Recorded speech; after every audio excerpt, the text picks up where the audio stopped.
Have you heard the strange tales of the Whistler?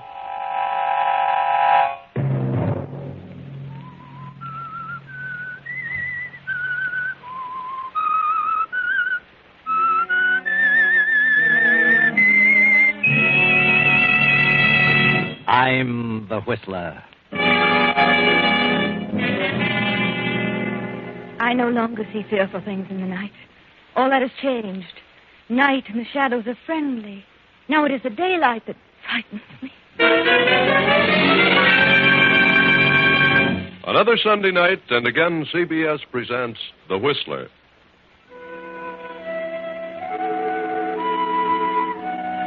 I, the Whistler, know many things, for I walk by night. I know many strange tales, many secrets hidden in the hearts of men and women who have stepped into the shadows. And so I tell you tonight the unusual story of Legacy of Death. It was 10 years ago that Henry Mitchell, formerly a biologist, married Martha Holliston, the widow of a wealthy cotton grower. Martha continued to direct the business of the plantation with the aid of Henry as overseer. She had one child, a daughter, by her deceased husband, a girl named Doreen. Now the mother lies on her deathbed. She has been ill for almost a year and grown steadily weaker. It won't be long now, Henry. And there's something I must tell you. Something you must promise to do for me. Yes, Martha, I'll do anything. It's about my daughter. Doreen is 21 now. She's a woman, and she'll be thinking of marriage soon. I know, Martha. I've watched her every move, raised her carefully. I've been stern in my opinions regarding her. And perhaps, at times, I've seemed too strict. Yes, Martha, but a mother knows best. Doreen has always been an odd child. You've mentioned that yourself many times. And as she grew older, she became more strange each day. A peculiar, exotic mind. She must still be guarded and handled carefully until she reaches 30. What are you trying to say, Martha? Doreen is the last of her father's line. And from that line, she's inherited something horrible. What? You mean insanity? No, not insanity. Not insanity? Well... But a horrible tendency. It skipped her father. If it appears at all, it always occurs in the early 20s. If it doesn't appear by the time they reach 30, then they're safe. But what is it, Martha? What has she inherited? The tendency to murder. Good Lord. She must be handled delicately, gently, like a flower. Treated as a minor until she's 30. And if she suffers no emotional upset by then, she's safe. Love, deep love, paves the way for possible emotional upsets, jealousy, hatred, and fear. But it may skip her. You must promise me that you'll care for her as you would your own daughter. Yes, dear, I promise. According to her father's request, I've left the estate to Doreen, with you as trustee and manager, at a yearly salary. Yes, Martha, that's very good of you. Until she's 30, she must have your consent in every matter, particularly marriage. Yes.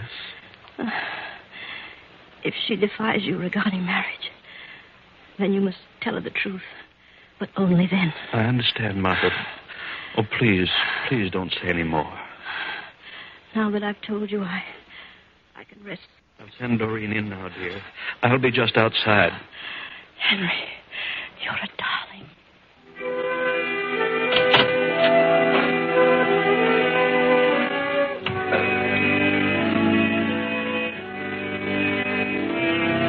Doreen stepped into the room, knelt at her mother's bedside, and a few minutes later, Martha was gone. Now 6 months have passed, and Henry has hired another overseer, young Irving Wallace, a graduate of Agricultural University. Irving has fallen madly in love with the strange, unpredictable Doreen. Do you realize, Doreen, I almost turned down the offer to take this job. And something kept saying to me, take it. And I did, darling. I don't know why at the time, but now I know. The night. I love the night. And the river and the moon. What? Daytime and the sun unnerves me. I'm never at ease, never able to think clearly. till the sun goes down and I see the moon on the river. It is pretty. When I was a little girl, I was always frightened of the dark. I fancied all sorts of horrors waiting for me in every shadow. Yes. Now, in the last year or two, I've somehow lost my fear of the darkness. I no longer see things in the night. Night and the shadows are friendly. And it's the daylight that frightens me. Doreen, what are you trying to say? What? What sort of talk is this? What's happened to you, Doreen? You've changed. You've grown distant and detached. We come down here to the river now, and you just stare at the moon and talk in riddles. I don't understand it. No? I don't either. Well, I don't like it, darling. It's not natural. What do you mean by that? Well, I mean, I don't approve of such ideas coming from the woman I love. You don't? I want my wife to be normal. I don't want her to be afraid of the daylight and come to her senses only at night. What right have you to say what I shall like? And what do you mean by your wife? What? Doreen, I thought... Did I ever say I'd marry you? No, but what else would I think? Did I ever say I loved you? Well, you surely gave no indication that you didn't. What's wrong with you, Doreen? Doreen! What? Oh, please, darling, tell me what's wrong. What have I done? Nothing. Done nothing. Do you mean you don't want to marry me? I don't know. I'm afraid. Oh, darling, if you only knew how I worship you. I'm just afraid. Afraid of old men. What an awful thought. Please go. Please, leave me alone. I can't understand you, Doreen. Please go, Irving. All right. I'll go if you insist. But please don't stay here long. It's almost midnight. What? Nothing, darling. Nothing.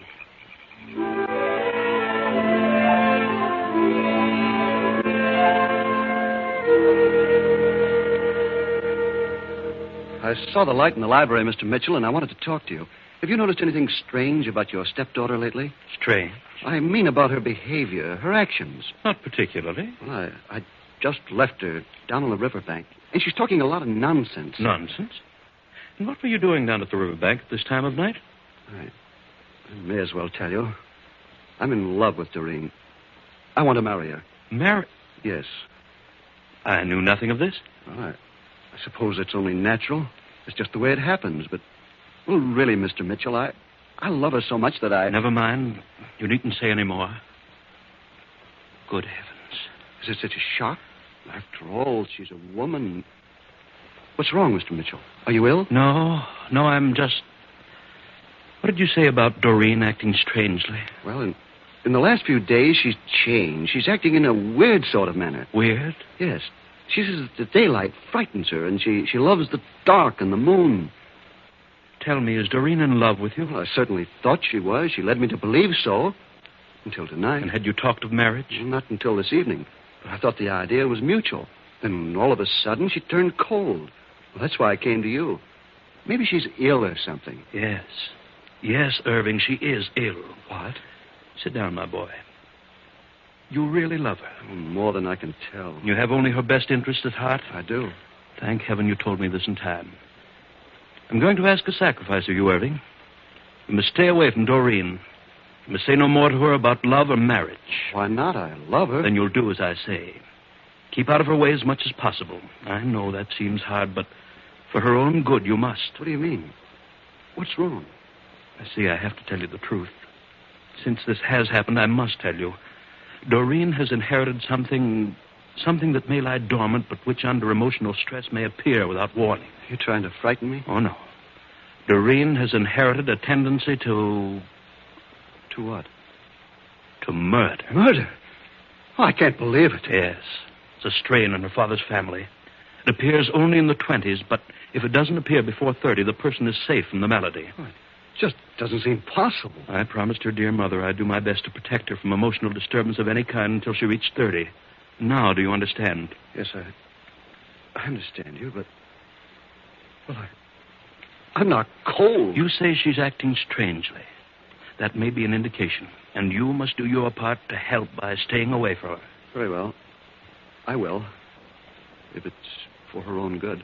It is, Irving, believe me.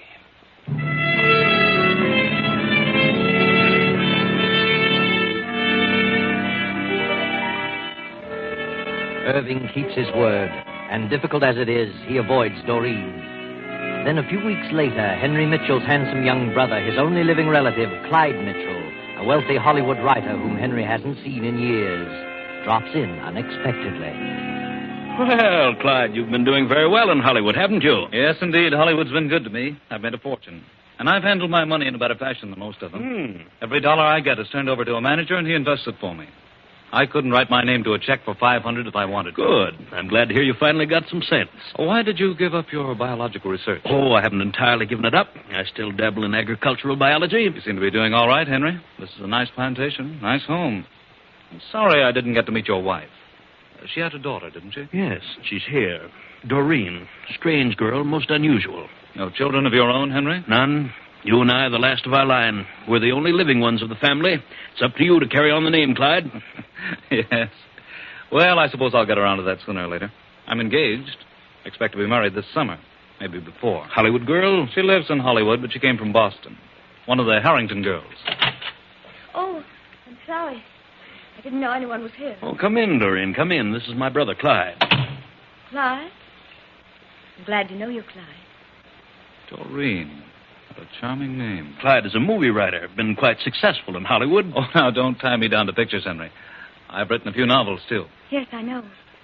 You wrote Moon in the River. Guilty? I was terribly impressed by it. It was out of this world. I have a fan. Are you staying for a while? Oh, a few days. I like it here.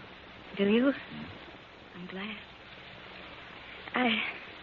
Well, I'll leave you alone now. I know you want to talk. Good night. Nice girl. I said she's a nice girl. Oh, yes, she's gorgeous. I've never seen such red hair, such strange eyes.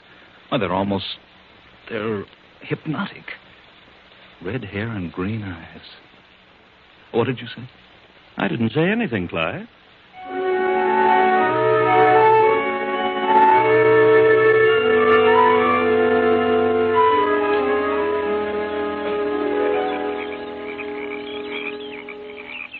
Why have you brought me down here tonight, Doreen? The river, Clyde.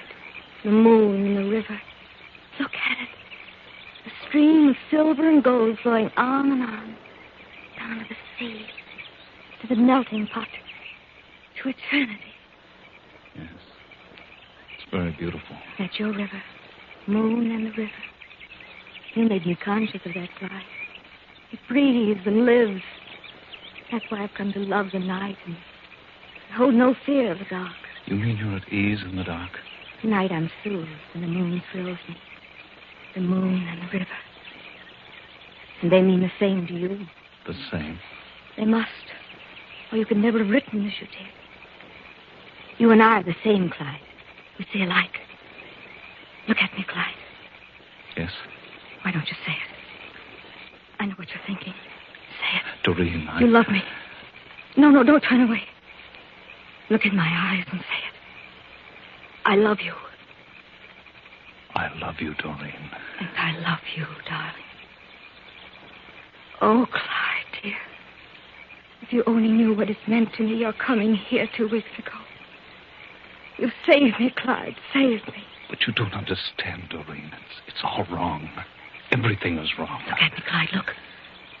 Everything is right. Just as it was intended. Isn't it? But you must listen. Hold me close, Clyde. Kiss me. Doreen, darling, Yes, dearest. What are you trying to tell me? I don't know. I can't remember. Oh, I can't Clyde. think. Nothing else matters. Nothing is real but our love. And the moon and the river. And you won't leave me, Clyde, ever. I won't let you. Doreen, please. This can't go on. It isn't right. I've got to get away. You won't leave. You can't leave me because you love me. Yes, help me. I must be mad. But I do love you. But I just can't seem to... Don't say a word, dear. Just us. And the moon. And the river.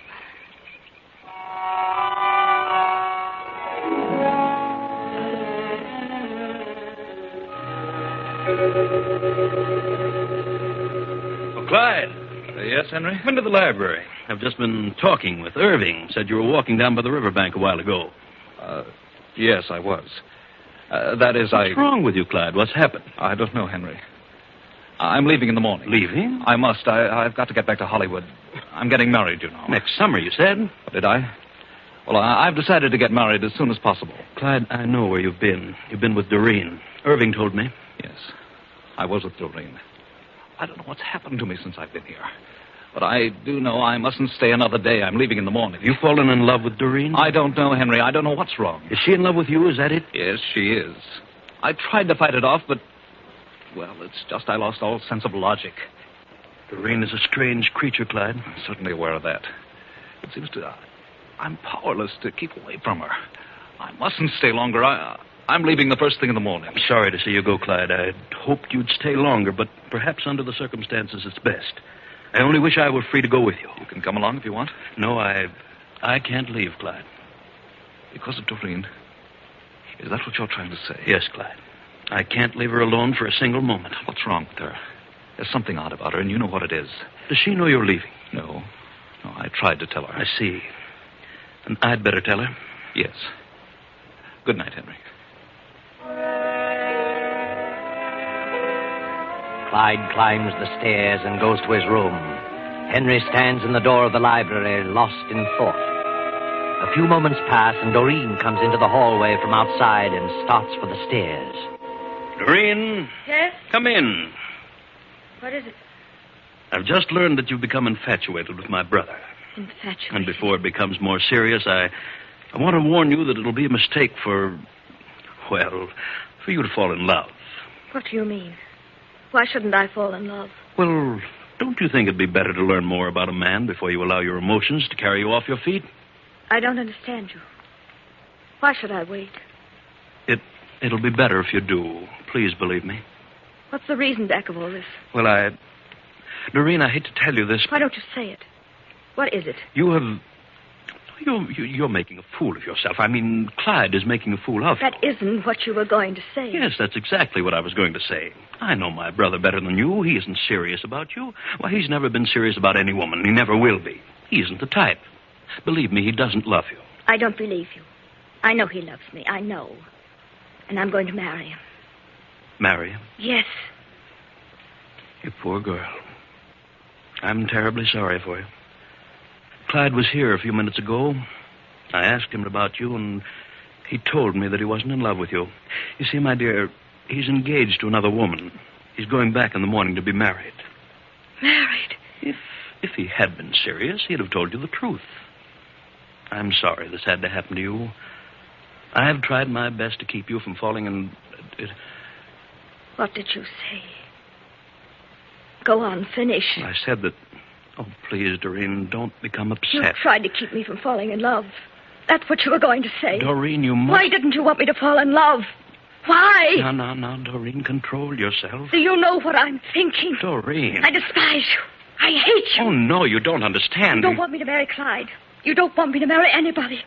And I know why. You're lying to me. You told him something to drive him away. I've told him nothing, and I'm not lying. I'll find out in just a moment. Wait, Doreen, wait. I didn't want to tell you, but I see now that I must. You see, my dear, you've inherited a complex, something that lies dormant and may be brought into action under emotional stress. Inherited a complex? Yes. A tendency to murder. Murder? And that's why I've tried to keep you from falling in love, from subjecting yourself to emotional stress. So that's what you told him. Another lie. Oh, no. So I've inherited a desire to kill. Does anyone else know that? Yes, I had to tell Irving. I see. Good night. Oh, I beg your pardon, Mr. Mitchell. Oh, no. Come in, Irving. Come in. I wanted to talk to you about... Hello, Doreen. I said, what's the matter with you, Doreen? Nothing. Nothing is the matter. You look as though you... Doreen, what is it? Are you ill? Yes, I am ill. Haven't you heard? Doreen! Good night, both of you. What's wrong with her? I've never seen her like this. Do you suppose... I had to tell her, Irving. I had to. That has happened. She snapped. I can tell. I don't know what to do now. I just talked to Clyde. I told him he had to leave at once. The sooner the better. And I told him why. Told him about Doreen. I begged him to go for her sake. He only laughed at me. Told me to tend to my own business. If Clyde tells her the truth, which he will, she's liable to snap completely. But what can we do? I know what to do. When Clyde tells her, she'll turn violently against him. He's got to leave on the first train in the morning, but tonight she may do something. I'll change rooms with Clyde after she talks to him. What can I do? Nothing, Irving. Just try to forget it. Oh, you can get me some coffee. I've got to stay awake tonight.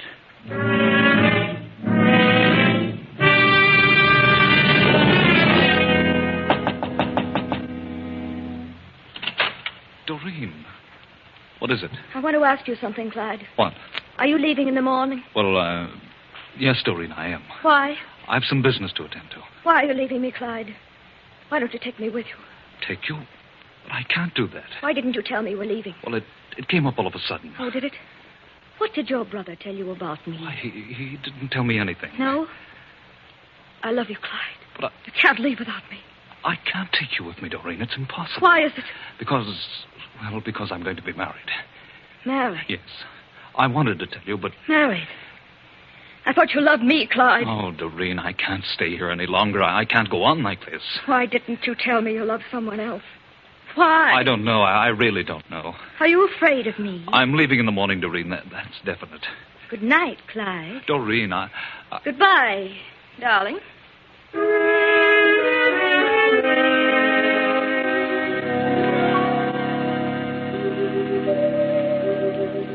Now, the next morning. Breakfast is set early since the first train leaves at 8:30. At 7, Doreen, her face pale, deep shadows under her green eyes, comes slowly down the stairs to the sunroom. Good morning, Doreen. Morning. Sit down, Doreen. Did you rest well? No. I didn't sleep so well either. Guess the storm disturbed me. Was there a storm? Yes, an electrical storm. Didn't you hear it? I don't remember. What time does the train leave? 8:30. Clyde will be down in a few minutes. Mr. Mitchell. Yes? Mr. Bolton like to see you. Oh, tell him to come in. Morning, Mr. Mitchell. Morning, Bolton. This is Mr. Davis, my assistant. This is Dr. Upton. How do you do? How do you do? Gentlemen, this is my daughter, Doreen, and this is my superintendent, Irving Wallace. Yes, I know. How are you, Irving? What are you doing here? May we see the body, Mr. Mitchell? Yes, Sheriff. Sheriff! Body? Well, what's happened? Clyde has been murdered. Clyde! Murdered? Why, murdered? Yes, during the night. Clyde!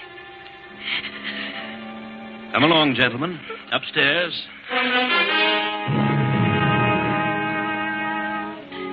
The sheriff and his deputy make the routine inspection of the room and the body. And after the coroner completes his examination, they return to the breakfast room. I'm afraid I'm to blame for this unfortunate circumstance. My wife begged me to keep her from emotional upset. I did my best, but I'm afraid it wasn't enough.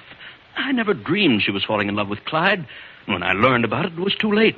I made a mistake by telling her. It only upset her the more. Say she inherited this tendency to kill from her father? Yes. Her mother made me promise to guard her carefully until she was 30. You see, it only appears in the early 20s, if at all. It lies dormant and may be brought to the fore by emotional stress. Oh, I see. Too bad. Did you leave your room last night, miss? What? No, that is... I don't remember. You were in love with him, and you didn't know about the other woman? I loved him. I didn't know about the other woman till last night. I didn't kill Clyde. You have no recollection of leaving your room? No, I... Will you come to town with us, miss? Why? Oh, we just want to talk to Wait. you. Wait, I can't stand this any longer. Doreen, why, she didn't kill Clyde. I know. I killed him. You? But Here we go again, Doc. You're trying to protect her, Irving, because you love her. I do love her. Sure you do. Where's the gun? Gun? There's no gun. Clyde wasn't shot. No? No. I killed him with a sickle. A sickle from my tool shed. Now, do you believe me? Has he seen the body, Mr. Mitchell? No, I didn't say how he was killed, but Irving... I killed him. I knew about Doreen, and I wanted to save her because I was jealous of Clyde. Well, he was killed with a sickle, all right. Yes, my sickle, from the tool shed. If Doreen had entered that room and stabbed anyone, she would have killed Henry. Not Clyde, but Henry. Why? Because Henry was afraid of what might happen during the night. So he changed rooms with Clyde. And I was the only one who knew that. Doreen would have killed Henry. Is that true, Mr. Mitchell? Why, yes, we did change rooms, but... And she didn't know that. Well, I don't know how she could have known it, but she must have discovered the switch. You know, I think Irving knows too many details to be lying. I think he's telling the truth. I am. I killed him. He didn't. Irving didn't kill him. He is trying to protect me. I remember something now. Remember what? If you killed him, Irving, what time was it? It was 4 a.m. Have you established the hour of death, Doctor? I have. Wait, I'll tell you. It was at midnight. 12 o'clock. What time was he killed, Doc? About 12 o'clock last night. Couldn't possibly have been 4. How did you know that? At midnight, I went to Clyde's room to talk to him. I was awakened by a horrible dream. It frightened me, so I went to his room. Clyde wasn't there. No one was there. So if Henry was occupying that room, and he was not there at midnight, Henry must have been in Clyde's room. What? Henry must have killed Clyde. What? Why would I kill my own brother? For the same reason you killed my mother. Oh, nonsense. I've been suspicious of you ever since Mother died. What? I know you've looted my estate. Now, look. That's why you didn't want me to marry. And you were your brother's only heir. He was wealthy and his money could save you. You knew I was suspicious of you. Why, this is ridiculous. So you killed Clyde for his money and tried to blame it on me because you knew I'd be suspected. That's why you told Irving about my hereditary tendency. Why, she's crazy, gentlemen, completely insane. Examine my mother's body. Check the account. She's mad. Mr. Mitchell, do you believe she inherited this tendency to murder? Why, certainly. Her mother warned me of all this. You're a biologist, aren't you, Mitchell? Oh, yes, I was. Still are, Dr. Henry Mitchell. Well, I still dabble in biology, only as it concerns agriculture. Mm-hmm. I recently read an article you wrote a few years ago in which you proved the one thing that was not hereditary was a criminal instinct. That such tendencies were the result of environment. You proved that. Well... And you knew from the beginning that the mother was merely a victim of a false belief. But you used that belief to suit your own purpose. It all adds up against you, Mitchell. We'll just follow through with the girl's advice about your wife's body. And I wouldn't be at all surprised by the results of the autopsy. Let's go, Doc. And they did follow through on Doreen's advice. And they did find her estate rifle, and they found traces of poison in the mother's body. So Henry confessed. If it hadn't been for Doreen's psychic powers, he'd have gotten away with everything. Oh, yes, Doreen was definitely psychic. Because she said she went to the room at midnight and no one was there. But she did not go to the room. But she did wake up with a start at midnight. She knew something terrible was happening, but didn't know what it was till this morning. She put things together and knew the truth. And Irving knew about the sickle because he missed it from its rack, and he was merely guessing. But it all worked out to a successful conclusion. And Doreen need have no further worry about her so-called inherited criminal tendency. Because there is no such thing. I know.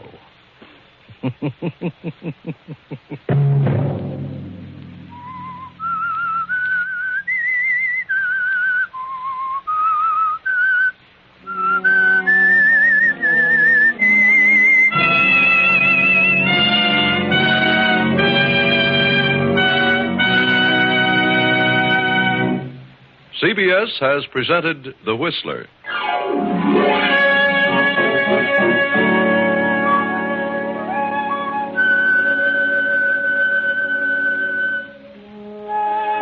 Original music for this production was composed and conducted by Wilbur Hatch. The Whistler is written and directed by J. Donald Wilson and originates from Columbia Square in Hollywood.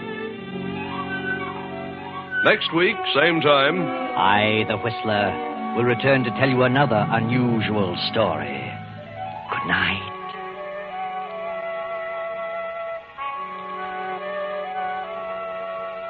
This is the Columbia Broadcasting System.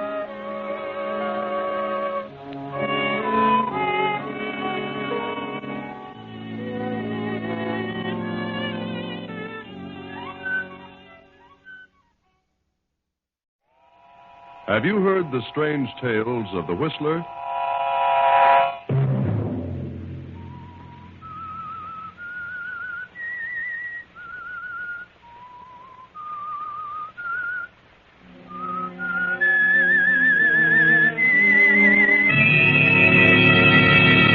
I'm the Whistler.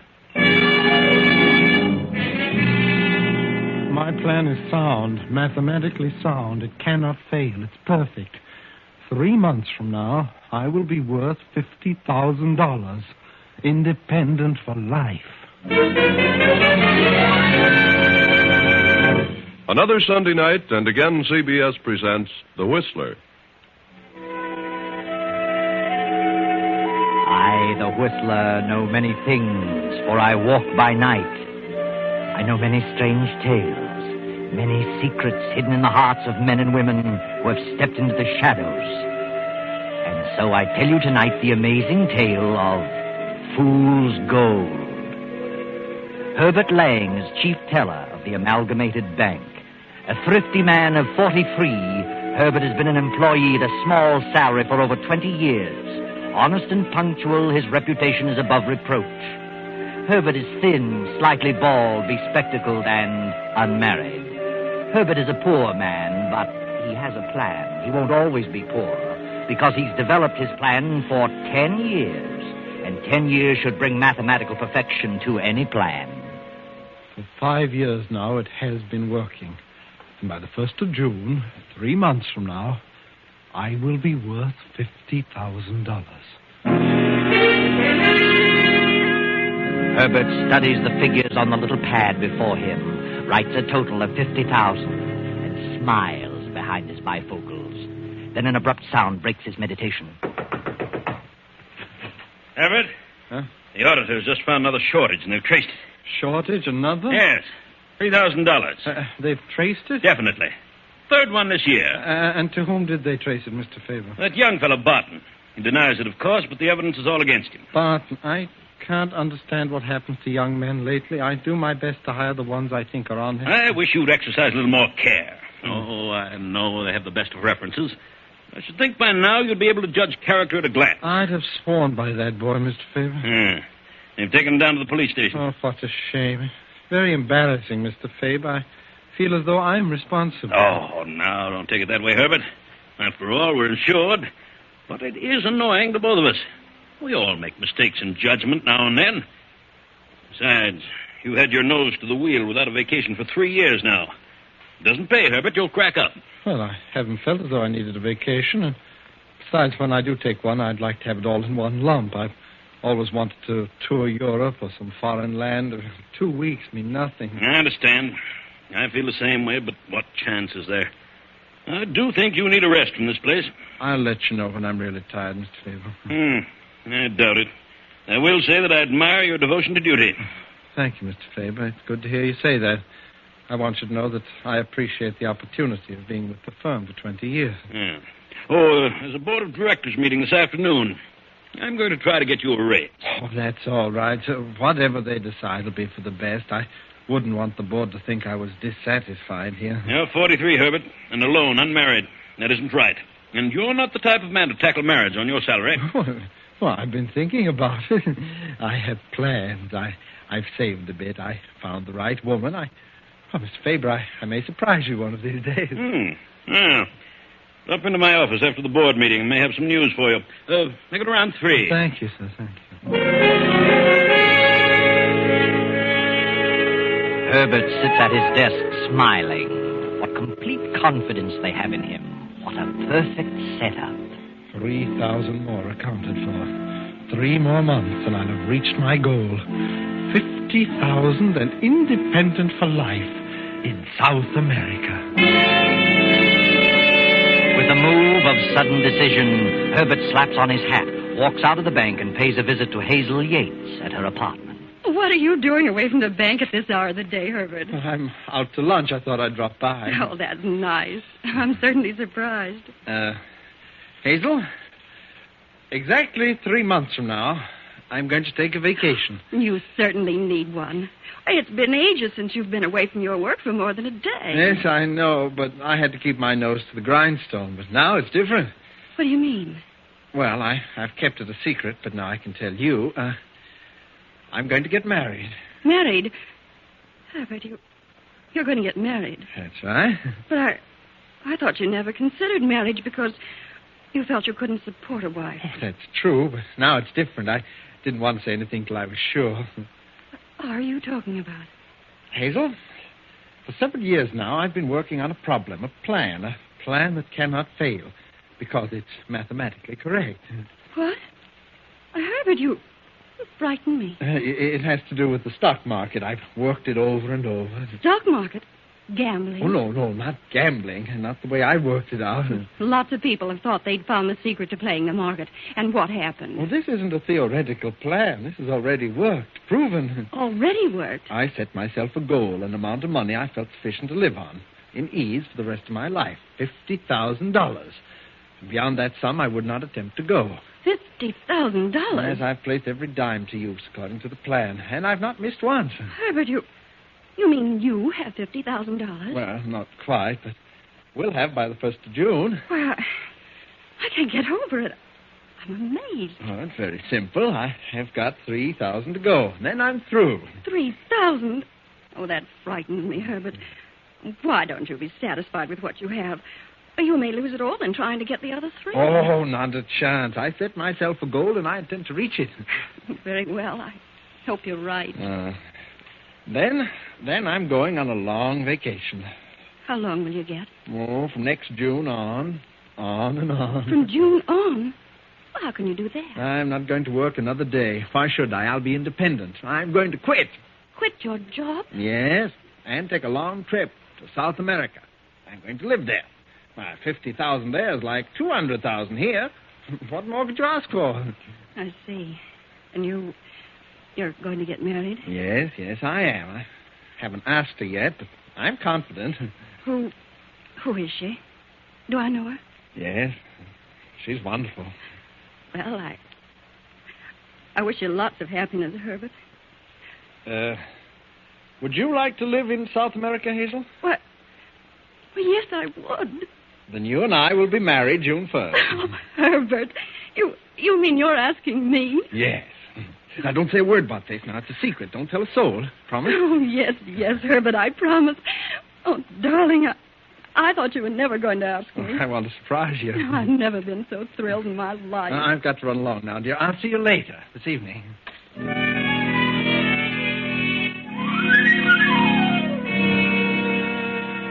Yes, everything is working perfectly for Herbert Lang. A 10-year plan just cannot fail. A few months from now, and he will be independent. Hazel, 50,000, and South America. It's after 3 now. The board meeting is over. Herbert steps confidently to the president's office. Well, I see the meeting's over, Mr. Faber. Yes, come in, Herbert. I talked it over with the board. They didn't seem to agree with me. Oh, no raise? Sorry, Herbert. Board members are rather a cold group of individuals. Oh, that's all right, Mr. Faber. I've gotten used to it after all these years. They're a very selfish lot. Whole lot of stock. Someone else does the work. They draw big dividends. It's all they're interested in. Well, I hold stock too, Herbert. Oh, I know, sir, but you take a more personal interest in the employees because, well, you're an active officer. Oh, yes, of course. Well, maybe they'll see their way clear next year. I'm certainly not one to become impatient. No, Herbert. I'll run along now. Just a minute. I haven't quite finished. Oh, no, sir? I had quite a session with the board. For the life of me, I don't understand one of them. What do you mean, sir? They were up in arms about that latest shortage. Oh, but I had nothing to do with that. Do they think I took it? Oh, no, certainly not. But, well, they do think you were indirectly responsible. Brought up the fact that the 5 men you've hired in the past 10 years have all been sent to the penitentiary. Oh, but how can I tell by looking at a man that they were all recommended? The board thinks you've been working too hard, Herbert, that you need a rest. What? They've instructed me to give you an extended vacation. Extended vacation? How long? Indefinitely. Effective in 2 weeks. Oh, but that's impossible, Mr. Faber. I just couldn't do that. Why, I have a tremendous amount of special work on the books. I just couldn't attend to that in the next 2 weeks. The board at first wanted your vacation to be effective tomorrow night. But that's ridiculous. You know that. So who else here could step in and take over in a moment's notice? Yeah, of course. That's true. Do you think you could straighten things around in 2 weeks if you had special assistance? Special assistance? Yes, but I won't need any help, sir. I'll be able to handle it myself. Well, as soon as you finish, take a nice long trip. You need it, Herbert. Very well, sir. Oh, yes. By the way, the board has voted you a $500 bonus. Have they? They only give a bonus on retirement. Why don't you tell me the truth, Mr. Faber? Sorry, Herbert. That's the way they feel. Nothing I can do about it. Oh, you'll let me hear from you from time to time. Retired at 43. Well, good night, Mr. Faber.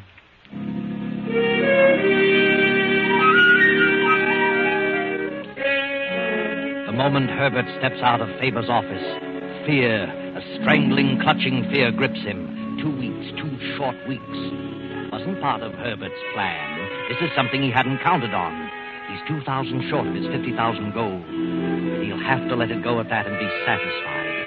And only 2 weeks to fix the books to cover the new $1,000 shortage. Night and day he works alone, works feverishly. Then on the 10th day, he has accomplished his plan. The book's balanced. Everything is perfect. Things worked out sooner than I expected, Hazel. We didn't wait till June. We can be married tomorrow and sail the next day. I've arranged passage. Why so soon, Herbert? I thought we could have a regular wedding. No, I think we better leave now. Sooner the better. Oh, all right, Herbert. Whatever you say.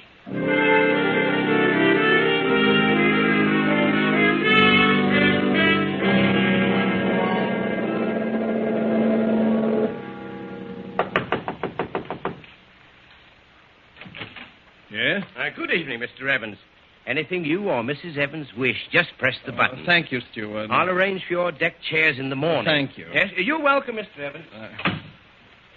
Why did he keep saying Mr. Evans? Evans? Did he say Evans? Yes, Mr. and Mrs. Evans. Strange. Must have confused us with someone else. I'll put him straight on that in the morning. What did you do with the passports, Herbert? Well, they're in my coat. May I see mine? Yes, of course. Later. We'd best get along to dinner now. I always thought a person had to appear and sign his passport before an official. Oh, no, not always. May I see my passport, Herbert? What's wrong with you, Hazel? Please, Herbert. I'd like to see it. Very well. There you are. Herbert, why are we traveling under the name of Evans? Well, it's better that way, incognito, you know. How did you get this passport without my signing for What? it? This isn't my signature. Who signed it? That doesn't matter. I got it. You better study that signature and be able to copy it when we arrive in port. Don't worry, darling. It's done this way every day. I don't believe you. You're hiding from someone, running from something. Oh, that's silly. $50,000. The stock market. What are you getting at? Now I am suspicious. Are you, Hazel? You stole that money. Stock market. Well, you never made a dime on the stock market in your life. Aren't you being a bit silly, Hazel? So this was your plan. A system. Stealing from the bank and blaming others. That's what happened to my brother 2 years ago. That's why he was sent to jail. All right, Hazel. You're in this too now, so I'll tell you. I did have a plan, and it worked. No one will ever be able to trace it to me. And I'll take care of your brother later.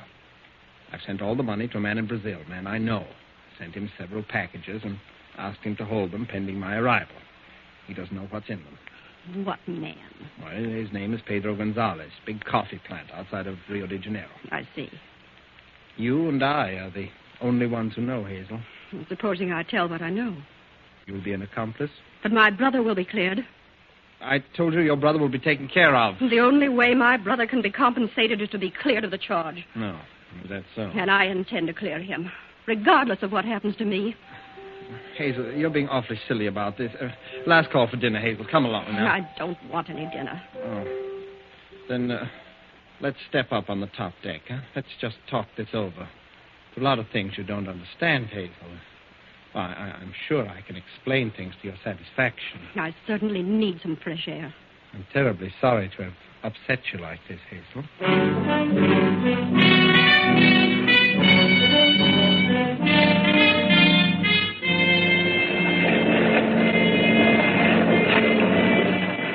The tossing liner plows on through the darkness. The wind sings mournfully through the masts and cables. Herbert cannot sleep. Herbert is worried. His plan worked. It was perfect. They'll never trace the money to him. But Hazel presents another problem. It is morning now, 9 a.m. The steward steps up to Herbert's stateroom door. But, Hazel, why don't you look at this sensibly? It isn't as though I'd done a murder. Why take on so? Now, you aren't the first woman who discovered something about her husband. I made a mistake, and I'm sorry. It's done in the past. Now, why not look forward to the future together? Yes? You rang, sir. Yes, well, my wife isn't feeling well this morning, steward. Oh, I'm sorry, sir. I'll have something sent down, darling. Is breakfast still being served, steward? Yes, sir, for a few minutes yet. Then come along, please. She'd better have something light, grapefruit, coffee, and dry toast. Yes, sir. And how about a soft-boiled egg? Well, is she seasick? No, she isn't seasick. She's just emotionally upset, you know. You know how a woman gets sometime over nothing. Oh, yes, I know, sir. I think an egg will be nice. Very well. Grapefruit, coffee, toast. Dry toast. Dry. Oh. And an egg. Take about 15 minutes or so. Here's the coffee shop, sir. You'll get quicker service here. Oh, thanks, steward. And good luck, sir. What? What do you mean? Well, I married myself, and I know how it is. Women are just naturally suspicious creatures and jealous of everyone. Jealous of your past and your future. Yes, I know. And how long have you been married, sir? Not long. Well, she'll get over it. Be sorry. Get over what? Well, I just couldn't help hearing when I came to your door just now. You pardon me. I better get my order in. Oh, yes, it's after 9. By the way, if you're in the mood, there'll be games and contests on the after-deck topside starting now. Horse races. 50 cents a ticket if you care to gamble. I know, but I don't gamble. Oh, well, then you'll find plenty of other things to keep your mind off your troubles. See you later, steward. Herbert steps into the coffee shop, orders his breakfast. But try as he might, he can't keep his mind off his troubles. His troubles and Hazel. He ponders over the thousands of dollars in the cork-lined waterproof package hidden in his trunk in the stateroom. Wonders if Pedro Gonzalez will meet the ship outside the harbor as planned. 15, 20 minutes pass. Then... Mr. Evans! Mr. Evans! Yes, what is it? What's wrong with you? It's your wife, sir. It's your wife. What are you trying to say? She isn't in the stateroom. No sign of her. Well, she must have decided to walk around. No. Will you calm down, please? Look at this. I found this on the dressing table. A note? Let's have it. It must have just happened, sir. It says 9:10 a.m. Herbert, I cannot reconcile myself to such a situation. The very thought of being married to such a man as you sickens me to the depth of my soul. I can't go on. And don't think you will escape punishment for the suffering you've caused. Goodbye. Hazel. He's jumped over. 9:10. Just 12 minutes ago. I was a little fool. I'll phone the bridge. Give me the bridge. She was out of her mind. Bridge? Stop ship. Man overboard. Man overboard.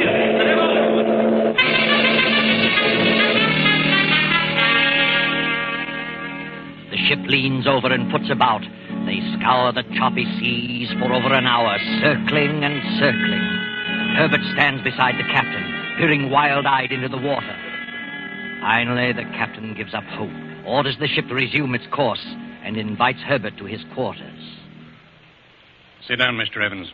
Thank you. Come in, steward. Yes, sir. Well, we've certainly done our best, Mr. Evans. No one can deny that. Yes, Captain, I know it, and I appreciate your efforts, but the sea is very choppy. It would be hard to find anyone. As you know, we'll have to ask a few questions. Yes, I understand. This note was written by your wife at 9:10 this morning. Yes, sir. Do you recognize it as her writing? Well, of course. It's hers, all right, Captain. I checked with her passport signature. Mr. Evans, how long have you been married? Just a few days. We were on our honeymoon. The tone of this note indicates that your wife was terribly upset about something she had discovered. That's right. I tried to reason with her, but she refused to see my side of it, I guess. What was she referring to in the note? I can answer that. I'm not asking you, steward. Oh. What was she referring to, Mr. Evans? Well, she was referring to another woman. She'd found out about another woman, a woman I'd known previous to our marriage. Did your wife threaten you? No. Did you threaten her? Certainly not. When did you see her last? Well, it was at 9 o'clock this morning. She was so upset she didn't want to go up to breakfast. I decided to go alone. I rang for the steward to bring her something to the room. That right, steward? Yes, sir. After the steward left, did you go on deck with your wife? Well, no, I left with the steward, went to the coffee shop. That's where the steward found me and showed me the note. Yes, sir. As I stepped up to the stateroom to answer the call, I heard them arguing. Heard Mr. Evans asking her to forget about the past and think of the future. Yes? And he told her he'd have me bring something down. Him and me walked along the corridor up to the coffee shop. He told me what to bring her, and I got it. And when I returned to the room, she wasn't there. I found a note on the table and ran for Mr. Evans. Then I phoned the bridge. And you didn't leave the coffee shop, Evans? I did not. Ask the coffee shop steward. Are you trying to infer that I pushed my wife over? Certainly not. We just want all the facts. We're on the high seas, you know, and this represents a court of inquiry. Coroner's jury, so to speak. I see. Mr. Goodman, my first officer here, the ship's doctor, and I will make a decision. What's your opinion, gentlemen? According to the steward's statement and the note, I'd say suicide. Mine is the same opinion. Very well. I agree with you. It's quite obvious that she committed suicide. Enter the findings in that manner, Mr. Goodman. Yes, sir. I'm very sorry about this, Mr. Evans. Please accept my condolences. That'll be all, gentlemen.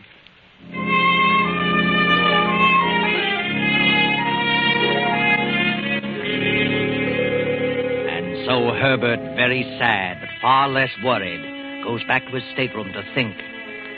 Then days later, the sleek liner checks speed and prepares to stand off outside Rio de Janeiro, awaiting the arrival of the pilot. Dusk has fallen. The ship barely creeps along. Herbert stands at the aft port rail, a package in his hand, a cork-lined waterproof package. Many small boats bob about on the surface, moving at a snail's pace. As the first officer moves forward, Herbert speaks to him. Why are we stopping out here? Well, we always stop at this first light to wait for the harbor pilot. How much longer before we get in? Oh, we'll tie up in about an hour. Stand here for about 10 minutes. Pilot's on his way out now. I see. What's the name of this first light here? Oh, it's called the Cordoba light. Thank you. Why don't you come up forward? There's nothing to see from back here. All the excitement will be up ahead. Yes, I'll go up there in a moment. What's that you have there? Huh? Oh, this. Camera? No, it's some manuscripts. Why the oilskin wrapping? You think we might go down? Oh, no, Well, I guess I am a little superstitious. After all, we did sail on Friday the 13th. Well, I'll see you up forward.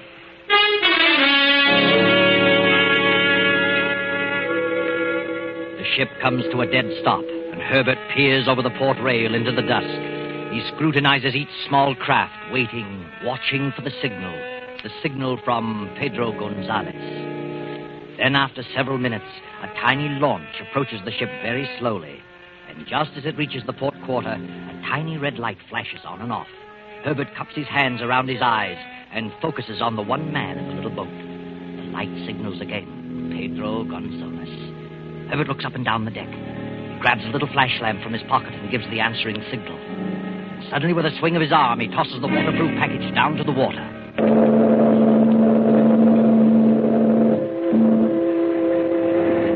He's got it. Good work, Pedro. The man grabs the package, and the little launch moves away and heads up the coast as the liner churns off up the harbor. Herbert smiles a smile of relief and steps briskly with self-satisfaction toward the bow.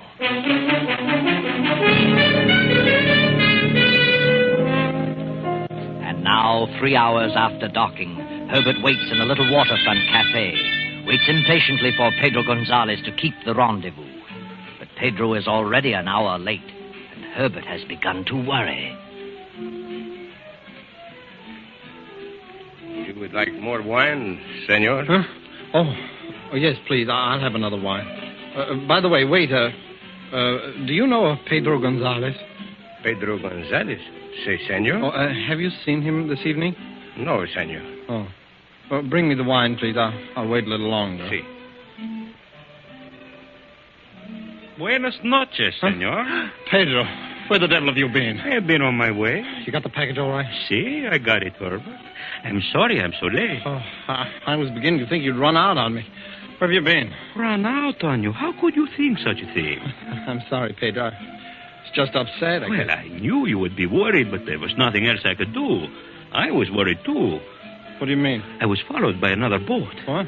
See? And no sooner had I pulled away from our ship and headed up to my cabin than another boat started following me. What kind of a boat? I do not know. It could have been a government cutter. So I headed out to sea and then cut in behind them. They kept right after me, so the minute I... Care for some wine, Senor Gonzalez. Wine. Oh, no, gracias. We are leaving at once. Gracias, senor. Come, Herbert. Let us get away from here. My car is outside. We will drive up to my place on the coast. Of course. Here you are, waiter.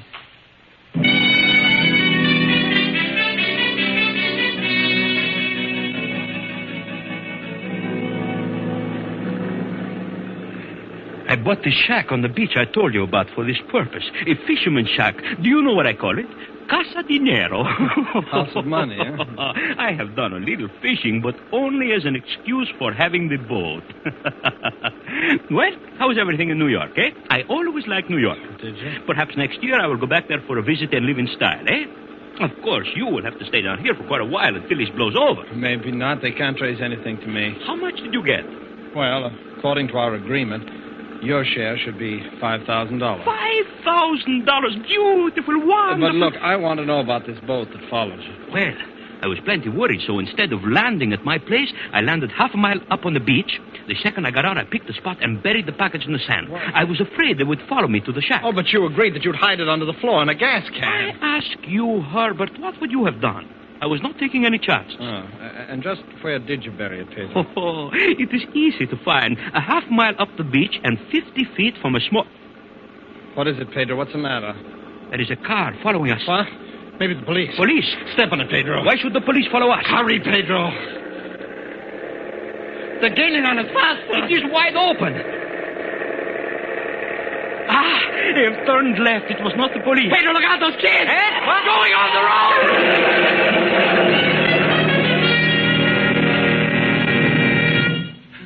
Pedro, you didn't hit them. Pedro, are you all right? Pedro, can you hear me? Pedro, tell me, where is it? You've got to tell me. The money. Pedro, where did you bury the money? You can't die. You've got to tell me. Pedro, where did you go? But poor Pedro was dead, quite dead. And with him died the hopes, the plans, the 20-year plan of Herbert Lang, the perfect crime that ended in failure. Herbert was a thief, but worse still, he followed it up with murder. Oh, yes, Herbert killed Hazel, choked her, and threw her over the first night out. She wasn't in the room that following morning. The steward only thought she was. And Herbert himself forged the suicide note. For 2 years now, a thin, emaciated, glassy-eyed figure has been wandering around a Brazilian beach, digging holes in the sand. No one knows why, and no one cares. Just another simple-minded derelict. And poor Herbert Lang will go on digging for a long, long time. I know.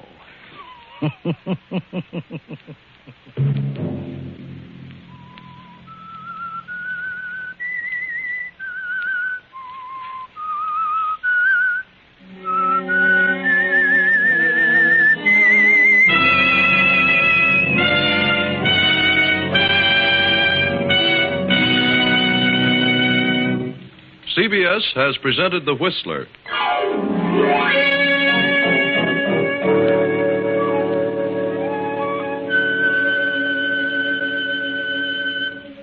Original music for this production was composed and conducted by Wilbur Hatch. The Whistler is written and directed by J. Donald Wilson and originates from Columbia Square in Hollywood. Next week, same time, I, the Whistler, return to tell you another unusual tale. Good night. This is the Columbia Broadcasting System.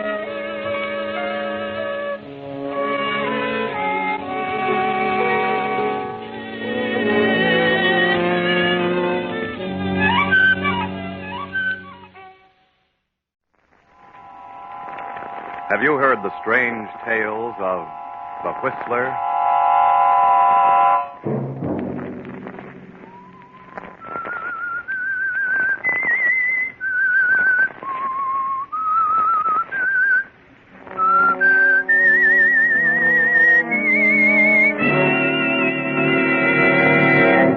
I'm the Whistler.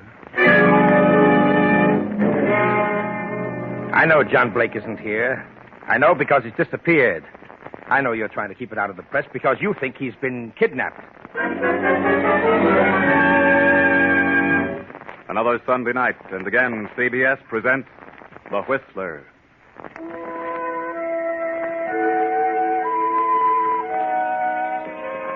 I, the whistler, know many things, for I walk by night.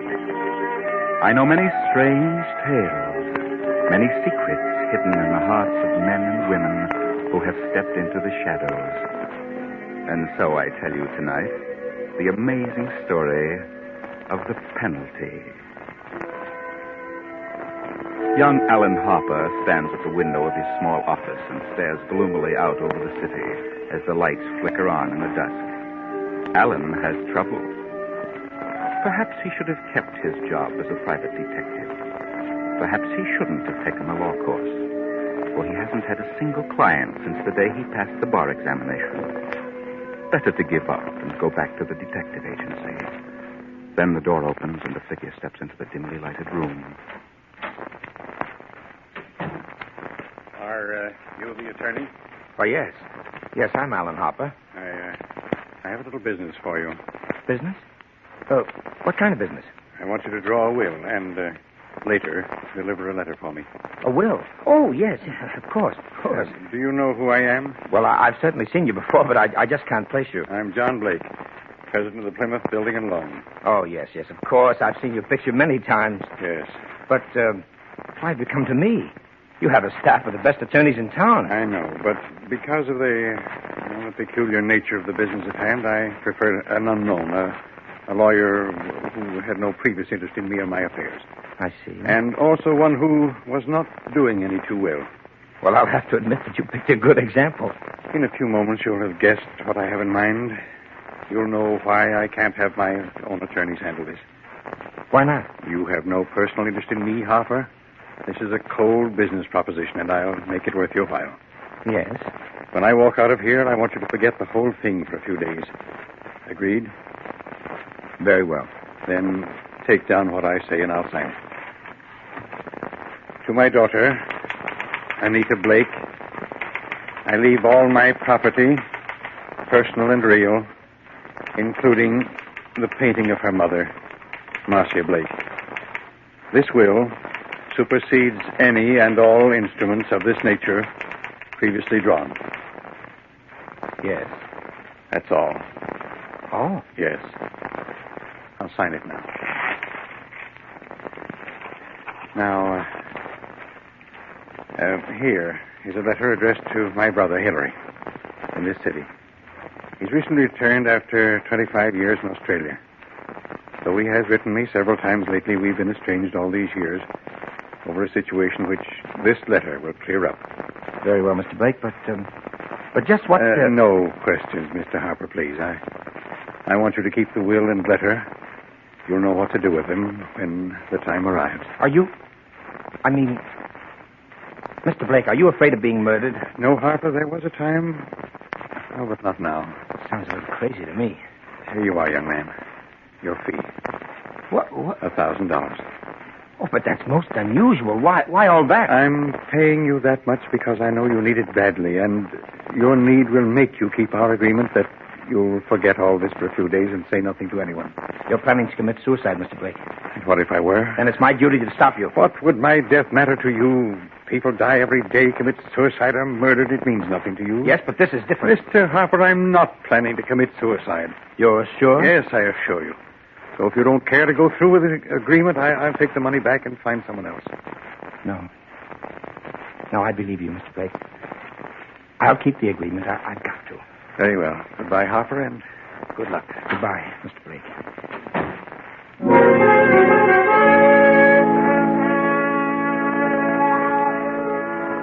Young Alan Harper sits pondering over the strange events. The will, the letter. He drops the role of attorney, and his mind works from the angle of the detective. What a strange situation. Another day has passed, and toward noon, Anita Blake talks to her fiancé, Wilbur Martin. I'm sorry to call you out here, Wilbur, but I just had to talk to you. Oh, what is it, Anita? What's wrong? It's about Father. Your father? He left the office late yesterday afternoon, but he didn't come home. Well, maybe he went to his club. No, Wilbur. I mean, he didn't come home at all. He still hasn't come. I called his club. I've called every place. Oh, Wilbur, I'm terribly worried. Why? Well, Father's been acting strangely of late. He's so morose. I'm afraid. Afraid? Afraid of what? I'm afraid something's happened to him. Anita, maybe he's been kidnapped. Wilbur, kidnapped? But if that had happened, wouldn't someone contact us by this time? Maybe not. Have you called every place that he might be? Oh, yes. Have you called the police? No, I wanted to wait till I talked to you. Have you called his brother, Hillary? No, I haven't, but I don't think he'd be there. You know about that situation. They haven't been on good terms for years and years. They've only seen each other once since Uncle Hillary came back from Australia. Yes, I know. He's a strange sort of person, that Hillary. I've only seen him once, the time I went to his apartment with you, but he's certainly strange. I know, but perhaps that's only natural. What was it that caused them to become so bitter towards each other? Well, I really don't know. Father never told me. But I think it had something to do with a girl they were both in love with. Did your father know Hillary was coming back to the States? Of course. Hillary wrote him several times, but Father didn't answer him. Is your Uncle Hillary well fixed? Certainly. He became wealthy in Australia. What are you trying to say? Are you sure he made money over there? Of course. Father told me that many times. Well, your father could have been misled about Hillary being well off. Wilbur, I don't know what you mean. I think Uncle Hillary is all right. I rather like him. And I don't care what the differences were between them. Are you inferring that Uncle Hillary... No, I'm not inferring anything. I'm just asking. Why not call Hillary and ask him to come over here? All right. Don't tell him about your father. Just ask him to come over here as soon as possible. You're all wrong about this, Wilbur. I know now what you're thinking. But I'm sure you're wrong. You call him, Anita. And let him think your father is here. Then, after we talk to him, we can call the police.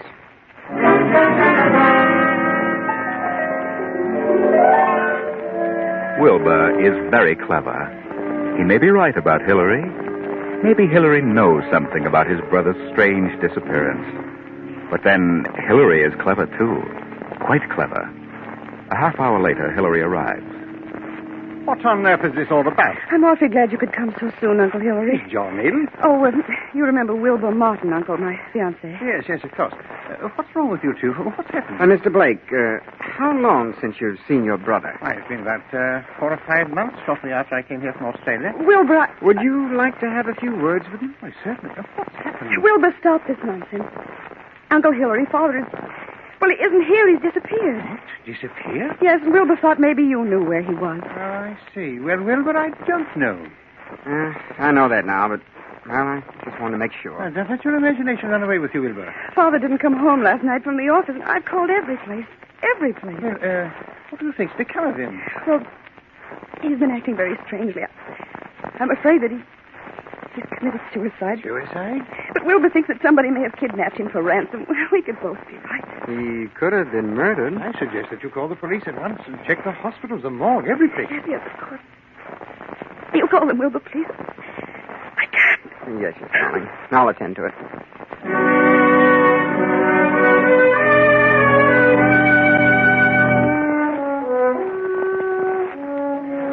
Wilbur calls the police, and the hospital, and the morgue. But he learns nothing of value. 2 days pass by, and still not a sign of John Blake or his body. Then Alan Harper, the attorney, visits the John Blake home. Come in, Mr. Harper. Thank you, Miss Blake. This is my fiancé, Mr. Martin. Mr. Martin? What is it, Mr. Harper? Is your father here, Miss Blake? My father? Why, no. Oh, what did you want to see him about, Harper? Why, I wanted to see him on some personal business. Well, why don't you try to find him at his office? I did, but he isn't there. He hasn't been there for several days. Just what is your business, Mr. Harper? Why do you want to see Mr. Blake? I don't want to see Mr. Blake. Because I don't think he's here. I came to see Miss Blake. What do you want, Mr. Harper? Who are you? I'm a detective. Detective? Yes. Go on, Mr. Harper. I know John Blake isn't here. I know because he's disappeared. I know you're trying to keep it out of the press because you think he's been kidnapped. We called the police. We asked them to keep it quiet. Yes, I know that. But I'm working in the background. Well, if you don't think he's here, then where do you think he is? I think he's dead. Dead? What? Why do you think that? Just what do you know, Mr. Harper?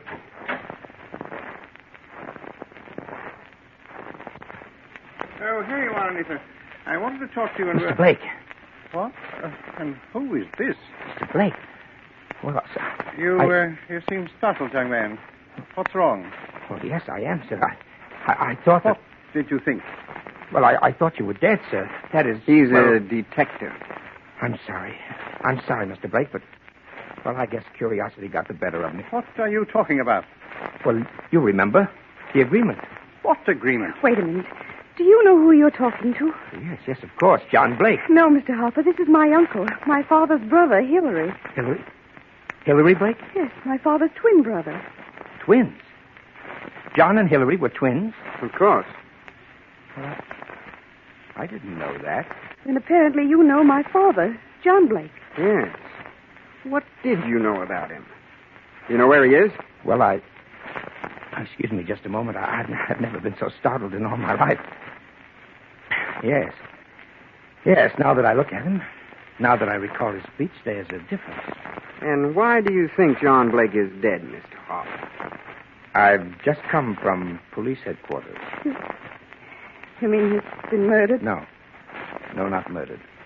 From all indications, he's committed suicide. Suicide? Are you sure?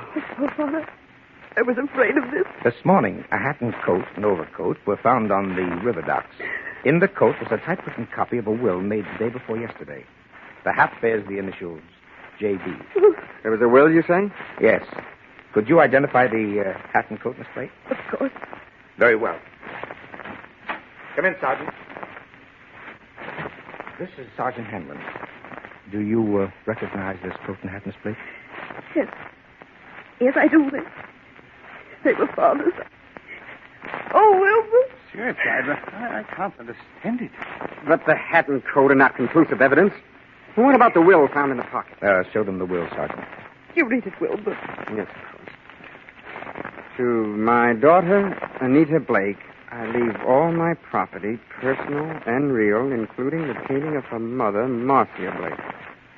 This will supersedes any and all instruments of this nature previously drawn. But no signature. I have the original. Here you are. It's the original and signed. Where did you get this, Harper? Look at the signature of the witness. Alan Harper. You witnessed the signature? I did. And how do you explain that, Mr. Harper? Because I typed the will for John Blake the night he disappeared. He signed it, and I witnessed the signature. But why should he come to you, a detective? It's true that I'm a detective, but I'm also an attorney at law. But Mr. Blake has his own attorney. Nevertheless, he came to me to draw this will. And if I hadn't recognized him from his pictures, I wouldn't have witnessed the signature. You recognize your father's signature, Anita? Yes. Yes, it's his, all right. I still can't understand the reason for his doing such a thing. He had everything in the world, everything to live for, money, position. He must have been out of his mind. Well, I'll admit he did act very strangely, but he seemed to be rational enough. But this still isn't proof that he's dead. There's no body, no proof that he committed suicide. The body may not be found for days, but this evidence at hand certainly indicates that a body will be found eventually. Maybe not, Mr. Harper. It's possible they could have... What were you going to say? Nothing.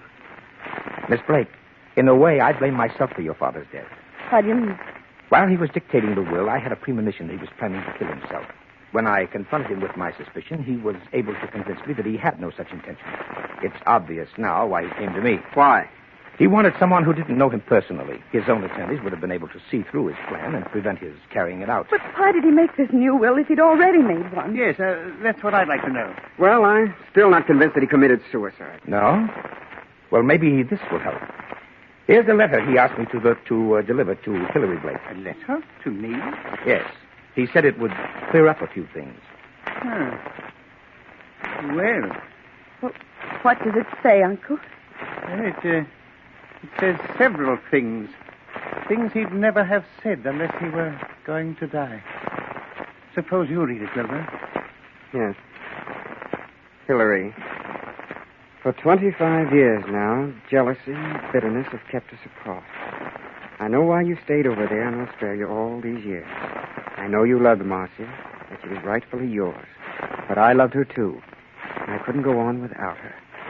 I know you despised us both all these years, and I pretended to despise you. I had to pretend because I lied to Marcia.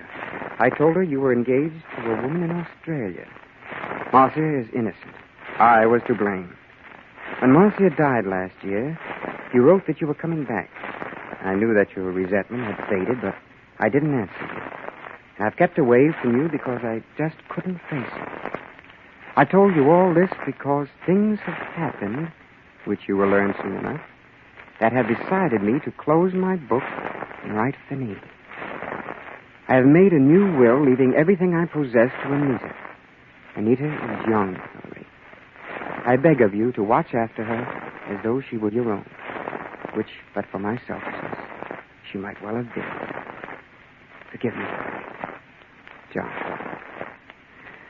Well, this certainly indicates suicide. What does he mean by things have happened? That, Miss Blake, is the motive for which we'll just have to wait.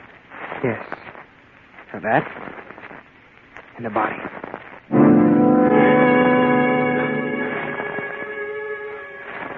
Everyone seems to be convinced that John Blake has committed suicide. That is, everyone except Wilbur Martin. But still, the body has not been found. Then, one morning 4 days later, Alan Harper calls Anita and Hillary to police headquarters. Morning, Miss Blake. Mr. Blake. What is it, Mr. Harper? Have you found John? I hope you don't mind my coming along, Mr. Harper. No. No, not at all, Mr. Martin. What's happened? They found a body this morning on the rocks at the mouth of the river. It's rather badly bruised and cut, and, well, it's in a bad condition, but I think you should look at it. Oh, I know how you feel, Miss Blake, but I'm afraid it's necessary. very well. I'll be all right. May I come too? Please do, Wilbur. This way, please.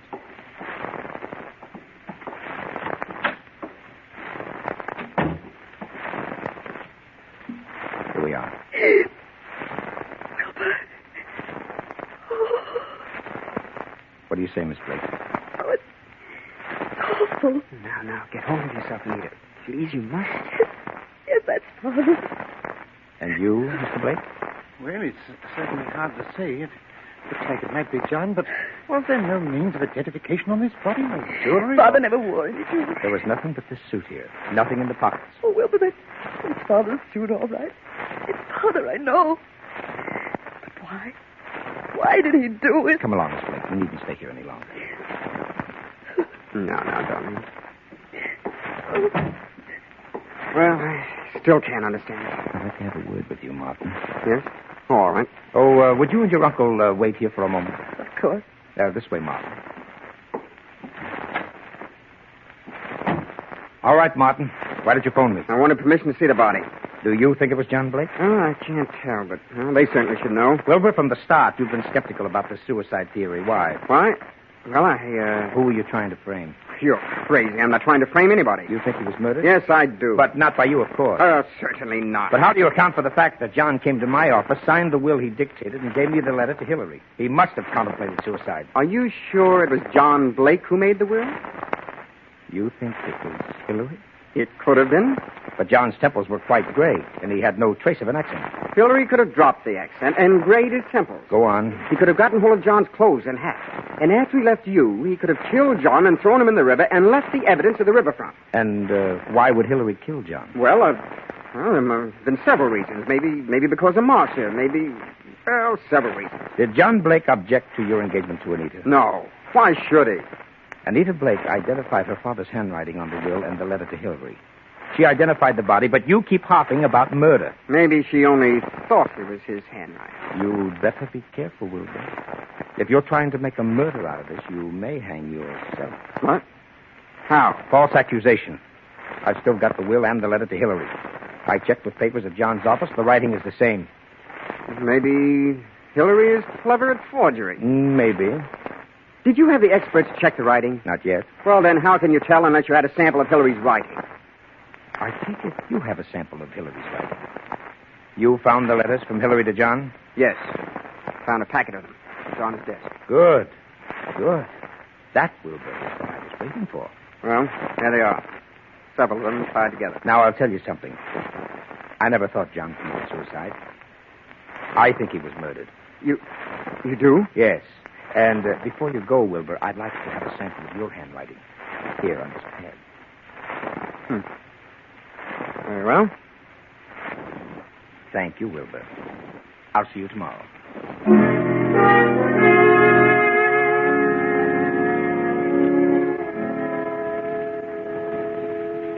Well, Sergeant, have you finished checking? Yes, Harper, I've finished. And what's the verdict?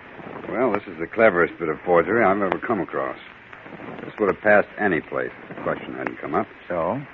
This will and the letter to Hillary would certainly get by anyone as having been written by John Blake. Yes? When comparing the suicide letter from John to Hillary with this letter Hillary wrote from Australia, we notice a difference, but a basic similarity. Would the fact that they're twins be the reason for that? No, on closer examination, we find characteristics which couldn't appear in both letters if they were twins.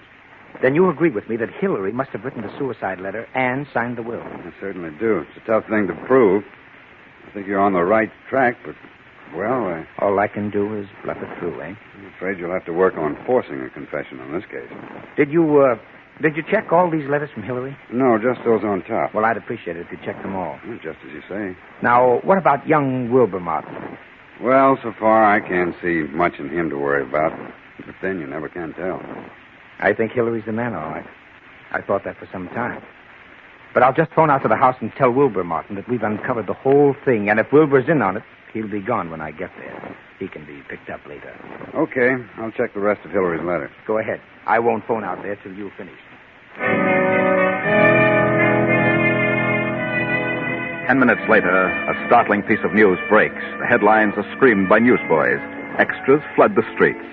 And Wilbur Martin rushes to the Blake home and faces Anita and Hillary Blake. What is it, Wilbur? What's wrong with you? Yes, for heaven's sake, what's happened? You haven't heard? You don't know, Anita? No, what do you mean? Well, look at these headlines. Plymouth Building and Loan crashes. Wilbur, what does it mean? I'll tell you. John Blake embezzled the company funds and they've gone to the wall. What? Yes, close the doors. Wilbur, no, I can't believe such... I'm sorry, Anita. Here it is in black and white. Then that's the motive for his suicide. Why? Why? Because he knew he was caught. What else? He could have put the money back, couldn't he? Yes, but maybe he lost it by trying to make more to cover up the shortage. I don't think he lost. You don't? No. Nonsense. He must have. Why would he kill himself? Maybe he didn't kill himself. No, please, Anita. You mustn't worry. I know this is very embarrassing for you, but it isn't your fault. Let me take you away for a while. We can run down to Mexico till this blows over. You won't take her to Mexico. You won't take her anyplace. Just what do you mean? What's wrong with you, Wilbur? You're acting stupid. Do you want to go to Mexico with a murderer? What? Your father may have built the company, but I don't believe he lost the money. Wilbur. He hid it. And your Uncle Hillary found out where he hid it, and he set up the suicide to cover your father's murder. Crazy. Out of your mind. This doesn't make sense. I have all the money I need. Yes, you have now. You're a fool. Pack your things, Anita. I'll phone the airport for a reservation. You won't leave this room. Do you know what can be done to you for threatening people with firearms? I'll call the police. You don't need to call the police. They're on the way here now. Just talk to that detective, Mr. Harper. They've proved that you wrote John's will and the suicide letter. You killed John, and you have the money. Wilbur, you're crazy. You're out of your mind. I know what I'm talking about. Get out of here. Get out. Get out! No, I won't leave. No one will leave till they come.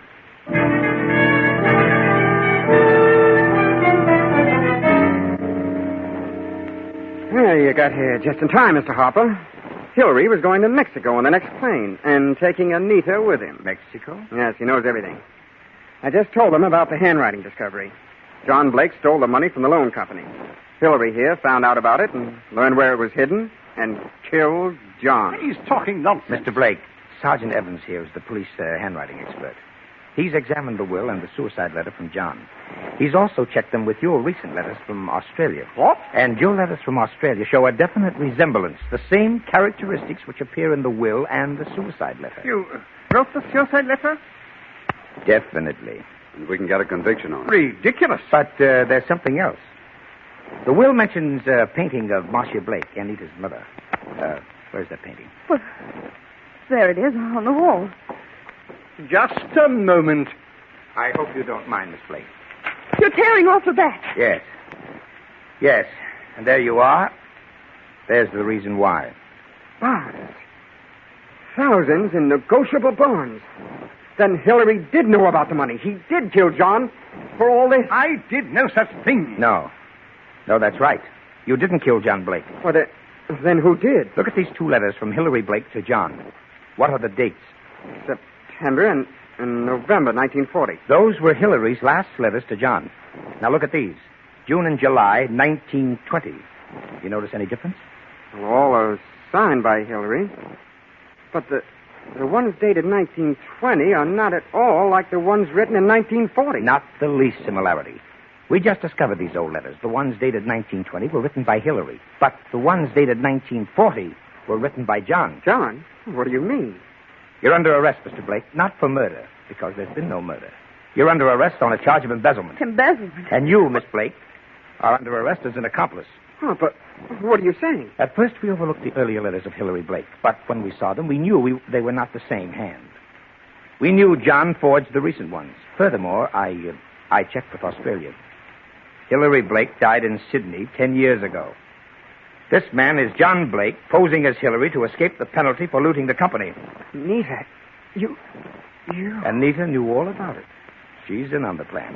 Oh, it was a clever one. And they might have gotten away with the phony suicide, but he picked the wrong attorney. Oh, here's your $1,000, Blake.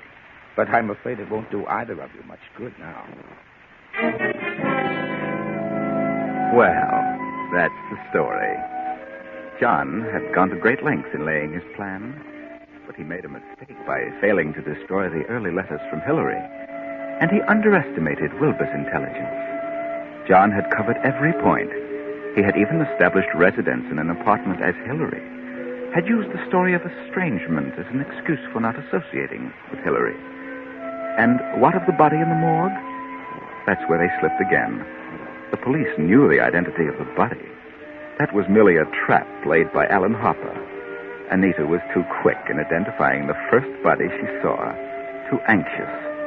It was obviously not her father, but the finding of an unidentified body seemed so convenient that she jumped at the chance to declare it was John Blake. Yes, there's many a slip twixt, but you know the rest.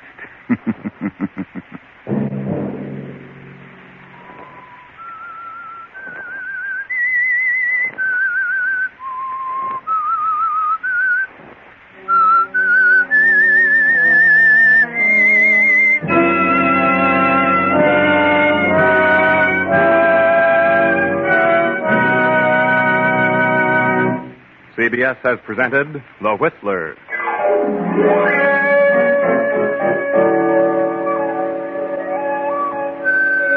Original music for this production was composed and conducted by Wilbur Hatch. The Whistler is written and directed by J. Donald Wilson and originates from Columbia Square in Hollywood. Next week, same time. I, the Whistler, will return to tell you another unusual story. Good night.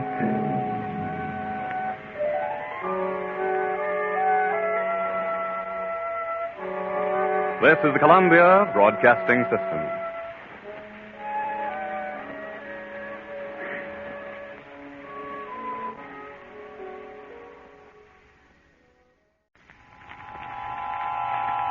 Have you heard the strange tales of the Whistler?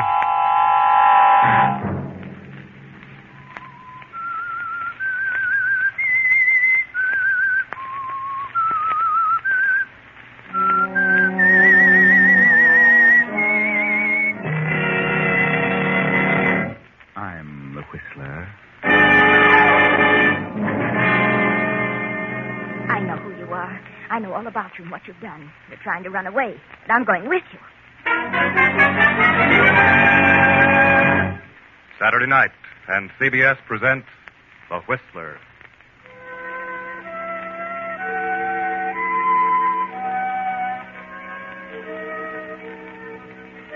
I, the Whistler, know many things, for I walk by night.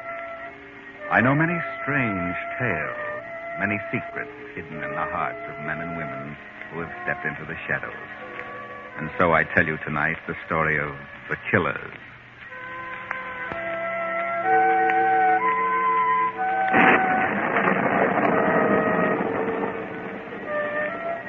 The rain beats down in torrents, and during the brief flashes of lightning, a certain stone building stands out in the darkness of the night, the courthouse of a county in a southwestern state.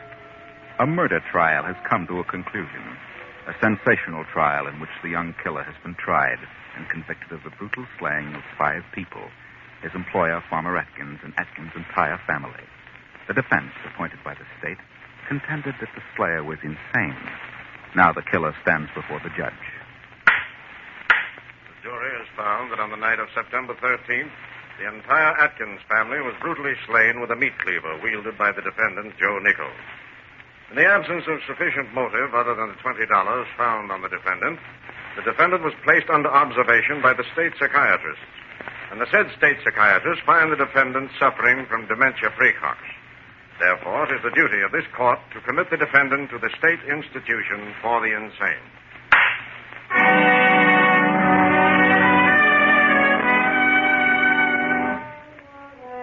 And so, Joe Nichols was taken to the state asylum, there to be placed under observation and treatment. Now let us travel south in the same state to a certain farm, a farm belonging to the widow Agatha Mayberry. There's no connection whatever between Agatha Mayberry and the insane killer Joe Nichols, but let us go to the farm anyway.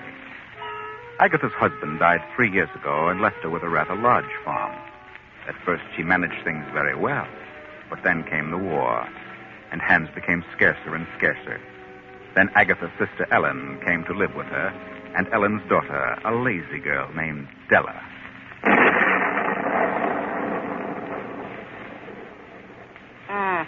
Storm is coming up stronger now. Did you get those calves in like I told you, Della? What did you say, Aunt Agatha? Get your nose out of that magazine and you could hear me. Aunt Agatha wanted to know if you looked after the calves, darling. No, I forgot. You'll have to excuse Della.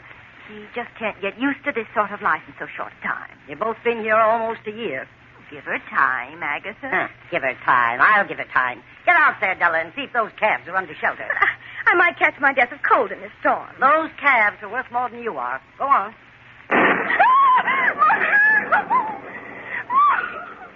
She's frightened to death of lightning, Agatha. I don't think she's frightened of anything. Why don't you hire a man to do these things?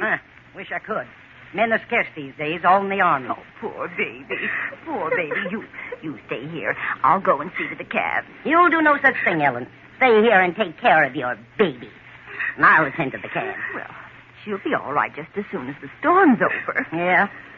Well, you've got to do something around here, Della.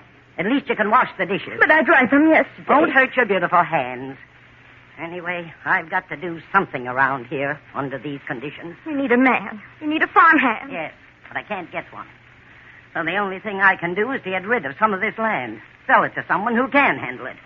Well, Mr. Dalton made you an offer for part of it, Agatha. He offered to buy some. Yes, I know. And he can handle it.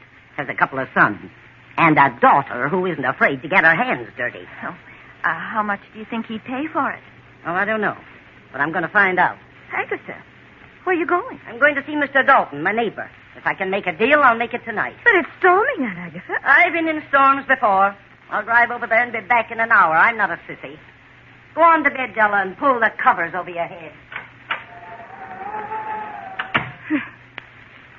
Aunt Agatha's selfish. She's mean. All she thinks about is this farm and work. I don't know anything about a farm. I can't learn. I won't. Well, you don't belong on a farm, Della. Doesn't suit you. I won't hurt animals. I won't milk cows. There, darling, don't cry. Mother understands. No one understands me. I won't be a slave. And Agatha's trying to make a slave of me. There are people for such work. There are men for such things. But men are scared, darling. Men are scared. Then we'll leave. We won't put up with this. Well, how can we leave, baby? We have no money. No. Well, I won't take care of animals. I'm going to be a model. I should be in New York or in Hollywood. Now, darling, don't let yourself get excited. She's mean and selfish, and I hate her. Please, Della, darling, calm yourself. Who does she think she is, ordering me around like a slave? I won't stand for it. Miserly old fool, I hate her.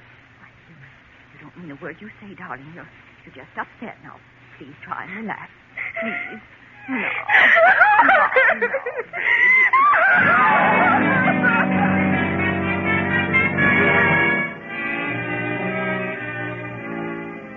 While Della, poor little Della, sobs and sobs in a fit of hysteria, Aunt Agatha drives on through the raging storm, and 10 minutes later pulls to a stop in front of her nearest neighbor's house, the house of Farmer Dalton.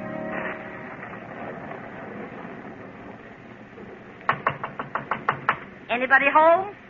Dalton. Well, the land of mercy, Agatha Mayberry. Well, come on in, come in. You must think I'm kind of crazy running around on a night like this, Mr. Dalton. Well, there must be a reason for it, Agatha. Yes, there is. I want to talk business. Business? Well, all right. What's on your mind all of a sudden? You want to buy the east half of the farm? Why, sure. I told you I did. What was your offer? $2,000. Well, that's a little low, don't you think? Well, perhaps, but what are you going to be able to do with it? You ain't got no men folk around. You'll have to let it go to grass. Yes, I know that. But if we could only get a few women to give up their fancy manicures and long fingernails, it wouldn't hurt them any, I know. I've tried it. Yeah, you're right about that, Agatha. Well, let's get down to business. You'll give me $2,000 for the east half of my land? Yeah, that's right. Well, the deal. Good. Shake. Now, how do you want it? Well, how are you prepared to handle it? Well, I'll tell you, I collected $1,000 cash from Henry Jacobs late this afternoon. It was too late to put in the bank, so I'll just give you that cash and a note for 12 months on the balance. All right, fair enough. Make out the note. All right. I, John Dalton, in consideration, in the sum of $1,000. There you are, Agatha. I see. Well, shouldn't we have a witness to this transaction? If you want it that way, sure. Oh, I'm sorry. I just wanted to thank you, Mr. Dalton. That was a swell supper. Oh, come in here a minute. I want you to do something. Sure, anything you say, Mr. Dalton. What can I do? Joe, this is Mrs. Agatha Mayberry, my neighbor of the West. She just sold me the east half of her land. I'm paying her half cash and the other half on a 12-month note. Like you to witness that note, if you would, Joe. Is that necessary? Oh, I don't know, but that's the way Agatha wants it. Very well, I'll witness it. There you are. Yeah, thanks, Joe. And who is this man? Well, Joe came here today, early this morning, and he's worked like a dog all day, done 10 men's work, and that's something I can't understand. What do you mean? Well, he's been discharged from the Army because of a physical reason. He's a 4F, but certainly didn't show any bad signs today. I can still do a lot of useful things. I thought you had enough men around here to handle things. Oh, I have, but he was broke and hungry. Well, if you don't really need him, how about lending him to me? I could use him. Yes, that's right. You could. She's got a farm and not a man on the place, Joe. How about it, huh? Sure, I'd be glad to help her. Fine. Well, you go on with Mrs. Mayberry. She really needs help, Joe. She lives alone with her sister and her young niece, and they can't help her much, but you can. It's a deal. Right. Well, here's your $1,000 cash, Agatha, and the note. Next payment's due in 30 days. I'll have it there. I'm not worried about you, John. See you later. Well, now, you better keep an eye on me. I'm a strange sort of critter. I forget sometimes, you know. Well, come along, young man. It's getting late and the storm's getting worse. Yes, I know. Are you alone? Yes. Good night, Mr. Dalton, and thanks for everything. Night, Joe.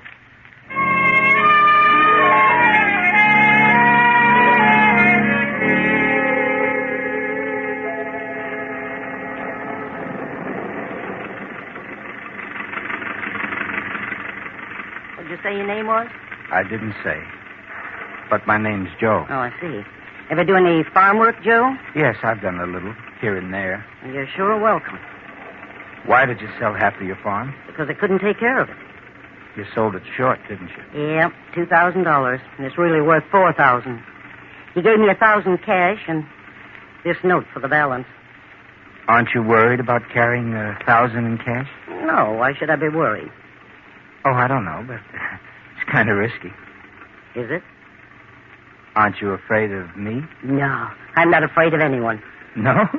Well, that's good. How long have you been out of the Army? 3 days, over 4 months. I was wounded in Bataan. But I can do lots of things, even if I am discharged. Well, I'm glad to have you. Glad to have anyone who can do anything. It's a dark road, isn't it? Yep, no one could drive on it if they didn't know it. Any crossroads? No, none. How much farther is your place? About 2 miles. Oh, that far, huh? It's a big farm. Well, what do you think of that? Must have got wet after all. That's what it sounds like. Oh, I hope it keeps going. I'd hate to have to walk the rest of the way in this storm. Such mud. Yeah, that wouldn't be good, would it? Maybe you better stop and let me have a look under the hood. All right. Shall I turn off the motor? No, not yet.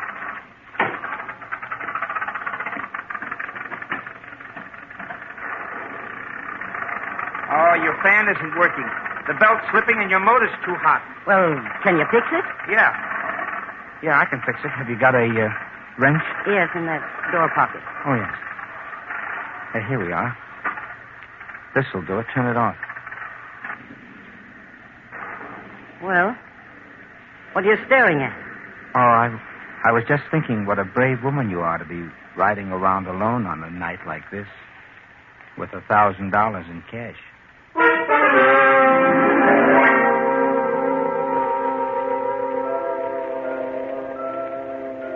Seems to me Agatha's been gone quite a while, Della. Yes, been almost an hour.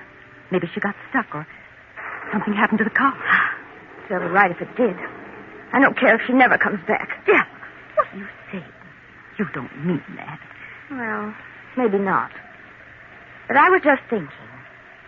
So were you, but you won't admit it. Admit what? If she didn't come back, why, then we could leave here. We could go to New York or Hollywood and I could follow my career. How? Well, we could sell the farm and everything. Have plenty of money to live on till I got started. We sell the farm? Don't be so dumb, Mother. Wouldn't you inherit all her property? Don't talk like that, Della. It frightens me. I can imagine how frightened you are. You're not afraid something has happened to her. You're afraid something won't. Be still. All right. Getting worse. Yes. It'll make the road slicker, muddier. Be hard to keep from skidding. Della, don't open it. Who's there? It's all right. Open the door. Good news, maybe, Mother. What is it? Oh, gee, it's mighty wet out here. Are you Mrs. Mayberry's niece? Yes. What happened? Well, she had a little trouble and... Where is she? Is she all right? I'm her sister. No, don't close the door. She'll be along in a moment. Is she... How did it happen? Well, the fan belt slipped and the motor got hot, and then when she started down that steep hill, the car started to slide, and she went into a tree at the bottom. I see. Where is she now? Well, I got you in the garage all right. Not hurt much. Front axle bent a little. Agatha! What? She's all right. Yeah, but I certainly had a time with that car. Well, what do you mean, all right? Of course I'm all right. But we thought... Make some tea, Ellen. I'm frozen stiff. Who's this man? Oh, this is Joe. Joe, this is my niece Della, and this is her mother, my sister Ellen. We've met. We're going to have a man around here. Joe's the new hand. Maybe we'll get something done around here for a change. Did you make the deal with Mr. Dalton? Sure. And he paid me $1,000 down in cash. Balance monthly. Joe here was witness to the deal. Witness? Yes, I happened to be at the Dalton's place. I worked there today. Your aunt said she needed a hand, so here I am. You're going to stay here? Of course. Well, how nice. Your aunt's a very brave woman to take a chance riding with a stranger and $1,000 cash around her neck. Oh, I'm not afraid. I'm a pretty good judge of people. Well, since you aren't going to make that tea, Ellen, I'll do it myself. Sit down, Ellen, before you fall down. Turn on the radio, Della. I want to hear the news in a little bit.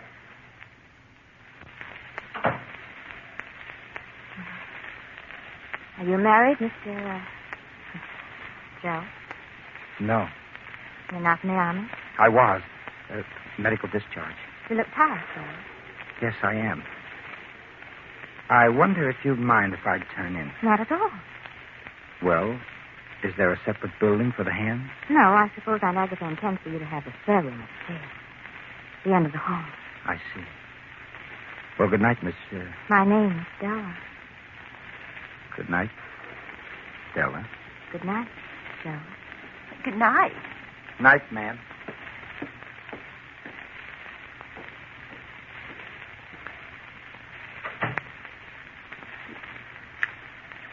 He's a bit odd, isn't he?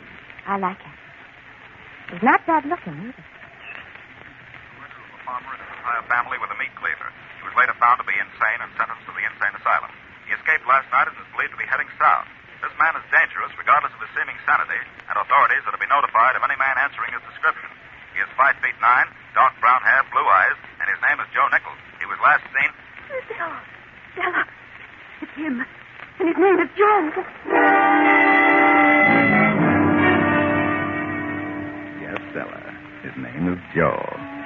Upstairs in that spare room is Joe, a mad killer. That frightens you, doesn't it? You and your mother and your aunt. 3 women alone in a house with a madman. And the man knows about the $1,000. What are you going to do, Della? What are we going to do, Della? What'll we do? Quiet, Mother. I'll tell Agatha. Agatha should know. Come back here. Be quiet. Agatha should be warned. Maybe she'll know what to do. No, not a word to Aunt Agatha. It'll only frighten her. Well, then call the police. Call somebody. We can't. The phone isn't working. It's gone dead. Gone dead? Della, what do you mean? What I said. I tried it earlier this evening. Well, when? I don't remember. You be still. Now go upstairs and go to bed. Go upstairs? What? No, Della, I can't. We've got to tell Agatha. Go to bed. But what if he should... Della, he knows about that money. Might kill us all for sleep. There's a gun in this table drawer. I can see both your room and Aunt Agatha's from this chair by the door. I'll stay here in the dark until morning. Understand? Yes, but please. Go on upstairs before Agatha sees you. Go on.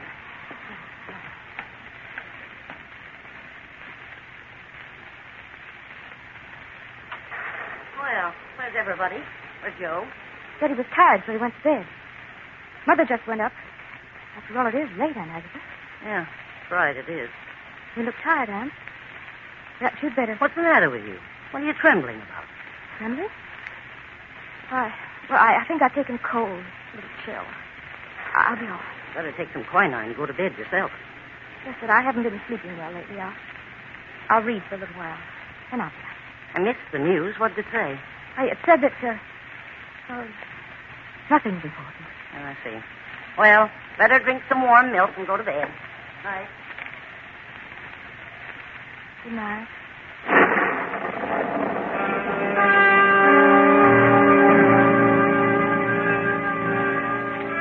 Why didn't you tell her, Della? Do you really think you can handle the situation? You think you can cope with a madman? Your face grows more pale. Your hands tremble.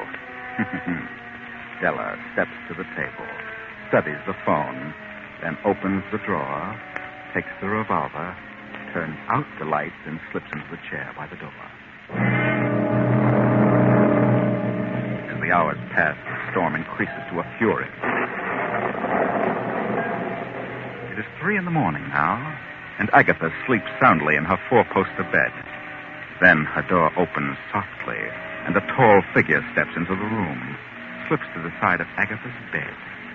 A few moments pass. Then a hand reaches toward Agatha's throat, removes the money bag. Agatha opens her eyes. What do you want? What is it you...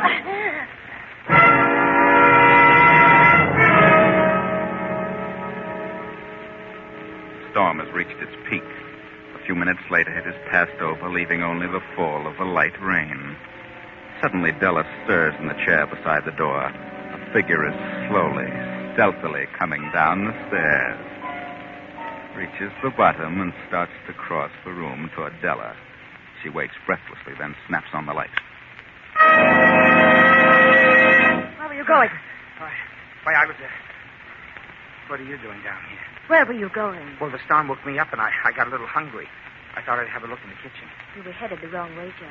Huh? The kitchen is over there. Oh, yeah? Yes, sure. I guess I got turned around in the dark. I don't think you were confused, Joe. What do you mean? You had no intention of spending the night here. And you weren't planning to start work in the morning. Of course I was. I know who you are, Joe. I know all about you. What? How do you know? Radio. There was a warning on the description. They said you were in this house. And what are you going to do? Phone the police? No. Phone's dead. Yes? I'm not afraid of you. I understand you're kind, Joe. What do you mean by that? I don't condemn you. I sympathize with You do? you. Yes. If they know I'm in the vicinity, then I've got to get out of here. You've got a little money. Haven't you, Joe? Yes? Then I'm going with you. Well, you're going... What do you mean? I can't do that? Yes, you can. You've got to. Once we're across the state line, everything will be all right. State line? I don't get it. I've got to get away from here. I've got to. I'm being held here against my wishes. Held here? Yes, they think I'm crazy, unbalanced. Crazy? You don't act crazy to me. Neither do you. But they've got some reason for keeping me here, and I can't stand it any longer. I've left before, but I haven't got a cent, and they watch me like a hawk. Here are the keys to the car. I don't need a car. I can hide out better on foot. I don't want anybody with me, especially a girl, and besides, I don't intend to cross the state line. But you're taking me with you. Nothing doing. I'm getting out now while it's dark. Wait a minute. What? Shoot the All right, open that door and go to the garage. Now go on. Remember, you're a fugitive. And if I shoot you, they'll think nothing of it. Straight ahead to the garage.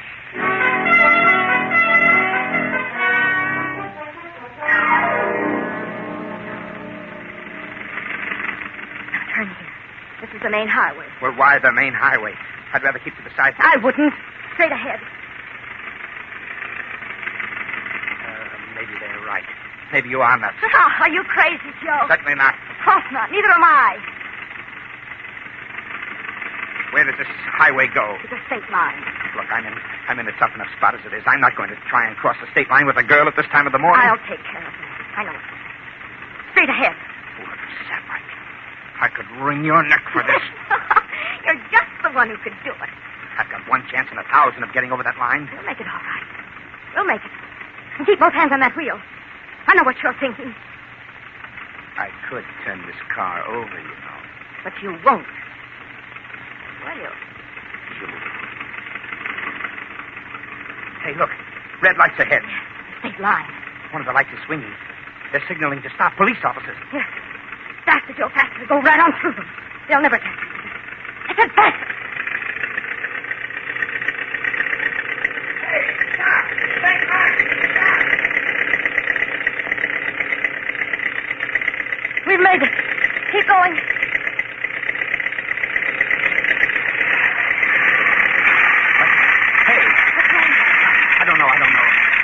Broken the piston rod. This old place won't take such a beating. Oh. Look back. Here they come. Now I am stuck. Don't move, Joe. Stay right where you are. You little sap. Don't you move or I'll shoot. Put up your hands, buddy. What have you been drinking? All right. What's the idea of running over the state line like that? Didn't you see the lights? Well, you see, I Maybe he's colorblind, Tom. Thought they were green. He seems to be sober, all right. Let's see your driver's license. I haven't got one. Let's see your draft card. I haven't got one. That is, with me. Well, you hear that, Frank? Who are you? Hey, Tom, look, slumped down in the seat. The girl. Throw your light on her. Look at her face, all bloody. Open the door. She's been bashed in the mouth. Wait a minute. Is this your gun, buddy? No. What's this little pouch on the seat? I don't know. Look, Tom, look at the bills. Look at the wad of money. Hey, sister. Are you all right? It's all right, sister. We're state police. Please. What happened to you? It's him. Who is this man? He came to our farm last night. He robbed my aunt and made me come with him. He kidnapped me. She's crazy. She's a nut. When we crossed the line, I tried to scream and he hit me. You don't know who he is? No, his name is Joe. I think he's the lunatic who escaped from the asylum yesterday. She's crazy, I tell you. Get out of that car, buddy. You're coming to headquarters.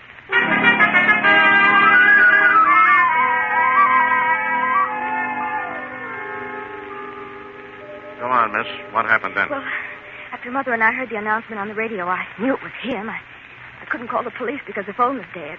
Why didn't you go for help? Because he knew that Aunt Agatha had the money. I was afraid to go because of what he might do. I got Aunt's gun and sat by the door where I could see him if he went into his room. Yes?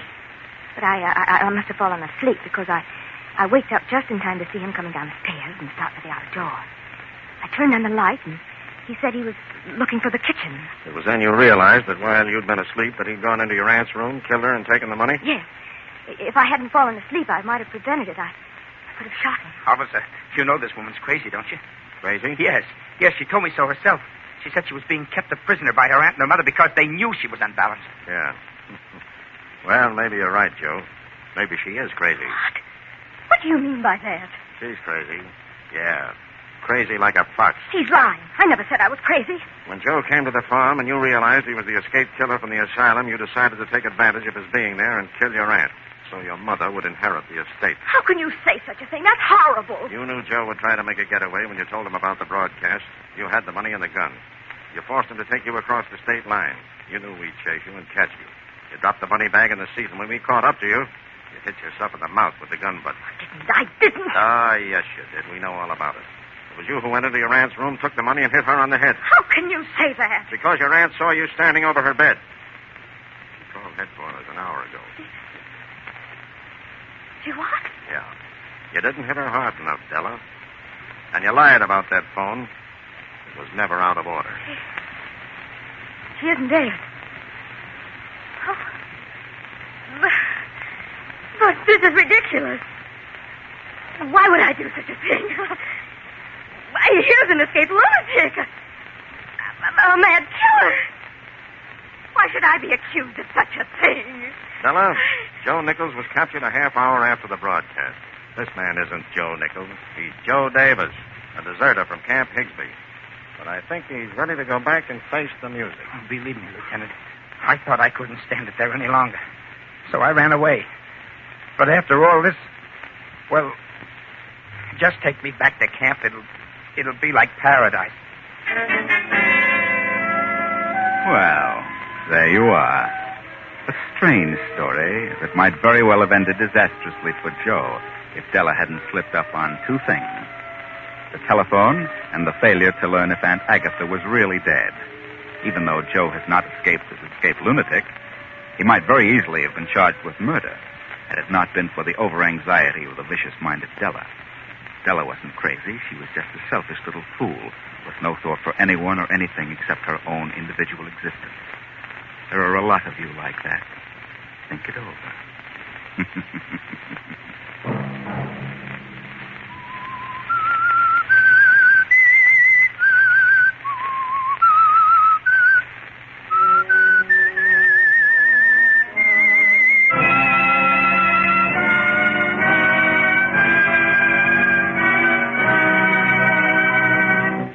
CBS has presented The Whistler. Original music for this production was composed and conducted by Wilbur Hatch. The Whistler is written and directed by J. Donald Wilson and originates from Columbia Square in Hollywood. Next week, same time, I, the Whistler, will return to tell you another unusual tale. Good night. This is the Columbia Broadcasting System.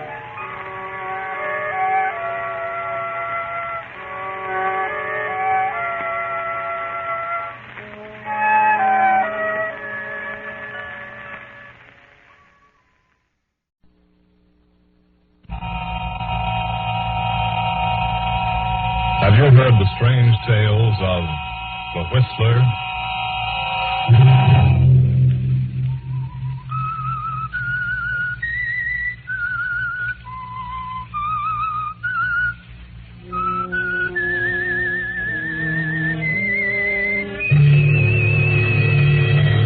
I'm the Whistler.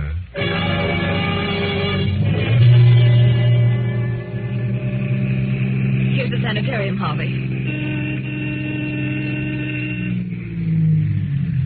Is he still unconscious? Yes. Oh, here comes the attendant. We're all ready for him, Mrs. Jackson. Take his feet, Harold. Oh, you had the time, huh? Yes, I had to give him a good one on the chin. You'll have to watch him. He may try to get away when he comes to. Don't you worry. We've got a lot of tough cases here. Don't let him know who brought him here. And don't let him know I had anything to do with it. Leave everything to us. It's a 2-hour drive back to the city, Donna. Yes. Well, I'll phone you tomorrow. Good. If anything happens, we'll call you. Thank you. Good night.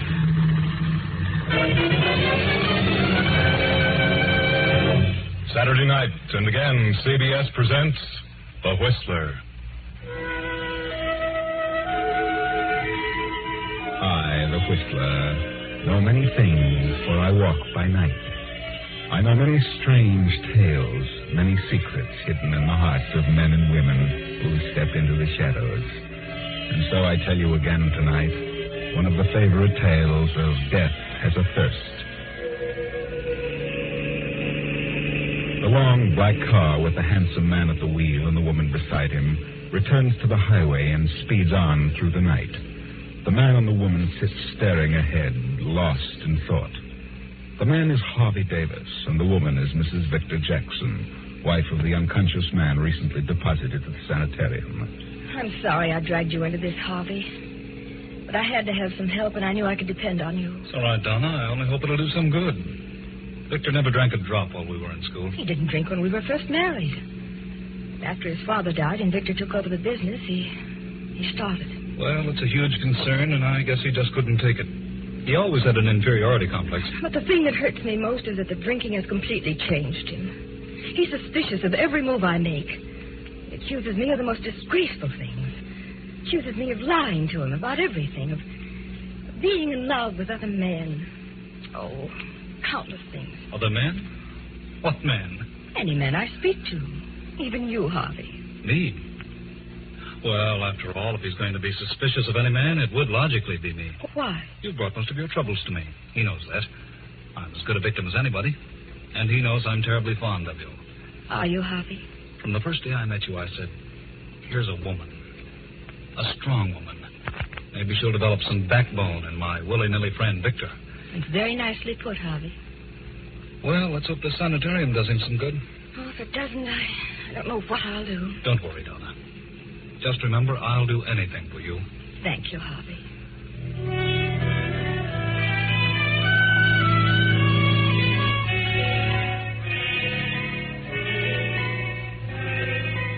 Toward midnight, the black sedan arrives at the Jackson mansion. The butler greets Harvey and Donna at the door. Evening, Mrs. Jackson. Evening, Mr. Davis. Dr. Saunders is in the library, ma'am. He's waiting for you. Dr. Saunders? At this hour? What on earth does he want? You'd better see him, Donna. Maybe he knows. How could he? Come with me, Harvey. Of course. Oh, good evening, Dr. Saunders. Evening, Donna. Evening, Harvey. Hello, Doctor. This is quite a surprise. Yes, I can imagine.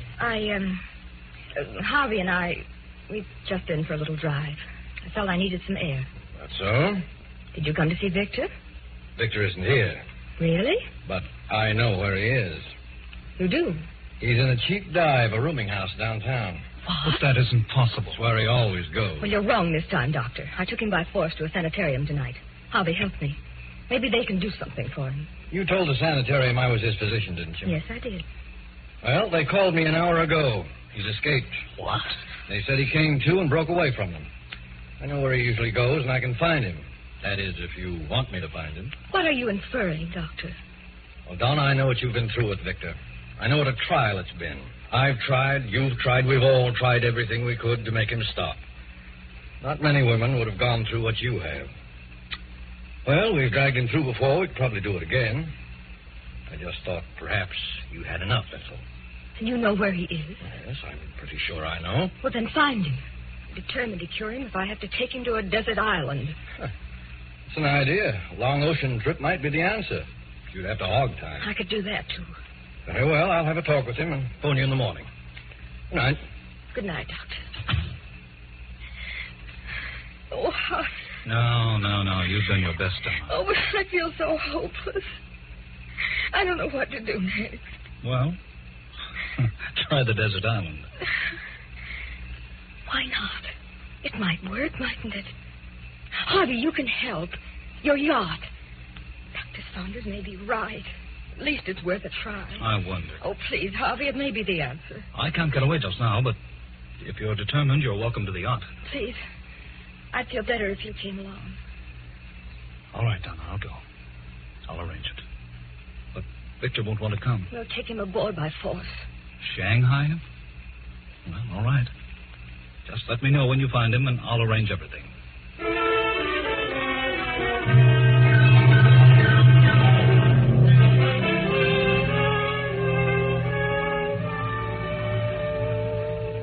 When he checked in, he was as drunk as a lord. Well, I'll leave you alone with him, Doctor. Thanks. That hypo will bring him out of this. Thanks a lot.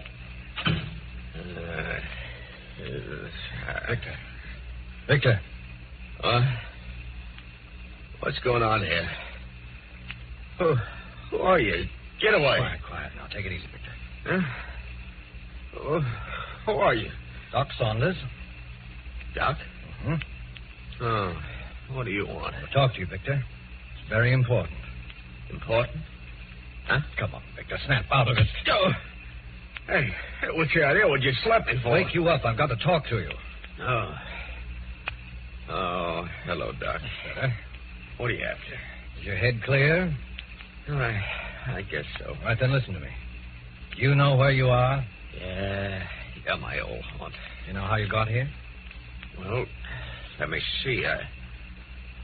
No, I I can't remember. Mm-hmm. Well, I'll tell you where you're going if you don't pull yourself together. Where? To the insane asylum. Did you say asylum? I did. There's nothing that hastens final mental breakdown, insanity, more than alcohol. Insanity? Are you just telling me that? No, I can prove it. Good Lord. Want that to happen to you? Oh, no, but I just can't seem to quit. You're going away, Vic. Away? Where? Sending you on a long voyage with no liquor. Oh, no. No, you're not. All right. I'll get hold of myself. Yes, you said that before. Oh, I can take it or leave it alone if I want to. But you haven't so far. You've gone from bad to worse. Now you're going where you can't get it. But, Doc, I can't. I'd die. I couldn't stand it. You'll stand it and like it if I have to. No. I won't be pushed around by anyone. I know who's back of this, Donna. She wants to get rid of me. Asylum. That'd suit her fine. She'd like that. So she can cavort around with Harvey and all the others. Oh, shut up, Vic. You're all planning to get rid of me. You don't like me. You're taking a trip. Get rid of me and you can all share in the estate. Well, you just see how much good it'll do. Sorry. Oh. But you're taking a trip, Victor.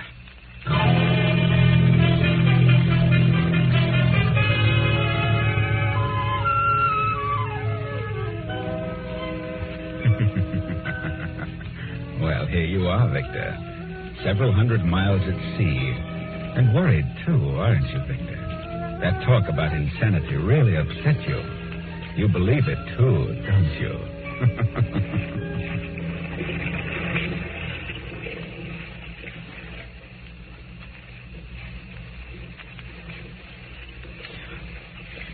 Victor. What's this? Where am I? Donna. Do you feel better, Victor? Oh, what is this? It's moving. I feel dizzy. I don't think you're dizzy. We're on a boat, darling. What boat? We're on a boat in the middle of the ocean. A boat? Oh. Doc Saunders. That's what he said. A voyage. It's his idea. Now, Victor, everything's going to be all right. I know what you're planning to do. You're planning to kill me. You want to get rid of me. Want me to die. You won't die. Whose boat is this? Harvey's yacht. Harvey. Now I know it's a plot. Now I know what it's all about. You and Harvey, that's it. Oh, don't be ridiculous, Victor. Harvey consented to let me have the yacht. Is he on board? Yes.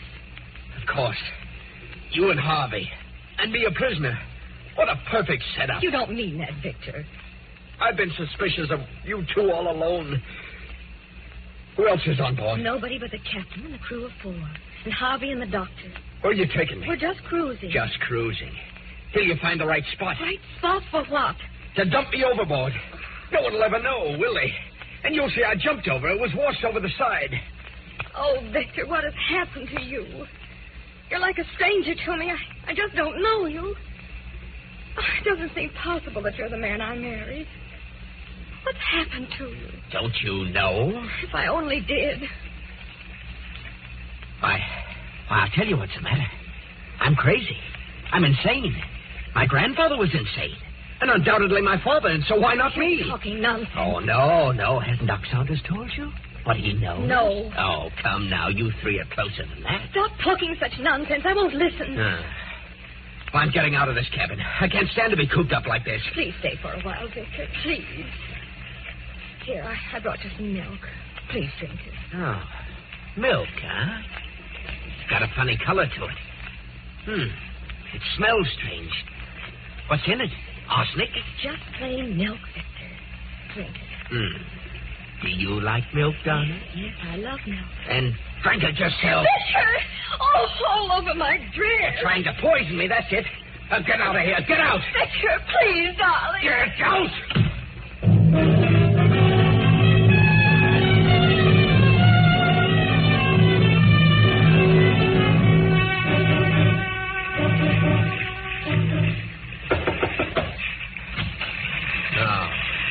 What do you want, Doc?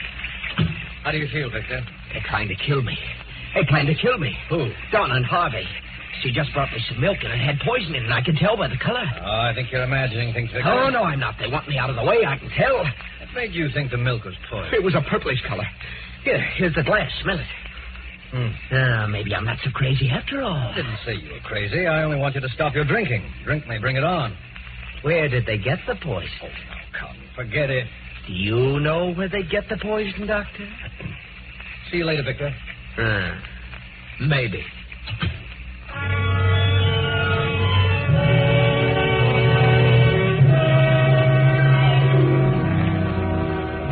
Did you send for me, Doctor? Yes, Donna. Did you take some notes for Victor? Yes, I did. What did you put in it? Why should I put anything in it? Victor thinks you did. Why, you should know me better than that, Doctor. You did put something in it. Well, yes, I did. Some of that red liquid to make him quiet. Oh, yes, of course. That's what it was. He threw it all over me. Oh, I'm thoroughly disgusted, Doctor. I can't go on with him this way. He isn't drinking, but there's something wrong. I decided to give it up as a bad job. I'm going to get a divorce. Divorce? I'm afraid it's too late for that, Donna. Too late? Well, what do you mean? It's something I haven't told you. I've been hoping it wouldn't be necessary, but after the day, I've given up all hope. Why can't I get a divorce? You cannot divorce an insane person. Insane? Good heavens. Yes, Victor has all the symptoms, and it's liquor that's hastened the crack up. I couldn't be certain as long as he was drinking, but today I realized the truth. What? Oh, I'm bewildered. I've never been so shocked in my life. I wish you hadn't told me. I'm sorry, Donna. I wanted you to be on your guard. You see, he has some strange hallucination about you and Harvey.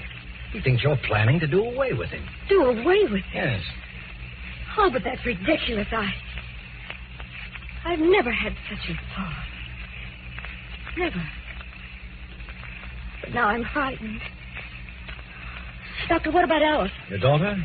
Oh, she's all right. I wouldn't worry about her. But think what this will mean. If this gets out about Victor, it may ruin her whole life. I can understand that. Oh, this must never happen. It must remain a secret.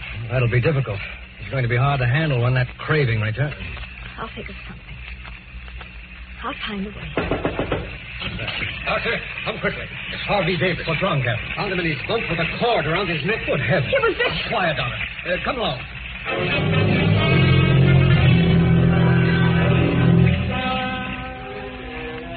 Is he dead? No, he's breathing. We found him just in time. He'll be all right in a few minutes. Oh, thank heaven. Harvey, old man. Huh? Harvey. Donna, what's wrong?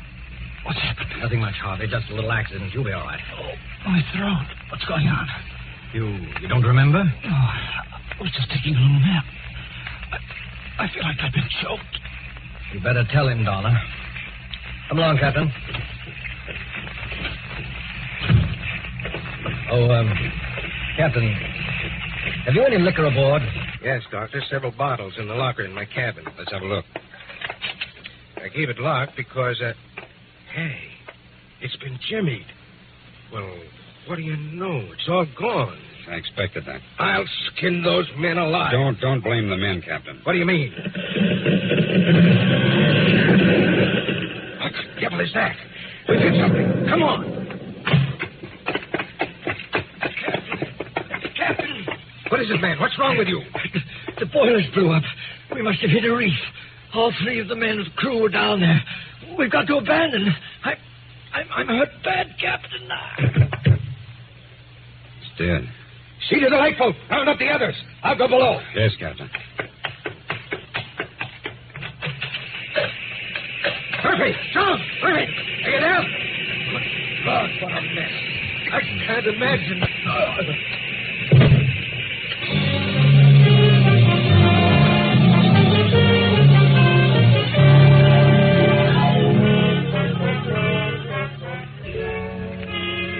2 days pass, and the sun beats down relentlessly on the 5 survivors in the open boat. The doctor watches anxiously over the still unconscious captain, and Donna and Harvey keep a constant eye on Victor, who sits alone in the end of the boat, staring at the horizon. How's the captain, Doctor? Still holding his own.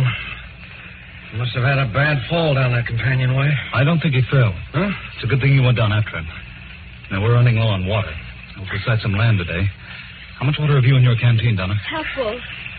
I say, look over there. What's that? A ship. Oh, it's land. An island. Grab an oar, Victor. Come on, Doc.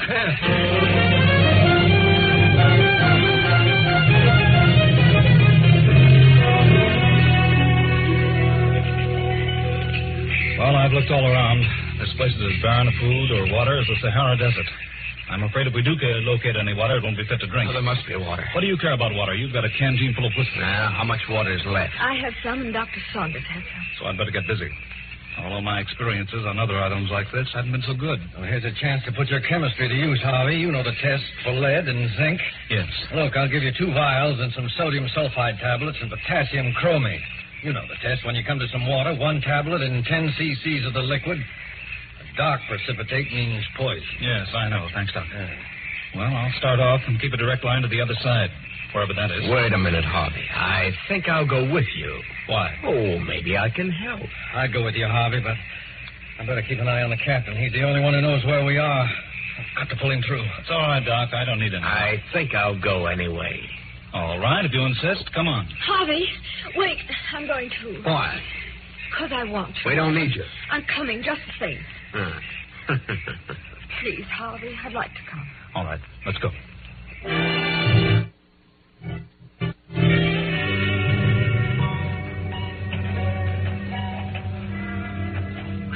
It's certainly hot. How do you feel, Donna? All right. How far have we come? Oh, 10 miles, I should say. It's a pretty big island at that. Nothing but desert. Yeah, you sure those last 2 water holes were poisoned? Certainly. They look good to me. I'm getting mighty thirsty. Better quit drinking that whiskey. It'll only make you thirstier. Harvey, can I have a little water? I'm sorry, Donna, but you'll have to suffer it as long as you can. Please wait. You suppose we'll ever get out of here? I don't know. Oh, it's all my fault. What a shame to get you into such a mess. Please forgive me, Harvey. There's nothing to forgive, Donna. I'd do it again 100 times over. For you. Would you, Harvey? Yes. Poor Victor. What a sad thing. No one must ever know, Harvey. Promise me if we ever get out of this. Promise me you'll never let anyone know. No one will ever learn from me. I got him! What on earth? Harvey, he's got a gun. Where did he get it? Come on. I got him, look. A lizard. A big one. I knew we'd find something. Put that down. You can't eat that. There must be water around here. There must be. Where'd you get that gun? Out of the captain's locker. Better take it easy with those shells. We may need them.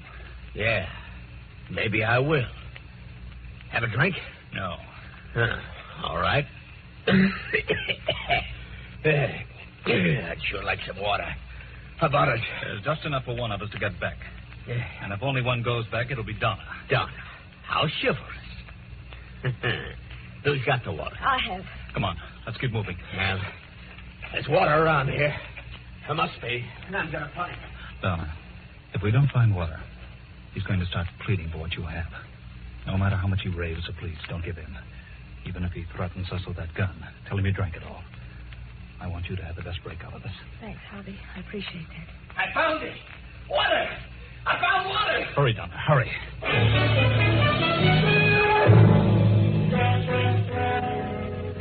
Well, what about it? What's the test show? Just like all the rest. It's full of lead and zinc and heaven knows what else. Poison, huh? Worse yet. How about some of that water? What water? In Donna's canteen. There isn't any more. Who drank it? I did. You both did, and you left none for me. You've got your whiskey. I can't drink whiskey all the time. You've done pretty well on it for several years. I've got to have some water. Harvey warned you. Harvey. Is that all you think about, Harvey? You should have married Harvey. Perhaps you're right about that. Are you sure that water is poison? I'm not drinking it, and I'm thirsty, too. Maybe you're just waiting. For what? I don't know. But I can imagine a few things. We'd better stop here for the night. Are you very tired, Donna? Awfully. Better try to get some sleep. Where are you going, Victor? I'm just going to look around. I may find something. I'm hungry. I'm going to build a fire with this brush. Don't get too far away. I'll be around. Don't worry. Keep a close watch on your canteen, Donna. I have an idea what he's up to. I'll try not to sleep, but I'm dead tired. I'll do my best, Harvey. If he goes to sleep, I'll try to get that gun away from him. Good night, Donna. Good night, Harvey.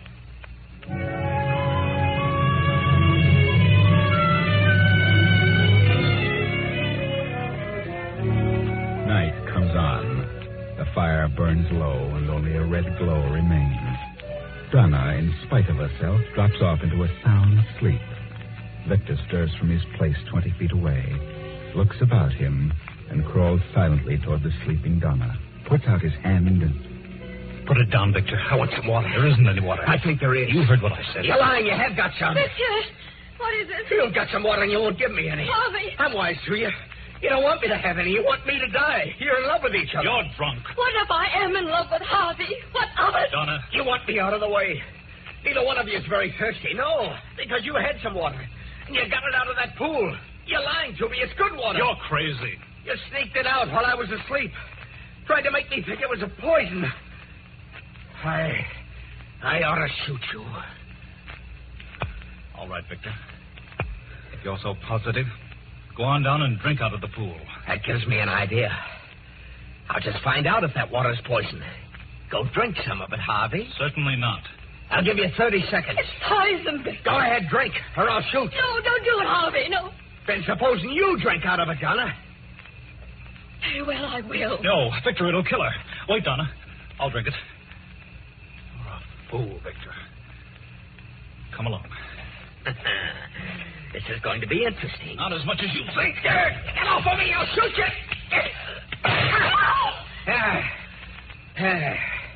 Maybe that'll hold you, Harvey. Oh, it's all right, Donna. Just hit my shoulder. Well, I hope you're satisfied now that it is poison, Victor. Maybe. But you two are getting water someplace. Please. Please, don't take that canteen, Victor. It's for Donna. All right. All right. You two are getting this water from someplace. Hand over that canteen, Donna. No, I said that's for Donna. I'll take care of it. For all of us. And if either of you make a move toward me, I'll shoot you both. Good night. And sleep tight. Both of you.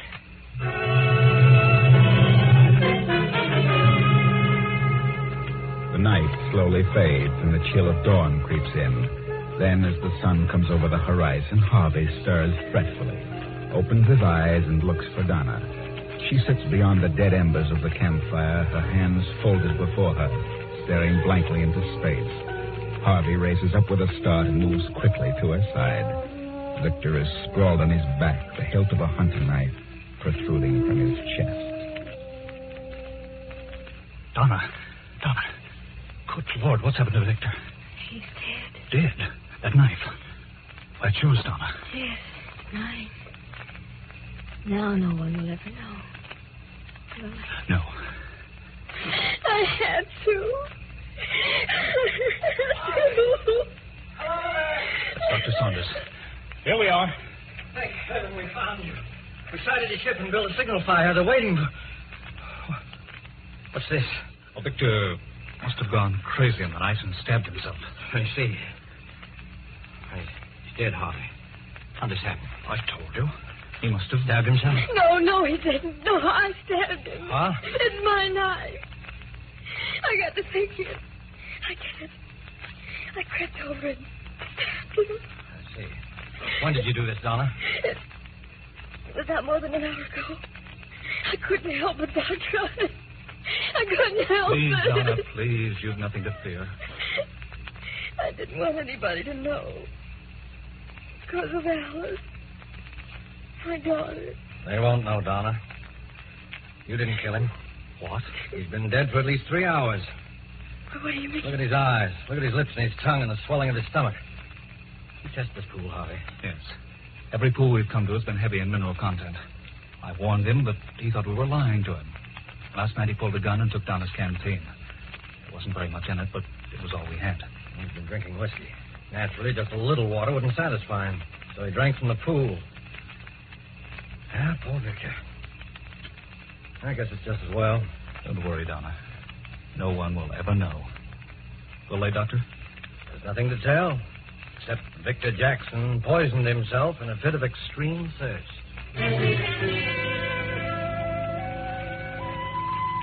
No, Donna. No one will ever know. You did your best. You tried hard to make things work out. But somehow fate seemed to take things right out of your hands. But you know better, don't you, Harvey? You know what happened. Tell us. Tell us, Harvey. After Victor took the canteen from Donna and drank the few swallows in it, he fell off to sleep. Then I took the canteen and filled it from the poisoned pool. I knew he'd wake up with a greater thirst. And he did. But I'm not sorry. He's better off. And I found I do love Donna. And I'll take care of her for the rest of our days. There you are. From drama to tragedy, and from tragedy to a beautiful love story wherein they live happily ever after. I know.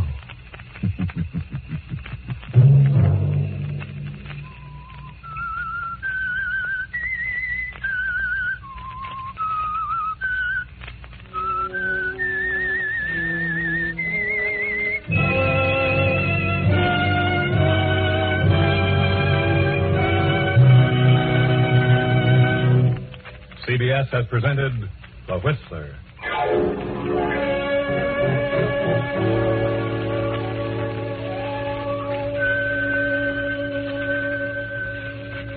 Original music for this production was composed and conducted by Wilbur Hatch. The Whistler is written and directed by J. Donald Wilson and originates from Columbia Square in Hollywood. Next week, same time, I, the Whistler, will return to tell you another unusual tale. Good night. This is the Columbia Broadcasting System.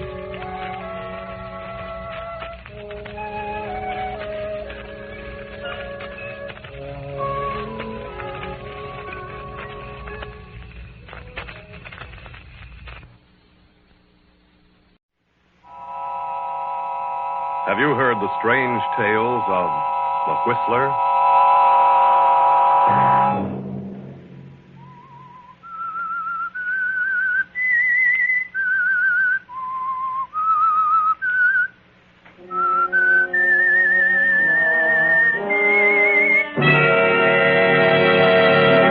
I'm the Whistler. I didn't ask you to marry me. You asked me.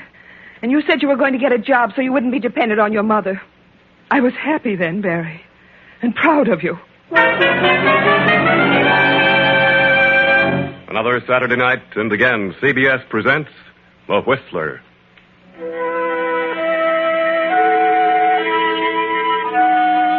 I, the Whistler, know many things, for I walk by night.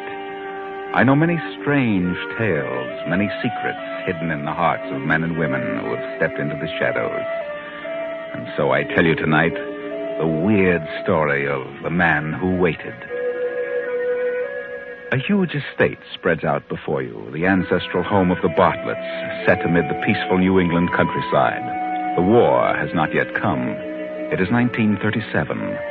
The estate is ruled by Lydia Bartlett, a cold, cantankerous woman ill with heart trouble. Into this unhappy setting has come young Genevieve Garrison to act as secretary companion to bedridden old Lydia Bartlett. Lydia has but one child, a son, Barry, recently returned from a tour of Europe. The handsome young Barry is immediately attracted to lovely Genevieve, and after a month has passed... Genevieve? Genevieve, where are you? I'm up here, Barry. Oh, I've been looking all over for you. So this is your hiding place. No one ever comes up here, except the birds. It's mighty windy up here in the tower. I love it. It sings to me. Yeah? You're a strange girl. You know, I think you're part of this wilderness. Some wild thing that shows itself for an instant and then disappears. That's your charm for me, Genevieve. That unattainable wildness that lures me. Please, Barry. Oh, I know Mother'd have a fit if she knew I were in love with you. Then you must be sensible, Barry. After all, she controls the estate. And you'd have nothing if you were to make her angry. Your eyes are almost black when I see them so close. Are you frightened, Genevieve? No. That is... Your heart's beating so fast. I know. Let me go, Barry. Are you frightened? Or is it that... Yes, I am frightened. Will you marry me, darling? Barry. I mean, would you marry me if I were able? Yes, Barry, yes. You know that. I'll have to find some sort of a job if we marry. Mother would cut me off in a minute. You know how she feels about marriage. Yes. We'd best forget about it, Barry. I wouldn't want to cause any trouble between you and your mother. You better go now. Oh, you're too lovely for words, Genevieve. Barry. I love you, darling.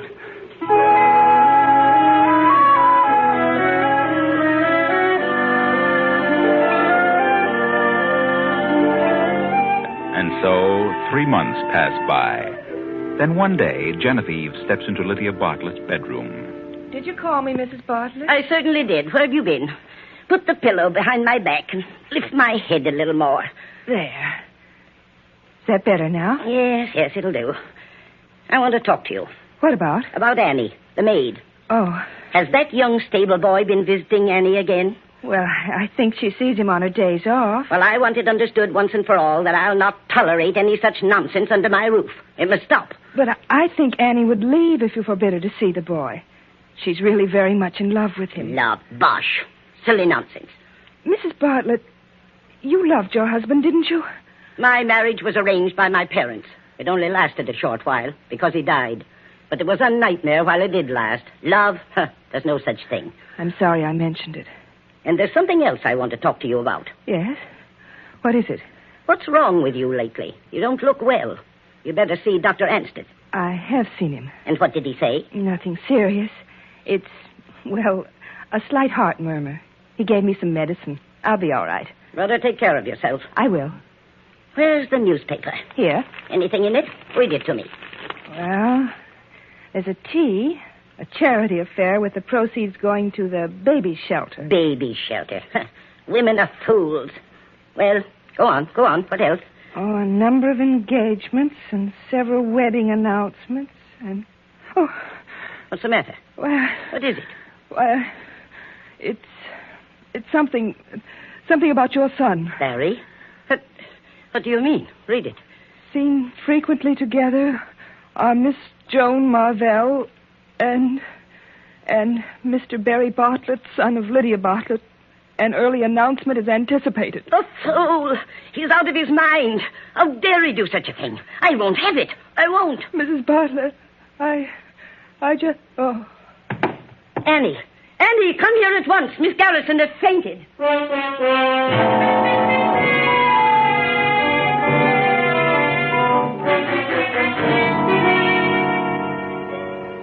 How are you feeling, Genevieve? Mother said you'd been ill, that you had some sort of an attack. It wasn't anything. I had rather a shock. My heart isn't too good. I was reading the paper to your mother, and I noticed your name coupled with that of a Miss Marvell. Oh. It was silly of me to give way because I know it can't mean anything now. Genevieve, I think I'd better come right out with it. You mean it's true? Oh, Barry, how could you? I've been trying to get up here to discuss it with you. You know that such an arrangement as ours is no good. Why, if Mother ever found out we were married, we'd be sunk. It's very unfair. It's just as unfair to me. I didn't ask you to marry me. I was content the way things were. But when you asked me to be your wife, you said you were going to get a job so you wouldn't be dependent on your mother. I was so happy and so proud of you. Well, I tried to get a job. But it's terribly awkward trying to find something to do when you're not accustomed to it. And you can't ask a man of my position to go out and become a garage mechanic or something like that. There's nothing dishonorable in becoming a garage mechanic. Oh, don't talk nonsense. Naturally, I can't tell my friends my reason that I'm married. Naturally. I met Joan some time ago. I was up at King's College with her brother Ned. She's grown up to be most attractive. More attractive than I am, of course. I didn't say that. It would be a very suitable marriage. The Marvells have pots of money, and the old man would give me a place in his business. Oh, naturally, I plan to take care of you, make you a suitable allowance, and that sort of thing, if you'll divorce me. As a matter of fact, Joan knows all about you and has consented to marry me if I can get a divorce. She knows about your being married to me. But there's something else she can't know, Barry. Why, what are you talking about? I'm going to have a child. Your child. A child? Who knows about it? Dr. Ansted. I went to see him, and he told me what was wrong with me. Well, Ansted's a good sport. He won't talk. Anybody else? I've told no one else. But I think Annie suspects.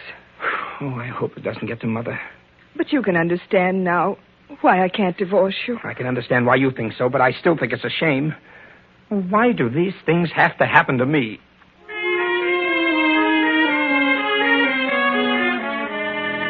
Why do these things have to happen to you, Barry? But yours is no great tragedy, though you think yourself so ill-used. The harm that is done is not to yourself, but to the woman who loves you so dearly. And can you be sure she won't tell your mother? Is there anything else you want, Mrs. Bartlett? Yes, Annie. You're not to let that Joe Moberly into the kitchen. Is that clear? I'll not have that sort of thing going on in my house. I'm not seeing Joe in the house. And when I see him open and honest, like respectable people.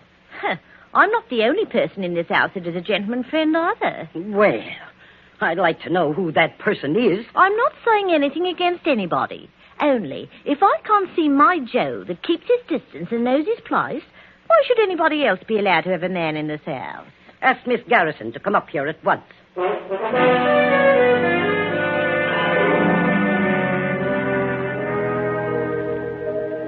Annie said you wished to speak to me, Mrs. Bartlett. And so I do. So I'll come right to the point. What's going on behind my back? Behind your back? I don't know what you mean. Oh, yes, you do. You lie very badly. Out with it. I don't understand.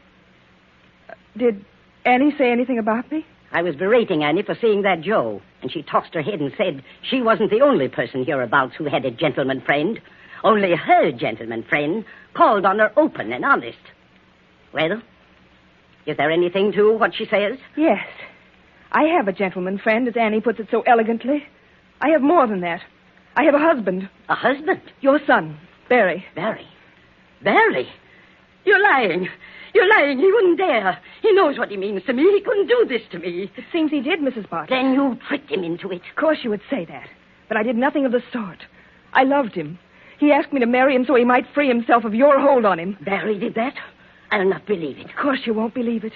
You don't know the meaning of love. What a way to talk to me. I'll not tolerate it another moment. You'll have to tolerate it. Because there's no way of your stopping me.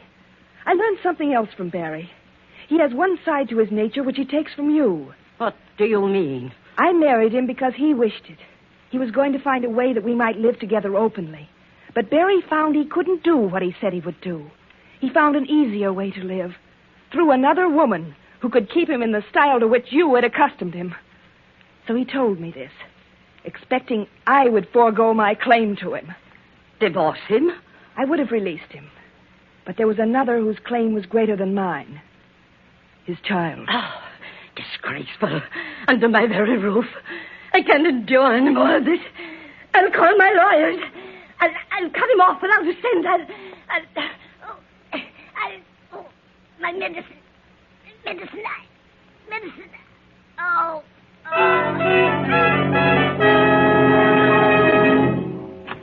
What's happened, Miss Garrison? Come in, Annie. Oh, it's the missus. It's another attack. I'll call Dr. Anseth. You can call him Annie. But Mrs. Bartlett is dead. And now Barry will be free from his mother's apron strings, free from financial worry. He will inherit the estate to do with as he pleases. But still, he hasn't everything. Joan is forever on his mind. I had to talk with you, Joan. It's been ages since I've had a moment alone with you. I'm sorry, Barry, but I didn't think it best.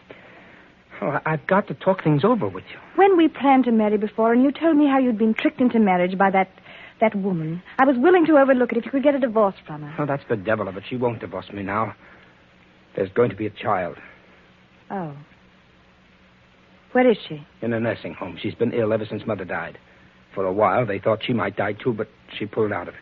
Oh, I know she must have, led you on, but you're so attractive, and she must have been really fond of you. But I don't love her, dear. I love you. Can't you understand it? I can't give you up. I won't. Barry, darling, I love you, too, but this isn't a thing we can decide in a moment. You must be patient. Patient. You sit there close to me, and you ask me to be patient. I will for a while. But only for a while. Genevieve, lying in her narrow bed in the nursing home, is trying to be patient, too, trying to forget the pain which racks her to the core, trying to keep from calling for the husband who isn't there. She had hoped that the birth of their son would bring him back to her. Then, one evening, the door opened. Is that you, nurse? No. It's Barry. They said I might see you now. Barry. Oh, why haven't you come before? I've wanted you so. There, now. Don't go on like that. I've had quite a lot of business connected with the estate, which took me away for a bit. They sent me a wire about the baby, and I came as quickly as I could. Have you seen him? Yes, rum little Dickens. Babies all look alike. Well, you'll be as fit as a fiddle before long, and after you get out of here, there's some things that must be straightened out. What things straightened out? I don't understand. Oh, things. I'll see about a house for you and the baby, and... For me and the baby? What about you? Aren't you going to live with us, Barry? No, you see, I... Barry, that girl. Are you still in love with her? Well, yes, I am. I thought when the baby came it would be different. I see it's not. Well, it's... Let me tell you something. Sit down. You'll have to keep her waiting a while longer. They thought I didn't hear them because I was being put under the anesthetic. But I wasn't quite out. The doctor said she may last for years, but I lay you 10 to 1 she's dead in 3 months. Oh, come now. You may have imagined it. I didn't imagine it. You know what that means to me. 3 months to live. You can see how important it is that those 3 months should be spent with you. The doctor didn't say a word to me about your being in such a serious condition. But I heard him. I see. And you don't want to give me a divorce. You want me to wait, is that it? Yes, Barry. Please.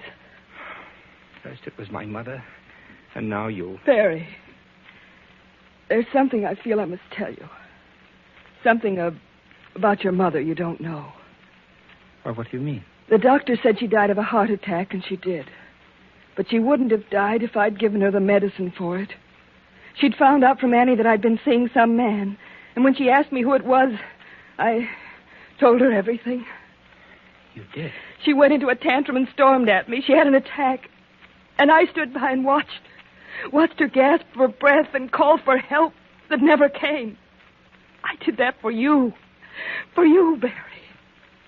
And you expect me to go on with you? I'd expect you to stay with me and our son during the last remaining months of my life. And if you try to leave me or seek to have me put away because of what I've done, I'll bring you into it. I'll swear it was your idea. That you're an accessory.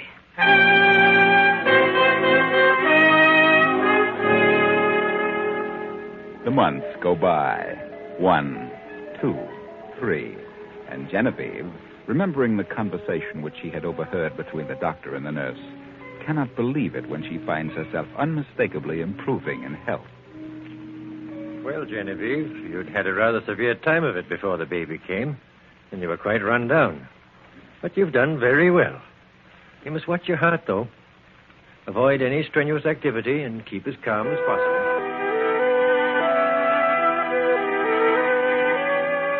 Barry has sullenly accepted the conditions which have been forced on him, but the knowledge that Genevieve was responsible for his mother's death, as well as for his enforced separation from the girl he loves, makes him sullen and bitter. There's no happiness for either of them in this unnatural arrangement, but Genevieve holds him with her constant threat. Did you ring for me, Mrs. Bartlett? Will you ask Cook to make me a fresh pot of coffee, Annie? This tastes very bitter. Yes'm, but Cook won't like it. Well, I can't drink this. It tastes as bitter as Never mind. Don't take it back. Leave it. Yes'm. It's odd, but I could have sworn it tasted bitter like... I couldn't. Oh, good morning, Barry. Good morning. I'd offer you some coffee, but it's not so very good. No, thanks. I'll just have a look at the paper. I had coffee in my room. Oh? Since when do you do that? What? Since when do I do what? Have coffee in your room? I did this morning. Was it this same pot? Well, it might have been. I don't know. I never noticed. Why? Did you notice it was quite bitter? I can't say that I did. Might have been standing too long. The cook should have sent you some fresh coffee. Get after her about it. Yes. It might have been standing too long. It might have been standing too long, but you don't think so, do you, Genevieve? Not when you know how your husband bitterly resents his enforced stay at your side. How he wishes the doctor's prognosis of your case had been fulfilled. If only there was some way to break up this infatuation with Joan before it's too late. Why not call Joan? Talk to her yourself.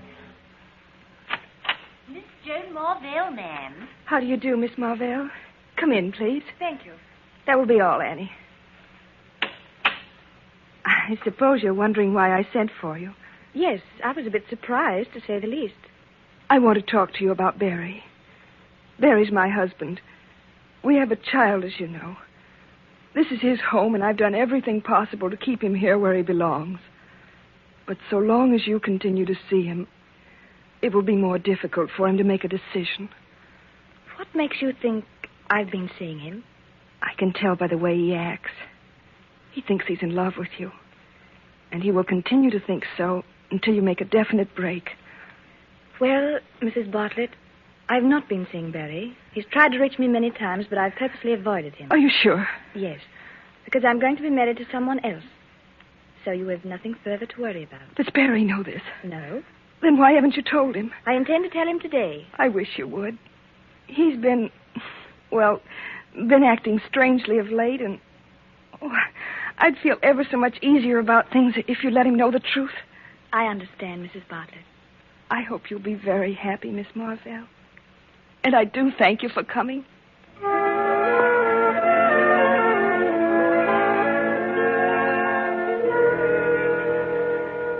you see, it's all for the best, Barry. You don't mean that, Joan. Until I talked to her, I was really undecided about marrying Roger Haddon. But now I know what to do. She's a lovely woman, Barry. The most tragic eyes I've ever seen in my life. You must go back to her. She wants you, needs you. You must forget about me. So she sent for you, did she? Yes. She thought she was being clever. Oh, why doesn't she give up? She knows how I feel. I do wish you hadn't gone to her. I'm glad I did. I know now what to do. And having seen her, talked to her, I understand you so much better. Understand me? Yes. I think you know what I mean. Goodbye, Barry. No, please. Joan, please, wait a minute. You don't really love this, Roger. You're doing this just because of Genevieve. You must think of yourself. Think of me. Hold your decision for a few weeks. Why? Well, something may happen. I mean, if you'll just wait a bit, the picture may change for us. How do you mean? How could that be possible now? Promise me that you'll wait. What are you thinking, Barry? Why, nothing. I just want you to wait. She said you'd been acting odd. She's imagining things. I'll have to hurry now or I'll miss my appointment. Goodbye. I said goodbye, Barry. Oh, yes. Goodbye, Joan.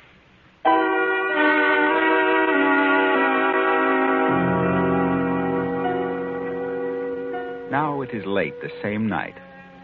Genevieve lies wakefully in her bed. A car draws up outside.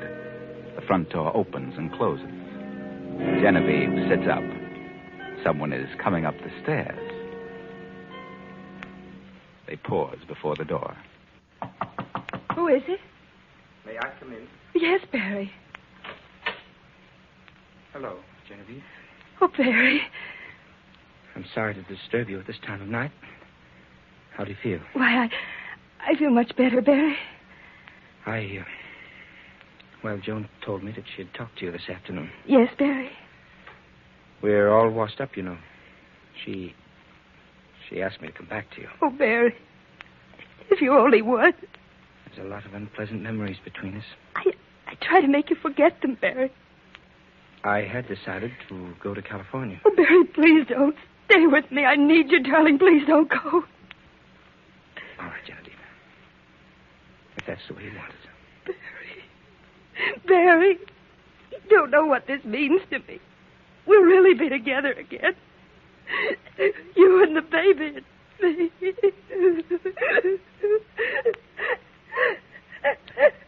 me. Genevieve, Genevieve, what's wrong? It's my heart. What? Excitement. My medicine. In the bathroom. Please, Barry. Medicine? Yes. The little one with the medicine dropper. Please. Yeah. Yes, Genevieve. Bottle with the medicine dropper in it. Medicine dropper in it. Oh, yeah. I have it. How much do you take? 5 drops. 1, 2, 3, 4, 5. There you are. Thank you, Barry. Oh, you'll be all right now, Genevieve. You'll be all right in a few moments. I'll stay in the other room tonight. Barry. What is it? That bottle. That isn't my medicine. What? No. Look. Look at the label. That's your mother's medicine. Mother's? Oh, good Lord, it is. It's wrong for me. That medicine is a heart depressant. Barry. Barry. What have you done? I can't breathe. Can't. Genevieve. Genevieve!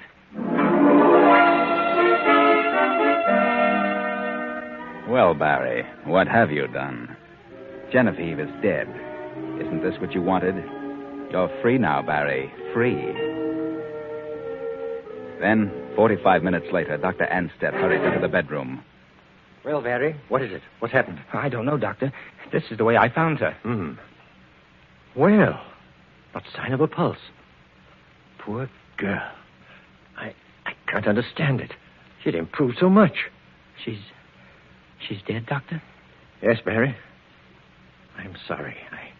I'm completely dumbfounded. Wait a moment. What's this? What? What on earth? Why, she's taken some of this medicine. Good heavens, yes, I can smell it in the glass. Well, what's wrong, sir? This isn't her medicine. I prescribed this for your mother. My mother? Genevieve's heart needed a stimulant. This induces the opposite reaction. Oh, she took this by mistake. By mistake? But how on earth could... Well, there's nothing we can do for her now. What time did you say you came into the room, Barry? Why, just a few moments before I called you.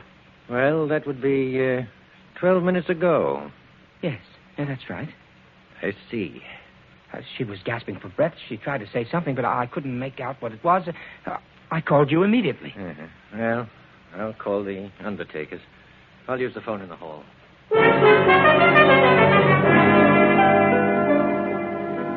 The body's in this room, Mr. Andrews. Come in. Thank you. Barry, this is Mr. Andrews. Oh, how do you do? How do you do? Mr. Andrews is a police inspector. What? Why the police? I thought you called the undertaker. Not yet. Well, why the police? Barry, here's a letter your wife gave me not so long ago. It says on the envelope, to be opened at my death. A letter? Yes, I'll read it to you. Dear Dr. Anstead, for many months now, my husband has been in love with another woman. I refuse to give him a divorce. Lately, he's been acting in a strange manner. I know he wants me out of the way. I know he has tried to poison me. I've hoped and hoped that I could bring him back to his senses. But now I'm afraid it's too late. If my death occurs, I want you to investigate the circumstances thoroughly. Signed, Genevieve Bartlett. But that's ridiculous. I never thought of such a thing. It's all pure imagination. I came back here tonight to stay. I realized what a fool I'd been, and that letter doesn't prove a thing. It proves a motive. And furthermore, you lied about the time you found her. Lied? You said you came into this room 12 minutes before I arrived. You said she was trying to speak, and that you called me at once. 12 minutes elapsed from the time you found her till I came. Yes, that's what I said. But she had been dead almost an hour when I saw her. What? You waited, Barry. Waited till you were sure she was dead. Then you called me. No. Wait a minute, Doctor. I can explain. You can explain down at headquarters. Come on.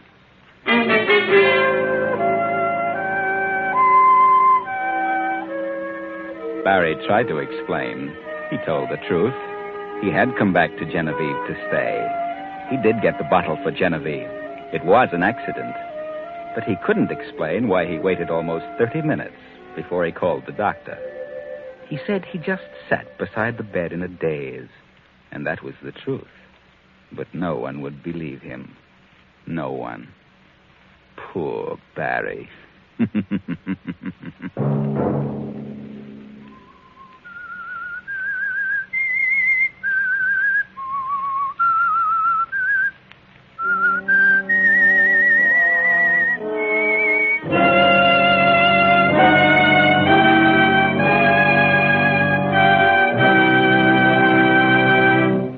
CBS has presented The Whistler.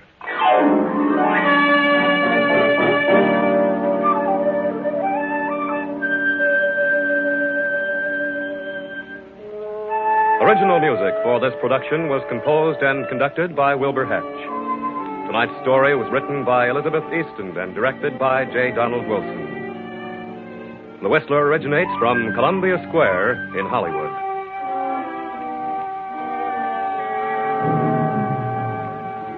Next week, same time, I, the Whistler, will return to tell you another unusual tale. Good night.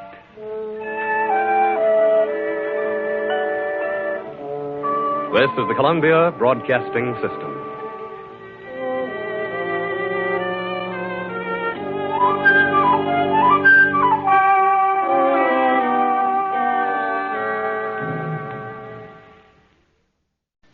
And now, stay tuned for the program that has rated tops in popularity for a longer period of time than any other West Coast program in radio history. The Signal Oil program, The Whistler.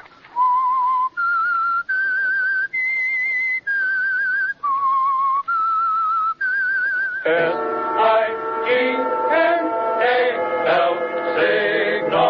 Signal gasoline. Signal, the famous Go Farther gasoline, invites you to sit back and enjoy another strange story by The Whistler. For extra driving pleasure, the signal to look for is the yellow and black circle sign that identifies Signal service stations from Canada to Mexico. And for Sunday evening listening pleasure, the signal to listen for is this whistle that identifies the Signal Oil program, The Whistler.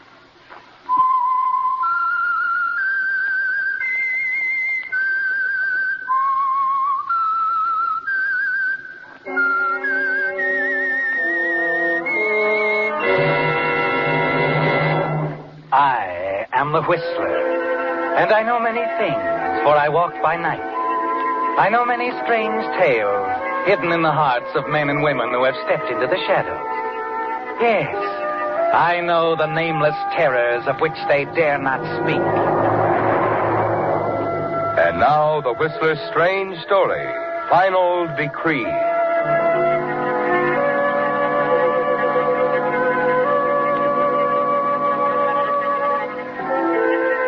As the two hunters made their way along the base of the canyon, neither was aware of the figure standing well hidden in the trees on the ridge above them. When Gordon Weller reached the small creek, he turned, looked back at his friend Dr. Perryman puffing up the path behind him. Gordon grinned and picked his way across the creek and started up the mountain. As he circled a huge boulder and came into a clearing, at the sound, Dr. Perryman stopped suddenly. An expression of horror crossed his face as he saw Gordon Weller stretched out on the path before him. Gordon! Gordon! Are you hurt?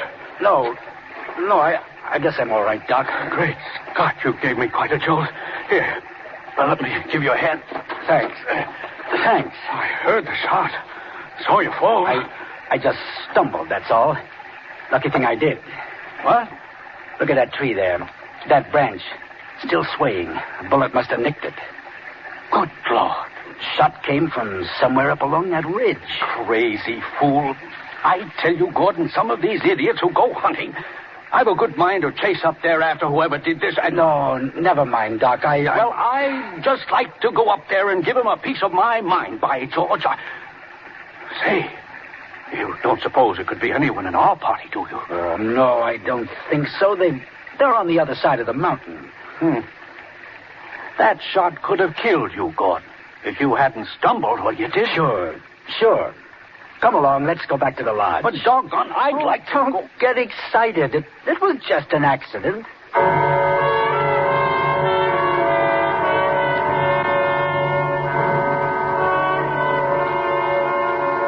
But you know it wasn't an accident, don't you, Gordon? It was another attempt on your life. You're certain of that. And you didn't tell your friend Dr. Perryman that a split second before the shot was fired, you caught a glimpse of reflected light high on the ridge. The rays of the sun striking a rifle barrel, perhaps. And instantly you dropped to the ground. Hours later, back at your lodge high in the mountains, all your guests are assembled in the huge living room before the massive stone fireplace. The Farleys, Bill Kenny and his new wife, Betty, the Wilsons, Dr. Perryman, and, of course, your wife, Joyce. You enjoy entertaining, don't you, Gordon? The smart parties in town, the weekends here at your fashionable mountain lodge. Yes, you like having your friends around. The feeling of security that goes with it. I tell you, Joyce, this husband of yours is lucky to be alive. Gordy leads a charmed life, didn't you know? Nothing could ever happen to him. Well, that was a close one, all right. Charmed life, Joyce? Perhaps it's just that I'm careful. Say, who do you suppose that fool was up there on the ridge? Didn't know there was anyone else hunting in this neighborhood outside of our own little group. Didn't see anyone. Say, Joyce, you were over there on the ridge for a while. Did you see anyone? No, I didn't, Betty. Not a soul. I'm telling you, it's getting to be quite dangerous up around this neck of the woods. Isn't a season goes by without somebody getting killed. I certainly hope something can be done about it. Any suggestions, Doc, like bulletproof suits of armor for all hunters? Oh, wonderful. Well, now, perhaps that wouldn't be such a bad idea. Oh, no. I'd like that idea. Billy, wasn't a friend of yours killed up here last year, Martin, Martin Benson? Yeah. Yeah, that's right, honey. Well, are we all just going to stand here holding our drinks? Why don't we, toast, huh? To our host and hostess, the happiest married couple I know. Oh, Billy. Outside of us, baby. Oh. To the Wellers, then. Joyce and Gordy. Thanks. Now I'd like to drink to you, darling. To you and your miraculous escape from death. Thanks, Joyce. You were lucky, weren't you, Gordy? Not lucky, darling. As I said before, just careful. You watch Joyce as she smiles at you and then turns and walks away and mingles with the guests. A quarter of an hour later, you manage to slip away, hurry into your den, to the cabinet where you keep your gun collection. Opening it, you remove a dueling pistol. It takes only a few minutes for what you have to do.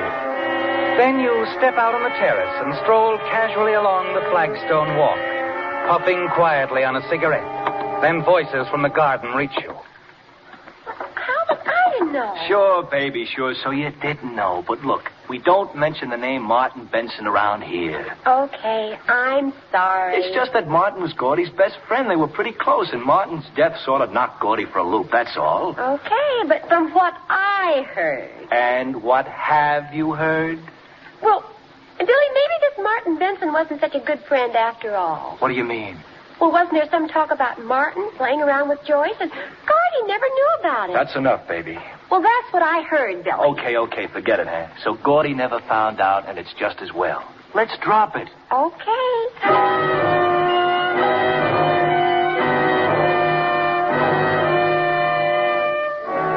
They've known all along, haven't they, Gordon? About your wife, Joyce, and your best friend, Martin Benson. But not once did they suspect that you were aware of that romance, that you were responsible for Martin's death. It had all been so simple getting rid of him, hadn't it? A hunting accident. Martin killed with his own gun. And there had never been any question about that accident. Never a question in anyone's mind, except Joyce. Somehow she knew, didn't she, Gordon, that you had killed Martin, the man she really loved, and she was going to make you pay for it with your own life. You knew long ago that you couldn't run away. She'd follow you to the ends of the earth. And you decided there was only one thing to do. Stay with Joyce and get rid of her before your luck ran out. That evening in your den, as your guests look over your gun collection. Goodness, I've never seen so many guns in all my life. Oh, this isn't all, Betty. Gordy's got another room full in town. He's just mad about guns. Here's a new one I picked up a couple of weeks ago, Bill. How do you like it? Hey, that's a beaut. Real old dueling pistol, huh? Oh, boy. Let me see it, Billy. Hey, don't grab like that, baby. It sure is heavy. It isn't loaded, is it? Oh, don't worry, Betty. Gordon's very careful about things like that. Oh, golly, I don't see how anybody could fire this. You couldn't very well. Not the way you're holding it. Well, why, Gordy? Here, I'll show you. You wrap your hand around it like this. Uh-huh. That's it. And this finger goes around the trigger. Mm-hmm. That's it. Well, look at that. I hardly touched it. Well, that's what they call a hair trigger, baby. Clicks off just like that. Hey, what's the matter, Gordy? Oh, nothing. Nothing at all. Well, it's a good thing it wasn't loaded. Gee, it was pointed right at Joyce. Yeah, it was. Yes, it was. Wasn't it, Gordon?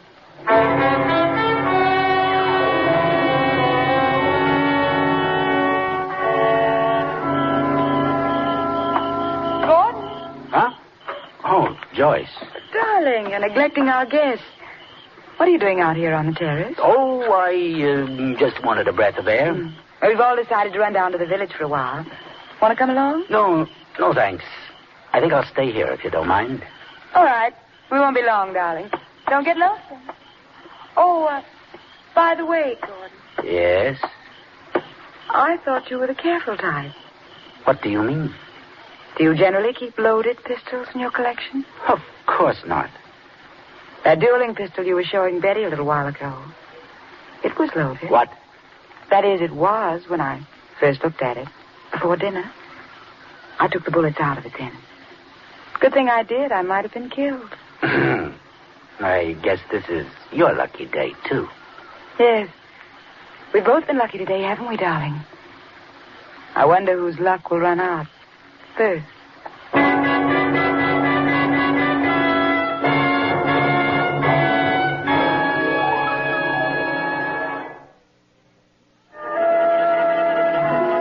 The pattern is clear, isn't it, Gordon? For the struggle between you and your wife, Joyce. When Martin Benson died, it didn't end anything. Rather, it was the beginning of the quiet tension, the terror. You knew long ago that there would be no running away. A divorce from Joyce wouldn't settle anything. She'd follow you anywhere. She wants to kill you, doesn't she, Gordon? Somewhere, somehow, someday, she'll kill you. If you don't kill her first. It's been touch and go for so long now, hasn't it? Between two would-be killers who appear to everyone else as a comfortably, happily married couple. But now another way occurs to you, Gordon. A frame-up against Joyce. Something to get her out of the way. If only you can make it look as if she tried to kill you. Give her the opportunity and then take advantage of it. You start to set this up in a conversation with your good friend, Dr. Perryman. Oh, come now, my boy. The idea that someone is actually trying to kill you is ridiculous. Fantastic. I don't think so, Doc. And you wouldn't either in my position. But, well, you were along right behind me when that shot came whistling out of nowhere on the ridge yesterday. Of course. A careless hunter. An accident. You said so yourself. Yes, but I've been thinking about it, Doc. Thinking about some other accidents, too. What? You remember several months back on the lake, my motorboat, the explosion? I was lucky to get out of it alive. Well, yes. Then a month ago, coming down the ridge road, my car suddenly going out of control. Hitting that telephone pole was the only thing that saved me from going over. The road is dangerous. Hairpin curves. And the way you drive. Yeah, fortunately, I wasn't speeding. Say, here, Gordon. Do you mean to tell me that... Yes. Then yesterday in the canyon. But who, Gordon? And why? I don't know. Who would want to kill you? You're not disliked. Your friends, your wife, all loyal, devoted. I wonder, Doc. I wish I could believe that all the way. You can, Gordon. You should. Well, I'll try, of course. I'm telling you all this because of the kind of a friend you've been. I wish you'd remember this conversation, Doc. Frankly, I'm worried. Certainly I'll remember. I'll keep my eyes open, naturally. But you don't believe such things are possible. No, I didn't say that. Look, let's stop this talk, Gordon. You got me worried now.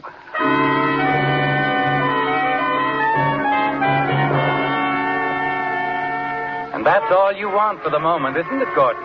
to have Dr. Perryman concerned. Later, his suspicions will be easily aroused. Suspicions against Joyce because of what you're going to do.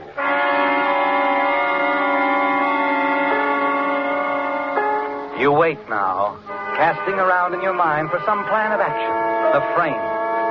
It suggests itself a few days later at the lodge. Just a small thing, involving an open gas jet on a gas heater. Gordon, are you all right? Betty, shut that thing off. Mm-hmm. What?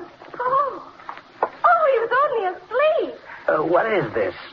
What's wrong? Say, isn't that gas I smell? You bet it is. And you better have something done about this jet. It's much too loose. Something must have fallen against it. What's happening? What's the excitement, Bill? Oh, it isn't anything. Oh, yes, it is, Doctor. Gordon was asleep here in the chair, and that gas jet was open. How do you suppose? Well, it's very loose. Could have been an accident. I suppose. It's dangerous. Kill someone. Now, let's stop worrying about it. Just an accident. Don't you think so, Doc? Yes. Oh, yes, of course. What's the matter, darling? You're all right. Sure. We better have this heater fixed. That's all. The jet's loose. Really? I can't understand it. Well, we must have it attended to right away. Yes. You better, Joyce.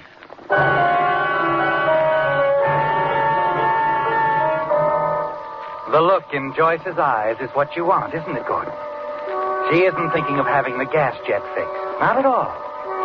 She's thinking of what a convenient way this could be. After all the guests have seen it. Yes, very convenient. Then you smile to yourself, deciding that you'll help her along with her plan. The following evening, you put it all in motion. It begins as your guests prepare to leave for a party at a neighboring lodge. Look, I'm sorry to back out at the last minute this way, but I've got a headache. A bad one. I better stay here. Just take it easy. Get some rest. Oh, well, what about you, Joyce? Coming? Oh, of course, Betty. That is, unless Gordy'd rather I stay here. No, there's no need for that, Joyce. I'll be all right. You run along. You rest then. Maybe a little nap, Do you good? Yes, I'll stretch out in the den. Well, come on, kids, let's go. You want to come along in our car, Joyce? No, I'll take mine. I have some things to get in the village first. You run along. I'll join you at the Jellisons later. Okay. Let's away!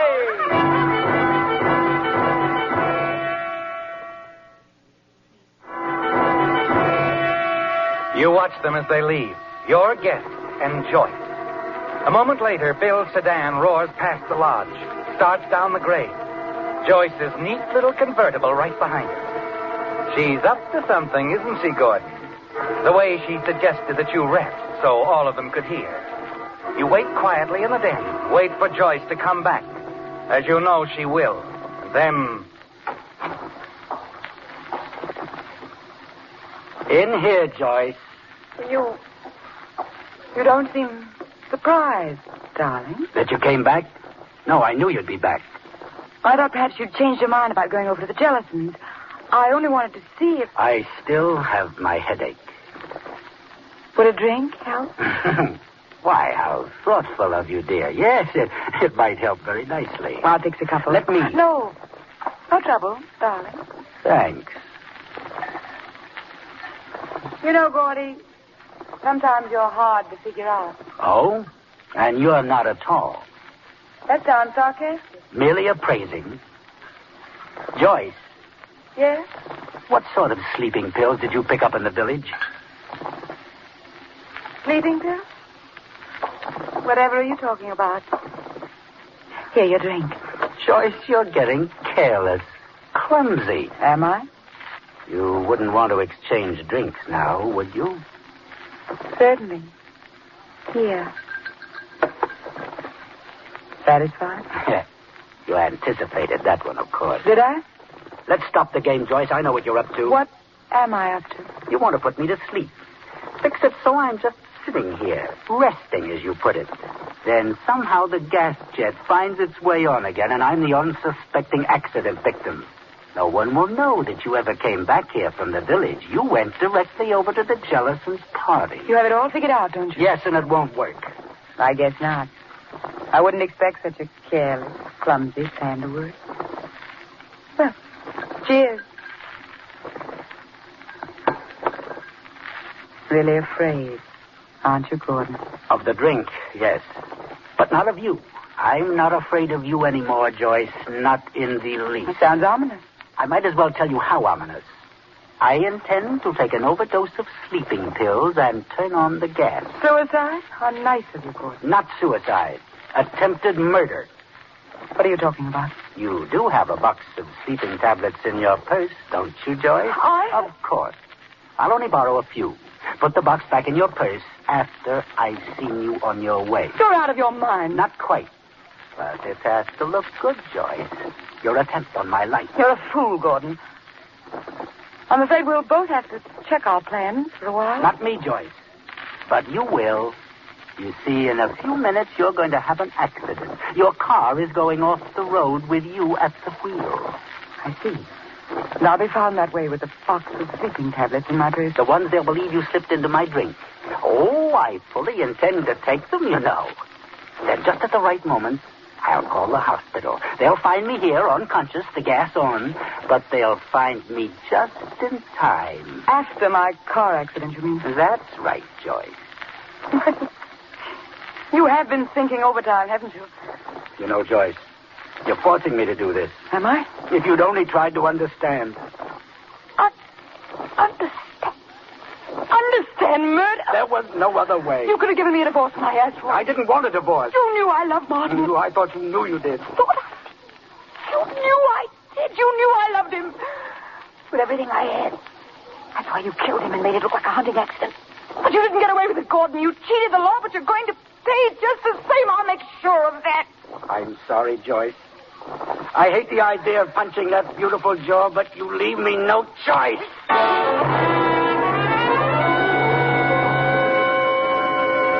You carry the unconscious Joyce down to her car, place her on the front seat next to you. Then you start down the ridge road. And as you reach a sharp curve, you'll leap clear. Goodbye, Joyce. Goodbye for good.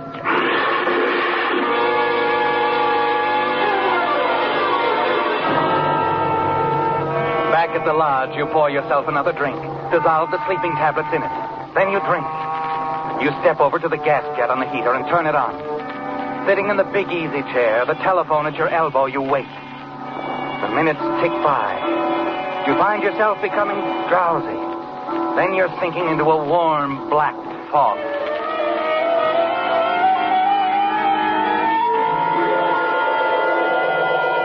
To our host and hostess, the happiest married couple I know. You shake your head. Try to clear the haze from your mind. I wonder whose luck will run out first, darling. You're breathing heavily now. The walls are closing in on you. Gordon was asleep in a chair. The gas was on. The room seems to be swaying beneath you. The black fog sweeps in again, and you fight to keep your eyes open.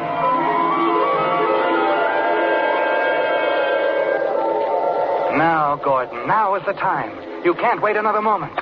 You reach for the telephone. It's going to be close, isn't it, Gordon? Everything's going just the way you planned it. 2,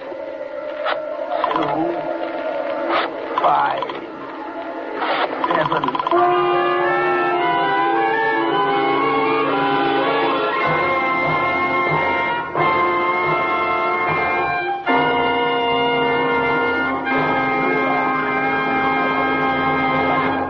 Whistler will return in just a moment with the strange ending to tonight's story.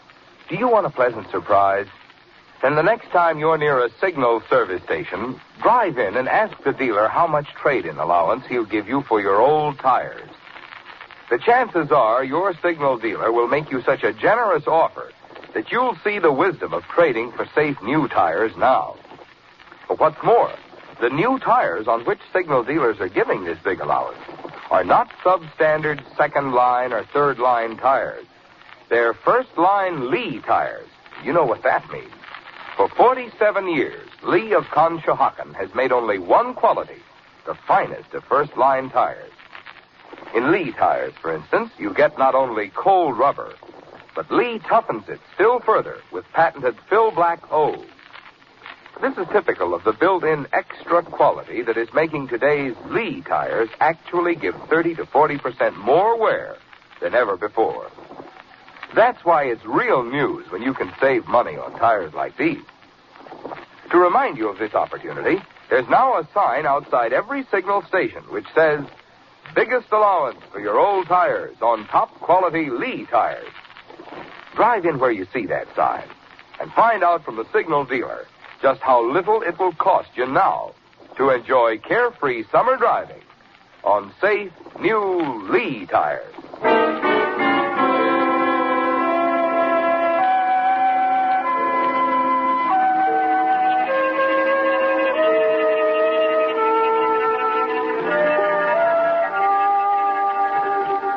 The small crowd around the wrecked car included the party guests. Only Dr. Perryman wasn't there as Joyce's lifeless body was lifted from the crumbled mass of glass and metal. The guests were shocked, spoke in low, nervous tones to one another, horrified by what had happened in the space of a few hours. Presently, a police car returned to the scene. Dr. Perryman and the sheriff stepped out and hurried down the path to join the others. Doc, I thought you went up to get Gordon. Where is... Up at the lodge, Bill. Well? Gordon's dead. What did you say, Sheriff? Accident, I guess. The gas was turned on in his den. It's where we found him. Sprawled out on the floor. His hand still clutching the telephone. He must have tried to phone for help, Bill. But he didn't have a chance. What do you mean? The telephone lines were down. When Joyce's car crashed down the bank, it knocked over a telephone pole and all the phone lines along with it.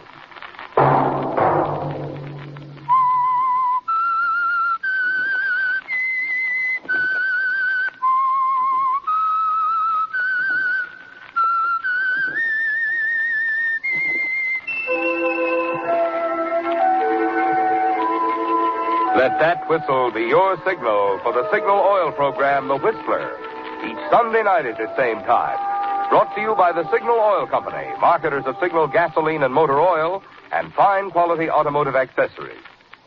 Signal has asked me to remind you, to get the most driving pleasure, drive at sensible speeds, be courteous, and obey traffic regulations. It may save a life, possibly your own.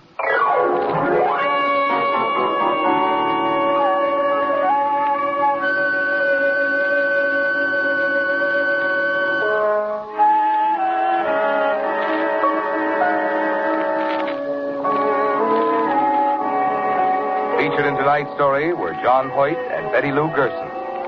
The Whistler was produced and directed by George W. Allen, with story by Joel Malone and Adrian Jondeau. Music by Wilbur Hatch, and was transmitted to our troops overseas by the Armed Forces Radio Service. The Whistler is entirely fictional, and all characters portrayed on The Whistler are also fictional.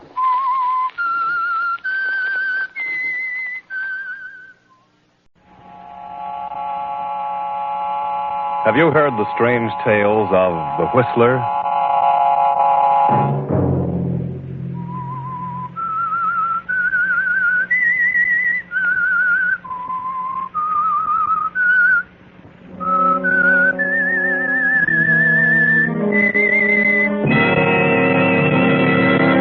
I'm the Whistler. Don't. Not again, please. I can scarcely think now. I won't be able to think at all if you do it again. Please, I couldn't stand it. There just won't be anything left if you do. Please. Another Saturday night, and again, CBS presents The Whistler.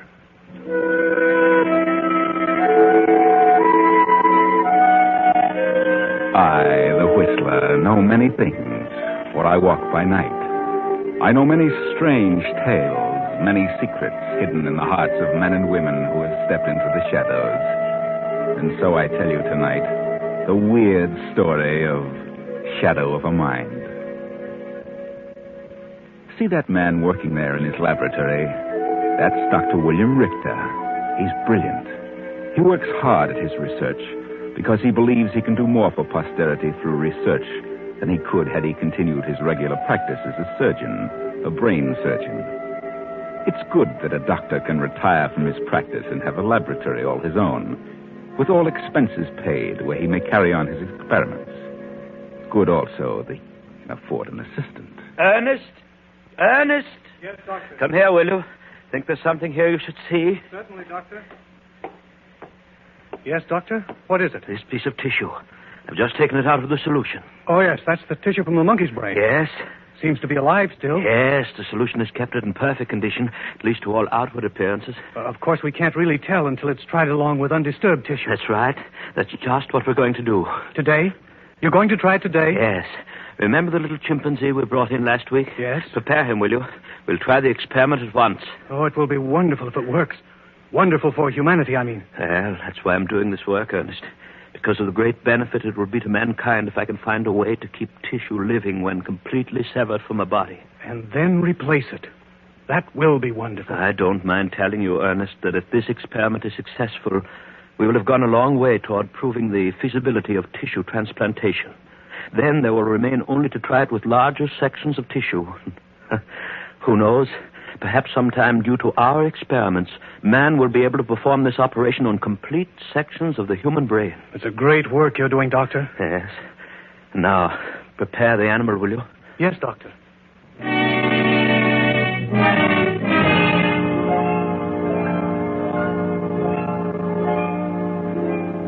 Yes, a great work, Doctor. Such a benefit to mankind. And such a benefit to you if it's a success, and to those whom you love. Come in. Oh, Elaine. Hello, I'm glad to see you. Oh, I didn't want to disturb you, Father, but I've wonderful news. Terribly important news. Wait a minute. Don't you think you should give me an opportunity to at least say good afternoon to your young man? Oh, I'm sorry, Father. How do you do, sir? Hello, John. And now, Elaine, what is this news that is so vital?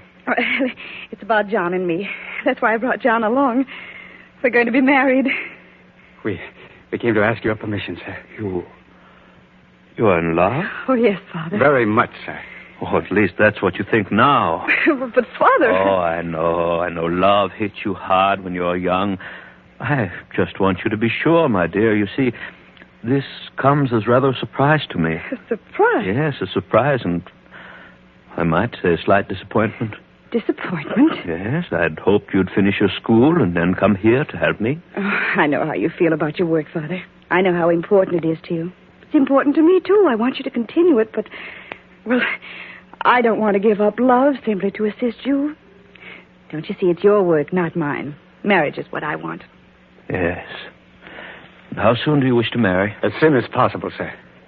Then I can only tell you that I advise strongly against it. As you know, Elaine, I cannot order you not to marry this man. No, Father, you've been wonderful to me. I want to repay your kindness. And I think I can do so better if I'm leading a happy, normal life. I hope you're right, Elaine. I can still only advise against this marriage. If you do it, you will do so against my will and judgment. The specimen is ready, Doctor. Huh? Oh, thank you, Ernest. And now, if you'll excuse me, I'm in the midst of a rather important experiment. Just a moment, Father. If there's something about John to which you object, I think it's only fair that you should tell us now. Oh, my objection has nothing to do with John. I admire him. I've always considered him a brilliant young man. Oh, thank you, sir.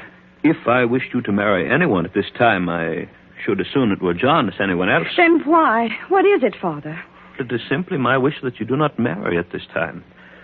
You see, my dear, I'm not young, and the thought of losing you perhaps makes me slightly selfish about you.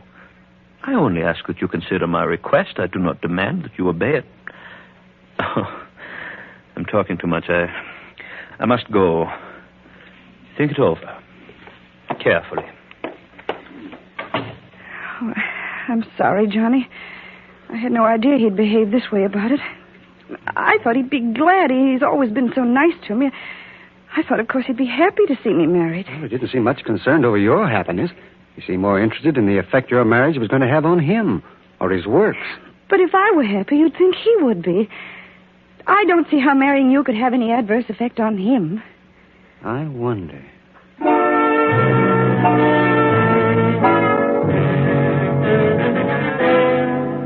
Several days have passed during which John has thought about it.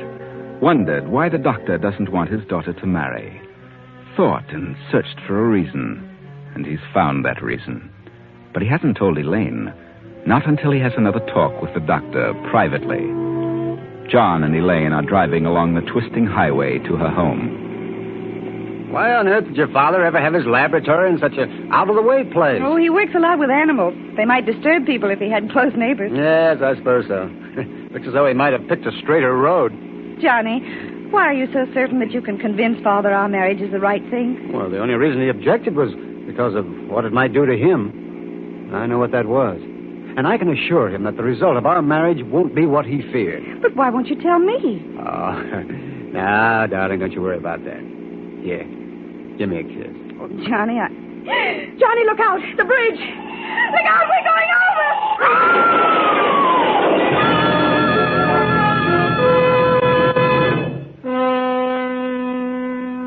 You were careless, John. You needn't have had that wreck if you'd been watching. Even in your haste to settle things with the doctor, you should have been more careful. More careful with the life of the woman you loved. Now her father works feverishly trying to bring her to. Will she? Quiet. Looks pretty bad. I'm afraid it's a concussion. Yes, but will she? I suppose you are satisfied now. Should have forbidden her seeing you rather than suggesting it would be better for her not to marry you. Oh, I'm sorry. I'm terribly sorry. I wouldn't have had her hurt for the world. And why did you insist on going out with her? I love her. Oh. I do love her. I hope she loves me. If she's still willing, I'm going to marry her, just as soon as she's able. Well, looks as though it will be some time before she's even able to discuss such a matter. But she will be all right, won't she? I mean later. You'll do all you can, now, won't you? She is my daughter. I shall do anything in my power to help her. However, I shall undertake it because I want her to get well, not because you do. Oh, I know how you feel about me. I came here to tell you that our marriage would make no difference in your plans. But that's not important now. The only thing of importance is her recovery. I want you to know if there's anything I can do, you can count on me. What you can do probably will not be much. However, we shall see.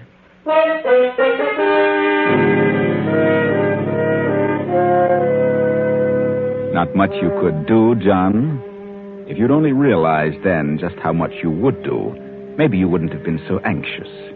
It hasn't been pleasant, though, has it, all these days of waiting while Elaine came out of her coma and then lapsed back in again. And when the doctor operated on her, that was hard on you, too. These short visits you've been allowed with her. Does it seem strange that the doctor won't let you stay too long in the room with her? You will have to leave now, John. Remember, I told you could only have a few minutes. Oh, yes, all right. I'll come again soon, Elaine. And don't you worry. Everything will be all right. Goodbye, John. I hope you can come again soon. What do you mean everything would be all right? Oh, just about us. Well, what does he know about it? What does he know about your condition? He thinks as I do that I'll soon be well. Oh, does he? Yes. Won't I? We shall see. What else did he tell you? That he loved me enough to give up anything in the world for me. And are you still as much in love with him as you were? Oh, yes, Father. More so. Then I want you to tell him that you will marry him. Oh, Father, you... Oh, Father, I knew you'd see. I knew you'd want me to be happy. I knew you'd see what was best. Yes, I do see what's best. Probably better than you. Well, what do you mean? Elaine, you know how much you've always meant to me. Yes, you've always been very good to me, Father. Then believe me when I tell you I know what's best for you. Tell John you will marry him right away. But why so soon? Because it is important. But your attitude has changed, so... Have you grown to like him? Oh, I've scarcely seen him. But then what's the reason for this sudden reversal of your feelings? I was looking at it before from the standpoint of an ordinary marriage with the average benefits and drawbacks. But now, my dear, we must look at it differently. I don't understand. This will be no ordinary marriage, Elaine. It will be a marriage in which you alone will benefit. I don't understand. Oh, my dear, I would rather do anything in the world than to tell you what I have to, but your accident, well, it left... Well, you're just not improving satisfactorily. What do you mean? A growth has started where I removed that clot. I've got to operate again, and I cannot say how successful I'll be. You mean you're afraid it won't be a success? And that's why you want me to marry John? Yes, because I know what may happen if it isn't. And I want you to have all the things you want while you have the chance. But that wouldn't be fair to him. He's always said he would give up everything. Well, now he will have the chance. Oh, no. I won't do it that way. I wanted to marry him because I thought we'd have a happy life together. I don't want him to do all the giving. You've got to, Elaine. No. But you are going to need him, Elaine. Need him more than you can possibly imagine. That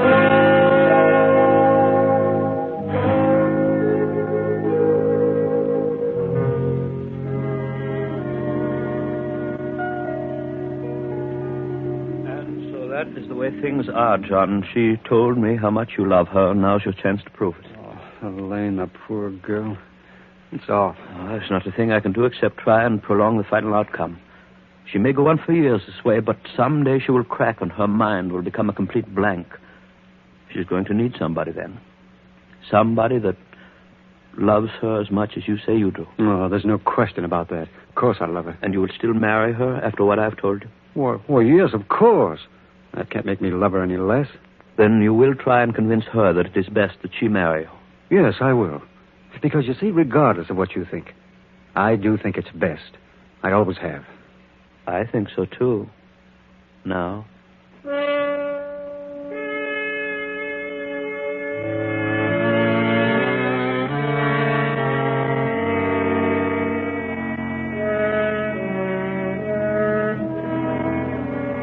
Don't you see, darling, this can't make any difference in my love for you. Simply that you've got to undergo another operation. Yes, but Father said he couldn't be certain how it would turn out. I think he's pretty certain. He told you then? Yes. And it doesn't really make any difference? Except that I've waited longer. Well, now I love you more. Oh, John. So please, darling, say you'll marry me. You still think it's wise? Yes, I know it is. All right, John. I'll marry you. When? How soon? Any time you say, John.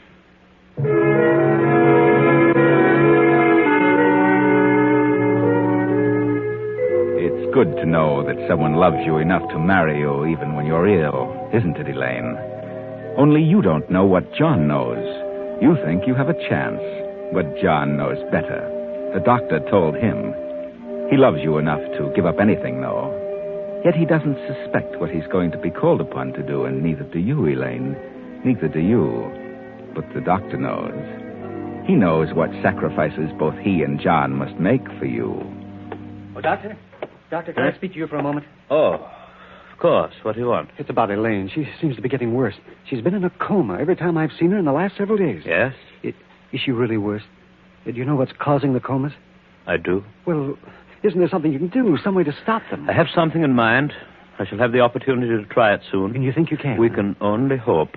Oh, by the way, I may need your help in the morning. I suggest you get a good night's rest. Well, are you going in to see her now? Yes. Then may I go in with you? You're very nervous tonight. I don't think your presence would be good for her. Besides, I want you to rest. We have quite a task ahead of us in the morning. Oh, yes, but... I suggest you go to your room now. Oh, here. In this envelope are some sleeping powders. Be sure you take them. You'll need a good night's rest. Yes, but Elaine, If you will cooperate, I think I can assure you that Elaine will improve rather rapidly from now on. Now, please do as I say. Well, all right, then. And good night. And please let me know in the morning. I shall.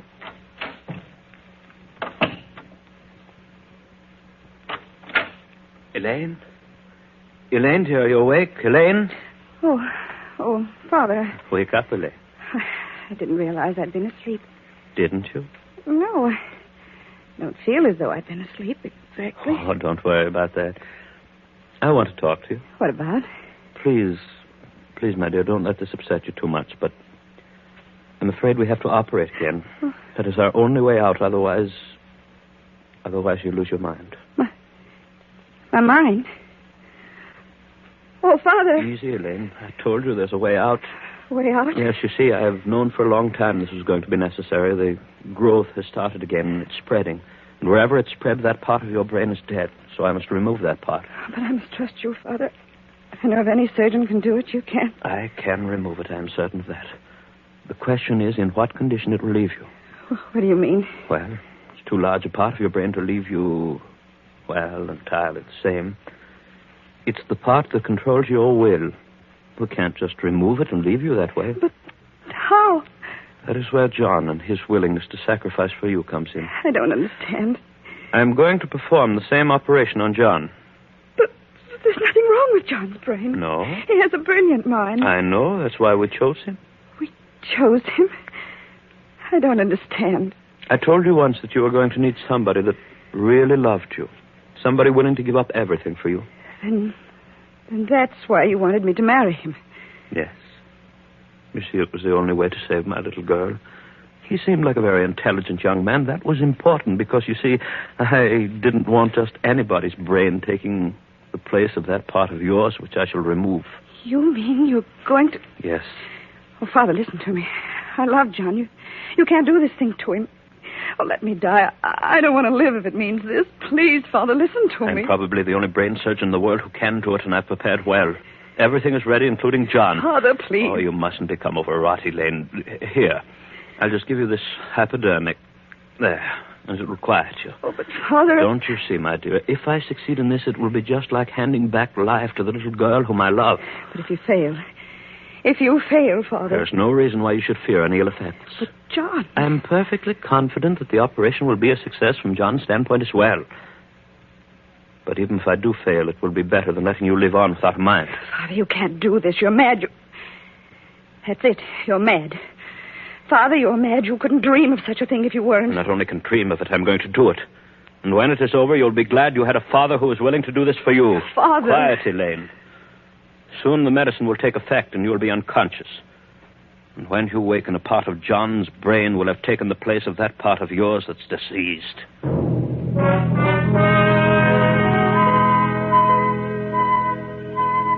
The operation was a success, a complete success for Elaine. A fine piece of surgery, Doctor. You must feel highly pleased with your ability. A pity this operation can't become a contribution to surgical science. But I doubt that you'd want the world to know. And you, Elaine, you look so different since you've been up and around. Your will seems so strong. And your attitude toward John. What's happened to your love for him? Elaine, what are you getting ready to do? I'm going out. You're going out again? Yes, do you mind? Well, I thought maybe you'd stay with me tonight. You were out last night. It's awfully lonesome just sitting here in this room. Never getting out, never seeing anyone. You're in no condition to see anyone. But I'd like to see you, Elaine. When you stay home, I like to see you. Well, I'm not staying home. I'm not sitting around here spending another dull evening with you. I suppose I am dull. I can't think. I had something I wanted to tell you. I remembered it this afternoon, something I intended doing before we were married. Oh, I can't remember what it was. Oh, you can't remember anything. All you can do is sit around and whine. Oh, why do you talk to me like that, Elaine? You used to love me. I remember you said you loved me once. And I love you, Elaine. I've always loved you. What have I done to make you stop loving me? Don't you know? Well, it seems like there was something I did that concerns you, but I don't just remember what it was. You really don't remember, do you? No. I wonder if you ever really knew. You're very smug about it, Elaine. Is that a normal way to treat a man who gave up so much for you? Oh, but you're not entirely normal anymore, are you? Maybe that's because you're no longer completely Elaine. You have parts of two minds, yours and John's, his will. You couldn't be expected to have completely normal reactions. No, not with two minds. Elaine, may I come in? Certainly. Thank you. Not at all. What do you want, Father? Elaine, I hardly know how to say this, but I've got bad news for you. About your trouble. Those X-ray pictures we took, they show a return of the growth. We didn't get it all last time. Is it bad? Well, it's very small now. If we get it soon enough, we should be safe. Then you're going to have to operate again. Yes, if we're to save your mind. And what about Elaine? What's going to happen to her? What did you say? I said... Funny, I don't remember what I said. Never mind. Do you think John will be agreeable? Oh, he's agreeable to anything I want. He doesn't seem to do anything of his own volition. Just what I wish him to do. Then you had better tell him. All right. John! John, come in here. He's been a very good husband for you, Elaine. Yes, hasn't he? Not as husbands go, perhaps, but... You tell me to come in here, Elaine? Yes. Well, John, You still love me. Oh, you know I love you. I always have. Then you can do something more for me. Oh, well, that's good.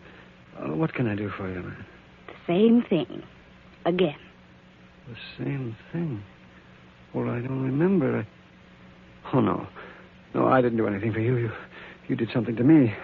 Don't do it again. Not again, please. I can scarcely think now. I won't be able to think at all if you do. I couldn't stand it. There just won't be anything left. Oh, yes, there will. There will be me. And you love me. Remember, John?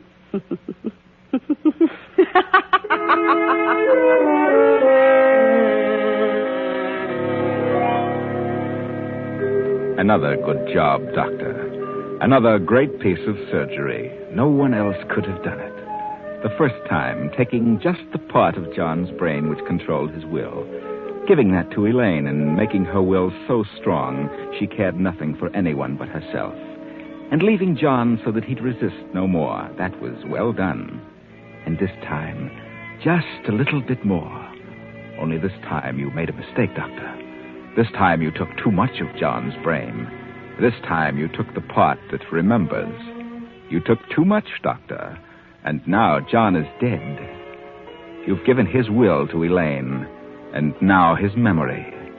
And the part of John's mind that remembers also hates Doctor. Come in. Oh, Elaine, my dear. Come in, my child. I didn't expect you so late. Elaine, what are you doing with that gun? I have something to settle with you, Doctor. Why, I don't understand. You have never called me doctor before, Elaine. It is not Elaine you're dealing with, Doctor. What do you mean? This is John. You killed my body, but you put my mind in this body. My will and my memory.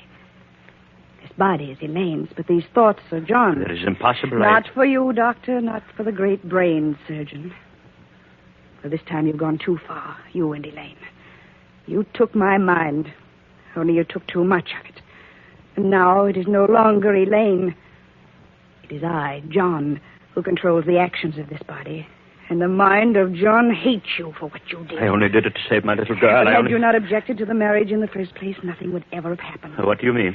I remember now. Now John's thoughts remember what it was he found out about your objection to the marriage. That's what we were coming to tell you when we had the accident. John found out about your wife's will. What? The money that made it possible for you to continue your work would all go to Elaine when she married. Oh, but...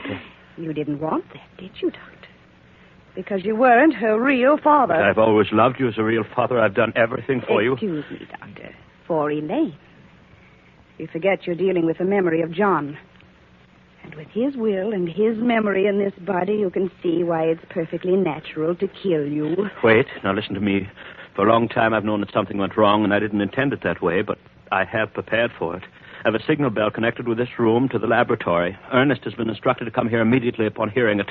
Well, I've just rung it. He'll be here in a second. You wouldn't dare to kill me because you'd be convicted as a murderer. How many times do you think a man can be afraid of death, Doctor? Oh? Remember, you've been through the process of killing my body for a long time now. I shall be easier on you. I shall kill you quickly now with this gun. What is it? That gun, stop her. Good heavens, stand back, Ernest. I have no desire to harm you. He's the only one my memory hates. The only one my will says to kill. You killed your father. No, Ernest, I didn't. But I saw. I stood here and watched you kill him. Yes, but Elaine didn't pull that trigger, and he was not my father. I'll call the police. Stop. Stand over there in that corner. Now throw me the keys to the car. That's it. Now stay here. If you try to follow me, I'll kill you.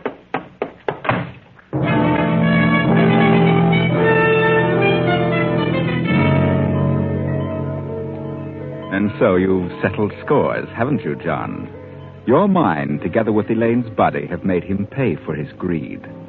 But where are you going? It's really over. Why do you hurry so? Why do you drive so fast? Do you know where you're going? Remember, this is a crooked road, and that bridge ahead, that's where it all started, remember? The wheel. Is something pulling on it? Pulling it off to the left? Pulling harder than you can pull? What could have a hold of it? You're alone. But something is pulling the wheel around, isn't it? Pulling it until...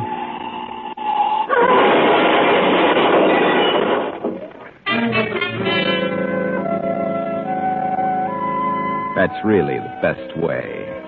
They couldn't go on with John's mind and thoughts in Elaine's body. And now they're all dead. John, William, and Elaine. John, the innocent victim. Elaine, the guilty accomplice. And William, the great brain surgeon who tried so hard to save Elaine. You think so? Well, what neither of them knew was that there was never anything wrong with Elaine's brain in the first place. Her comas were induced by medicines administered by William in his efforts to convince them that something was wrong with her. Because that way, he'd have a reason for attempting his fiendish experiment in brain surgery. He was a good surgeon. He was too good. But he didn't think his transplantation of brain tissue might also carry with it the will and memory. And when a will as strong as John's combines with the memories he had, well, you could hardly blame him for killing the doctor, could you?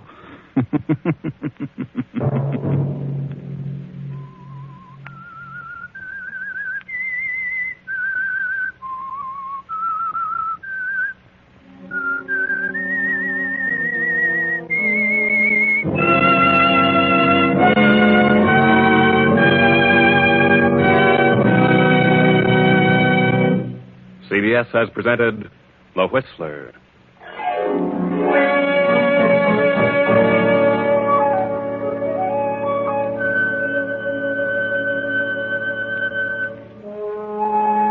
Original music for this production was composed and conducted by Wilbur Hatch. Tonight's story was written by Dwight Hauser and directed by J. Donald Wilson. The Whistler originates from Columbia Square in Hollywood. Next week, same time. I, the Whistler, will return to tell you another unusual tale. Good night. This is CBS, the Columbia Broadcasting System.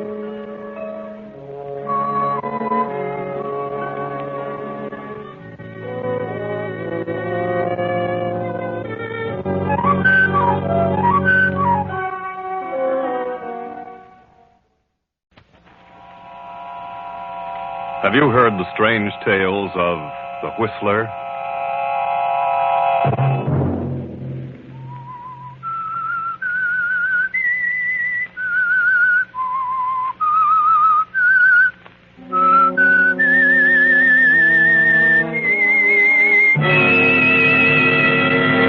I'm the Whistler. She wants me to leave, wants me out of the way. Sure, so she can have everything for herself. Well, I ain't gonna let her. I'll kill her first.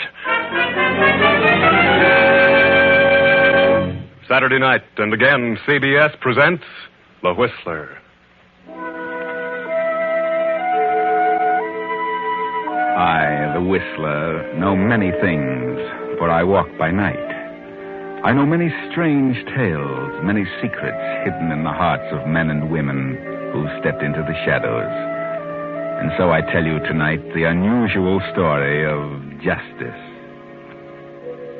Elderly John Henderson, a well-to-do farmer in the Middle West, a widower with a son of 18, has recently married a young woman named Marta, a girl from the city.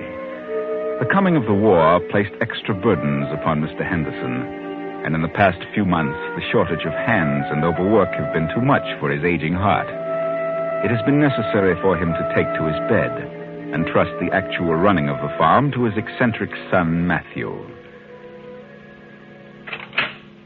Father, I want to talk to you. What's wrong now, Matt? I got to talk to you. Well, come in and talk. I'm not staying here any longer. I'm a-leaving. Now, don't start that again. I ain't going to stay here and be bossed around by that woman. I ain't gonna. Don't I have trouble enough without you squawking all the time?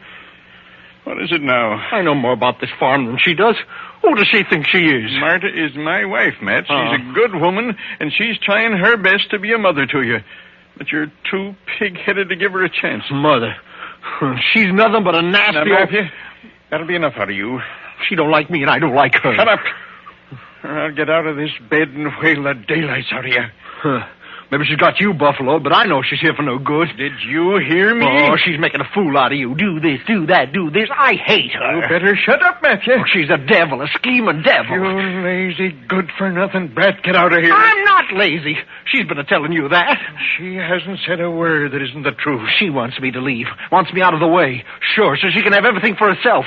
Well, I ain't gonna let her. I'll kill her first. You what? Nothing. Get out of this room, you little fool. Get out. Get out of this house. I won't. That's just what she wants. She wants me out, so you can leave everything to her, so you'll change your will. I'll change my will. I'll change it first thing in the morning. To think that I should have such an idiot for a son. What on earth is going on in here? What's all the shouting about? None of your business. Matt, what's wrong with you? You ought to know. How do you feel, John? I was all right, Marta, till this crazy whippersnapper come in here. You better leave the room, Matt. You know better than to excite your father. You know he has high blood pressure. Yeah. I can't seem to remember that, but I notice you do. All right, I'll go. I wish I could understand that boy. He's certainly a problem. Oh, forget about it, John. He's very young. Oh, I can't understand why he dislikes you so much, Marta. He's determined that no one will take his mother's place. I've done everything to win him over. I suppose it's because I'm so much younger than his mother would have been. If I could just gain his confidence. Yes, Marta, that's the problem. He's really a good boy, but he's made up his mind to dislike me. I know. He thinks I'm driving him. There's so many things to be done around here, and with a shortage of hands, it's almost impossible to carry on. Yes, I know. And I appreciate your interest, Marta. I know you're doing your best. I only wish I could get up from here and do something. Don't worry, darling. I got this letter this morning from Henry Jacobs. He was with me for 10 years. He was wounded in action, and he'll be released from the hospital in San Francisco in a week. Says he's coming back here. Back here to work? I don't know. I hope so. We could certainly use him. Oh, John, that would be wonderful. He's been discharged, but I've no idea what condition he's in. But he's welcome any time. Whatever his condition, he can do something. You better try to rest now. Matthew has upset you terribly. Yeah.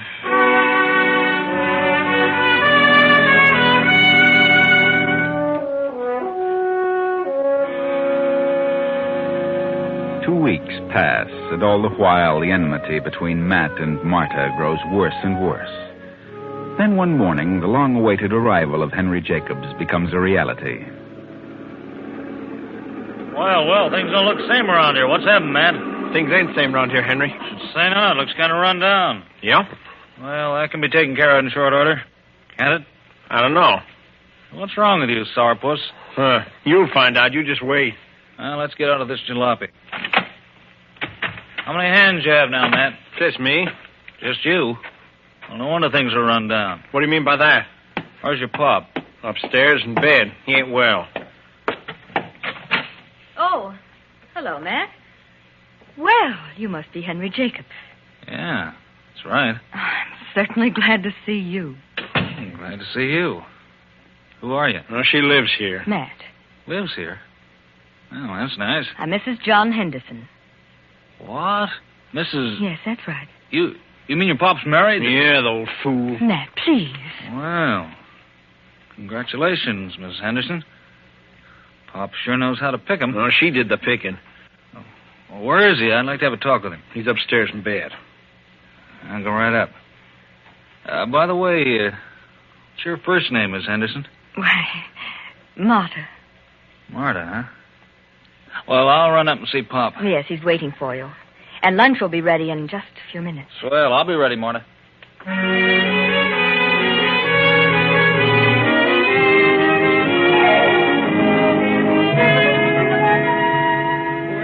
Well, Henry, you're certainly a sight for sore eyes. I'm glad you're back safe, and I want you to know that I'm proud of you. Thanks. How do you feel? Were you hurt bad? No, not too bad. I can still do things. I have to go back in a year or so if it's still going on. In the meantime, I plan to stay here. Good. From the looks of things, you sure need someone. I certainly do. Oh, you met Marta, of course. Yeah, nice woman. What's wrong with Matthew? He don't seem to like her. I don't know, Henry. He's got some idea in his head that she doesn't like him. Well, Matt always was a peculiar kid. He's worse now than he was. Well, maybe he'll get over it. You like Marta? You think she's a good woman? Why, of course, she's wonderful. How'd you finagle it? Oh, I don't know. Well, it don't matter. She's a swell gal. Glad you like her, Henry. She's trying hard to run things, and with no one but Matthew. Don't worry, Pop. I'll pitch in the morning, and in a few days, no one will recognize the place. I'll see you later.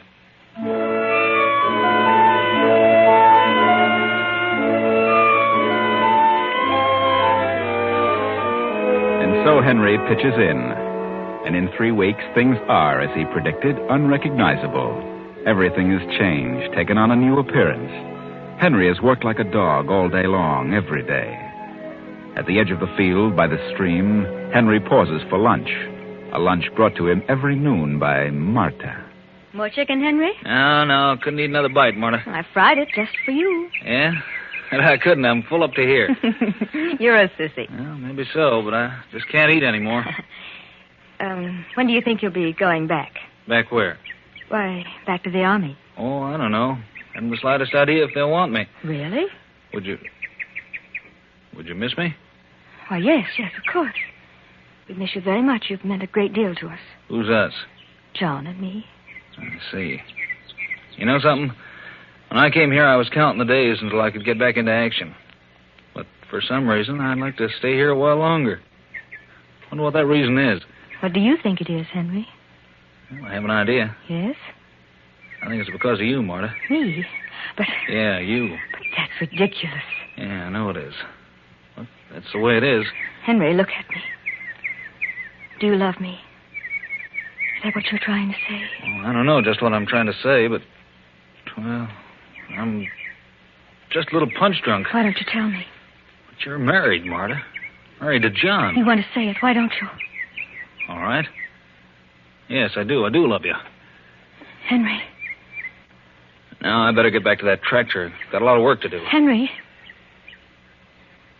Kiss me. Huh? Now, you better get back to your tractor.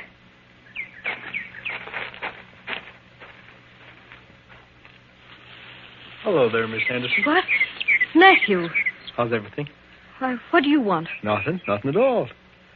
Just wondering how Father'll take it when I tell him what I just saw. And what did you see? You and Henry kissing. I wonder how Father's going to like that. He wouldn't like it, Matthew. It would upset him terribly. That's just what I figure. You wouldn't dare. Then why'd you do it? Because Henry's a good man. He's worked hard. There's no harm in kissing him. Well, maybe Father'll see it differently. I think I'll tell him right now. Matthew, wait. Huh? Wait for what? I want to talk to you. All right, talk. You mustn't tell your father. Well, he wouldn't be able to... Able to take the shocks, that is? Please don't say anything about it. Then you clear out of here by tomorrow, or I'll tell him. You're a devil. You made a fool out of Father, now you're starting on Henry. You clear out of here and I'll say nothing. Matthew, listen. No, you get out, or I'll spill the whole thing.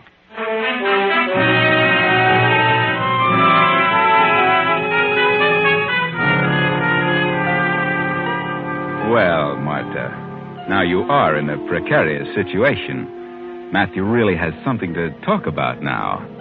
And he means what he says. Better think fast, Marta. What are you going to do? Henry? Yeah, Marta? What are you doing here? I've got to talk to you. Sure, but what? What's upset you? It's Matthew.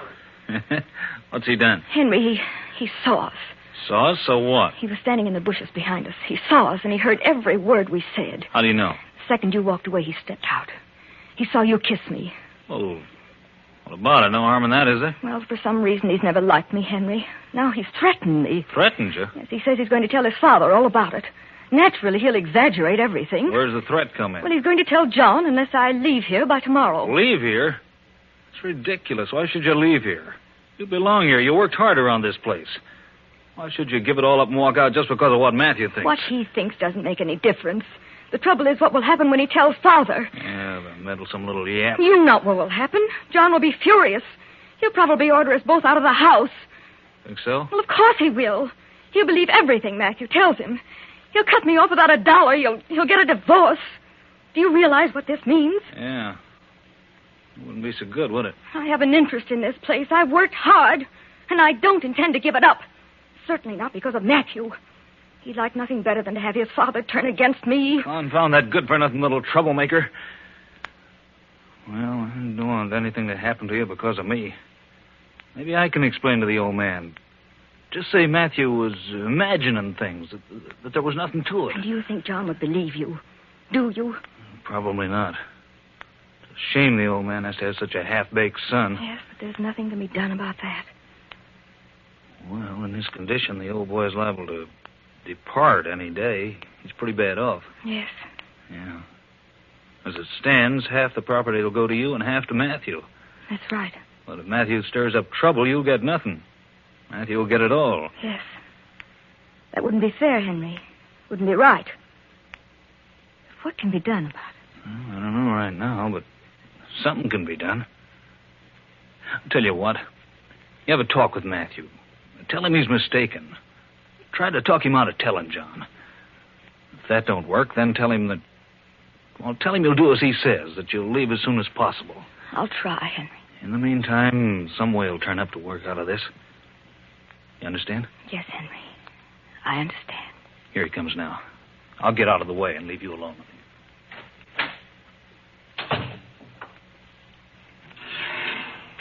Oh, hello there. Matthew, have you said anything to your father yet? Father? What about? You know. About me and Henry. Oh, that. No, but I'm a-gonna in a little bit. Please don't, Matt. Think it over. You misunderstood everything. It isn't the way you think. Oh, no, you can't pull any of your tricks on me. I'm not pulling any tricks, Matthew. You're mistaken about everything. Oh, please don't tell him. You've upset him enough. You're constantly at him about something. Am I? Yes. Anyone would think you had no regard whatever for his health, that you didn't care whether he lives or not. That's so. And if you tell him this, it may kill him. Yeah? Well, I'm telling him just the same. All right, Matthew, you win. Huh. You don't need to tell him. I'll leave. When? Just as soon as possible. When is that? A couple of days. I just can't walk out in a few minutes. Okay. Okay, I'll give you 3 days. That's next Saturday night.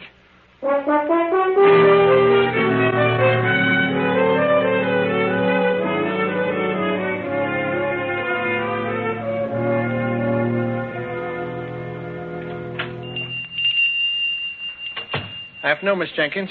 How are you, Matthew? Oh. What can I do for you today?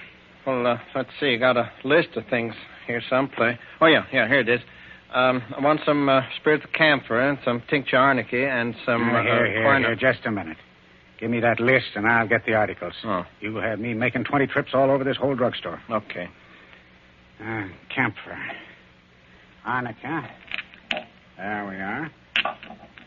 Quinine. Toothpaste. And your father's prescription refilled. Well, you'll have to wait a few minutes for that, Matthew. Oh, yeah, sure. And, what's this? Arsenic. Yeah. What's that for? Well, for rats. Rat poison. Well, I'll just give you a package of rat poison ready prepared. That's all right. Guess. There you are. Here. You'll have to sign this register for the rat poison. Oh? On this line. Yeah, sure. There you are. I'll have the prescription ready for you in a couple of minutes. Just take it easy, Matthew. Yeah, sure.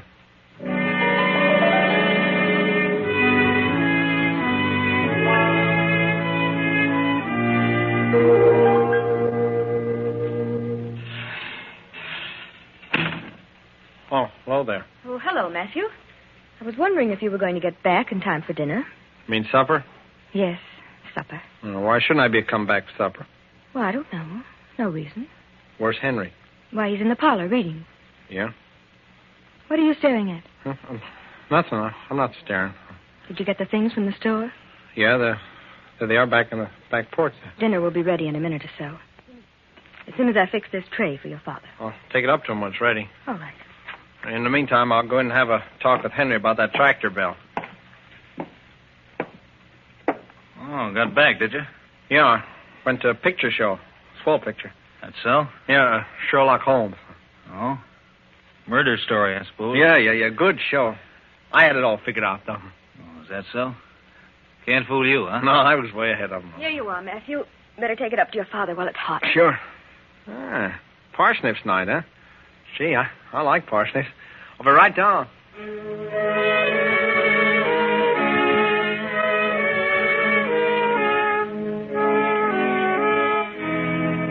All through the meal, Matthew and Henry and Marta say little, but each out of the corner of his eye constantly watches the others.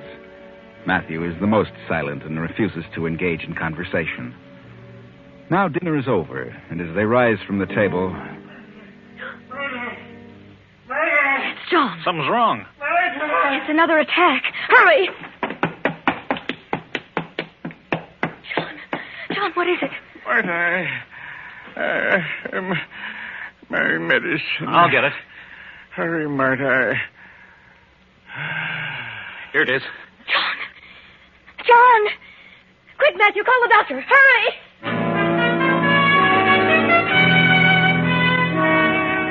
Yes, Matthew, call the doctor. But it's too late for the doctor because John is gone. But the doctor comes, pronounces John dead, and leaves. And the next morning, after the body is removed, two men drive up to the farm.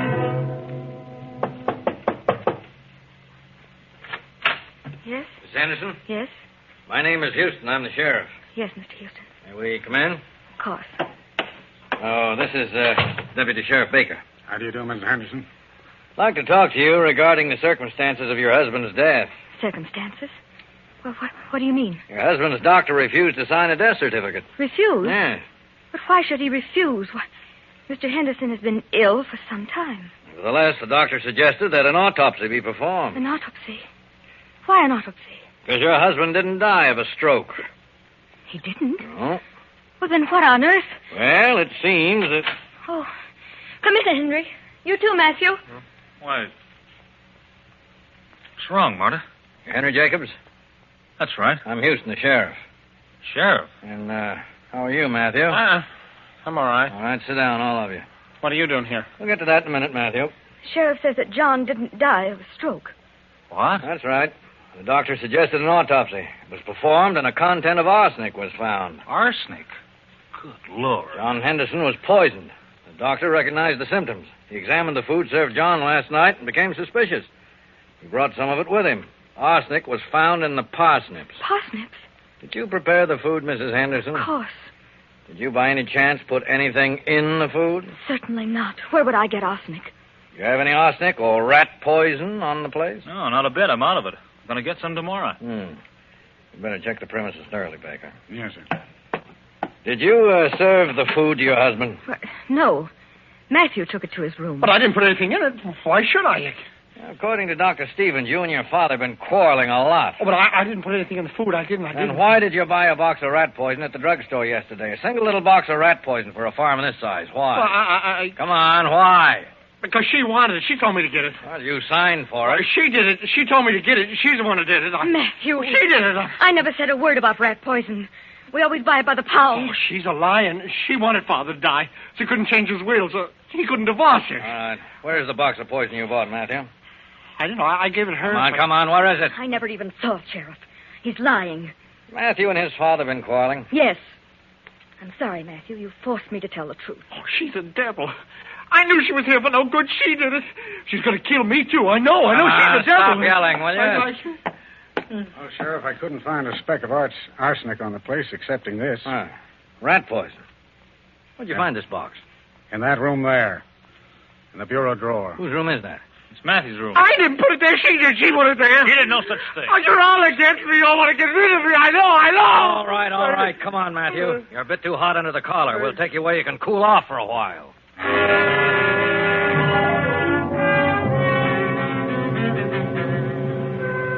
Yes, you were too hot under the collar. You walked right into it, Matthew. Everything points as evidence against you. You shouldn't have bought that little package of rat poison for so large a farm. You should have known better than that. But you did, and now you're trapped. Yes, the trial is over. Matthew has been convicted and sentenced to life. Several months have passed, and Marta and Henry are still running the farm. Marta has inherited all the property, even Matthew's share. And, too, Marta and Henry are now married. Enjoy your dinner, Henry? Oh, yeah. Very good. You didn't eat very much of it. Well, just wasn't very hungry, Marta. Oh. Why not?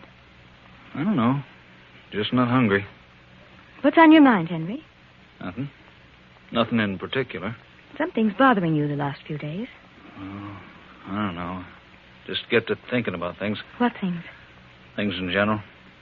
The farm and us and Matthew. Matthew? Yeah. Poor kid, I can't understand it. He was just all mixed up on everything. In the life of me, I can't figure out why he should want to kill his father. He probably doesn't know himself. What good did he think it'd do?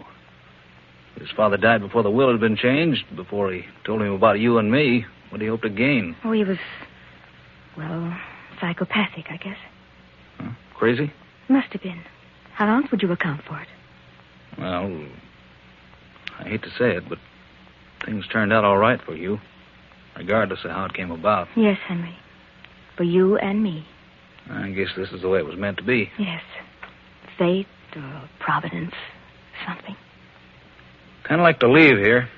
Get away from it all. Sell the place? Why not? There are plenty of other places. Besides, farming's a tough thing these days. But somebody's got to run the farms. Yeah, but, well, not under the conditions by which we happen to be running this one. I feel ashamed. Kind of guilty. Guilty? Guilty of what? Oh, nothing exactly. Only I'd rather leave here. How about it? Well, I'd rather stay here for a while. Why? Well, I just would. Do you mind? Yes, I do mind. I don't want to stay around here any longer. Henry, what on earth is happening to you? Well, I just told you I'm leaving. Henry, What's the matter? I don't know. I've got the funniest feeling. I'm getting dizzy.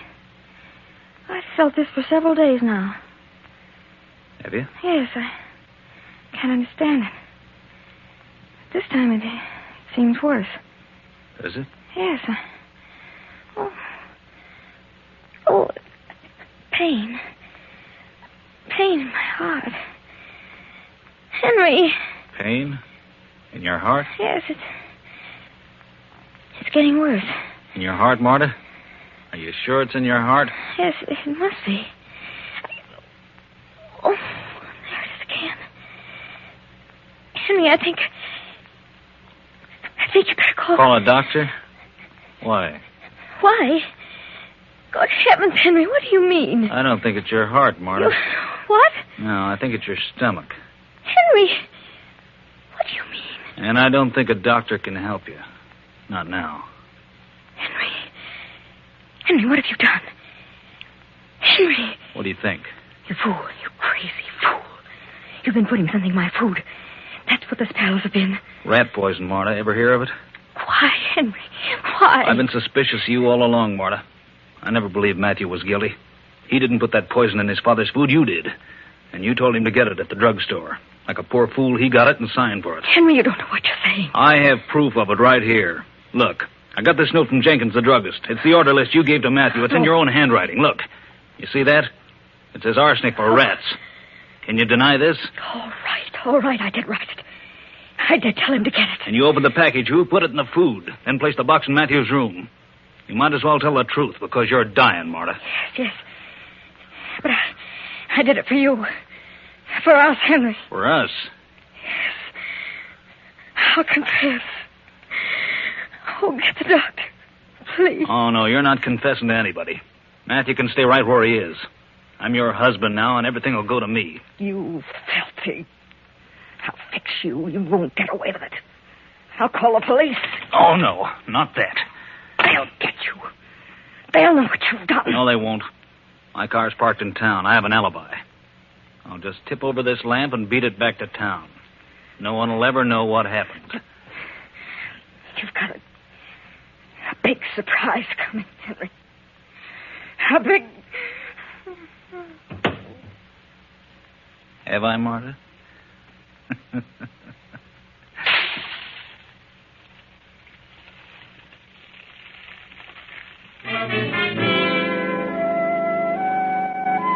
Everything is yours now. Yes, everything. Marta thought she was clever. And you think you're much cleverer, Henry. But Marta said you had a big surprise coming, and you have. Yes. Get ready, Henry. Here it is. In the form of a letter in Marta's safe deposit box. In Marta's own words. For For several days, I've had a strange feeling, a presentiment, a premonition of doom. I can't explain it, but I feel that it can be traced to my husband, Henry Jacobs. If anything should happen to me, in case of my death, I wish to make this confession. Matthew Henderson did not poison his father. I did tell him to buy the rat poison. I did it purposely. I put it in the food, and I placed the open container in Matthew's room. This will vindicate Matthew, restore his freedom, and return to him all the property of his father, which is now held in my name. Martha Henderson. Well, Henry, that is the big surprise. And by reason of the tone of Martha's letter, you still have another one coming. Yes, that will be when they examine Martha's body and find the traces of arsenic. Too bad, Henry. Too bad.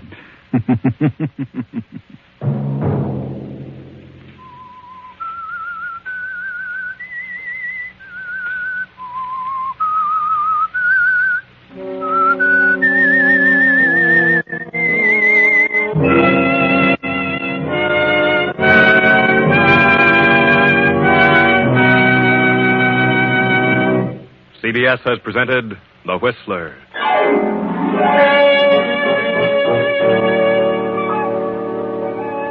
Original music for this production was composed and conducted by Wilbur Hatch. The Whistler is written and directed by J. Donald Wilson and originates from Columbia Square in Hollywood. Next week, same time. I, the Whistler, will return to tell you another unusual tale. Good night. This is CBS, the Columbia Broadcasting System.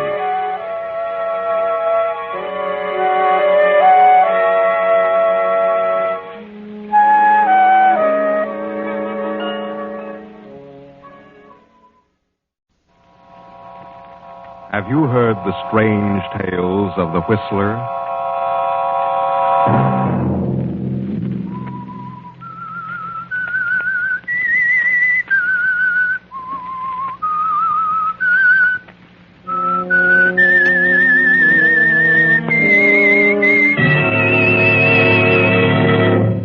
I'm the Whistler. Please, Paul. Take me away from here. I can't stand this lonely place. I'm frightened. It's too quiet here. If you don't take me away, I'll leave by myself. Saturday night, and again, CBS presents The Whistler.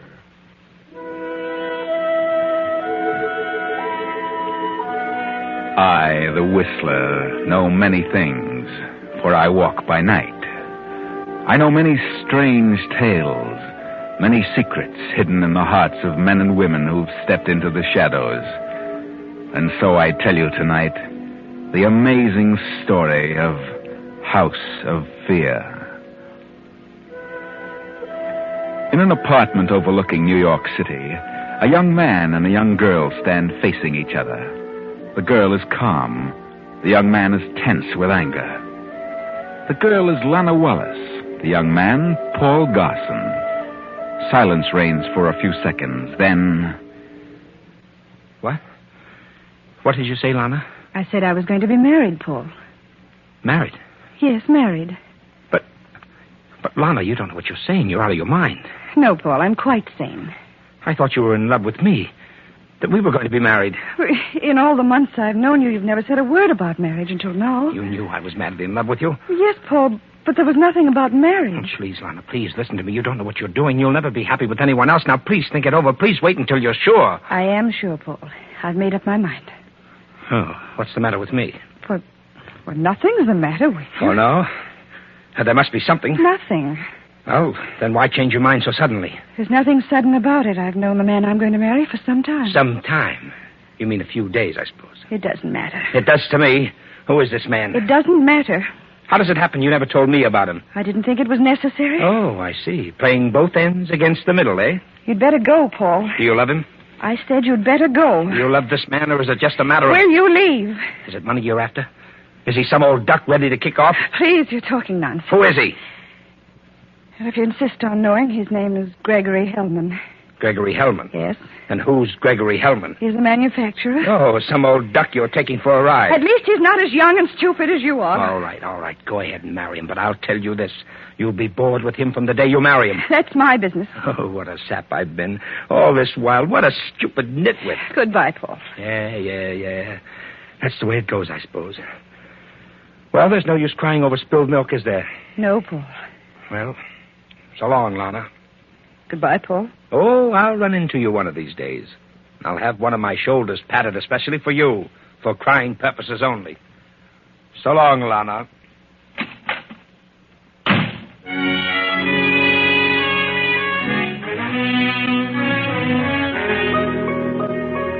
Nevertheless, Lana had a mind of her own.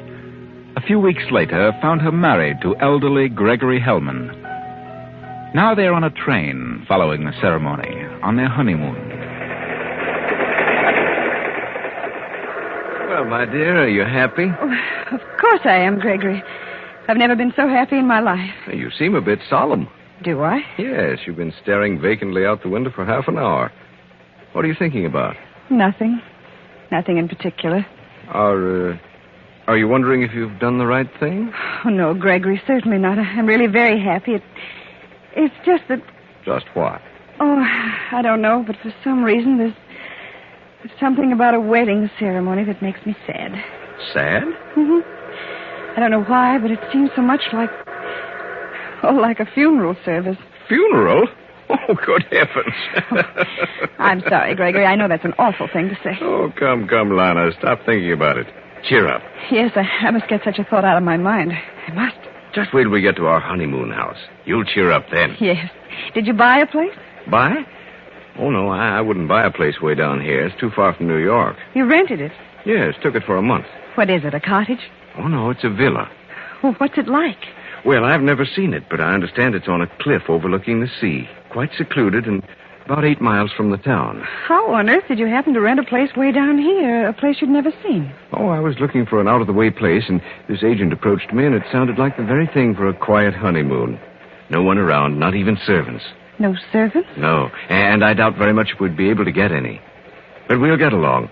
In fact, I'd prefer it that way. A villa. Sounds fascinating, doesn't it? That's why I took it. I'm sure you'll like it, Lana. Yes, Gregory. I'm sure I will. You're a darling. You know, I never realized how vacant my life has been the past 10 years. How really lonely I've been since Emma died. No children, no close relations. No relatives, Gregory?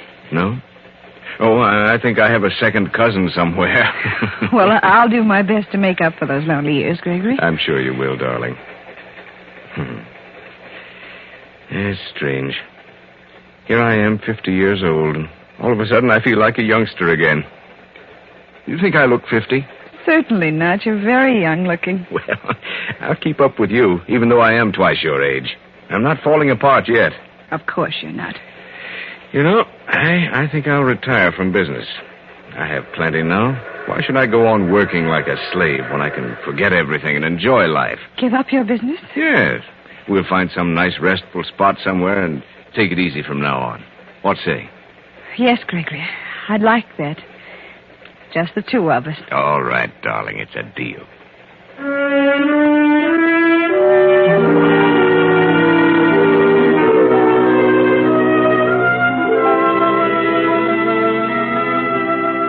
And so 2 weeks go by. 2 lazy weeks. Happy weeks for Gregory. He lolls about the villa, reading and sleeping, having the time of his life. But Lana, being so much younger, is at times somewhat bored. However, she's most tolerant with her elderly husband and does her best to be satisfied with his idea of happiness. Then early one morning, Gregory flies up to New York and returns in the evening. Well, Lana, I'm back. Gregory, so soon? I didn't really expect you this early. No? Well, it's a quick trip by plane. Good weather all the way. How did you find things at the office? Oh, running along as though I'd never left the place. That's good. Well, the business will have to run without me from now on, darling. Without you? That's right. I'm through with it. You mean you're not going back? Nope, I've sold out to another firm. Gregory, you don't mean it. I do mean it. It didn't take an hour. I had several good offers, so I took the best one. Closed the deal, signed the papers, and said goodbye to the whole thing. Well, and what are you going to do now? Oh, I don't know. Take it easy. Travel around as much as we can and look for a place to settle down. Maybe a farm or a ranch. You'd like that, Lana. A farm? Well, it doesn't have to be a farm. Just some place where I can putter about with a few flowers and maybe a little garden. Putter about? Oh, we'll find a place and we'll keep going till we do. Gregory? Yes, dear? What's wrong with this place? This place? Well, yes, it's secluded. There's plenty of ground for you to grow things and putter about. Why not this place? Well, I hadn't thought about this villa, but I suppose it would be all right. I'm sure it would be the very thing. You may travel the country over and never find another spot so nice as this. Well, maybe not. Do you like it here? Yes, I like the quiet and the sea. It's very restful. Well, maybe it isn't for sale. You could find out. You sure you'd like to stay here? Yes, Gregory, I'm sure I would. Well, then I'll see the local agent in the morning. Yes, Gregory. Oh, by the way, aren't you driving in tomorrow to the hairdresser's? Yes. Well, then why don't you see the agent? I? But I wouldn't know how to handle it. Oh, of course you would. If the place is for sale, take an option on it. And perhaps it would be best to lease it for a year with an option to purchase. That's simple enough. I don't know what the place is worth.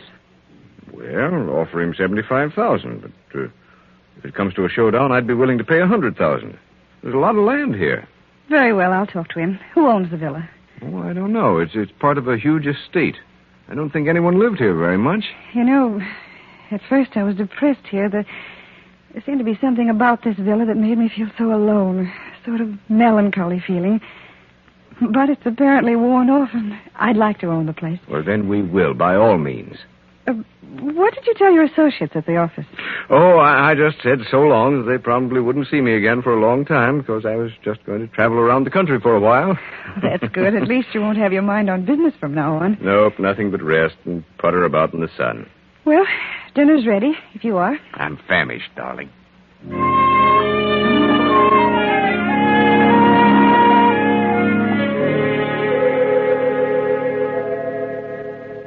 Mrs. Hellman, the villa is for sale. It's been up for sale for quite a spell. What do they ask? I haven't set a price. What do you offer? $75,000? Mm-hmm. Well, that's somewhat in line. I think that would be accepted. Where's the owner? How soon could you contact him? Well, that's trouble. I don't know where he is just now. Been running around all over the country. Why don't you take an option? Well, I'd rather lease the place for a year with an option to buy at any time. Fair enough. Lease for a year with an option to buy. I'll make out the lease and the option. You better put up 10% on the option. That'd be $7,500. Very well. I'll give you a check. Good. I'm sure this will go through because the owner wants to get rid of the place. Hasn't been here in 2 years. Why does the owner want to get rid of it? Oh, I don't know. There's too many other places, I guess. Well, it's yours for a year anyway. You feel confident he'll accept? I know he will. Don't you worry about that. Thank you, Mr. Blodgett. Thank you. This will make me a nice commission. I've been trying to sell the villa for several years, and this is the first offer I've had. I see. Just take a few minutes, Mrs. Hellman, to draw up the papers.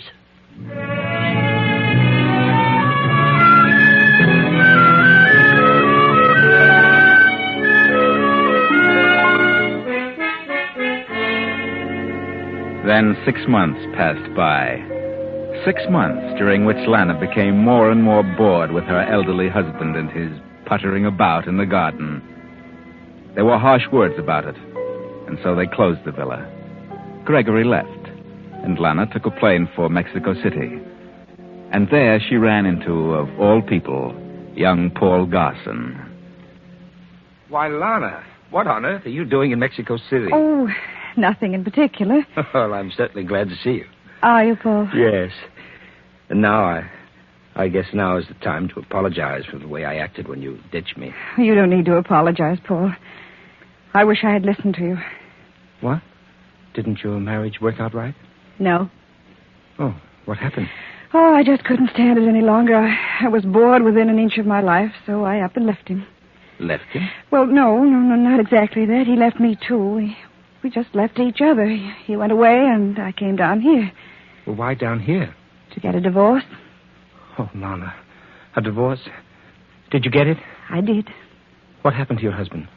I don't know. He was notified, but he didn't contest. He didn't even answer the charges. Incompatibility? Yes. Did you ask for a property settlement? No. Well, why not? Well, because he'd already signed over half his cash assets to me and several other articles, so I felt that was enough to take care of me for a long while. I just couldn't go on, Paul. I just couldn't. No. He was so much older than I. He was ready to settle down in an armchair and sit the rest of his life away. I just couldn't do that. I understand, dear. You're wide awake, Lana. You're just starting. I know how it must have been. Oh, he was nice enough, but I just couldn't go on. I just couldn't be 50. Lana, dear, can you forgive me for saying the things I did? Yes, Paul. I was so much in love with you that, well, I thought I couldn't live without you. But you have, Paul, haven't you? No, Lana. No, I haven't. I've banged around all over this hemisphere since you turned me down, and I haven't been happy one single moment. Haven't you, Paul? No, dear. No, not until this very moment. Oh, I'm sorry. So sorry. I made a big mistake. You did? Yes. I should have married you. Then why didn't you? Well, I'll tell you. This is a confession. As a child, I lived in poverty.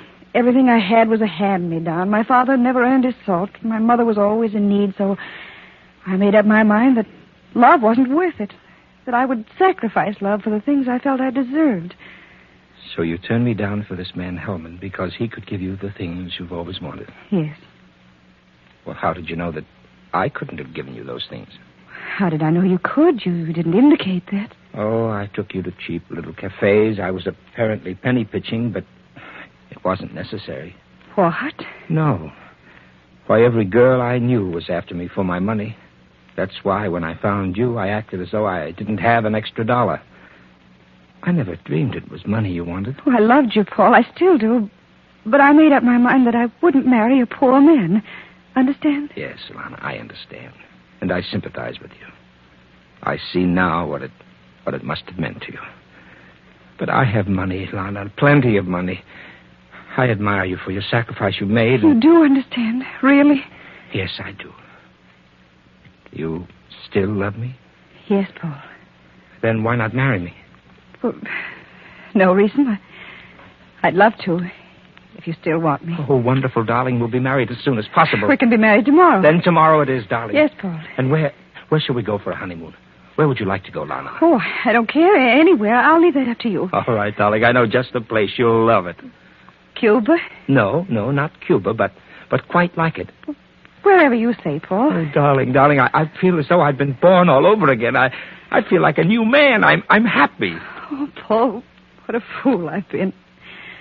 I should have known better. Oh, from now on, darling, I'll see to it that your life is filled with surprises. Never a single monotonous moment. Yes, Paul.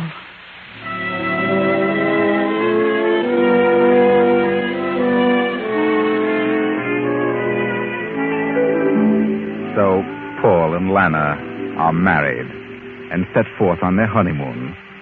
Paul owns a lovely place by the sea, and there he takes Lana. But from the night they arrive, Lana has been ill. Some strange malady has come upon her. Just what, no one seems to know. A doctor stands beside her bed as Paul slips into the room. How is she, Doctor? Still the same. I haven't the slightest idea what's wrong with her, but I've just given her a sedative. Do you suppose it's the climate? Oh, it could be. Semi-tropical here. Yes. Well, there's nothing more I can do, so I'll run along now. Yes, and thank you, Doctor. Lana. Oh, Paul. Lana, dear, what is it? What's wrong with you? Why don't you tell me? Well, I don't know what it is. I'm just sad. I want to cry all the time. I can't help it. Cry? Yes, ever since I've been here, I've wanted to cry. But why, darling? I don't know, but I can't help it. Don't you like it here? I don't know, Paul. I don't know what it is. I'm afraid. Afraid of what? I don't know. Nothing in particular, but I'm afraid. You mean you'd rather leave here? Yes. Yes, well, I don't want to stay here. But this is such a nice, quiet place, dear. It's so restful. Where could you go that would be better for you? I don't know, but I'd rather leave. Why? I don't know why. But there must be a reason, darling. I'm frightened here. I hear things. You hear things? What things? Strange sounds. Noises. I've heard nothing strange. I have. I hear them all night, and at times I've seen things. What things? Saying things, and I won't stay here another day. Oh, Lana, I think you're just hysterical. You're letting your imagination run away with you. I'm not. I'm sick, terribly sick. But the doctor doesn't know what's wrong with you. Please, Paul, please take me away from here. I don't like this lonely old place. I've always been frightened of being lonely. That's what it is. It's too quiet here. Too alone. If you don't take me away, I'll leave by myself. Now, don't get yourself so excited. Please. The doctor has given you a sedative, dear. Now go to sleep. You'll be all right in the morning. And then we'll take a walk over the estate. Now, please, darling, please try to sleep, Lana. All right, Paul. I'll try. I'll try.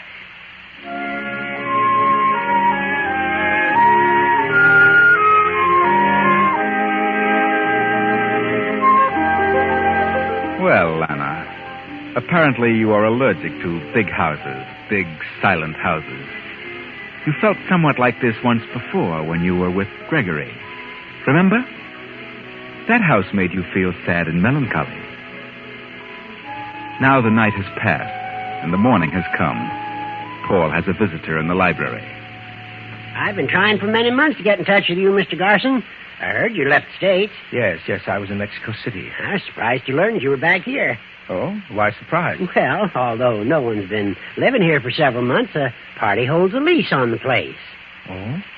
I didn't know that. Yep, they took an option to buy it. They did? Yes, sir. So you can see that you're sort of trespassing. Oh. Well, no one is being inconvenienced. Not exactly. What did the party offer for the place? $75,000. Well, that's fair enough, but I don't want to sell. What? No, I've changed my mind. I want to keep the place. Keep it? But, Mr. Garson, I've practically made the deal. Well, you can call it off. Oh, did the party make a deposit? Yes. Then return the deposit with my apologies. But I've worked hard for 2 years and more trying to sell this place, and now you back down on it. Well, what would your commission have been? Well, $3,750. Very well, I'll give you the $3,750, but call off the deal. I'd prefer to retain ownership. Yes, of course. Thank you very much, Mr. Garson. That's mighty kind of you. Paul. Yes, dear. Paul, what is that hammering? Is that noise?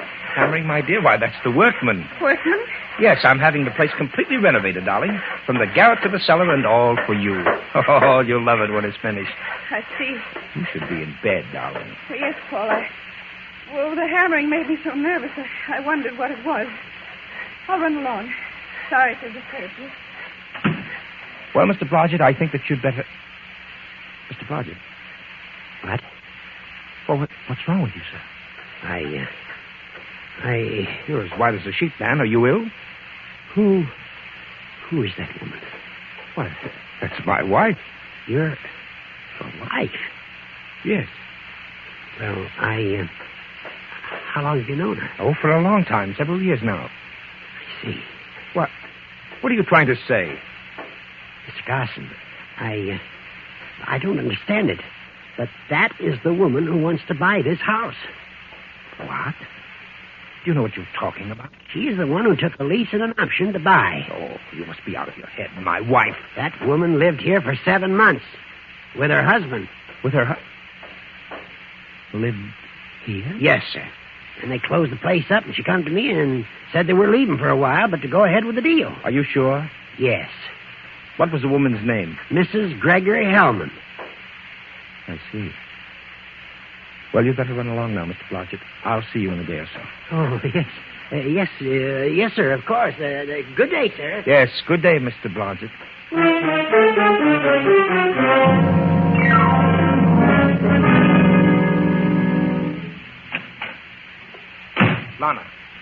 Lana, what are you doing? I'm packing. If you won't take me away from here, I'll go alone. But, Lana, why should you leave? I won't stay here another minute. Why not, darling? Why not? I don't know. I have no real reason, but I just don't like it here, and I won't stay. I don't understand you, Lana. It doesn't matter. I'm leaving now. All right, Lana. If you insist, you may go. Sorry, Paul, but Yes? Oh, Mr. Garson. Mr. Garson. Yes. What is it? We've been working in the cellar. Yes? You better come down there, Mr. Garson. Why? We just uncovered a body. Buried a body? Yes, buried in the cellar floor. Body? You'd better stay here, Lana. I'll not be long. Yes, Paul. Yes.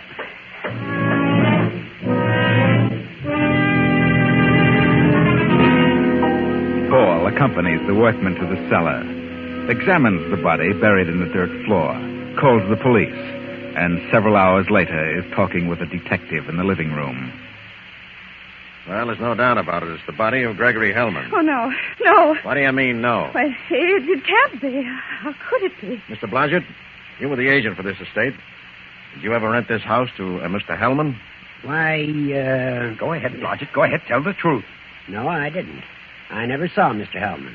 The house was rented by another agent in New York, but it was rented to Gregory Hellman. You never saw Mr. Hellman? No. But, But what? Well... Go ahead, Blodgett. I knew Mrs. Hellman. Mrs. Hellman. And where is she? That woman is Mrs. Hellman. This woman? But I thought she was Mrs. Garson. She used to be Mrs. Hellman. She came to me and wanted to buy the place. Took a year's lease with an option to buy and made a substantial deposit. That right? Yes, that's true. I did. I was Mrs. Hellman, but I was divorced in Mexico. Divorced? Why did you get a divorce? Because Mr. Hellman and I decided to separate. We couldn't get along together. He said he was going to New York. I left first and went to Mexico. Are you sure you left here first? What? Yes, of course I'm sure. Why did you try to buy the place? Well, because my husband, Mr. Hellman, asked me to. Why didn't he attend to it? Well, I don't know. He asked me to see to it. Did you get part of the estate through this Mexican divorce? No, Mr. Hellman had given me considerable cash and property before that. Are you telling the truth, Mama? Are you? Yes. I don't believe you. From the day you arrived here, you wanted to leave. You became ill. You said the place depressed you, frightened you. Oh. Now I know why. Why you were so upset. Why you wanted to get away. Because of what was buried in the cellar. No, Paul, no. You told me yourself that you were bored, that you couldn't stand him any longer. Then you went to Mexico. He was dead when you divorced him. No wonder he couldn't contest the case. Paul, please listen. I don't know who killed him. What did you say? I don't know who did it. Then you admit he was murdered. Well, I didn't say that. You know he was murdered. You just admitted that. Yes, but I didn't do it. I didn't. Well, lady, you might as well tell the rest of it. Yes, but I found him dead in his room. In his room? Then who buried him in the cellar? I did. You did. Why? Why didn't you call the police? Because I was afraid. Afraid they'd think I did it. Well, why would you be afraid of that? Because of... Well, if they found out about me. Found out what? My record. Well, Mrs. Hellman, or Garson, we know all about your record. Record? What do you mean, record? She served a term in the state penitentiary for... I swear I didn't. I buried him. I admit that. That's why I wanted to buy the place. But I didn't kill him. I didn't. I think you did. That's why you wanted to leave here. Oh, please believe me. I wanted to buy the place so no one would ever come here. So no one would ever know. But I didn't kill him, I swear. I'm sorry, Lana, but I don't believe you. Mr. Garson, where did you meet this woman? In Mexico City. Really? Didn't know her before that? What? You heard me. Oh. You didn't know her before she married Hellman? Why, yes. You know her? What are you stalling about? Well, yes, I did know her. That's what I thought. And you were in love with her. Wanted her to marry you. But she turned you down for Hellman. What are you talking about? Well, are you trying to accuse me of killing Hellman? It's possible. You had a motive. Oh, that's ridiculous. I didn't even know the man. Murphy. Oh, yeah? What did you find out about Paul Garson? Well, his financial affairs weren't in any too good a condition. He's been trying to dispose of a lot of white elephants like this villa. I see. Well, do you know what I think, Mr. Garson? I think you and Miss Lana Wallace know what this is all about. I think you're in this together. So I'm going to take you down and book you both on a charge of murder.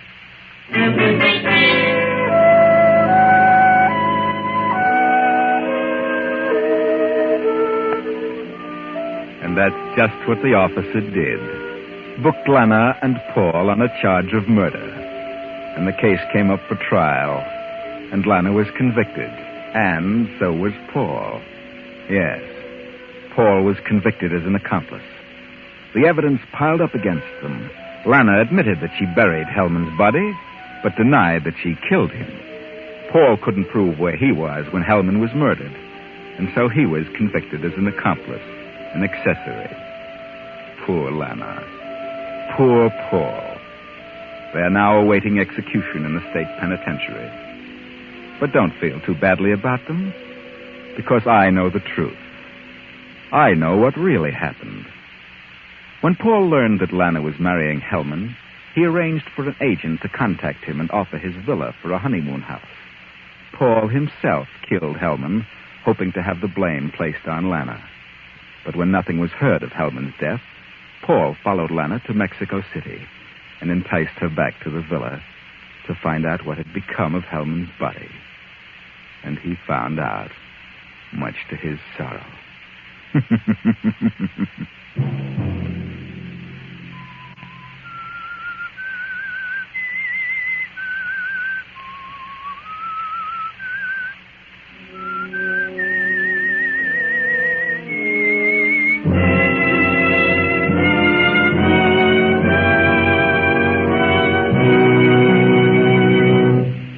CBS has presented The Whistler.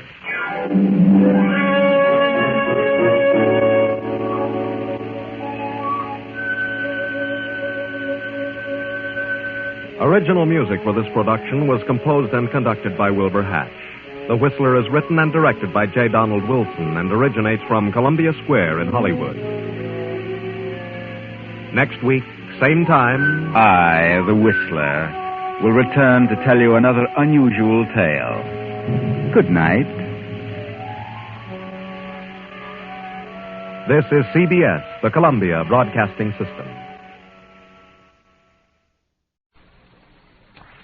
Listen at the end of the following program for an important announcement regarding change of time. Have you heard the strange tales of the Whistler?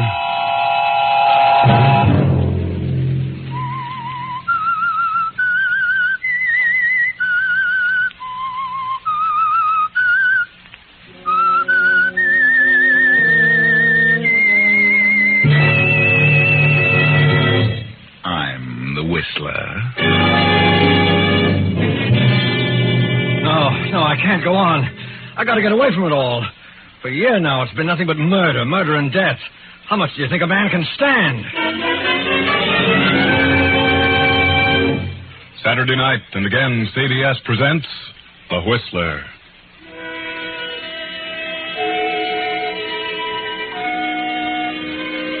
I, the Whistler, know many things, for I walk by night. I know many strange tales, many secrets hidden in the hearts of men and women who have stepped into the shadows. And so I tell you tonight the odd story of the blank wall. A thin, bespectacled little man paces nervously up and down the floor of his office, up and down, back and forth. He runs his hands nervously through his hair. Time after time, he cleans his glasses, lights cigarette upon cigarette. The tension increases with every passing moment. This man is fighting against time. Time. With him, every second counts. Every minute becomes an eternity. Yes, this man is up against a blank wall. Suddenly he stops, and in sheer desperation, he almost screams at the man facing him. I can't go on any longer. I won't. There's a limit to everything. I've come to the end of my rope. You made a deal with me, Wilson.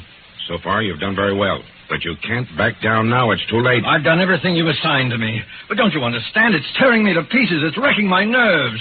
I can't eat. I can't sleep. It's too late to quit, Wilson. You've gone this far, and I warn you. You can't pull out now. Murder, death. How long do you think I can go on doing such things? How long? You'll go on and on until we're through with you. I won't. Yes, you will. Furthermore, you'll like it, or... well, you know what'll happen. What do you mean? You know what I mean, Wilson. If you think you can walk out on me after all you've done, considering what you know about everything here, well, you've got another thing coming. I'm afraid. Afraid of what? I'm afraid I'll lose my mind. You won't. For the last 6 nights now, I haven't been able to close my eyes. All I can see is poor Gregory Hellman. Hellman? Yes, awake or asleep, all I can see is his body buried in the cellar. And 2 weeks ago, it was John Henderson, dying in agony. I wake up in the middle of the night screaming. Oh, nonsense. On the surface, I'm a quiet, gentle person.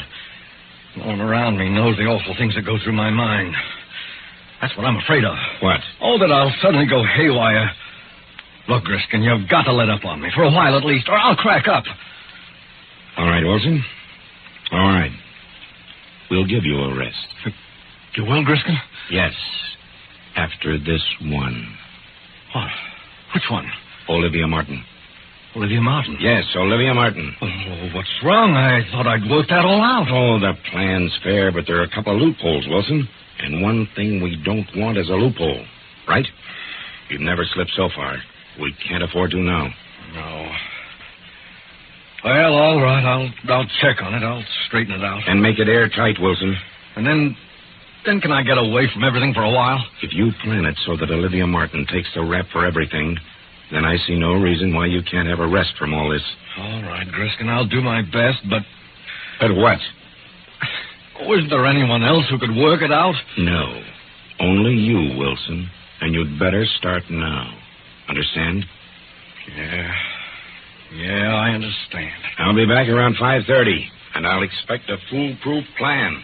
I mean, one with no holes in it. So long, Wilson. Yes. Well, Wilson, you're on the spot, aren't you? You heard what the boss said. No loopholes, no slip-ups. And Olivia Martin must take the rap. But just how are you going to plan this murder, Wilson? Olivia Martin, husband Fred Martin, wealthy advertising executive. How? How can I work it out? Oh, you can do it, Wilson. You can do it. You've planned things like this before. And the one who really did it was never caught. But Olivia Martin is innocent. You're very clever. You can concoct something and make everyone believe it, whether it's true or not. Yes, but what? I'm up against a blank wall. Come, Wilson. A professional killer. A murderer. One who knows all the tricks up against a blank wall. Yes. There must be some way. Yes. Why don't you plan this one in reverse? Look at it from the standpoint of the detectives. Start with the moment Olivia is accused and trapped. Think in reverse, Wilson, and work backwards. Yes. I'll start with Olivia when she's caught. That's right. Now, supposing it's this way. Suppose Olivia Martin had returned to her home in New York. The plane she was flying crashed, and her husband's secretary, Doris Hammond, was killed. Now Fred Martin, Olivia's husband, who has been living at his club, goes home to question Olivia. Hello, Olivia. Fred. Oh, Fred, it was terrible. I can imagine. I'm sorry, Olivia. I don't know what happened. All of a sudden, my motor went dead. I couldn't find a clearing any place. I thought I saw a place, but it was more trees, and with no motor, I couldn't pull up in time. Where were you going, Olivia? Why, after you left for the club, I got to thinking things over, and I just couldn't remain another night in this house alone. So I decided to go to my sister's in Detroit. I see. Poor Doris, I was never so shocked in my life. Fred, I'm so sorry. So terribly sorry. No, get hold of yourself. You couldn't help it. I know how you must feel, Fred. I'll certainly miss her. Can you ever forgive me? Of course, Olivia. I never want to fly a plane again, never. Tell me, how did Doris happen to be with you? Where was she going? She said she wanted to visit a friend in Buffalo, asked me if I'd drop her off there. How did she know you were flying that way? Well, I went to your office and told her I was going to Detroit and asked her to draw some money for me. I told her I'd be glad to put down in Buffalo. I can't imagine why she'd leave the office in the middle of the week to visit friends out of town. Maybe she had some business to attend to on the side. Olivia, are you telling me the truth? What do you mean? Have you told me the real reason why you wanted to leave town? Certainly. Are you sure you weren't carrying out a plan? Plan? Didn't you have a definite idea in mind when you wrote that note to me at the club? Note? Yes. You seem to have forgotten the note. Why don't you tell the truth, Olivia? Aren't you running away from something? Running from what? Why don't you tell the truth? Yes, I did make up my mind to do something terrible. I was going to kill her. And myself. But after I mailed the note to you, I seemed to come to my senses. I couldn't go through with it. So you decided to forget the idea and go on to Detroit? Yes, I swear I changed my mind about killing her. I just couldn't be a murderer. You expect me to believe that? I know what you think, the note and everything, but I didn't do it. The note is certainly evidence against you. Where is the note? You must destroy it, Fred. Don't tell anyone about it. What time did you talk to Doris at the office? About noon, I think. And you mailed the note the night before? Yes. Left town at 5? Yes. What did you do in the meantime? I can't remember. I'm so confused. I went shopping for a while. Are you sure? I changed my plan to kill her by the time morning came. You're going to have a hard time proving that. It's the truth. The police think you did kill her. Police? What do they know about it? They were waiting for me when I got back from Boston. They'd already found the note at my club. That's where you made your big mistake, Olivia. But The detectives are here now. They want to talk to you. Come in, Captain Evans. Thank you. Olivia, this is Captain Evans. Good morning. He'd like to ask you a few questions. Yes. Is it true that your husband left you a few days ago with the idea that you were to get a divorce? Yes, You believed that your husband was in love with another woman? I did. Did you know who that woman was? I did. After he left you, did you write this note to him? Yes, I wrote it, but I didn't The mean next day you got some money at your husband's office. And at exactly 5 o'clock, you took off in your plane. Yes, but I changed my mind. I couldn't go through with it. Where were you between noon and 5 o'clock? I went about town. I really don't remember what I Can did. you prove where you were during that period? I don't see how I could. What difference does it make where I was between noon and 5 o'clock? It makes a lot of difference. Because it was about that hour that Rita Bartow was stabbed to death in her apartment. Rita Bartow? The head of the art department? Yes. A weapon has not been found. There were no clues, excepting your note to your husband. Rita Bartow? I don't understand. Rita Bartow was the other woman, the woman your husband was in love with. I'm sorry, but you got yourself in a tough spot. Come along, Mrs. Martin.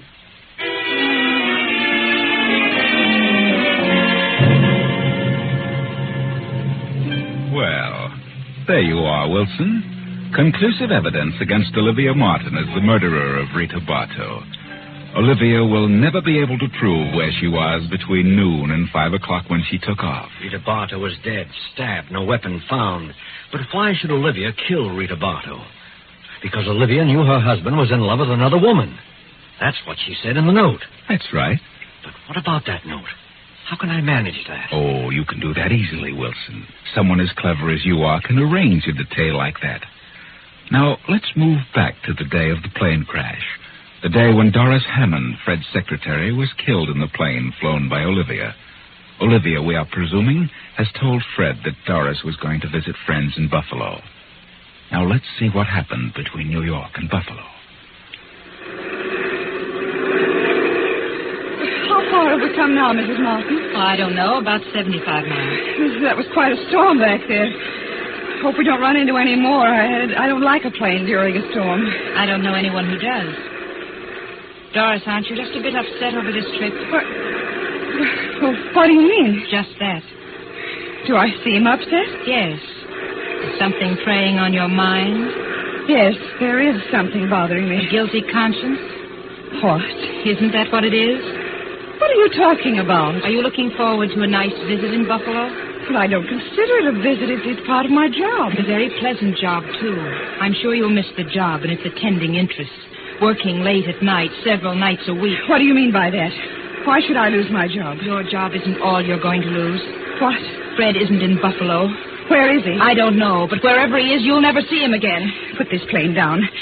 Let me out. You're mad. I'm going to put it down. Straight down on its nose. What? Fred won't think you're so attractive the next time he sees you. You can't do this. You can't. Put that key back in the switch. I won't. Give me that key. Pull up. Those trees. Pull up.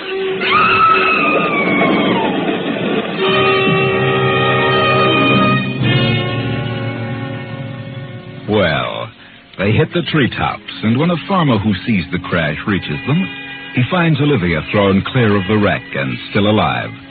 Doris, of course, is dead. Not bad so far, is it, Wilson? But now what? Now, this should happen after 5 o'clock when Doris and Olivia took off in the plane. Now, what should happen between noon and 5 o'clock? Yes, that's the period Olivia can't account for. All right. Let's go back to, say, 2 o'clock, 2 in the afternoon. One of your own choice characters, Wilson, who has been working in Fred Martin's advertising agency as an artist, has just returned from an errand on which he's been sent by Doris Hammond. Remember that. Doris Hammond. And the character is Jack Mallory. Jack Mallory, where on earth have you been? You know what time it is, 2 o'clock. Oh, I'm sorry. I got to talking, and I didn't realize the hour. What about the art layout? Did Rita select one? Oh, yes, this one. She made a couple of changes in it. What change? Oh, nothing important. Just wanted this section here set up in red. It stands out better. Yes, so it does. Well, I better put this through right away. Sorry to have been so late with it. I'm glad you got back with it before I left. Left? Mm-hmm. Where are you going, Doris? Mr. Martin phoned. He wants me to join him in Buffalo. Something important has come up. Buffalo? I thought he was in Boston. Yes, but he had to run over to Buffalo in a hurry. Oh, Buffalo? Mm-hmm. Oh, that's strange. What's strange? Oh, well, I mean his being in Buffalo. Oh, what's strange about it? Oh, I don't know. I suppose it could be in Buffalo. What's the matter with you, Jack? Well, nothing. Nothing at all. Lean over here. What? Why? A little closer. Well, what's the matter? Well, of all things. Now I've seen everything. You've actually had a drink. You, of all people. Well, I don't approve of it as a rule, but I walked back from Rita's place. I got my feet a little wet in the rain. Felt kind of chilly. Afraid I was catching cold, so I stopped in the bar on the way back and had a drink. Well, I hope you don't get sick. Can't afford to have you and Rita both out.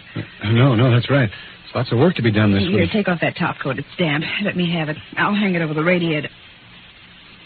Well, What's wrong? how on earth did you do this? You've spilled ink on the front of your coat.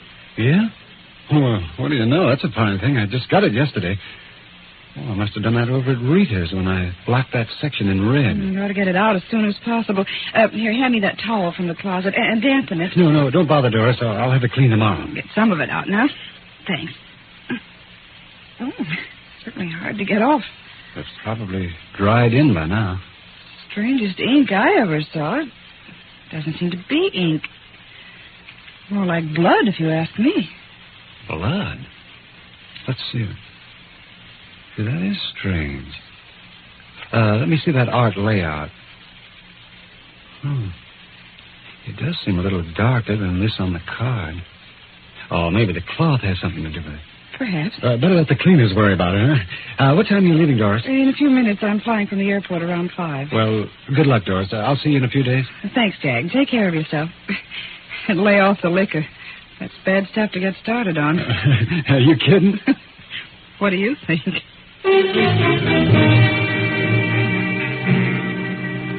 For a few moments, Doris stands staring after Jack as he passes through the door to the outer office. She picks up the towel, studies it for a second, then tosses it into a desk drawer and leaves the office. Now, Wilson, what happened preceding the incident we just worked out? Well, suppose it's arranged that Olivia Martin visits her husband's office and calls on Doris, her husband's secretary. Good afternoon, Miss Salmon. Oh, how do you do, Mrs. Martin? I'm afraid I won't have time. I'm in rather a hurry. I've a number of things to do this afternoon. Help you? I suppose you're quite busy yourself. Yes, my work always doubles when Fred leaves town. Fred? Yes, Mr. Martin. Oh, my husband. I suppose it does seem strange for an employee to call him Fred. But for some reason I've gotten into the habit and can't seem to break it. He doesn't seem to mind, however. Is that so? After all, you're like one of the family, aren't you, Miss Hannah? Yes, I've been here for several years. You've been Fred's private secretary for how long now? Almost a year. Pleasant work, is it? Oh, you've no idea how absorbing this business can be, Mrs. Martin. I realize that it must have a certain amount of extremely interesting moments. You should drop around here more often, Mrs. Martin. How right you are. Things might have been different. Different? Yes, I mean if I'd taken an active interest in the business. Well, at times it gets rather dull waiting at home, especially on long evenings when one's husband has to stay in town on business. But I mustn't take up your time with personal problems. I want you to have a check drawn to me for $500. Very well, I'll attend to it at once. Have you heard from Fred since he left? No, I haven't. He phoned me this morning. He did? He left an important paper at home, and he knew I was flying to Detroit tonight to visit my relatives. Yes. So he wants me to drop it off for him at Buffalo. Buffalo? I thought he was in Boston. He was, but he had to rush over to Buffalo. Some unexpected business came up. He says he needs you very badly. He wants me to come to Buffalo? Yes. I told him I'd notify you and bring you with me. I'll be leaving the airport about 5. Well, I'll meet you at the airport. Is there anything in particular he wants me to bring? No. Nothing but the paper he left at home. Very well. I'll be at the airport. Do you mind flying, Miss Hammond? No, not at all. That's good. I'll see you at 5.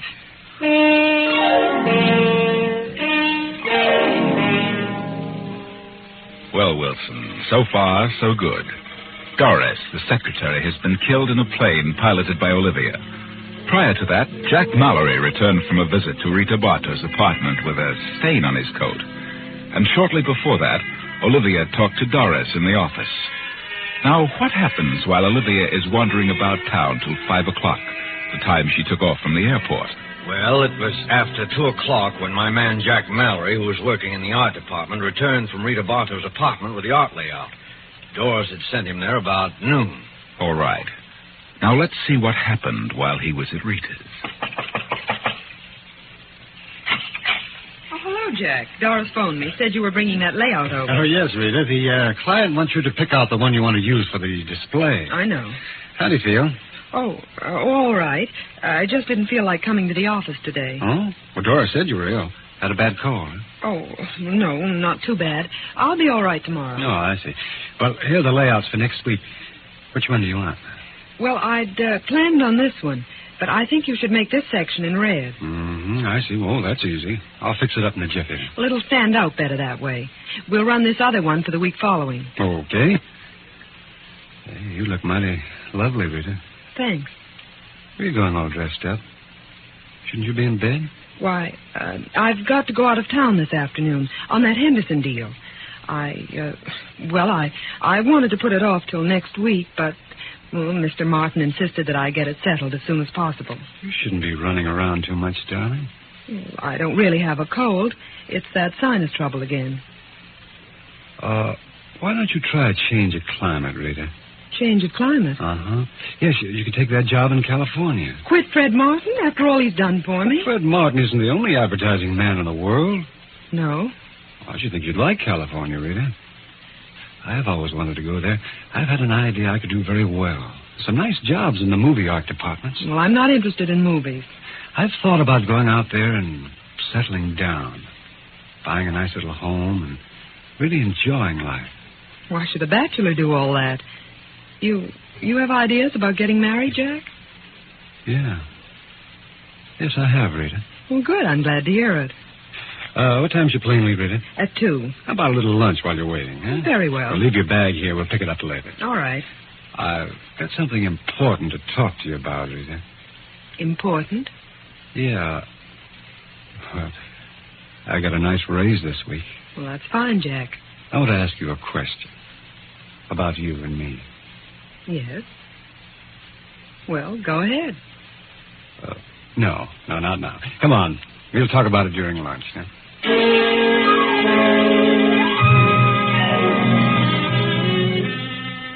Now, we know, of course, what Jack had to say to Rita. That's obvious. Marriage. But if Rita was ill, why was she leaving for an out-of-town appointment? Well, the next step is the most important. Remember, Wilson, Olivia and her husband Fred had come to the parting of the ways, and Olivia wrote a note. Yes, that was the part that made the whole thing logical, the part that afforded a perfect setup for me. Olivia was pacing the bedroom floor long past midnight when Fred came home and knocked on her door. Olivia, you awake? Yes. Come in. I thought you might be asleep. Asleep? How could I sleep? Well, it's 1 o'clock, isn't it? Yes, Fred. I really didn't realize it was so late. You don't usually bother to see if I'm awake. Don't I? For the past 2 months, you've gone right onto your own room. Yes, I guess I have. Get your business settled? Yes, I had quite a bit to attend to. Have dinner at the club? Oh, yes, the club. Then why didn't you answer my call? I had you paged. They said you hadn't been there this evening. Oh? Well, perhaps I hadn't arrived yet. Really? Well, I think I'll turn in. Good night, Olivia. Why don't you say it? Say what? What you came here to say. What makes you think I had anything particular to say? I've known all evening you were planning to tell me something when you got in. Well, that's nonsense. I've known for months this was coming. I know what sort of business detained you. A woman. What? At first, I believed your stories about working late. But as the weeks passed and I realized you were growing colder, the whole thing became clear to me. Then I knew you were evading me, that you were lying. Go on. We've been married 10 years, Fred. I've done everything humanly possible to make our marriage a success. Have you? I think I have. That's your opinion, Olivia. Oh, Fred, I'm just sick all over. I've tried not to believe it. Oh, let's not have a scene, Olivia, please. What do you expect me to do? Laugh it off? No, not you, Olivia. Certainly not you. I suppose you'll say it's all my fault. I'm to blame for everything. I haven't said anything. Then why don't you? Why beat about the bush? You came here to say something. Say it. Very well, since you put it that way, I will. I'm going out of town tomorrow on business. I'm sending my things to the club. When I return, I intend to live there. Fred. Now, wait a minute, Olivia. I haven't finished. I want you to get a divorce on any grounds you please. Desertion or whatever you wish. Divorce? Do you mean that? I do. Very well. If that's the way you want it, there's nothing else I can do. No, Olivia. Nothing. Good night.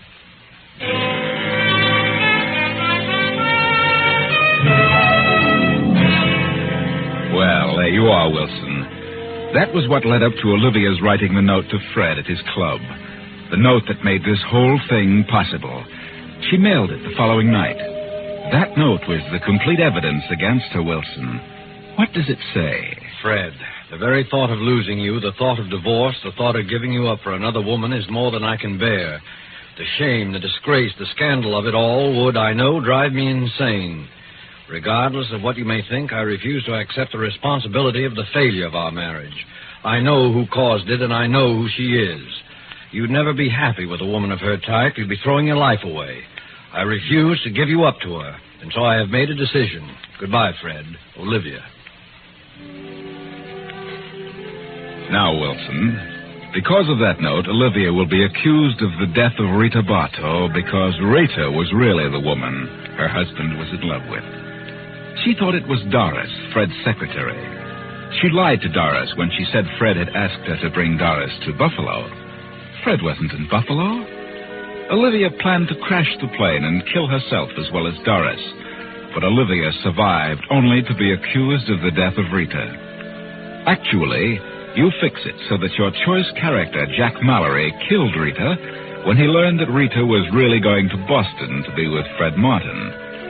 And the ironical part of it will be that Olivia killed the one person who knew about the odd stains on Jack's coat. Blood stains.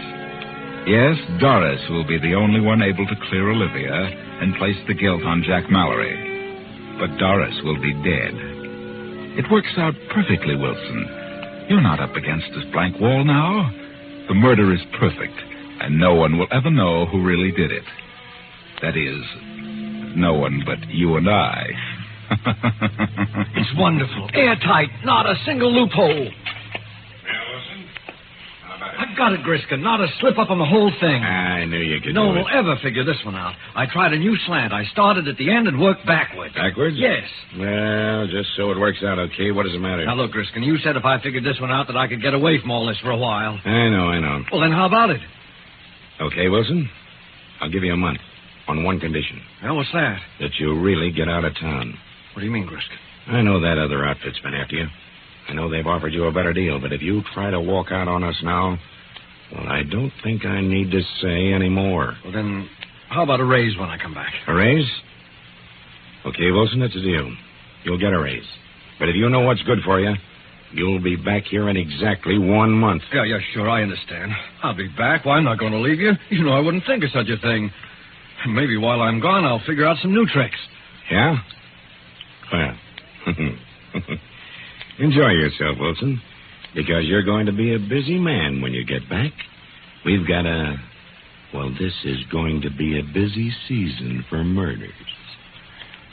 So long. Yeah. So long, Chief. Well, the boss was perfectly satisfied with the way Wilson worked out the details of the job. And Wilson was more than pleased, too. Of course, all I did was to suggest a plan he used once before, only I suggested it to him in reverse. And the strange thing was, he didn't even recognize his own plan. Yes, Wilson had used this one before. He used it last year, about 6 months ago. November, to be exact. But neither he nor the boss were aware of it. In other words, a plot is just as good worked backwards as it is forwards. Oh, by the way, I should mention now that Wilson was not an employee of Murder Incorporated, and Griskin is not a gangster chieftain. No. Wilson was really a top writer for a detective story weekly, and Griskin was the editor of the magazine. Poor Wilson was just up against a blank wall, so I thought I'd help him out.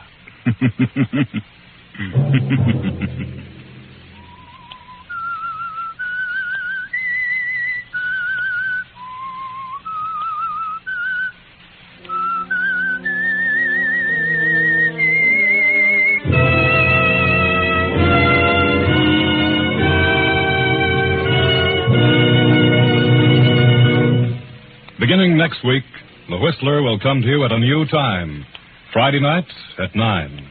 Remember, next week, Friday at 9 p.m.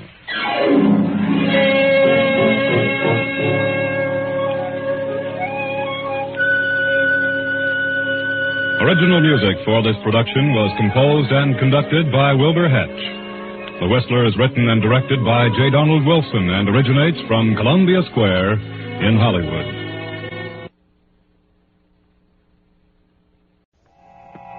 Have you heard the strange tales of the Whistler?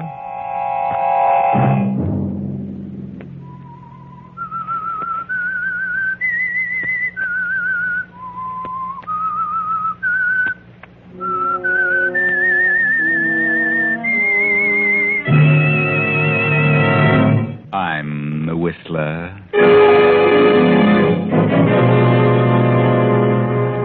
No, it wasn't a dream. It was too real. This is what I've been afraid of.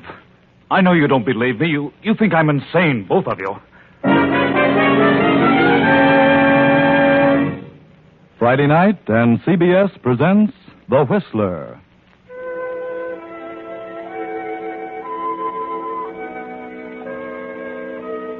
I, the Whistler, know many things, for I walk by night. I know many strange tales, many secrets hidden in the hearts of men and women who stepped into the shadows. And so I tell you tonight the weird story of the Avengers. In the great Southwest, a range of high mountains extends as far as the eye can see. This is mining country, silver and gold. Halfway down the mountain is a tiny village, the mining town of Rainbow, a raucous sort of place composed of a number of stores, many saloons, and the Federal Land Office, where the fortune hunters file their claims.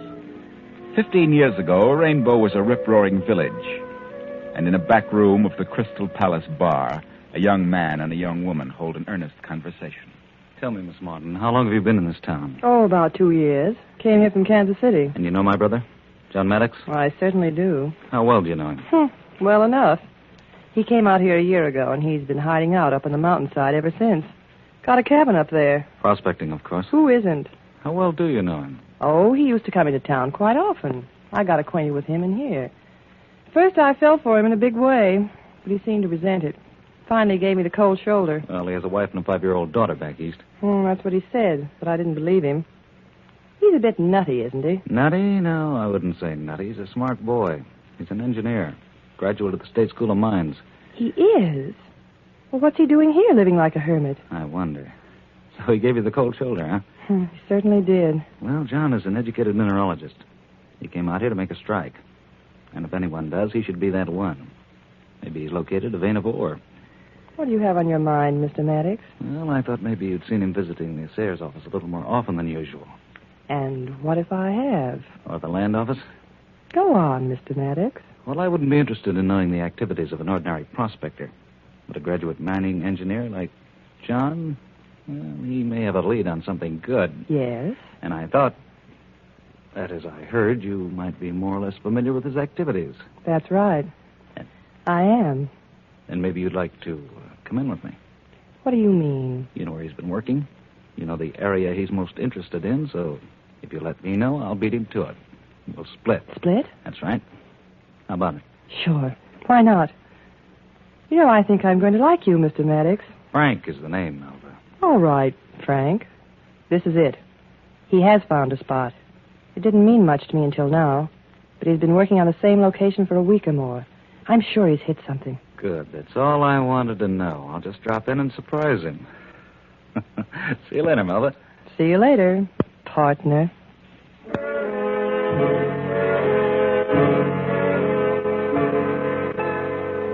And so that night, John Maddox is working on some maps and papers.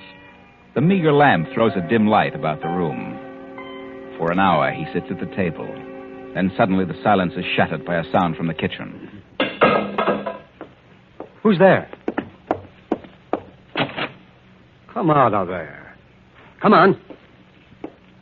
What are you doing here? What do you want? Nothing. How long have you been in that kitchen? Why? So you're the little thief that's been stealing my things, huh? What are you after this time? Nothing. I know who you are. You're Tony Watson. So what? Just this. You're the one who pinched my camera, my binoculars. Yes, and several other things. I didn't know. And I'm turning you over to the sheriff right now. Sheriff! No, I didn't take him. I didn't steal anything, but But what? I know who did. Why, you little liar. You're the one.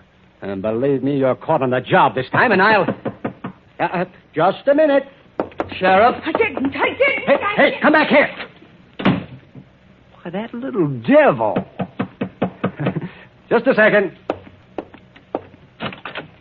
Well? Hello, John. Frank.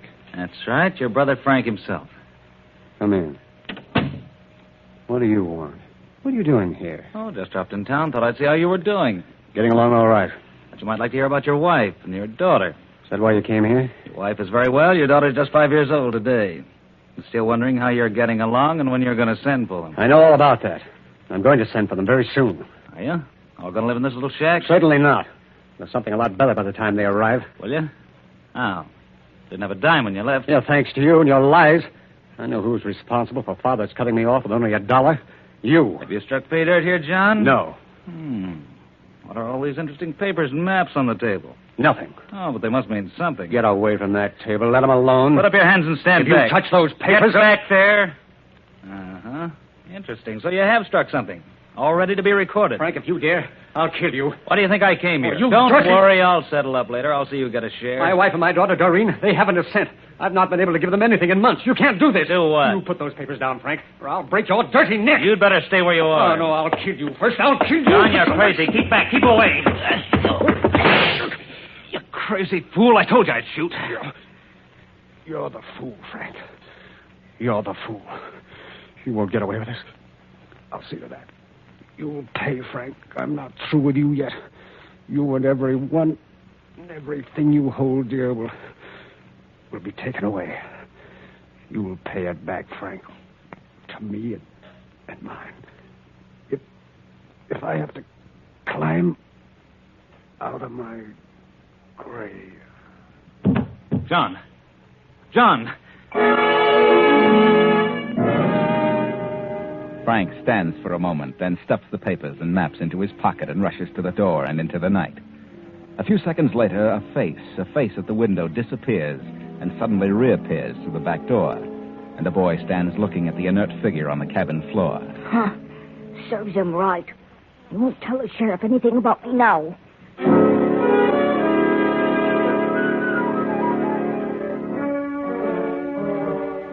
15 years have passed, and now the little mining village of Rainbow is a thriving city of mines and smelters. And the richest mine of all is the one owned by Frank Maddox. And Frank Maddox rules the city. Frank is married now and has a child, a girl of 5. The child has been ill for days. And tonight, as Frank Maddox steps through the door, his wife meets him with a strange, vacant stare. Melba, what's happened? How is she? She's... Oh, Frank. All those doctors, and they couldn't save her. No. They said she didn't have a chance. They did their best. Fools, what good are they? What are they paid for? They don't even know what was wrong with her. No, Frank. But, well, whatever it was horrible. She She died in agony. Specialists. I told them they could name their own price. The sky was the limit. It didn't seem to make any difference. Poor little thing. The poor baby. It didn't seem to be anything serious at first. It was just a week ago. She was sitting at her desk, drawing pictures, and then all of a sudden she started to gasp for breath and fell to the floor and faint. Yes, I know. And then she lapsed into a coma. Oh, Frank. Frank, what was it? What? Darling, I couldn't think. what is it? I can't get my breath. Here, drink this. Frank, I didn't want to tell you, but I'm frightened. I've had it for several hours. It's just like the baby. The same thing. The baby and now you. I know what it is. It's him. It's John. John? Your brother? Yes, I knew this was going to happen. John told me. But John's dead. The night the baby took sick, I saw him in a dream. He told me something was going to happen to us, and last night I saw him again. He was grinning and laughing. He told me that... Told you what? He told me that he'd finally reached through to me, that he'd finally made contact. That's crazy. He said tomorrow would be a sad day for me. Today. But it's a dream. I know, but he said something else. He said that now his wife was dead, that the sooner I made things right with his daughter Doreen, the better. Frank, that's nonsense. No, there must be something to it. I'll find the girl. I'll get her down here. I'll try to fix things up. Maybe that'll stop all this. Frank, please use your head. It was a dream. I've got to find that girl. I'll send Anthony to find her. I'll explain the whole thing to him. He can find her. Why tell him about it? Well, he's my assistant. I confide in him. He'll find her. Very well, then. Tell Anthony. Tell him to find her and bring her here. Because if you... Frank. Melba, darling. Please find that girl. Doreen.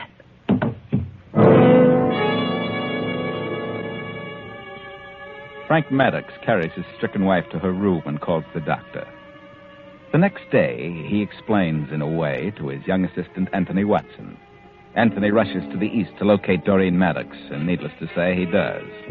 Before she knows what it's all about, she's aboard the train with young Anthony. Didn't you even know you had an Uncle Frank? Oh, yes, of course. But I didn't know much about him. When did your mother die, Doreen? 5 years ago. She committed suicide. What became of your father? Oh, he went west to prospect for gold or silver or something. But he got into trouble. Someone shot him, and that's all I know about it. Has your Uncle Frank ever offered to help you? No, not that I know of. Mother never mentioned it if he did. He's a very rich man, you know, and as I've told you, very ill. Ill? Well, he's sort of mentally ill, as well as physically. Oh? Doreen, are you... That is... Well, a girl as lovely as you should be engaged. Or in love. But I'm not. You're not? Really? No. Well, that's wonderful. I can't believe it. Well, it's the truth, whether you believe it or not. Oh, I believe you. And, well, I'm glad to hear it.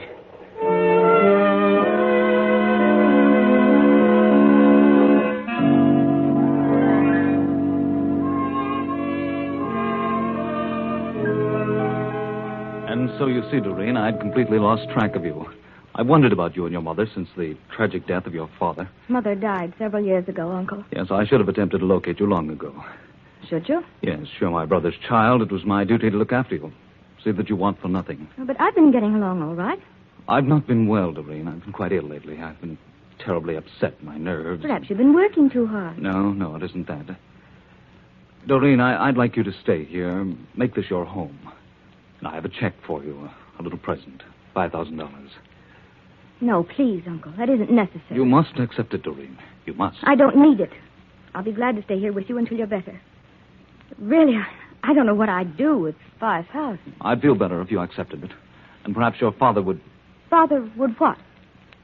Doreen, I must tell you. I've got to tell you. It's driving me mad.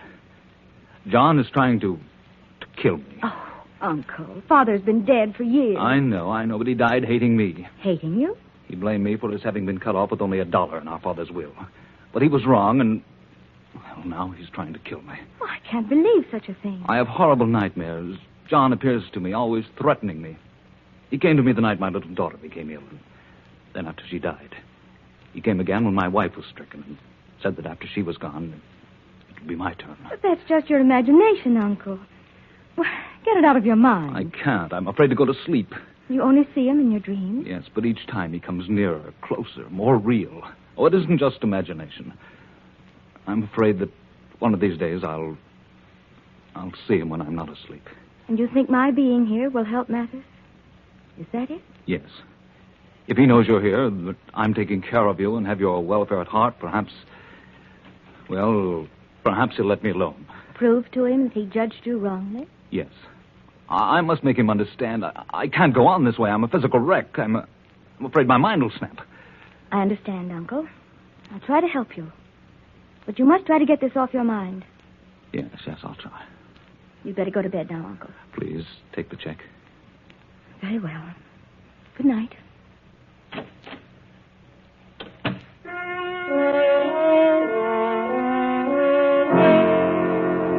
An hour passes, and in spite of himself, Frank drops into a fretful sleep. He moans and tosses about, and as usual, he dreams of John again. Sees him come through the wall and stand in the center of the room. You won't get away with it, Frank. Everything and everyone you hold dear will be taken away. You'll pay it back, Frank, to me and mine. No. Let me alone. Anthony. Doreen. Doreen. Uncle. Uncle, what is it? What's happened? Doreen, he was here just now. I saw him. I heard him laughing. But, Mr. Maddox, that isn't possible. I heard him, I tell you. You could hear his laugh all over the house. I heard nothing, Uncle. Not a sound. I woke up, I tell you. I heard him. But, Uncle, you must have been dreaming.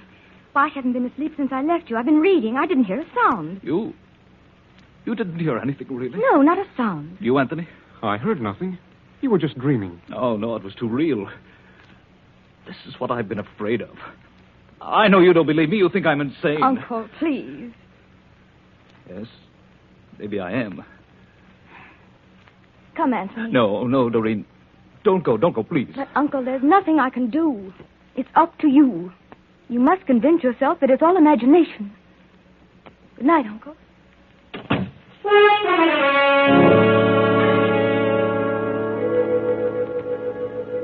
And then the next night comes, and Frank dreams again, the same frightful dream. John appears, repeats the same words, and laughs in the same way. Frank is wide awake now, shaking with fear, and all the while trying to convince himself that it's only his imagination. Then the bedroom door opens suddenly. Doreen steps into the room. Her face is white with fear. She trembles as she moves slowly toward the bed. Uncle. Doreen, what is it? What's wrong? Uncle, just now, I heard something. What? Doreen, what did you hear? I must have been dreaming. I must have. But it was so clear. Your father? Yes, I heard him. And he was laughing. Then if you heard him, it must be true. He has come back. Oh, did you hear it, too? Yes, he was here in this room. What did he say to you? I can't remember. I was so frightened. But I heard him. And that laughter. Now you believe me. Now you know I'm not imagining things. Oh, Uncle, I don't know. I'm so frightened I don't know what to think. I can't stay here any longer. I've got to leave. I can't stay another night. Oh, Doreen, please, don't go. Not yet. Promise that you'll stay just a while longer. Please. But, Uncle, all right, I'll try. I'll stay.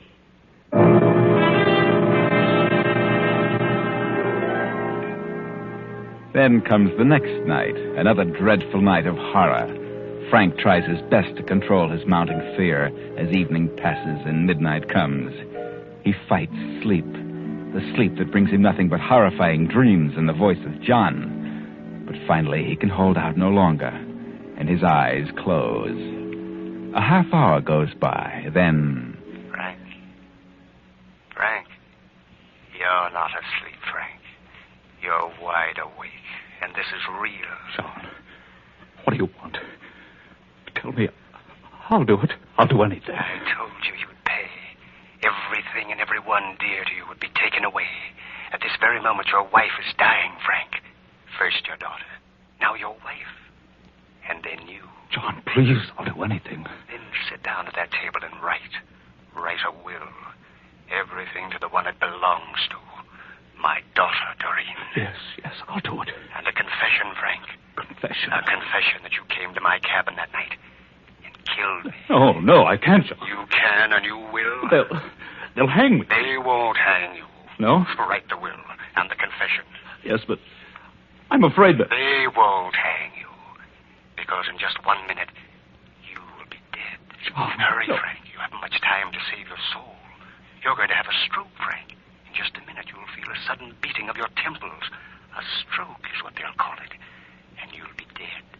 Hurry. Yes, I'll write it. I will. Your conscience will be clear, Frank, and that'll be best for you. I know.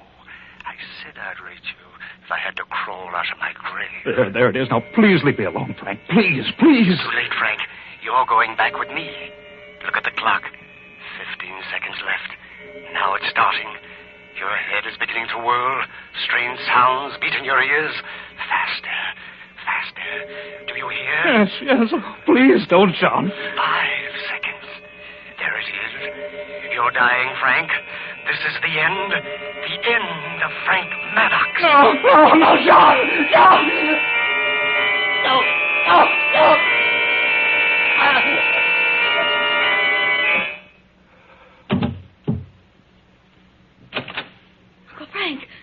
Uncle Frank! Anthony! Doreen, what's happened?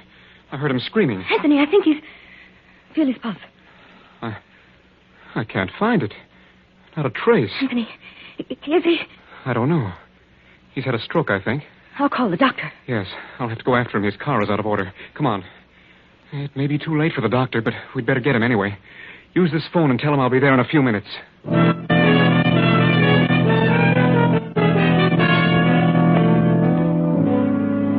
In here, doctor. What happened to him? I think he had a stroke. A stroke, eh?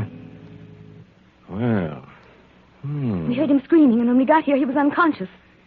Well, he's dead. But he didn't have a stroke. What? You can see for yourself. He's been stabbed in the heart. You don't need me. You want the police. You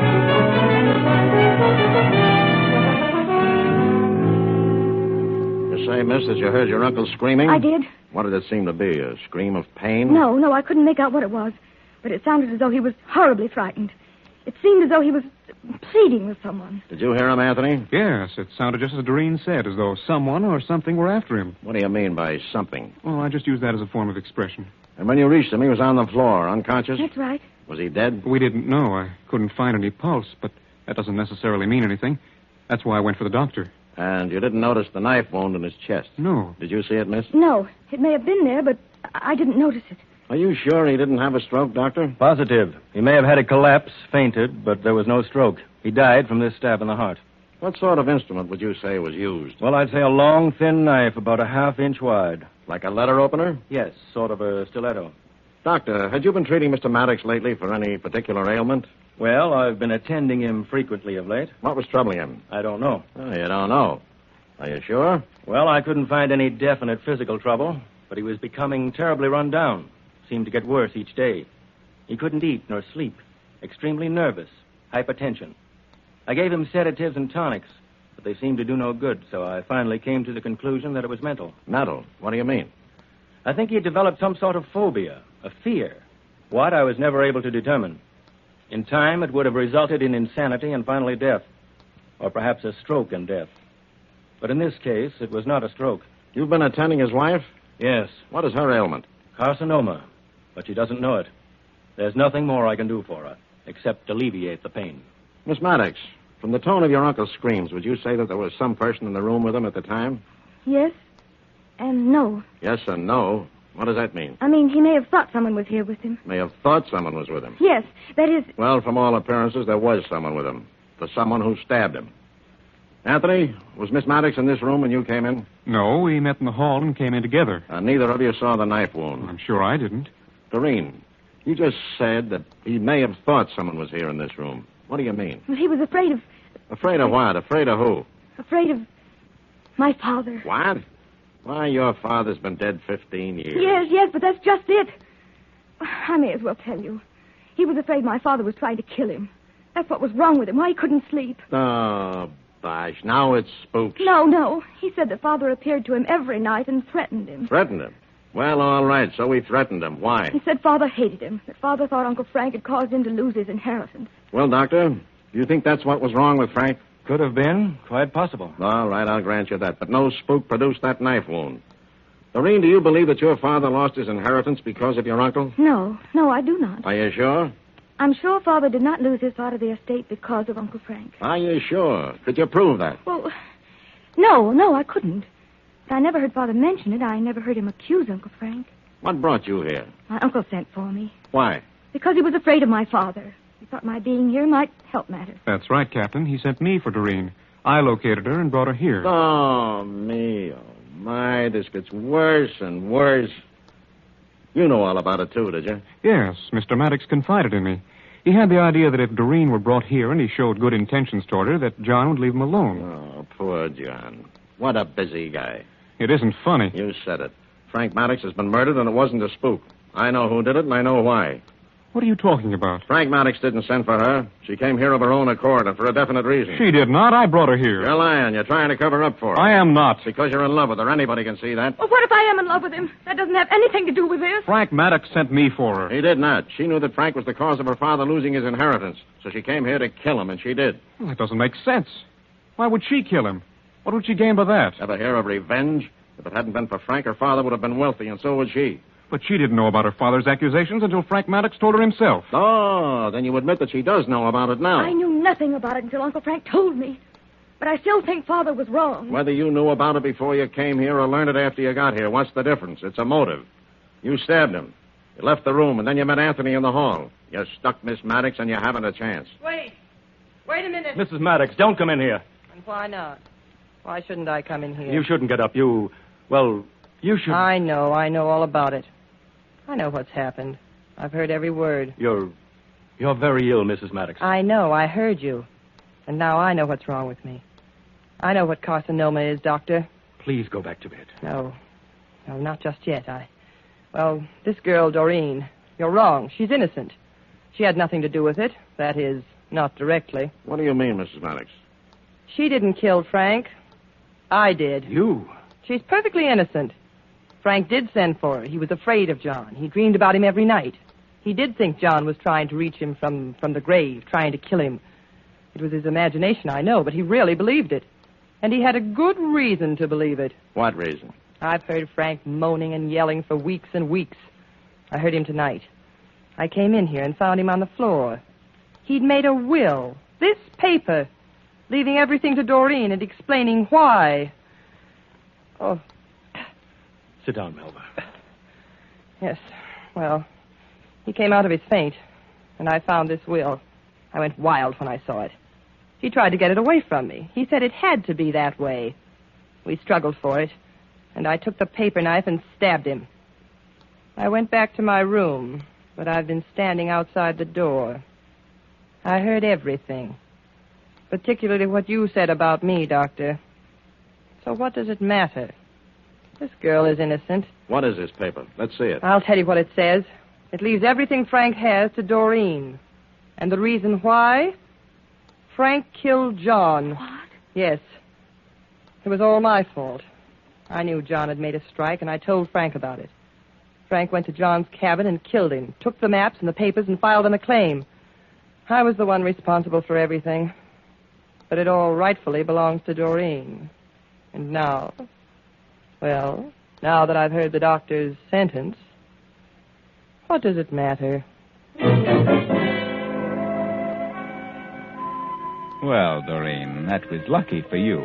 Lucky that Melba was standing outside the door and heard the doctor. But, oh, what I know about you, Doreen. You and Anthony. Anthony did bring you down here, but on the way he fell madly in love with you. He told you about your uncle's fears, and so between the two of you, you decided to make his dreams more than real.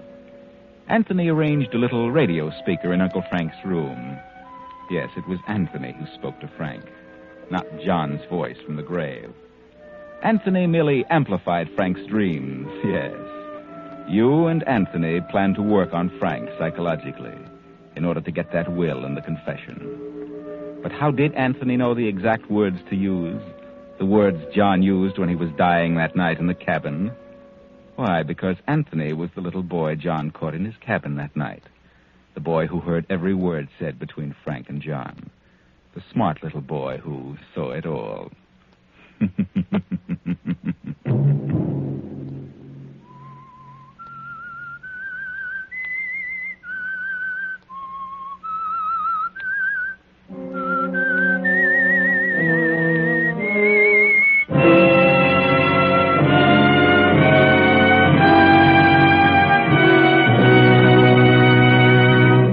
CBS has presented The Whistler.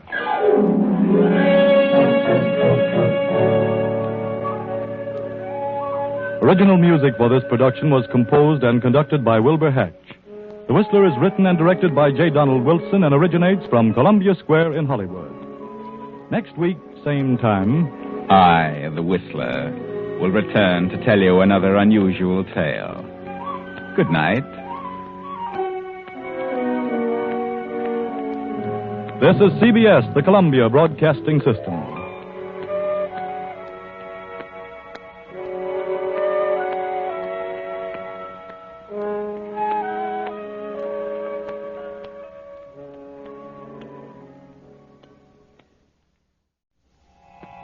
Have you heard the strange tales of the Whistler?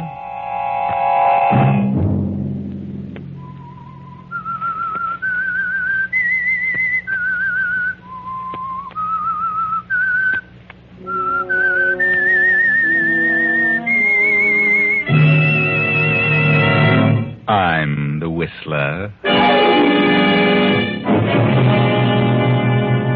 I sifted the whole thing down to you 4 people. I know one of you is the murderer of my brother, and I'll not turn this ship about until that one is discovered. Friday night, and again, CBS presents The Whistler.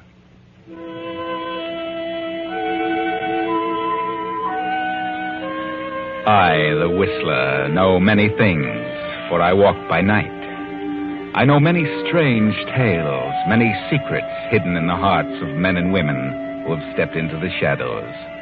And so I tell you tonight the strange story of Eye for an Eye. Just before dawn of a day in 1940, a small seagoing yacht with a crew of 4 and a passenger list of 5 puts out from the Honolulu Yacht Basin and heads southwest into the open sea. This is the yacht of Dr. Paul Durant, scientist and marine biologist, for many years a resident of the islands. Dr. Durant is already in the wardroom as one by one his guests arrive for breakfast. Keep your course due southwest, Captain. Due southwest? Well, this summer weather is treacherous. Due southwest. I'll tell you when to put about. Yes, Doctor.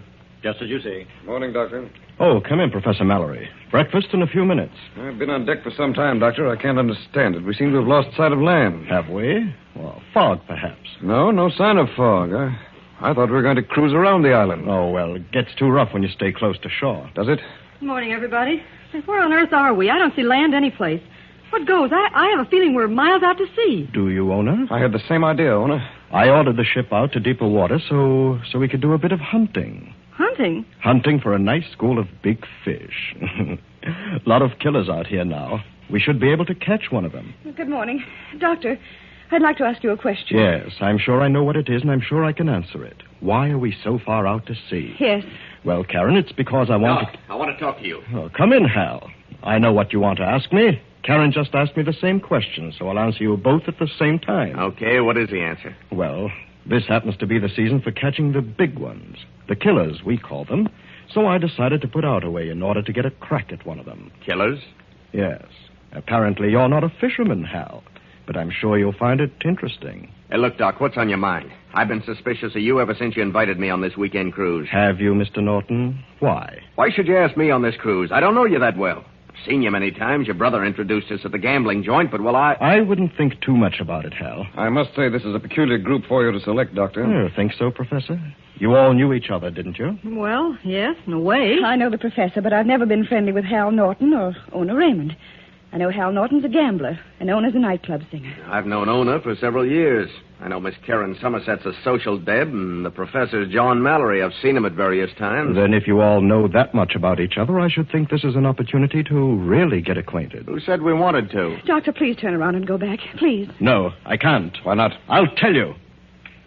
You all know that 3 months ago my brother Gerald was murdered. The murderer was never found. You 4 people were the ones selected. Selected for what? I've sifted the whole thing down to you 4. The ones with the most likely motives for wanting to kill him. I know that one of you 4 is the murderer. I'm not going back until the guilty one is discovered or confesses. I won't turn about, even if I have to kill you all. I can blow this ship to pieces with a touch of a button, and I will. Well, now that you know why you're here, each one of you had best guard himself carefully. For if the killer is exposed, he'll try to protect himself. Breakfast is ready, Doctor. Ah, yes. Let us forget the situation for the moment and enjoy our breakfast. Come, friends.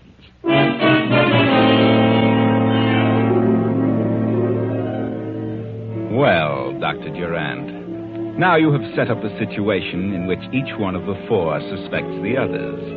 And each one knows that if he is to return alive, the guilty party must be discovered as soon as possible. Because the doctor is serious. Now, for some strange reason, the gambler Hal Norton seeks out Karen Somerset, the society girl. Well, Mr. Norton, what's on your mind? I want to talk to you. What do you want? Look, Doc's serious. He's got us out here, and he means what he says about blowing all of us up. Now, let's straighten this thing out. There's no use all of us being killed. Oh, you think I killed his brother, Gerald? Well, you certainly had a motive. You were in love with Gerald Durant, and you knew he'd fallen for Ona Raymond. You were afraid he was going to marry Ona and ditch you, so you killed him. That's a lie. I knew about him and Ona, but I didn't kill him. Well, it's a good motive, a strong motive. Well, I'll admit I was madly in love with Gerald. When I learned he was smitten with Ona, I was wild, but I didn't kill him. If I'd killed anybody, it would have been Ona. Yeah, I can imagine. What about you? You had a motive, just as good as the one you attribute to me. Don't be silly. What motive? You were in love with Ona. You figured she was tossing you over for Gerald. You couldn't take it, so it was only natural that you killed Gerald. I know how you gangsters think. What do you mean, gangster? Yes, Hal Norton, you had just as good a motive. So you better forget all about it. A clever bluff, Karen. But I don't fall for that stuff. And I don't fall for your type of bluff. You think I had a motive, and I think you had one. So we're even, understand? Even, Mr. Norton. Good night.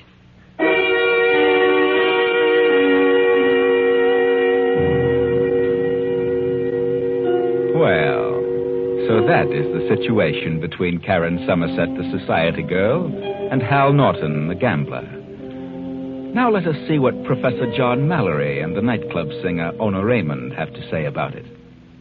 Oh, hello, Professor. What do you want? I'd like to talk to you, Miss Raymond. Don't be so formal. My name is Ona. Of course. You're aware that the situation existing aboard this yacht is most serious. Maybe. Dr. Durant means exactly what he says. I think he's temporarily unbalanced. He's convinced that one of us killed his brother. And what do you think should be done? I think the guilty one should confess and save the lives of the ones who are innocent. I agree. So, why don't you confess, Professor? What? You certainly had a motive. You were in love with Karen Somerset. She refused you because she was in love with the doctor's brother. Turned you upside down and you couldn't take it, so you killed Gerald. What are you talking about? It's a good pure motive. imagination. It's a good motive. Motive? If anyone had a motive to kill Gerald, it was you. Huh, that's sure silly. No, Ona, you. You had the best motive of all of us. And I can tell you what it was. What? You, for the first time, decided you wanted to get married. You asked Gerald Durant to marry you. And he told you he had no intentions of marriage. You were furious. You knew then that he wasn't in love with you. That he was really in love with Karen. So you did the only thing one of your kind could think of. You killed him. You. Why, you get out of here. Get out. You did it, and I know you did, and I'll prove it if I die in the attempt.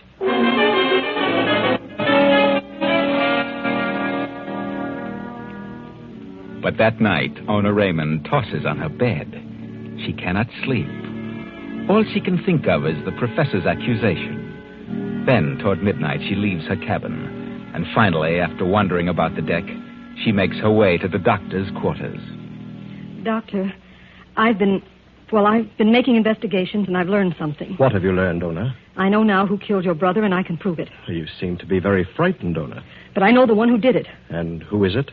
I'd rather not tell just now. Why not? If you put the ship about and return to port, I'll tell you. Why not now? No, I'm afraid. Afraid? Afraid of what? The guilty one knows that I know. I see. Well, then suppose I fix it so that no harm can come to you if you tell who it is. What then? Can you guarantee that, Doctor? I can. You tell me and nothing will happen to you. I'll see to that. Who is the guilty one? Well, it's... Doctor... Oh... Who's there? Who's out here? Well... now that leaves just 3.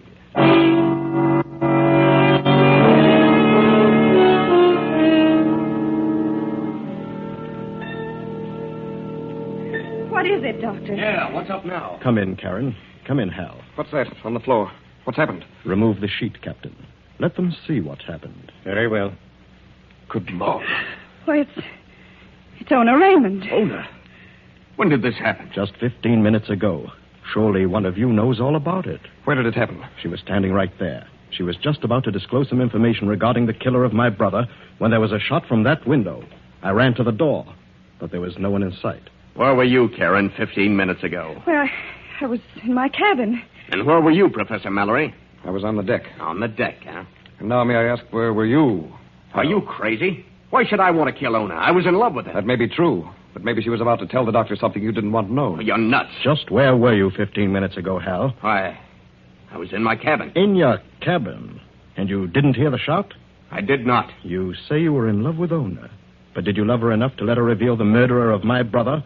Especially if you were the murderer? You'd better be sure before you start accusing me, brother. I merely asked a hypothetical question. Well, why don't you try some hypothetical questions on Karen and the professor here? They had just as good reasons to get rid of your brother. And Ona, if she was going to spill something. Ona's dead.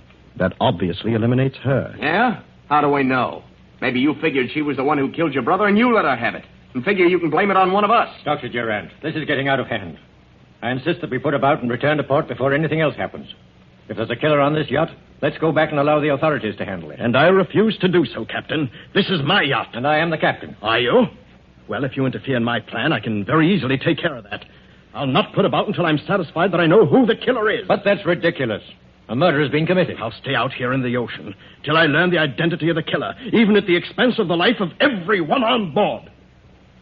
We have enough fuel to keep running for more than a month.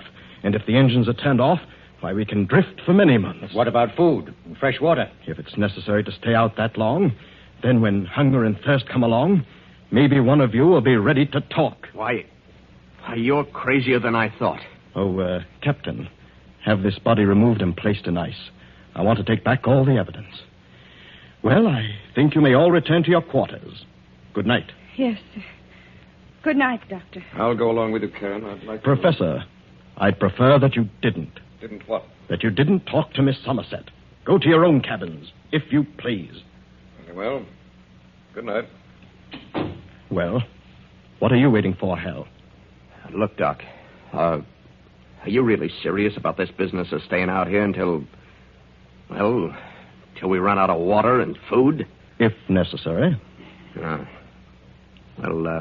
Look, suppose I tip you off to something. Tip me off? I'd rather have something definite, Mr. Norton. Yeah, I discovered something. I know who killed Ona. So whoever killed Ona must have been the one who killed your brother. Right? It sounds logical. Go on. Well, if I'd killed Gerald because of Ona, it doesn't make sense that I'd kill the girl I loved. Go on, I follow you. The one who killed Ona certainly didn't care about her. Therefore, it must have been one of the other two. Either Karen or the professor. Yes? Well, I discovered something. Who is it? In view of what happened to Ona when she tried to tell you something I'd rather not say just now. And when would you like to tell what you know?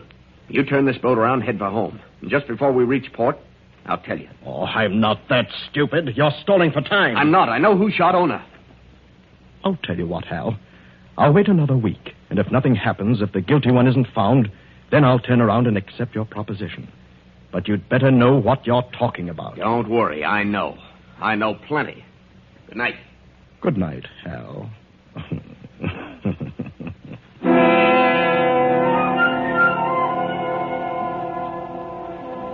Hal Norton steps out of the doctor's cabin, completely unaware of the figure in the shadows by the open window, and goes to his cabin confident that he now has complete control of the situation. A few moments later, the captain in his cabin is manipulating the radio phone attempting to make contact with the mainland.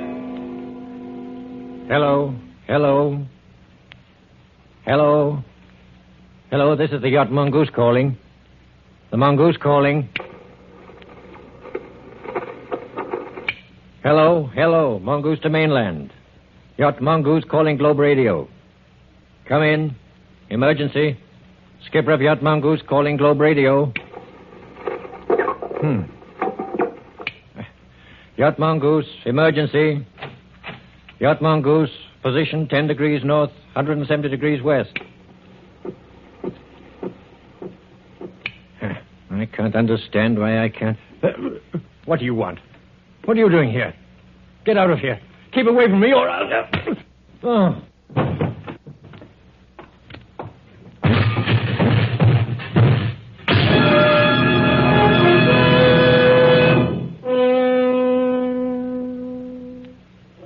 Now, with 2 murder victims aboard, the ill-fated yacht and its strange cargo pushes on south and west. Owner Raymond dead, and now the captain, and the radio phone damaged beyond repair.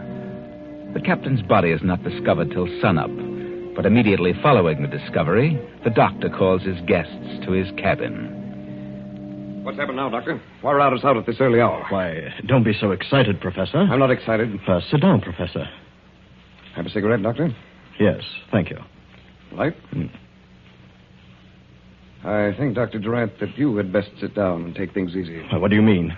And the way your fingers and hands are trembling, something's upset you considerably. Is that so? Yes. Well, what's happened now? Someone tried to kill you during the night? I'll wait till Miss Somerset gets here, if you don't mind. And Hal Norton. Have you decided to go back, Doctor? No. No, I'm not going back. And of that, I'm determined. Do you know what I think? I think you're somewhat unbalanced. What is it, Doctor? What's going on now? Well, come in, Karen. The doctor wants to talk to us. But he won't talk till the 3 of us are here. Sit down, Miss Somerset. Sit down and be calm. Why are you trembling, Miss Somerset? Why shouldn't I be? To be waked out of a sleep and... Well... Go on, Miss Somerset. Well, this isn't the most pleasant voyage I've ever been on. What has upset you, Karen? Why, nothing. Nothing but the whole idea back of this trip. Don't worry, Karen. I just asked the doctor the same question. For some strange reason, he didn't want to say what made him upset. I prefer to say no more about this until Hal Norton gets here. Hal Norton and the captain. I want the captain to be present. He said he'd be right in. All right. All right, Doctor. We'll just wait till they get here. And you, Karen, you don't mind waiting for the captain? Certainly not, but I... What were you going to say? Oh, nothing. I'm going to have the captain radio phone the mainland. Radio phone? What? That the murderer of my brother is aboard. That I know who it is. You should radio that you have a lunatic aboard. You yourself. One of you knows that the radio... One of us knows what? What about the radio? I'll wait till Hal Norton gets here before I continue. Well, what's keeping him? Doctor, I just went at them at the Norton, and he's dead. Dead? Yeah, dead as a doornail. He's been stabbed. Dead? Yeah. He's cold as an icicle. I see. Will you tell the captain to come to my cabin at once? The captain? Well, I don't think he can. I mean... You heard what I said, Johnson. Yes, sir. Yes, sir. Well? What's the matter with that sailor? I haven't the slightest idea. He seemed startled. Did he? Doctor, you're lying. What's happened to the captain? He's dead. What? Doctor. Yes. Someone killed him and smashed the radio phone. The same one who later killed Hal Norton. Why were you stalling? I wanted to watch your reactions when I said the captain would be here in a few moments. He's trying to frighten us. Unfortunately, neither of you reacted in the way I'd expected. Well? But now that Hal is dead, it obviously narrows down to just you two. You, Karen, and the professor. One of you. And the sooner you give up, the better. Because as sure as I'm standing here, one of you, the guilty one, will kill the other. Nonsense. Suppose I did kill your brother because I loved Karen. Why should I kill Karen, the one I love? Wait a minute, John. I hate to say this, but you did have a motive for killing his brother. You were in love with me, and I told you definitely that I could never marry anyone but Gerald Durant. I know. You could have killed Gerald, and then when you came aboard this yacht and learned the situation... Karen, what are you trying to say? Owner Raymond could have learned something about your having killed Gerald. And when she was about to tell the doctor, you could have killed her. And maybe Hal, maybe he knew in some way who killed Owner. And you learned that, so you killed him. That's very logical. But on the other hand, take yourself, Karen. This is purely hypothetical, understand? You learned that Gerald, the doctor's brother, was madly in love with Ona Raymond, the chorus girl. So you killed him. Then, when Ona started to tell the doctor who it was, you killed her. Yes, that's logical, too, but... Wait now. Hal Norton discovered who had killed Ona. And when he decided to tell the doctor who did that, well, you could have killed Hal. Oh, very well. But Hal said he knew who killed Ona, but he wouldn't divulge the name until this yacht had reached its home port. Probably because he was afraid of the same thing that happened to Ona when she started to tell what she knew. But it's now reduced down to 2 suspects. You, Professor, and Karen. That's right. So I'll leave it as it is, for the 2 of you to figure out. And will not return until the score is settled. It might have been Ona who killed her brother, but it might even have been Hal Norton. And another thing, do you know whom I consider another suspect? Whom? You, Doctor. You could have killed your brother. Why should I go to all this trouble if I had killed him? To place the blame on someone else. Why, you're mad. Stark, raving mad. I think you're the one who's mad. I think you're a diabolical maniac. Get out of here. Get out. Come on, Karen, let's go. And it's my opinion that we'd better not close our eyes tonight. Not once.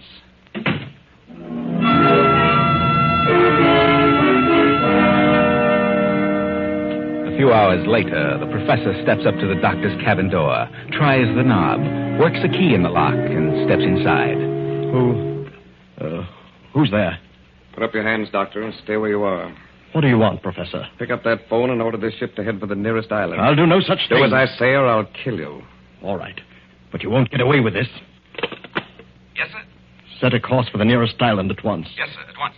And order all hands to abandon ship within 1 hour. What? Because I have a time bomb set in a certain place and the ship will blow up in an hour. Go on, tell them. All hands abandon ship within 1 hour. Why, sir, what's happened? Tell him not to stop the engines. Don't stop the engines. I understand, sir. That you yourself have hidden the bomb and the ship will blow up in an hour. Go on. I've planted a time bomb in the yacht and it'll blow up in an hour. Why, yes, sir, I'll give the orders at once. Doctor, what... Abandon ship. Hang up. Abandon ship. Now, Dr. Durant, you might as well sit down on that bed and relax. Relax? How can I relax? Like this. That will keep you quiet, Doctor. Abandon ship! Abandon ship! The doctor's gone crazy! He just phoned me. What does he mean? He's lost his mind. Says he planted a time bomb to blow us up. Well, why should he do that? He's insane. It may go off sooner than an hour. Abandon ship! Abandon ship! John! Abandon ship! John, what's wrong? What's happened? Get back to your cabin. Get back and stay there. Hurry. What do they mean, abandon ship? Get back to your cabin. I'll be there in a minute.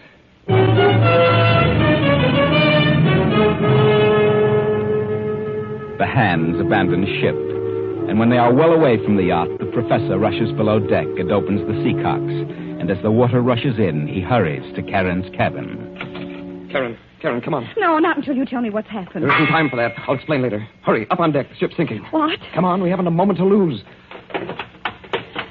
John, it is. It is sinking. What's happened? The doctor went crazy. He tried to sink the ship with a bomb and kill us both. Come on. There's a raft. We'll get off before it blows up. Hurry.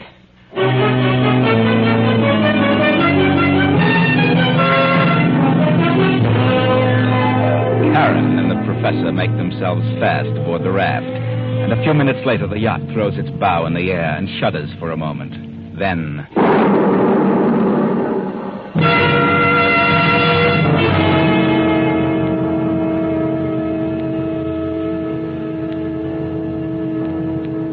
Two weeks pass, and Karen and the professor, much to their sorrow, have found they selected a raft short on provisions, little water or food.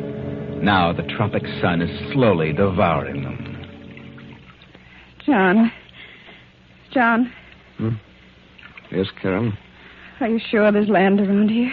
I thought there was. Or What, John? I wouldn't have done it. Why don't you tell me the truth, John? What happened? Well, I did it. I sank the ship. You? Why? The doctor was insane. I knew that. It was the only way to save ourselves. I made him order the hands to abandon ship. Then I opened the seacocks.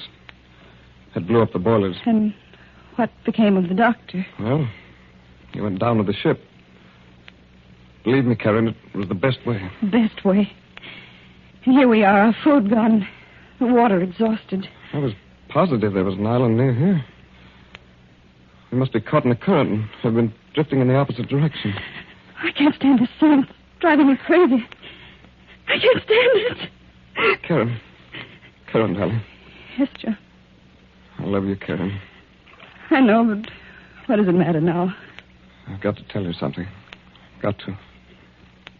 I know now that we haven't a chance. What? For a while, I was certain of our position. Now, well, I want to tell you this. I did kill Ona. John.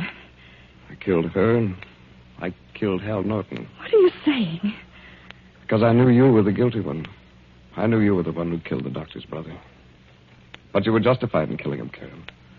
I knew Ona had discovered the truth, so I killed her. I knew that Hal knew what had happened to Ona, so I killed Hal. The doctor was insane with revenge. So I blew up the ship, and that took care of him. Now, no one will ever know. Oh, but you're wrong, John. I didn't kill Gerald Durant. But Karen, who else could have? I don't know, but I didn't. What does it matter now, Karen? The ship has gone down with all the evidence. Ona, and Hal, the doctor. The crew is ever picked up. Everything will be blamed on the doctor's insanity. Whether I'm guilty or not, what does it matter now? You know we haven't a chance. I can tell by the way you talk. I know what's going to happen. This Thursday, it'll get worse. And we'll go out of our heads and start drinking cold water. Please, darling. You see, it's getting you, too. Yes. I'll have to admit it. Can't last much longer.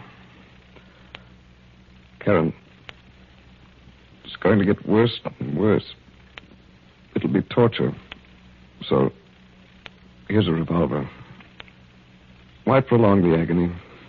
It's bad enough now. Oh, but John, I wouldn't have the nerve. I just couldn't. I'm a coward. You'll not suffer. You'll never know what happened. No, I can't.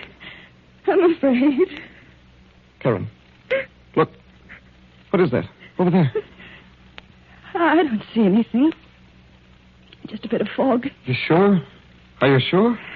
No, John, there's nothing. It's just... Well... I thought for a moment I saw a ship. I can't see a thing. No, I guess it was just my eyes. Is that the way it starts, John? Yes, it won't be long now.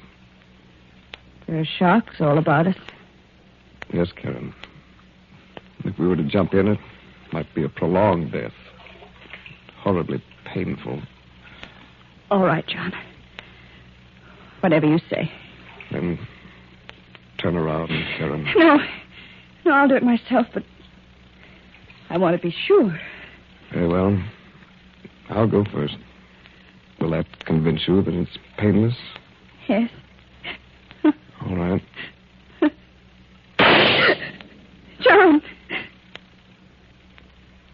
John. Professor John Mallory had killed himself. But an hour later, the ship John thought he saw pulled alongside the raft in response to Karen's frantic signals. And on the raft were a woman and a dead man, a suicide. Yes, it was the ship John thought he saw. The ship Karen said she didn't see. But she saw it. She knew it was there. But she lied so that John would die first. Very clever, Karen. You are now safe aboard the ship, and no one knows but you and I that you were the one who killed the doctor's brother. And the captain of the yacht, and now all those who might threaten your freedom are out of the way. Not one remains. Most ingenious, Karen.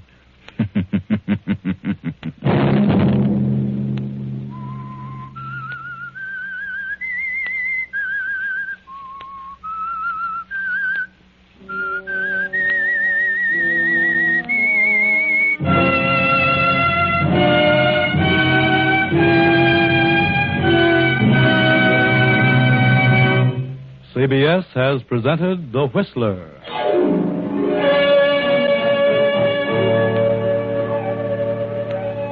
Original music for this production was composed and conducted by Wilbur Hatch. The Whistler is written and directed by J. Donald Wilson and originates from Columbia Square in Hollywood.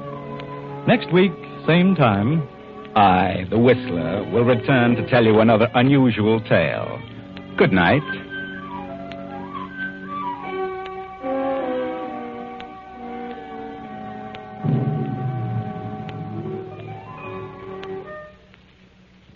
Here's a bulletin from the CBS News Bureau, Allied Headquarters, North Africa. General Dwight D. Eisenhower has just officially announced that the Allies are invading Sicily. The communique reads, Anglo-American Canadian forces under command of General Eisenhower began landing operations in Sicily. Landings were preceded by an air attack. Naval forces escorted the assault forces and bombarded the coast defenses during the assault. Stay tuned to CBS for late developments. This is the Columbia Broadcasting System. Have you heard the strange tales of the Whistler?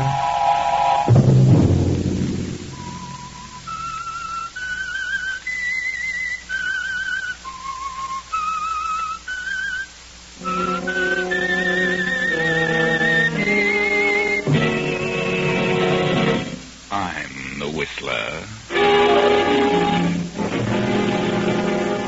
Look, I know I haven't a chance. I know that I can't live.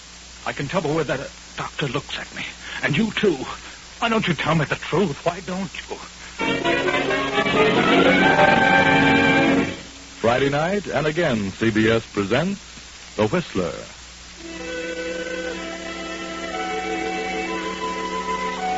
I, the Whistler, know many things, for I walk by night. I know many strange tales, many secrets hidden in the hearts of men and women who have stepped into the shadows. And so I tell you tonight the unusual story of death in the air.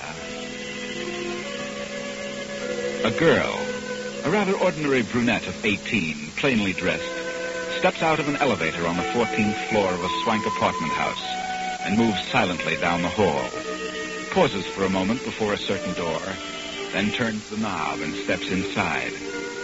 A handsome man of 35 jumps to his feet, stares at the girl a moment. Then she closes the door behind her. Who are you? What do you want? You don't know me. You never seen me before. But I know that you're Fred Blake. Yes, I'm Fred Blake, so what? What's the idea of walking into my apartment? I'm Mary Alberti. Mary Alberti? Does that name mean anything to you? Why, lots of people are named Alberti. Yeah. But I'm Mrs. Joe Alberti. Joe Alberti? Yeah. I thought that name would get a rise out of you. What are you doing here? Do you happen to know where my husband is at this moment? Joe? Why, certainly I know where he is. Who doesn't?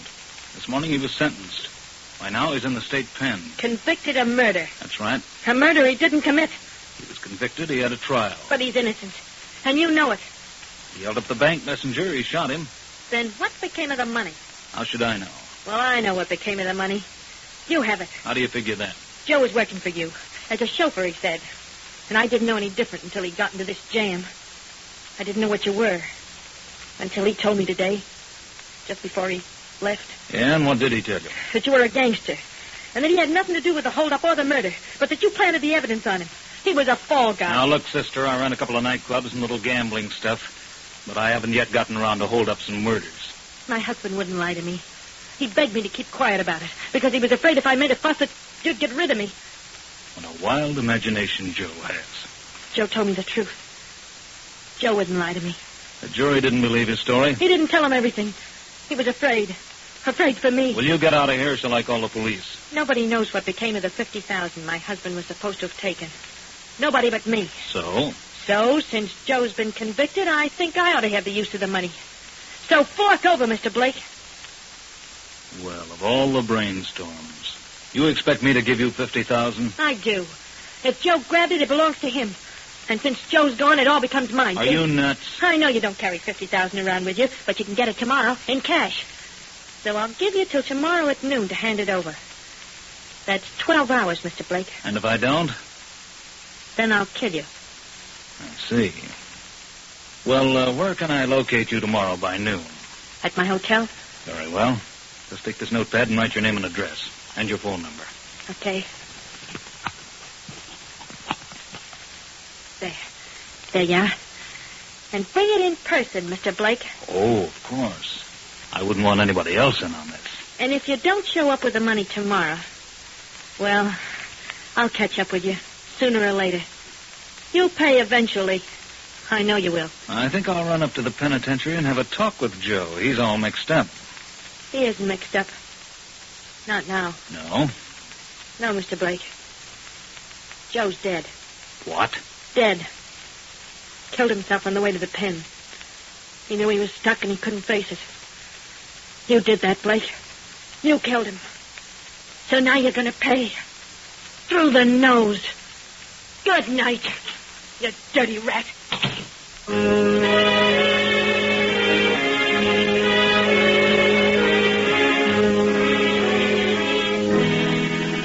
For 10 minutes or so, Fred Blake sits at his desk, thinking, studying the peculiar situation. Then there comes a knock at the door. He steps across the room and... Yes, who is it? Carl Winston.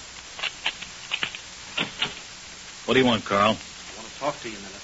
Okay, come in. What's on your mind? Well, I was told you wanted to see me. Yes, Carl, I do. But I didn't expect you here at this time of night. What do you want with me? As if you didn't know. What are you going to do about this phony check? Well, I hadn't got the money now, but I'll get it eventually. I've given you a month. Now I want the money. I'll get it. Really, I'll get it. Well, if you can't get it, I can. What do you mean? Your father's district attorney of this county. I'll go to him. He'd pay it to hush it up. Oh, please, Blake. Or maybe I'd tell your father you ran up a liquor bill. Look, Blake, I haven't got the money, but if you wait, I'll get it. I've given you all the time I intend to. I want the money now. Put up your hands, Blake. Now, wait a minute. Don't try that bad man stuff on me. Put up that gun before you hurt somebody. Give me that check. Hand it over. Okay, Carl. But you're crazy. Give me that check. Sure. Here you are. Let go. Get away from me. I'll kill you. You crazy little fool. Blake. Blake. Good Lord.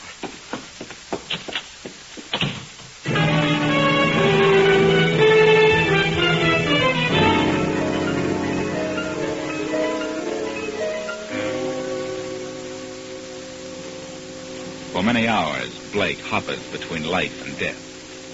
Several times he is revived from the coma sufficiently to answer questions of the detectives. Now, several days later, a week to be exact, the district attorney holds a conference. Tell me, Blake, on the night you were shot, did you see your assailant? No. Do you remember anything that happened? No, I remember the shot. Felt a stab of fire in my chest. Came to in a minute or so, I guess. Got to the phone and called the receiving hospital. And I passed out again. And you didn't see the person? No. Blake, do you know a woman named Mary Alberti? Yes. Was she in your rooms the night you were shot? Yes, how did you know? On your date pad, we found her name and address and phone number. What time was she in your apartment? Oh, about 12 o'clock, midnight. And you were shot shortly after midnight. That's right. Do you think she did it? I don't know who did it. That's for you to figure out. What did Mary Alberti want? Why was she in your apartment? Well, her husband Joe was my chauffeur. She wanted some money. She figured I'd help her out. And did you? Well, I told her I'd take care of her later. Did you know Joe Alberti committed suicide? Not until she told me. Did Mary Alberti threaten you because you wouldn't give her some money at the moment? Yeah, she did. Do you think it was Mary who came back later and shot you? I don't know. Could have been. But she did threaten your life. Yes, that's right. Very well, Blake. There are witnesses to this conversation. It'll have to be repeated in court. Okay, Winston. You'll be notified about the trial. Trial? Certainly. I'm going to try Mary Alberti on attempted murder.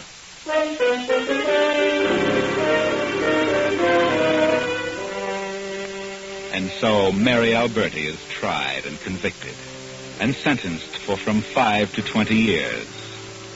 And now, 5 years. 5 long years have passed. Fred Blake has become wealthy, the boss of every racket in the county. And District Attorney Winston has been reelected on a new platform, a vice cleanup campaign. Fred Blake sends for the district attorney. Come in, Winston. Sit down. Have a cigar? Thanks. What's on your mind, Blake? Well, I wanted to have a little talk with you, Winston, about your campaign. Campaign is over. I've been reelected. Yeah, but I mean your so-called cleanup campaign. When does that start, Winston? It started the day I was reelected. I see. My name at the head of your list? I'm starting on you, Blake. And if I put you where you belong, well, that'll be a great accomplishment. I think you're being foolish, Winston. Do you? Why? If you just dropped all this Puritan stuff, I could make it more than worth your while. Blake, I was fortunate enough to be born the son of a very wealthy man. And money doesn't interest me in the least. Money? Oh, no, not money. Something that's worth more to you than all the money in the world. Blake, you couldn't bribe me no matter what you offered. Mr. District Attorney, I'm going to change your mind in less than 1 minute. All right, Blake. I'm listening. 5 years ago, you sent a girl to the penitentiary for attempted murder. My murder, remember? Well, you were wrong on that one. She didn't shoot me. What? Then why didn't you say so? I was saving it. Saving it for a rainy day. What are you talking about? The Alberti woman didn't do it. She was in my apartment that night, but she left. And a man came in. He owed me some money. He didn't have it. I threatened to tell his father that he had lost at gambling, and he went crazy. Pulled a gun and shot me. Who was this man? Your son, Carl. Carl? I don't believe you. Oh, but I can prove it. Look at this. This phony check. That's why he came to my apartment. He demanded the check. We scuffled when he pulled a gun. I hit him, and then he shot me. He left in such a hurry that he forgot the check. I see. But there's something more important than the check. Yes? What? A gun. A revolver. Whose gun? Take a look at it. One shot fired. Recognize that gun? Why, yes, it's mine. If ballistics were to check this gun and compare the bullet taken from my chest, they'd find a definite similarity in rifle markings. I see. Well, that's all there is to it. What do you say now, Mr. Winston? You've really got me in a tough spot, haven't you, Blake? If you care anything about your son or his future, you'll forget this cleanup business. All right, Blake, I'll think it over. It's something that can't be decided in a moment. Good night, Winston.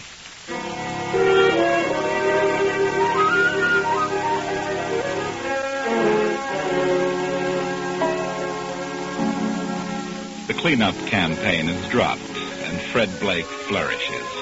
He opens more gambling clubs, grows wealthier and wealthier.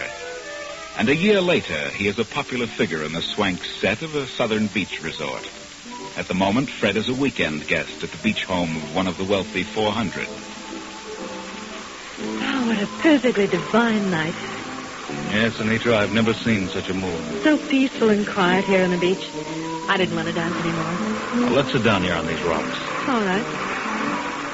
Anitra, Yes, Fred? What were you going to say? are you going back to Boston Sunday? Why, I don't know. I haven't decided. I've a few more weeks, but I really should get back. The magazine's so understaffed, and I've a world of illustrations to do. Why do you ask, Fred? Well, I thought if you didn't have to go back, you might come over to my place for a week. Your place? Oh, but Fred, Yes, I'm having some guests down for a week. Several couples from New York. Well, I don't know. I really should get back. Please come, Anitra. Please do. Well, it's very sweet of you. Anitra, I really want you to come. Because, Yes?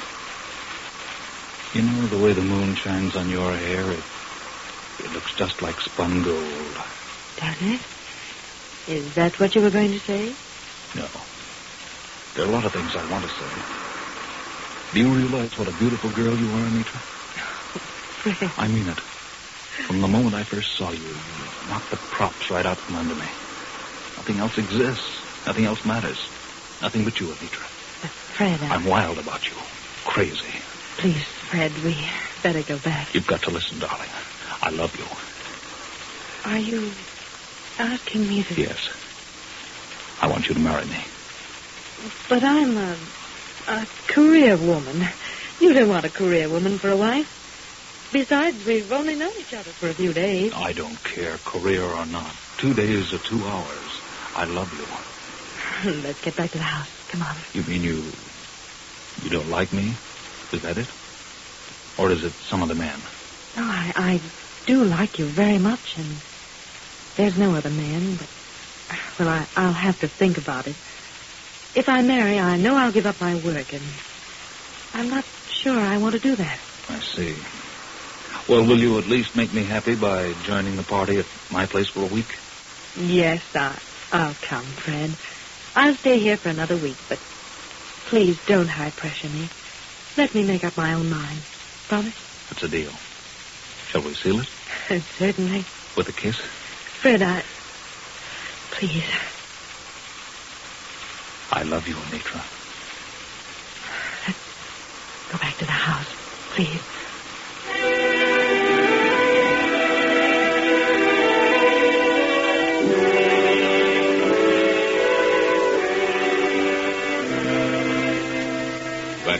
Fred doesn't keep his promise.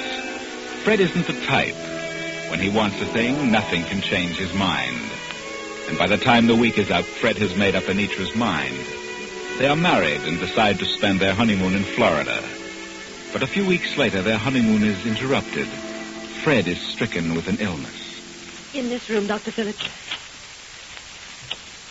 Oh, thank you. Fred. Fred, Yes, Tommy. this is Dr. Phillips. Yes. Well, Mr. Blake, what seems to be the trouble? I don't know. I don't know what it is. Dr. Phillips is a specialist from Miami. Yes? Suppose you tell me a few things, Mr. Blake. Well, I'm afraid it's some sort of paralysis. Paralysis? Yes. What makes you think that? Well, the first time it hit me, I got kind of faint. My feet and legs became numb, sort of crept up on me. At first it wasn't so bad, but the next time it came, it affected my hands and arms, too. I got dizzy and I passed out. Oh, I see. You become nauseated, Mr. Blake? No. But after the attacks, I'm so exhausted, I can't even get out of bed. Well, I'd better give you a thorough examination. What do you think it is, Doctor? Well, I don't know at the moment. Do you think it's serious? Any interruption in the functions may be serious. Do you think it would be best to take him to a hospital, Doctor? I don't know yet. No, darling, please. I'd rather stay here with you. Yes, dear, of course, whatever you say. Please, Mrs. Blake, would you mind stepping out for a while? Oh, very well. I'll be in my room. Call me when you've finished. Everything's going to be all right, dear. Please don't worry. Yes, I'll be all right.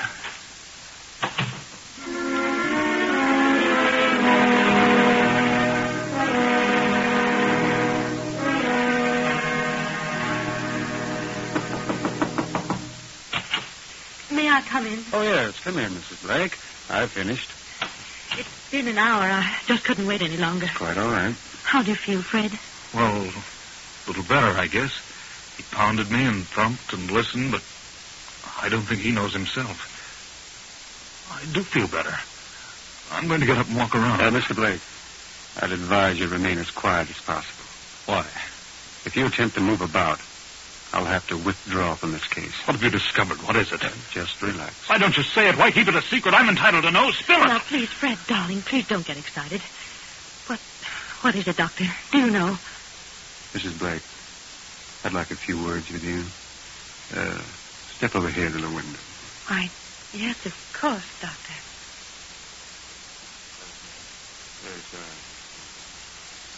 I believe that. Well, what are you talking about? Why go over there and mumble? Why don't you say it and be done with it? Did you hear me? What are you mumbling about? Oh, God, Jimbo. What are you telling her, you quack? Why don't you tell me? No. Please, Mrs. Blake. Now, please be calm. I have to tell you. If you don't tell me what you're talking about, I'll get out of this bed and brain you. Oh, no, please. Darling, please don't get up. No, you mustn't. Mr. Blake, I advise you to stay in that bed and control your temper. You're in no condition to withstand any form of excitement. No? Did you know what's wrong with me? I do. And believe me, if you want to recover, you'd best remain as quiet as possible. It's that serious? You have a chance, Mr. Blake. And that small chance depends mostly upon you yourself. I'll do my best, but it mostly depends on you. Is it paralysis? A knowledge of what it is will not help you. It is better that you think as little about it as possible. Good night, Mr. Good night, Mr. Blake. Anitra, what did he say? Oh, Fred, you must try not to...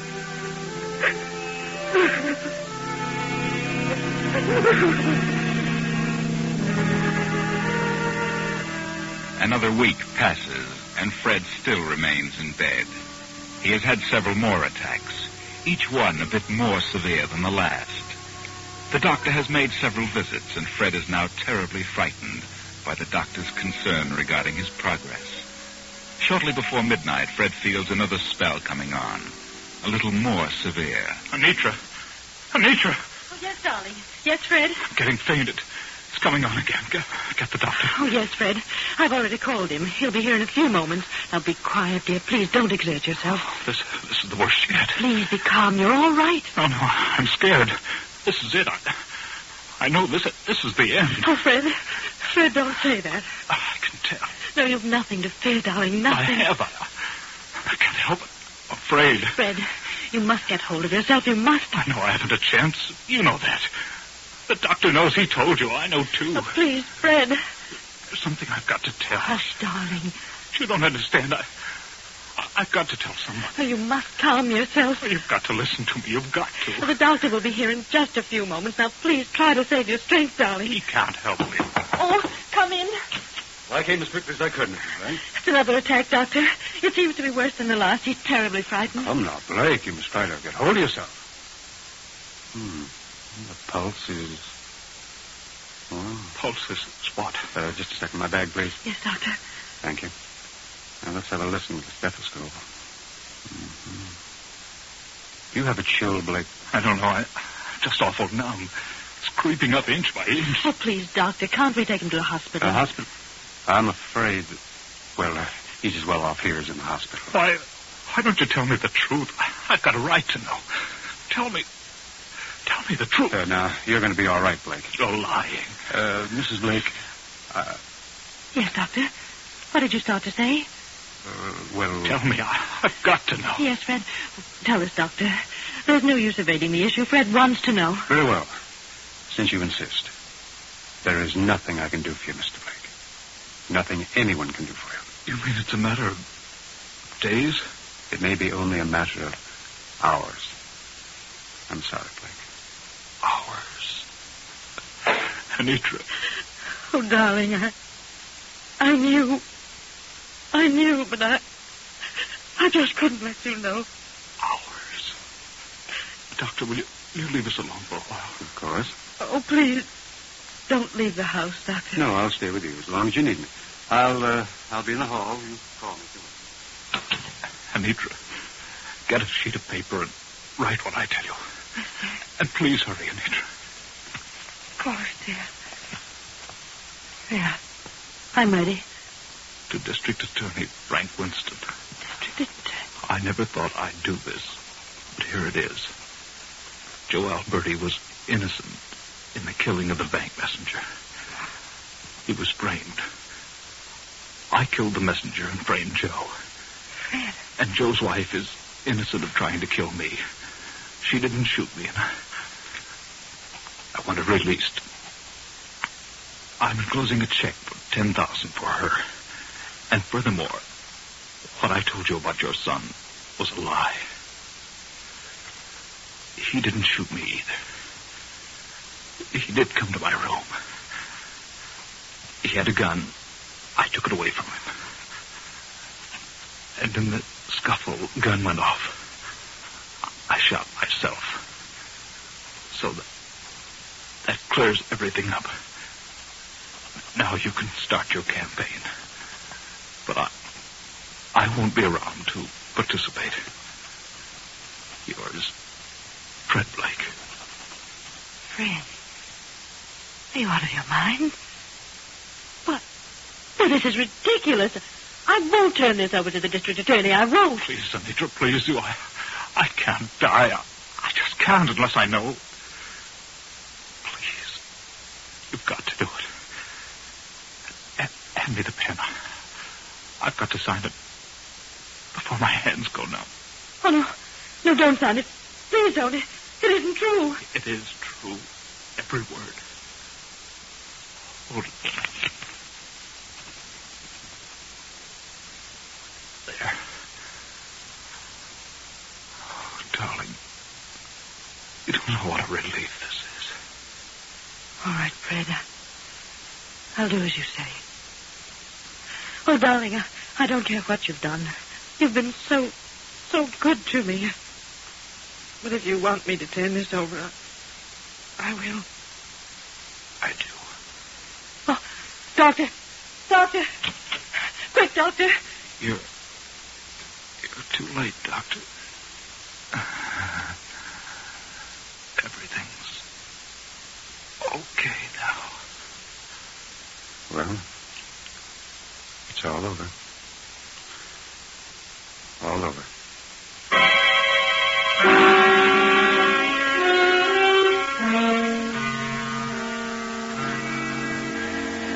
I was fortunate in getting a plane within half an hour after you phoned me, Mrs. Blake. I understand, and I appreciate your coming. Well, what is this about Fred Blake? Well, Fred has been ill for several weeks, and last night, well, he got worse, became frightened, and made me take down this letter. He signed it, and then... Letter? Yes, you may read it. It's addressed to you. And I promised him I'd see that you got it. I see. District Attorney... Joe Alberti. And what's this? Carl. Out of all things. I had a hunch this would clear up sooner or later, but how, I hadn't the slightest idea. And here's the check for $10,000 to Mary Alberti. Will you see that she gets it and is released from prison? Mrs. Blake, Mary Alberti was paroled over a year ago. You keep the check and I'll locate her for you. You can give it to her. Do you know where she can be found? I have a pretty good idea. Now, may I see your husband? I'd like to be sure that he is the Fred Blake. Yes, of course. This way.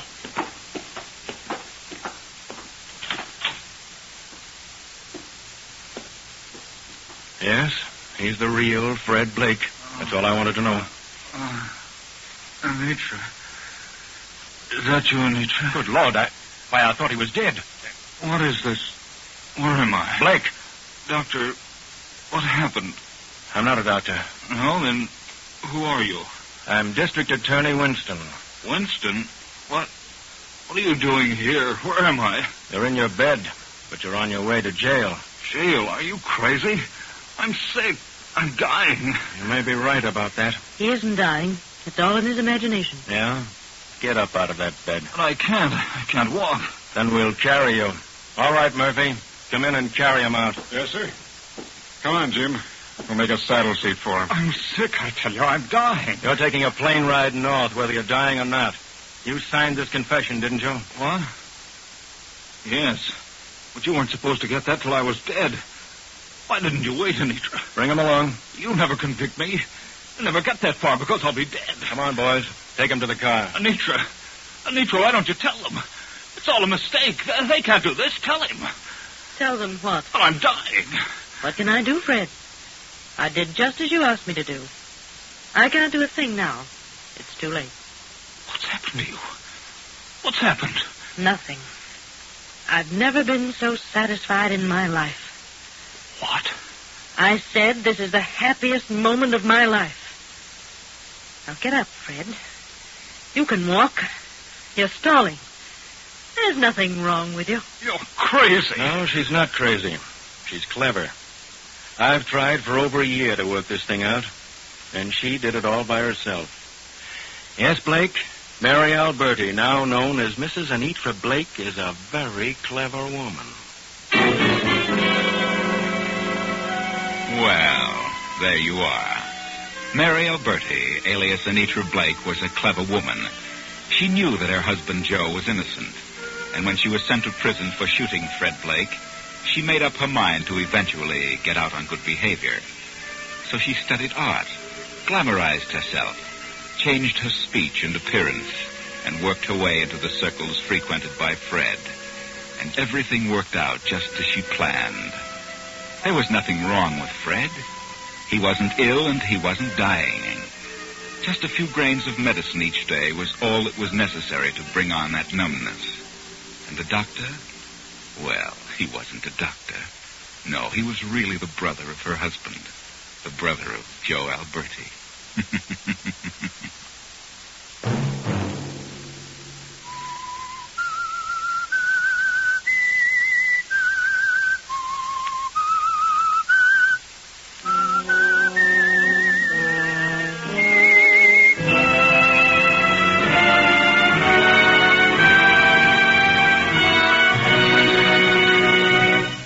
CBS has presented The Whistler.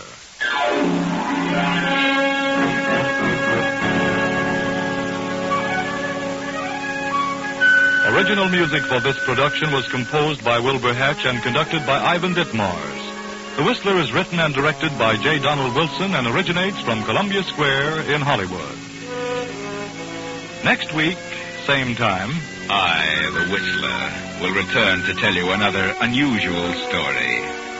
Good night. This is CBS, the Columbia Broadcasting System.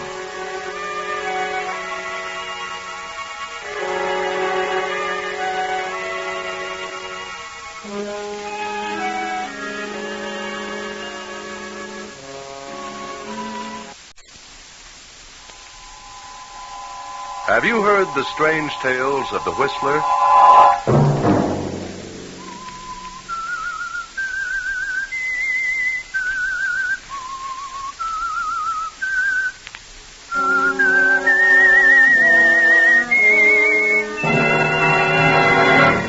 I'm the Whistler. I have as much freedom as a squirrel in a cage. Martha is a cold, mercenary devil. But I'll have freedom beginning tonight. I'll kill her. Friday night, and again, CBS presents The Whistler.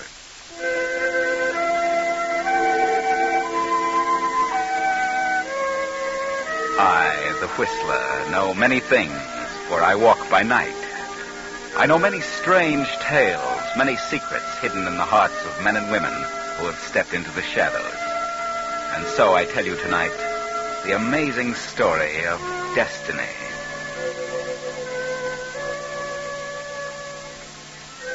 At a long table in a New York office sits a little man.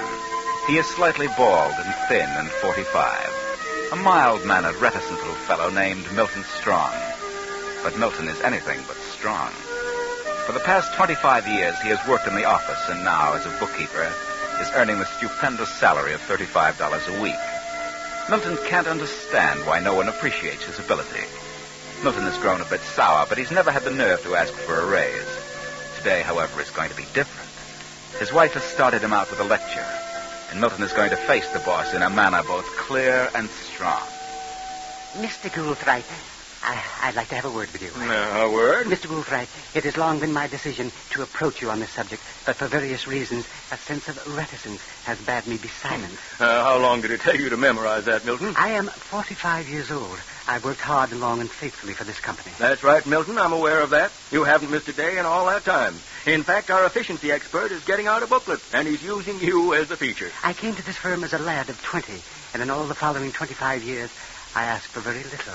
I did my work well. Sure you did, Milton, and the company appreciates it. I now draw a salary of $35 a week, and I thought that if, after all this time, 25 years, you could see your way clear to afford... Go on, Milton. To afford, I'm not getting any younger. Well, Milton, strange as it seems, I've just come from a meeting of the department heads. Mr. Unger is the head of the accounting department, and now let me see. Oh, yes, here it is. Yes, here is his recommendation regarding you, Milton. Oh, yes, Mr. Goulthright. He recommends that you be retired at half salary, as of the first of the month, in consideration of your long service and loyalty to the company. Retired? Oh, but that can't be. Retired? Well, that's what it says here. But I don't understand. I'm only 45. Why, no one is retired until he's at Why, least... you should be tickled to death. It's like a pension. But I came here to ask for a raise. A raise? Well, how could that be possible when your department head suggests retirement? Oh, I see. Why, you should be tickled to death. I'd be, and you get 2 weeks full salary and 2 weeks vacation besides at full pay. You know, Milton, I kind of envy you. So I'm fired. Fired? Why, that's crazy. You've been honored. Good night, Mr. Gould. Good night, Milton. After Saturday, you've got nothing to worry about. Nothing.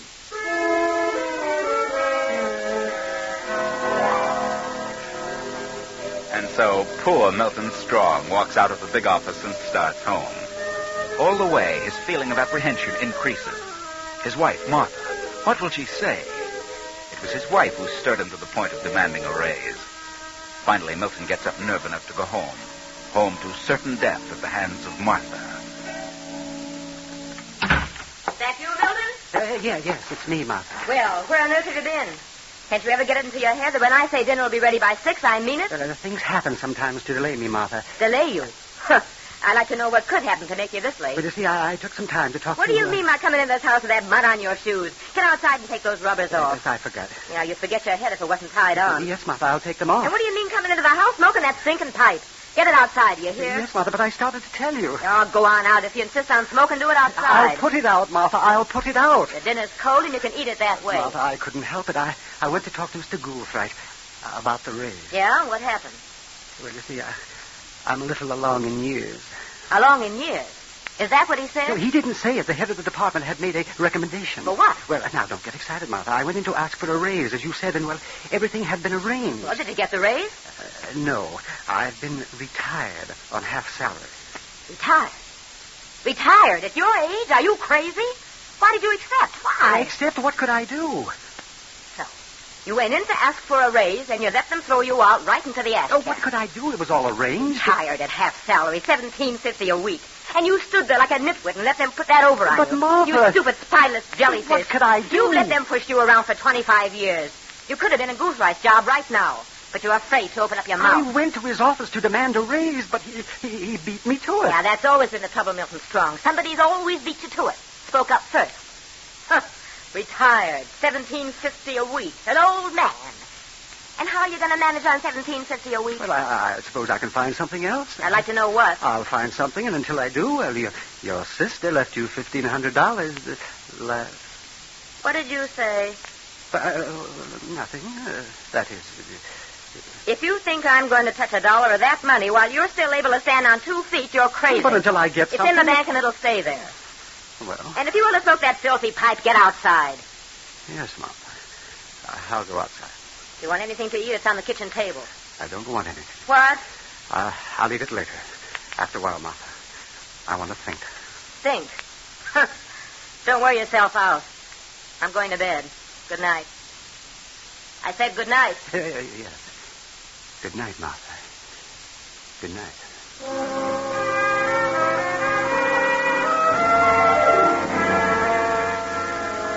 It is long past midnight, and Milton has been sitting by the window staring into the night.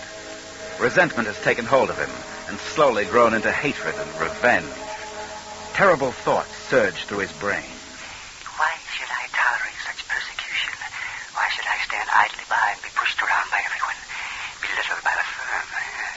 Bulldozed by Martha? She's not a wife. She's a cold, mercenary devil. Freedom.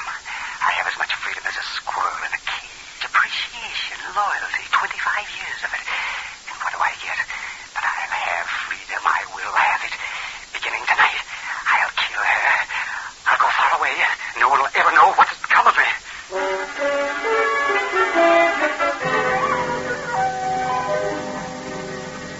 Trembling in anticipation, Milton goes into the small kitchen, opens a drawer, and steps softly to Martha's room. Opens her door and stands listening to her easy breathing. Then... Milton leaves the house and wanders about the streets till dawn. Then, at 10 in the morning, he steps into the bank. Good morning, Mr. Strong. Oh, I'd like to cash this check, please. I see. Purchasing some property, Mr. Strong? Yes. Well, just a second. Oh, very well. How do you want it? Oh, but it doesn't matter. Perhaps the small bills would be best. Oh, yes, of course. This is 4, 3, 4, 15. There you are. Thank you. Good morning.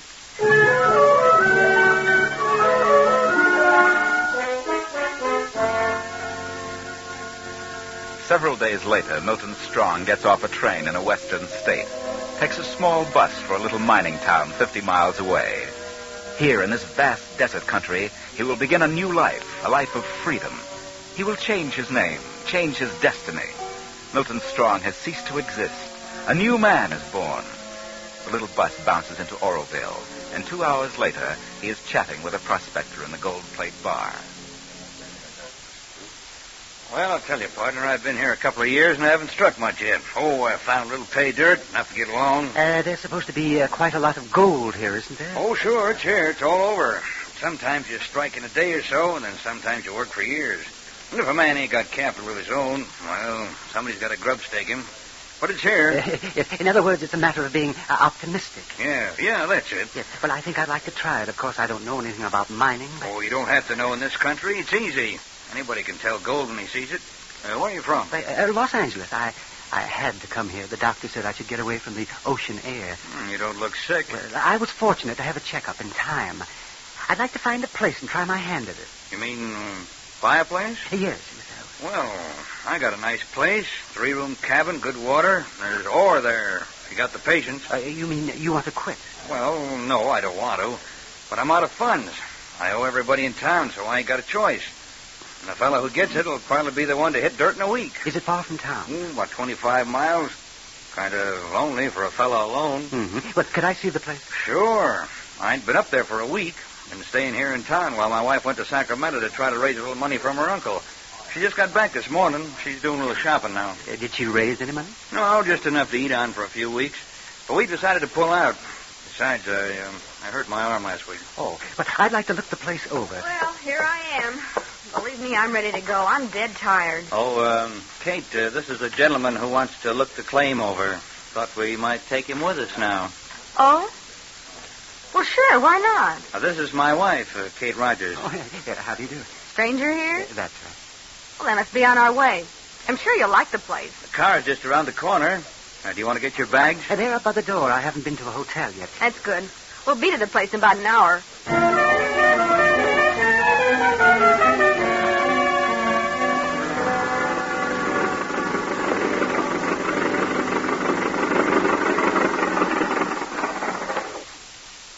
Well, this is it, friend.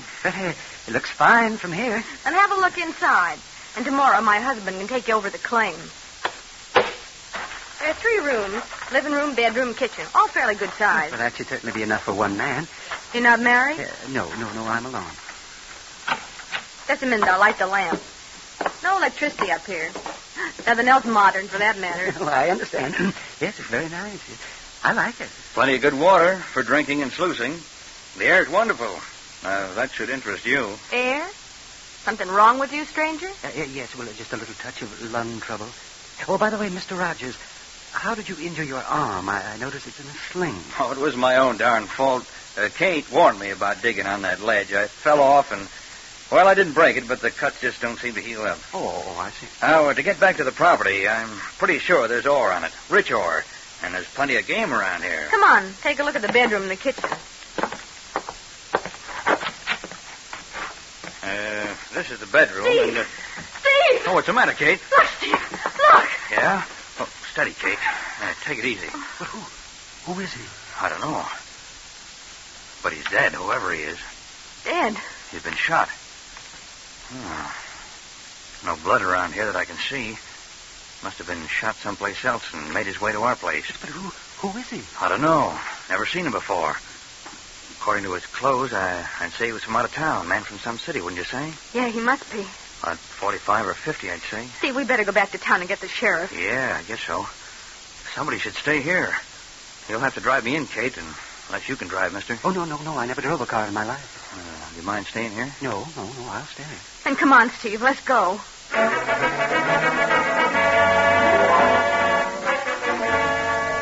For 20 minutes after the departure of the prospector and his wife, Milton stares at the body of the dead man. Then, slowly, the realization comes upon him. The man is about his own age, his own size, from the city. And most amazing thing of all, he looks like Milton. A stranger, no one knows his name. But no one knows Milton's name. He hadn't mentioned his name once. Suddenly, he steps to the body and goes through the pockets. He finds identification. Harry Jacobs. Then, in another pocket, he finds... Good Lord. Money, bills, why, there must be 1, 2, 3, 4. Why, there's $20,000 here. $20,000. And no one knows who he is. Quickly, Milton reaches a decision. He exchanges papers with the corpse of Harry Jacobs, replaces some of the money in Harry Jacobs' pockets, and keeps some for himself. Then, 2 hours later, the Rogers return with the sheriff. Know who he is, Sheriff? Nope. Never saw him before. I'd say he was shot about 10 or 12 hours ago. How long do you think he's been dead? Maybe 6 hours. Well, from all appearances, he wasn't shot here. We ain't been here for a week, you know. Well, let's see if he's got any identification on him. I'd say he was from out of town, from the city. Who are you? Oh, this gentleman is our guest. He's looking the place over with the idea of buying it. I see. Well, here we are. This man's name is Milton Strong, New York City. Now, wait a minute. Look at this. A package of banknotes. Money wrapped in bands. Hey, read the printing on those bands. First State Bank of Oroville. Well, what do you know? This must be the fellow that robbed the bank in town this afternoon. What? Robbed the bank? Sure. Ain't you heard? Killed the cashier and got away with $20,000. Vice president shot at him, but he got away. Well, there's probably somebody with him, but we don't know for sure. How much they get from the bank? $20,000. How much is there? Well, let's see. Hey, there's only $10,000 here. Now, what do you make of that? Well, so far as we know, there was only one bandit. And what do you suppose the other 10,000 disappeared to? Well, maybe he had a cohort after all. Nothing strong, eh? Well, we'll just get back to town and notify the authorities in New York. The authorities? What about his family? The police in New York will take care of that. Well, that's that. I'll return the money. You can bury him, Rogers. Bury him? Here? Well, certainly. What else could we do? There's no undertaker in Oroville. Body wouldn't keep any time in this heat. Well, thanks, Rogers. I'll be getting back to town. Thanks, Sheriff. Yeah, did you say your name was, stranger? Oh, it's Jacobs. Harry Jacobs. I see. Well, so long, folks.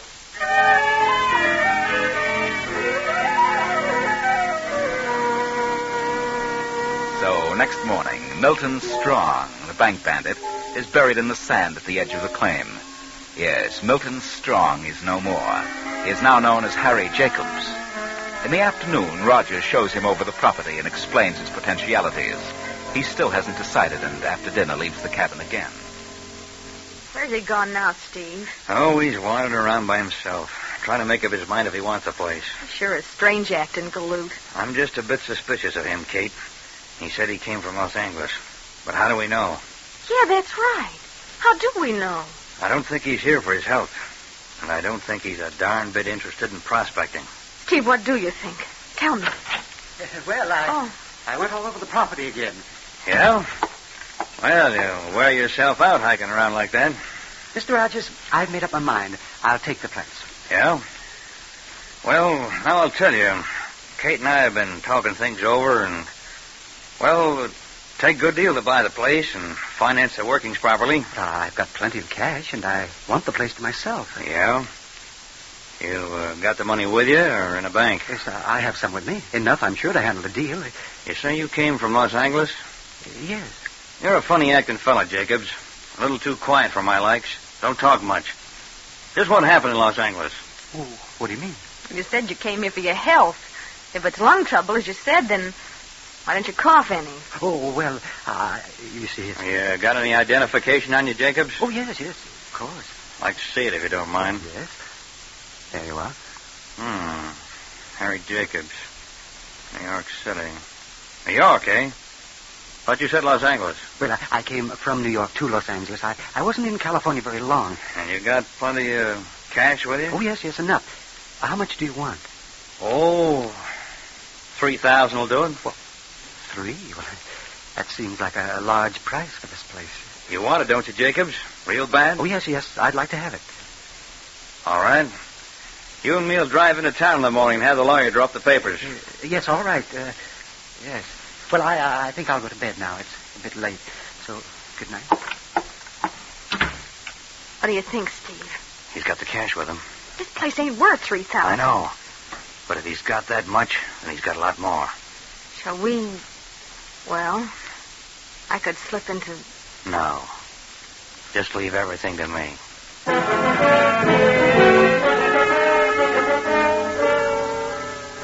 But Milton doesn't sleep well. The strange attitude of Rogers and his wife makes him uneasy. Next morning, he is up at 8 and finds Kate Rogers in the kitchen. Oh, good morning, Mrs. Rogers. Morning. Where's, Mr. Rogers? Why, he drove into town to get the lawyer. He didn't want to disturb you so early. What? He's going to have the papers made out and bring them back with him. Oh, I thought he couldn't drive. Well, his arm's so much better, he figured he'd be all right. Mm-hmm. How soon will he be back? Should have been here half hour ago. It's 9 o'clock. Well, there he is now. How about some breakfast? Oh, yes. So you up, are you, Jacobs? Yes. Did you get the papers arranged? We don't have to sign any papers, Jacobs. I won't be selling the place. Why not? I don't have to. I'll have all the money I need in a few days. But you said that you... I haven't been to any lawyers. I've been to the sheriff's office. Sent a wire to New York. And I got an answer. What? A wire? Well, what about? Put up your hands, Jacobs. Put them up. You may be a mild-looking little guy, but I'm taking no chances with a killer. What did you say? You're wanted by the New York police for banditry and murder. Oh, no, but it's a mistake. Here's the telegram. Your description. Read it. Yes, Harry Jacobs, 45, 5 feet 6, as per your description. Wanted for robbery and murder of bank messenger. $10,000 reward. Dead or alive. $10,000 reward. Get that? No, it's all a mistake. You don't understand. I understand, all right. You and your partner came out here to hide out. Probably robbed a half dozen banks on the way. Partner? What partner? The fellow we buried the other day. That Milton Strong. The sheriff said there must have been 2 bandits, and there was only $10,000 on him. What become of the other $10,000? I tell you, I had nothing to do with the holdup. You carry too much cash on you, Jacobs. If you got $3,000, you must have more. You were too anxious to get this place, and it ain't worth more than $1,000. Yes, but you're wrong, Rogers. You're going back to town with me, Jacobs. I'm collecting that $10,000 reward. No, please, no. Don't take me back. I can't go back to New York. I can't. I can imagine that. They'll fry you. You've got to listen to me. You've just got to. Search your stuff, Kate. He's got the money someplace. No, wait. I've got the money. And here it is. The money from the bank. There. Steve, that's it. The same bank wrappers. And yeah, it's 10,000. No, there's more. Another 1,000. The 10,000 of the wrappers belongs to the bank. The rest is mine. That's all we need to know, Jacobs. Come on. And I hope the sheriff don't spill this before you're locked up. The town would tear you to pieces. No, look, just listen to me. I swear I never saw that dead man in my life. I did come here to get away from embarrassing circumstances. I wanted to lose myself. After you went for the sheriff, I searched the man's pockets. I found his identification. And because he resembled me, I switched his papers with mine. And then I found the money. I decided to keep some of it. I am Milton Strong, and the dead man was Harry Jacobs. What a story. Who'd believe that? Don't send me back to New York. There's no reward for me. The truth would come out, and you wouldn't get a dime. Now, here, you keep this money I took from the robber, and let me go. No one will ever know the difference. Oh, no. I'm not that dumb. I'll turn you and the money in and collect the reward. I'd rather get it legally. Come on, Jacobs, before the town gets wise.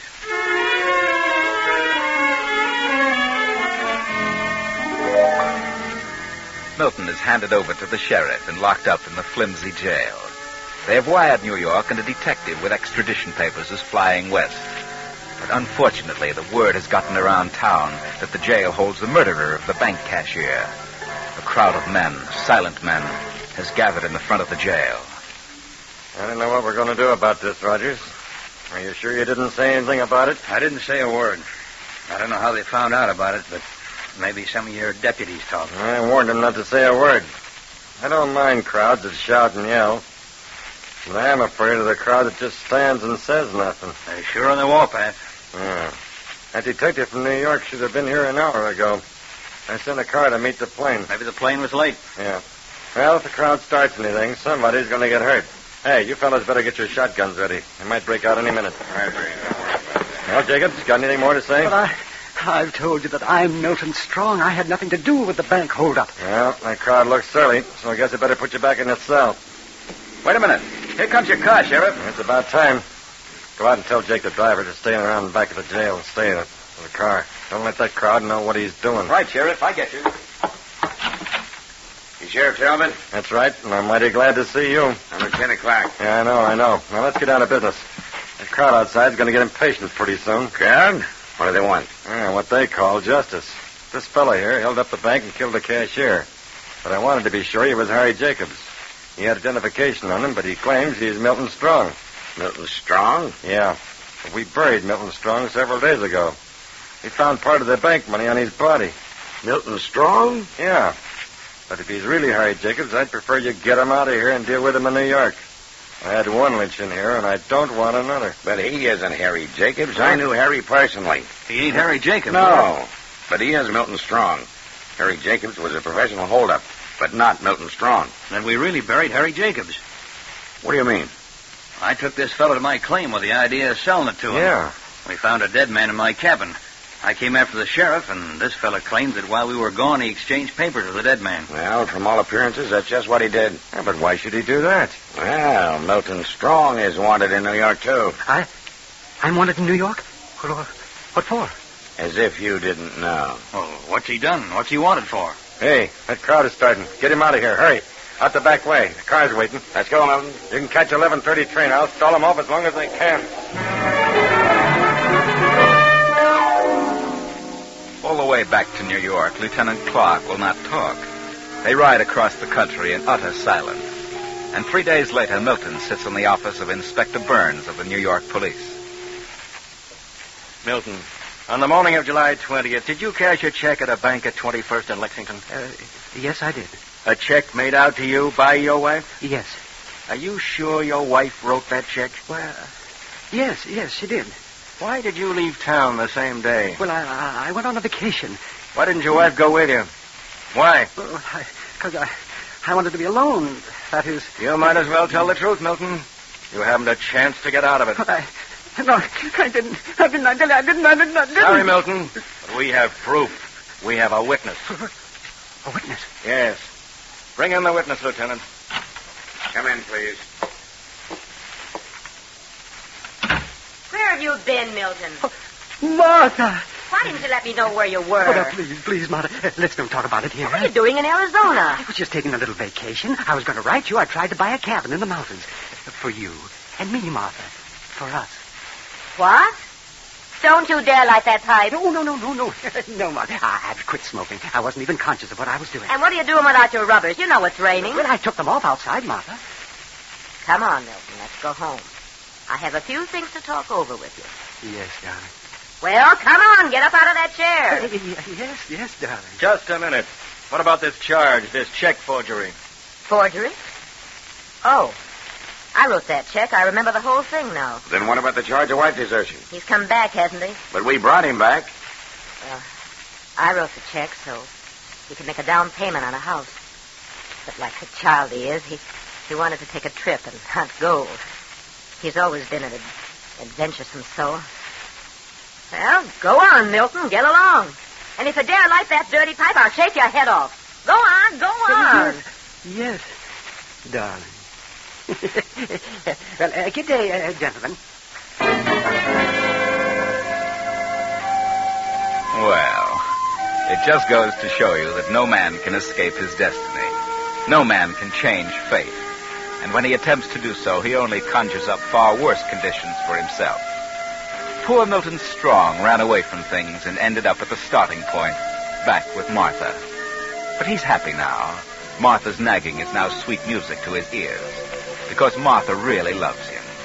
Out west, they almost lynched him, nearly took his freedom away. But Martha saved him. She lied for him. Yes, Milton did forge that check. He was even going to kill Martha. But he got cold feet the moment he walked into a room. But Milton will be a good boy now. In his search for so-called freedom, he came close to the jaws of death. Lucky Milton.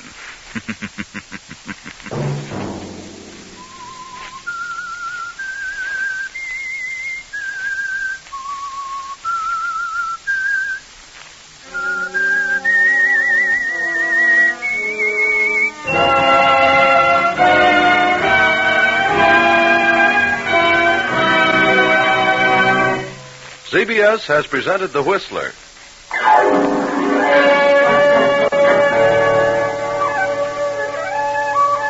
Original music for this production was composed by Wilbur Hatch and conducted by Ivan Ditmars. The Whistler is written and directed by J. Donald Wilson and originates from Columbia Square in Hollywood. Next week, same time, I, the Whistler, will return to tell you another unusual story. Good night. This is CBS, the Columbia Broadcasting System.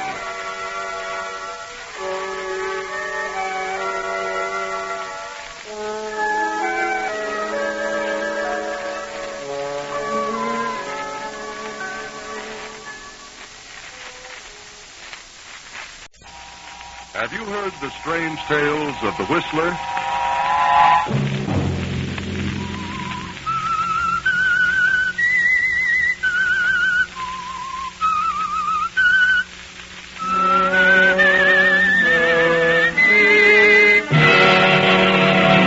I'm the Whistler.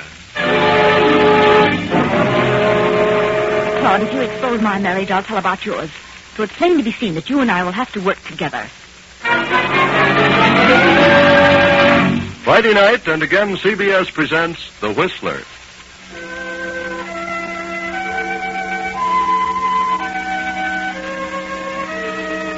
I the whistler, know many things, for I walk by night. I know many strange tales, many secrets hidden in the hearts of men and women who have stepped into the shadows. And so I tell you tonight the odd story of the Tangled Web.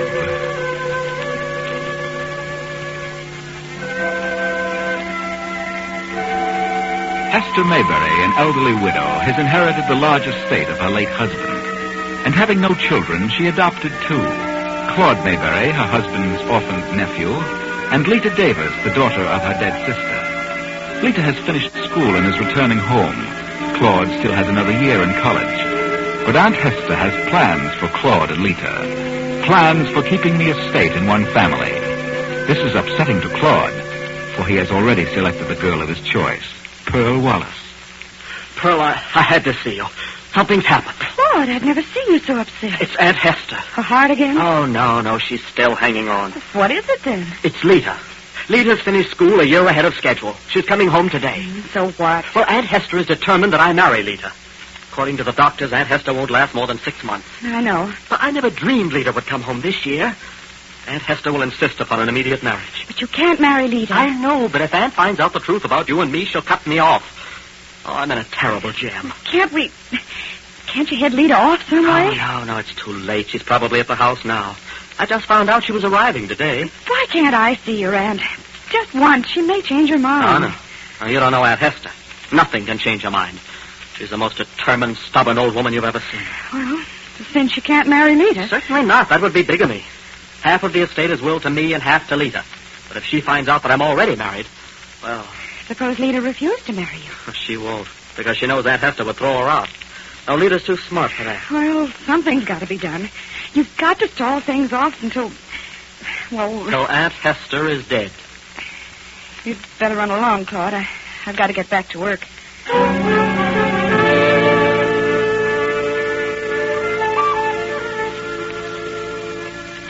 Yes, Claude can think of several ways out of his terrible predicament. As a matter of fact, he's studying over an idea at this very moment. He has a plan in mind, a very dangerous plan. But then old Aunt Hester is going to leave this world anyway, so... Well, he'll wait and see. At the moment, Lita is in Aunt Hester's sitting room on the second floor of the old mansion.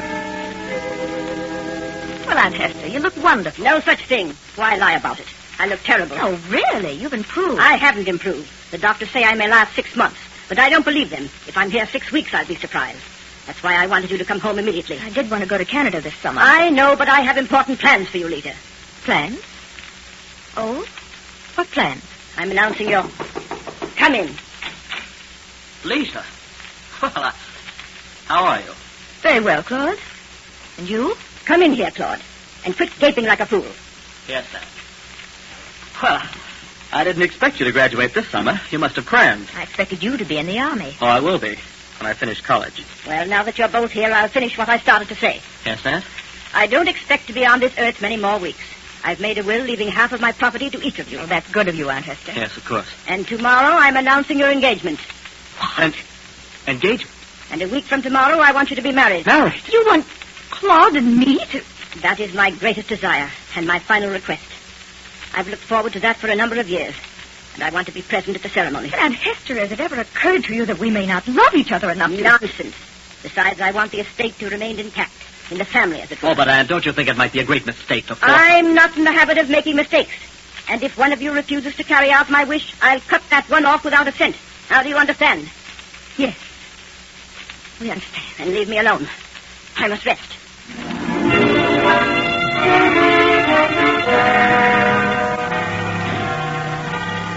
Claude is frantic. On the way to the library, horrible thoughts run through his mind. What shall he do? How can he marry Lita? If he did, it would be prison for bigamy. What are we going to do about this, Claude? I don't know, Lita. Did you know she had any such plan for us? Well, yes, but I didn't take it seriously. Then why didn't you let me know about it? Well, because I didn't expect you to finish till next year. And by then I thought... Thought what? That Aunt Hester would be gone. Oh, you're a fool, Claude. You should have let me know. Oh, what difference would it have made? She's determined. And if we refuse... Whichever one refuses will get nothing. And if we both refuse, we'll both be cut off. Oh, yes, but... You don't love me. And you don't want to marry me. Do you? Oh, but I haven't refused. What about that girl who works in town? That Pearl Wallace. Pearl? Why, what about her? What will she say if you marry me? Oh, what can she say? Ever hear of breach of promise? You're trying to bluff me into refusing. You mean you're willing to marry me? You can't bluff me. Pearl wouldn't like it, Claude. It's none of her business. She wouldn't do a thing. That's what you think. I'm not going to lose my inheritance, Pearl or no Pearl. I'll keep her quiet. How? Well, I'll pay her. She'll be satisfied. I know she will. I talked to her this afternoon. Did you? Well, you might be able to get rid of a sweetheart that way. But a wife would be more difficult. What? How did you know? How? How did I know you and Pearl were married? Yes, how did you know? You just admitted it. I was only guessing. Well, that does it, Claude. We couldn't get married if we wanted to. Oh, please. Please, Lita, we don't hate each other. We're good friends. I don't want to lose my share. Please don't tell Aunt Hester. What on earth can we do about it? You aren't free to marry me, so she's got to find out the truth. But if she does, well, then you'll get all of it. But after Aunt Hester's gone, I can give you your half of the estate. I don't believe you. You'll just have to trust me. I don't trust you. You wouldn't give me a cent. All right. What else can be done? I haven't refused to marry you, but you're already married. What else can we tell her? There's no other way. No. But maybe there is. What did you say? Nothing. I was just thinking. Oh, there you are. Oh, telling I finally got our baggage. It was on the second section by mistake. Come in, Mr. Brandt. Mr. Brandt? Where do you get that Mr. Brandt Mr. stuff? Brandt, this is my cousin, Claude Mayberry. Oh, glad to know you, Claude. How do you do? What was the name? Brandt, Alan Brandt. You know what I think happened, Lita? When they took our baggage out of our stateroom in Boston, we forgot to have a change from Quebec. Mr. Brandt, I want you to meet my aunt. What? Well, of course, I expected Yes, to. she's been ill for some time. This way. I'll see you later, Claude. Oh, by the way, Mr. Brent, congratulations on your marriage. I hope you and Lita will be very happy. Oh, sure. Thanks, old man. Married yesterday, were you? A day before in New York. Wonderful. Will you wait outside a second, Alan? I'd like to talk to Claude alone for a moment. Well, yes. Yes, of course. So I'm a fool, am I, Lita? You slipped up on that one. You should have warned him. Doesn't he know how things stand? No, he doesn't. I'll tell him. Well, that sort of makes us even, doesn't it? We're both in the same boat. Well, what happens now? Aunt Hester will have to be told the truth. Well, we've got to stall a while. Well, how are you going to explain his presence here? Well, I'll tell her he's a friend. Down for a few days' visit. In the meantime, we'll decide what to do. Yes? You know, Claude, if you tell about my marriage, I'll tell her about yours. So it's plain to be seen that you and I will have to work this thing out together. Well, do you have any ideas, Lita? Do you? Well, no. Oh, yes, you do. Claude, you have ideas. I know what they are. I can read you like a book. Oh, but Lita... There are 3 ways of solution. If Aunt Hester were to pass away before she learned the truth, then everything would be all right. Or, if something should happen to me, then the whole estate would go to you. That's 2 ways. And the third? I must run along now, Claude. I'll see you later. Yeah?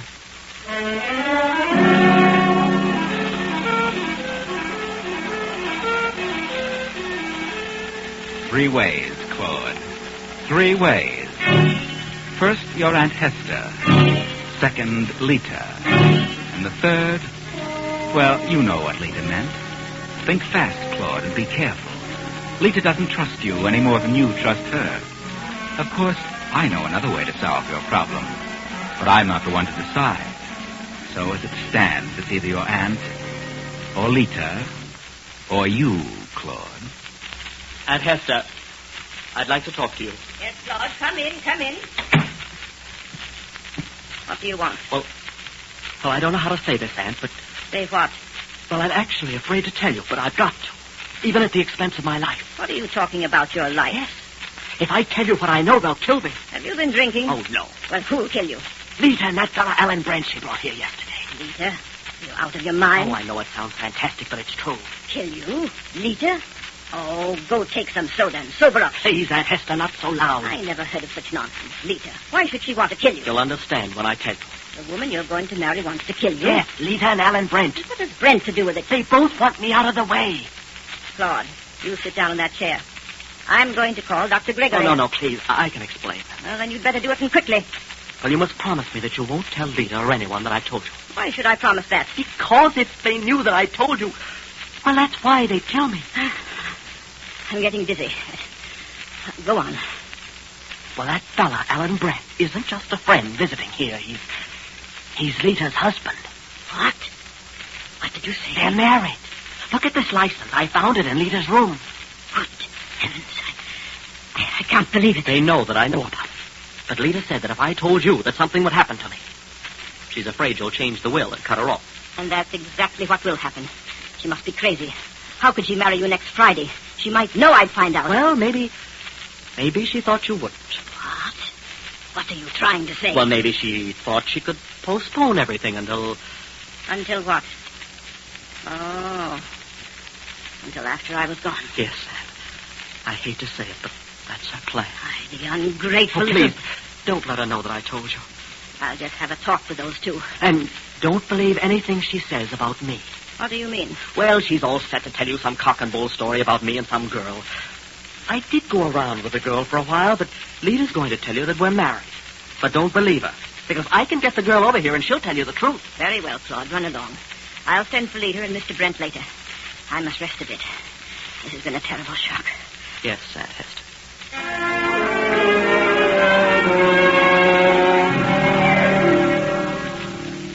Yes, Aunt Hester? Did you want to see me? Yes, Lita. I wanted to see you and Mr. Brent. Oh? Come in, Ellen. She wants to see us. Oh, how are you, Mrs. Mayberry? Very well. So far. I hope you feel better, Aunt. Do you? Do you really? Well, if I say I do feel better, I suppose you'd be disappointed, Lita. What? Do you expect to stay here long, Mr. Brent? Well, no, that is... Did I understand you to say Mr. Brent was a friend of yours, Lita? Just here for the week? Yes, of course that's what I said. We've been good friends for 2 years. Friends? And is that all? Aunt Hester, what on earth? Is that right, Mr. Brent? Friends? Well, yes. Yes, of course. Well, I'm glad to hear that. I was quite worried. But Aunt Hester, that's nonsense. You had no reason to be upset. And you fully intend to marry Claude next week? Well, matter of fact, it is a little sudden. I wasn't prepared. I was going to ask you... Ask me what? Well, if we couldn't postpone it for a few weeks. And why should you postpone it? You know that I wanted your marriage to take place while I'm here? Yes, Aunt, I know, but... Everything is arranged. But a few days wouldn't matter, would it? There's so many things I'd like to attend to. Would another week give you enough time, Lita? Time to attend to those important things? Well, I suppose so. But I'd really prefer a month. But I want to be sure that I'm able to attend the wedding, Lita. I may not last that long. However, I'll consent to 1 week from next Friday. Oh, thank you, Aunt Hester. I knew you'd understand. Did you? Well, there's just one thing that I don't understand. What's that? Just how you'll be able to get a divorce in 2 weeks and get married a week from Friday. Divorce? A divorce from this man, Alan Brent. I don't understand what you mean. What sort of a fool do you take me for? I wasn't born yesterday. You've been lying from the moment you stepped into this house. Aunt Hester, there must be some mistake. There's no mistake. My maid found this marriage license in your room. No. You've been stalling for time, hoping I'd die before the truth came out. I'd never thought of such a thing. You can't deny that you two are married. No. No. After all, I have a right to choose my husband. You're an ungrateful girl, Lita. You've disappointed me. And you could expect not 1 cent from me. No. Now get out of this room. But, Aunt... And be out of this house by Monday morning.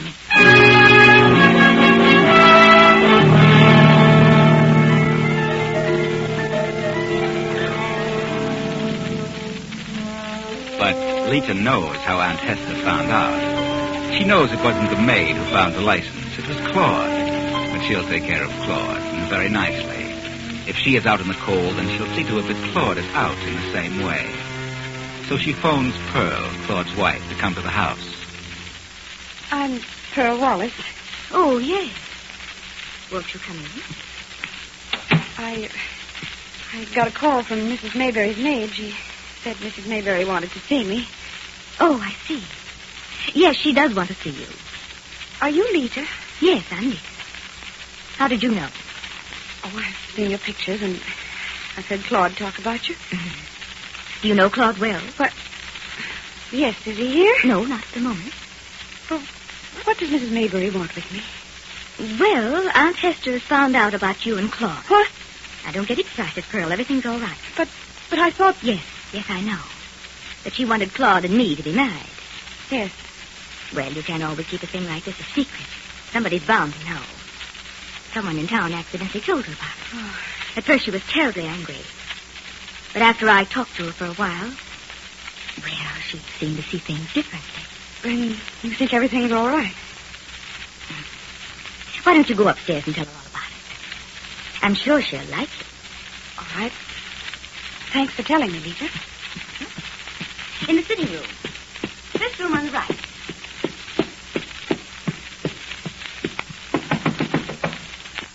Yes? May I come in, Mrs. Mayberry? And who are you? I'm Pearl. Pearl? Pearl Wallace. Pearl, what do you want? I'm Claude's wife. Claude's wife? Yes, I am, really. Look, here's the marriage license, see? What are you doing here? Well, I thought you wanted to see me. Claude's wife. Claude's wife. I just can't believe it. But I really love Claude. Really, I do. Oh, I don't know what I've done to deserve all this.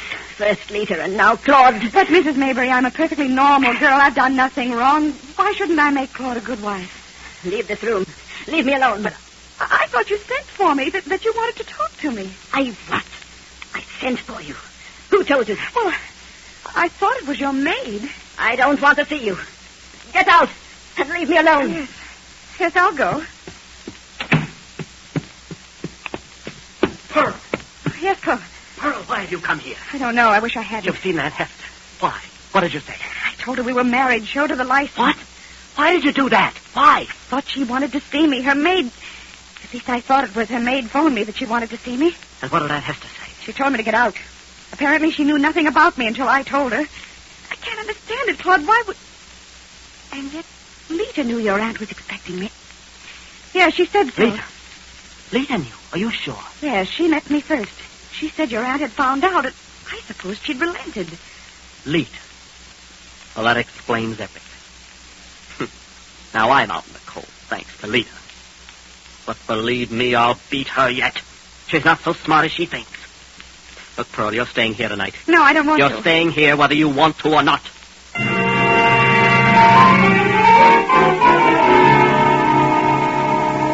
But just what can you do, Claude? Doing away with Lita won't help so long as Aunt Hester is alive. This is really a problem. Why not talk it over with Lita tonight? Lita has many clever ideas. And since you are both in the same predicament, well... Lita. Claude, what are you doing in my room? What do you want? I want to talk to you. No, don't turn on the light. Well, what's on your mind? Just what are we going to do about this situation, Lita? I haven't the slightest idea. We've both played our last cards. I told Aunt Hester about you. You got wise and pulled a fast one by sending for Pearl. Now we're both even. Yes, Claude, now we're both even. But where are we? Yes, Claude. Yes, where are we? We're at the point where we've got to work together. My working against you or your working against me no longer means a thing. Aunt Hester knows about us both. And next Monday morning she'll change that will. I know. Well, haven't you any suggestions? Oh, I have several ideas. But I'm not telling you. Come on. Monday isn't far away. What's on your mind, Claude? Well, if anything happened to either you or me, well, neither one of us would gain a thing, so long as Aunt Hester's able to change that will. Now, Aunt Hester isn't well. No. She can't last much longer. I don't know what you're talking about. Oh, yes, you do. You know exactly what I mean. Murder? No, not murder. Not in a way that we can be caught nor convicted. And why should we mess up our lives because of Aunt Hester's eccentricities? Well, go on. Well, suppose her heart failed her tonight. Suppose it doesn't. I think it will. In fact, I'm sure it will. Claude, you mean poison? They'll find it. No, believe me, there'll be no trace. No one will find anything. Are you sure? Yes, I'm positive. Why don't you do it without telling me? Because I don't trust you, Lita. I wanted you to be in on it. And I know you'll keep your mouth shut. In on it? What do you mean? Isn't it worth $1 million to get up out of that bed and come with me? This is your only chance of getting it. Why must I go with you? Because you'll be the first one to implicate me. But if you're with me at the time, I know you'll keep quiet. Come on, Lita. Oh, if you pull a boner and we're Don't be silly. Come on. Right. Better know what you're doing. But you're in accord with the general idea, aren't you? Yes. No other way. Well, then come on. And be as quiet as possible. No. Leave your door open. You'll want to get back here as soon as possible.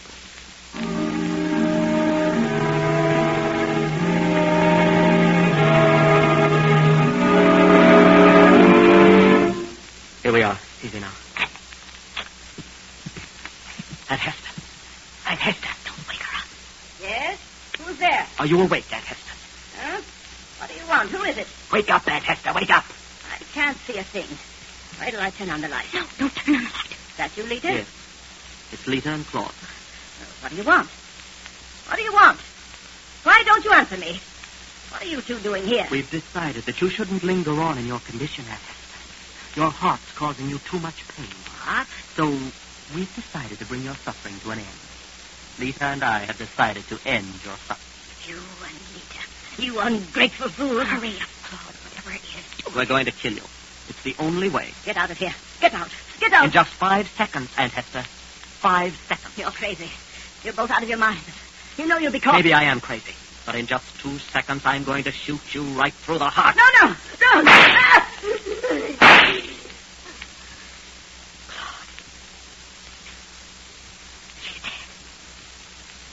She's dead. Of course. Here, take this gun and get back to your room as fast as you can. Go on! And remember, you haven't heard a sound.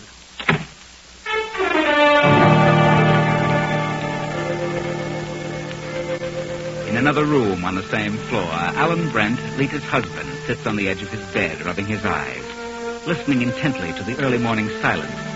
Something startled him. Finally, he steps to his door, looks down the hall, and moves along the passageway toward Aunt Hester's room. Then, as he turns, Pearl's door opens and she steps into the hall. Oh, Mr. Brent. What are you doing up? What are you doing at this hour? Well, I thought I heard a noise, like a shot. Yes. Well, so did I. It woke me up. Sounded like it might have come from this end of the hall. It could have been a shot, I'm not certain. Yes, it could have been. I wonder. Look, Mrs. Maybury's door is open. Yes, let's have a look in there. She must have come in this room. It was so close. Turn on that little lamp on the table. Oh. Is she all right? Feel her pulse. No. Good heavens, she's dead.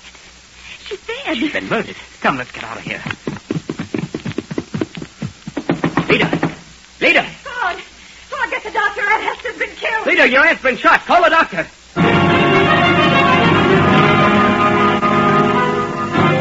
Oh, you're crazy. You didn't hear it. I tell you I heard a shot. I was just half asleep, but I know I heard it. And why did you wait so long to arouse the rest of us? Well, I really don't know. I heard it, too, but I wasn't quite sure either. And how's it happen that you didn't hear it, Lita? Well, I don't know, but I just didn't. It's quite possible she may have been sleeping too soundly. And you didn't hear it either, Claude. Are you sure? Of course I'm sure. If I'd heard a shot, I'd have been the first one out of the room. I wouldn't have waited as long as you and Alan did. No? Well, the strange thing is that your room's closer to Aunt Hester's room than mine or Lita's. I heard it, so did Pearl, yet you and Lita didn't. Does that seem strange to you, Mr. Brent? Yes, it does. Does it seem strange to you, Pearl? Well, if Alan heard it, then what I can't understand is why Lita didn't hear it. Well, I can understand Lita, perhaps, but I still can't see why Claude didn't hear the sound. And furthermore, whoever fired the shot must still be in the house. The bedroom windows were closed from the inside. I heard nothing, I tell you. Maybe you didn't want to. What are you doing? What are you insinuating? You know more about it than you say. You had a motive. Just a minute, Pearl, not so fast. No, not so fast, Pearl. Claude didn't hear it, so he says. I think he knows more than he says he does. And he had just as much of a motive as Lita, maybe more. You're crazy, Brent. You don't even know what you're talking about. You're just jumping to conclusions. Oh, no. You're not going to pull a thing like this and then place the blame on Lita. Claude had nothing to do with it. It was Lita. And she's trying to place the blame on Claude. And how do you know? You and Claude occupy separate rooms? You and Lita occupy separate rooms, too. I think I'd better run upstairs and see what the doctor has to say. Oh, no, you don't. You take one step up those stairs and I'll break your neck. Oh, please, Alan, please, don't stop him. It's already started. He's too smart to suit me anyway. I know what he's had on his mind for days. That's a lie. If anyone's had anything on his mind, it was Lita. If she can place the blame on Claude, she'll get everything. She's got it all figured out. She stirred up all the trouble in the first place. Oh, shut up. You got me out here. It wasn't the maid who phoned me, it was you. And you said Mrs. Maybury wanted to see me. Well, she knew nothing about it. She practically threw me out. But you won't get away with your scheme, believe me, sister. You're crazy. I'm wise to Claude. I heard the shot, and I know who fired it. He's got the gun somewhere, and I'm calling the police. They'll find out what happened to Aunt Hester. What's all this fussing about? Shots and police? What's wrong with all of you? Why, nothing, Dr. Gregory. No, nothing at all. He's the one who did it. Did what? Shot his Aunt Hester. What? He did not. Lita killed her. Well, Mrs. Maybury is dead, I'm sorry to say. I'm amazed she lasted this long. But certainly she wasn't killed. Where'd you get such an idea? She wasn't killed? But we heard a shot. That is, I thought... Well, you can think what you like. But Hester Maybury died of natural causes. Just as I knew she would. You mean... There's no bullet wound? Oh, sure. that's ridiculous. Well, then we must have imagined it. Well, now, I'd say you've all been having nightmares. I think you're right, Dr. Gregory. And thanks for coming over. Yeah. Well, I phoned the mortician. I'll just wait in the library till he comes. Good night.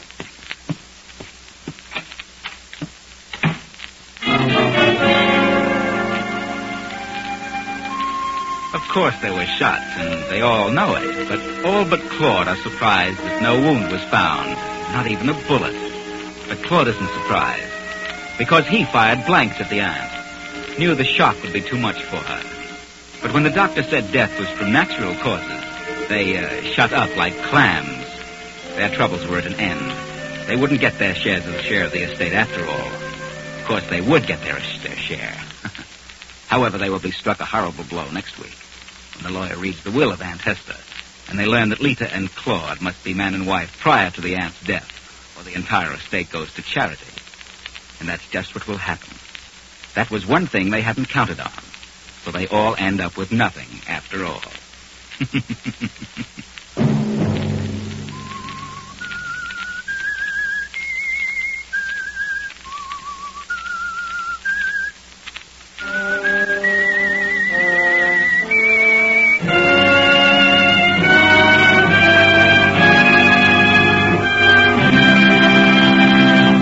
CBS has presented The Whistler.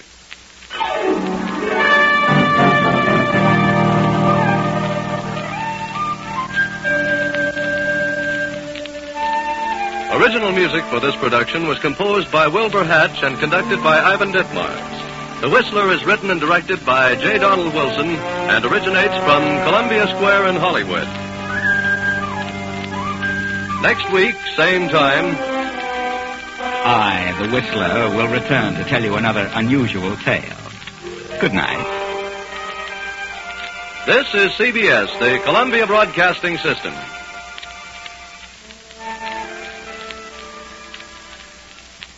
Listen at the close of this program for an important announcement regarding a time change.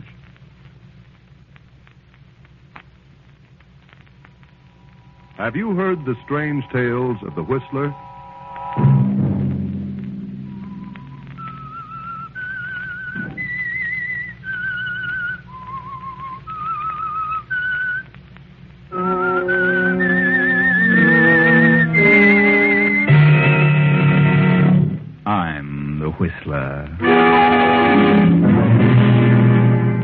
I didn't see the man, I swear I didn't. He just appeared out of nowhere. I didn't see a thing. I only heard that awful thump when the car hit him. It was an accident, I tell you.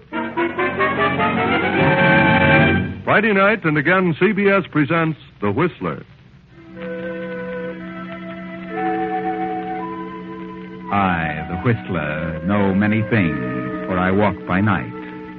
I know many strange tales, many secrets hidden in the hearts of men and women who have stepped into the shadows. And so I tell you tonight the odd story of Blind Alley.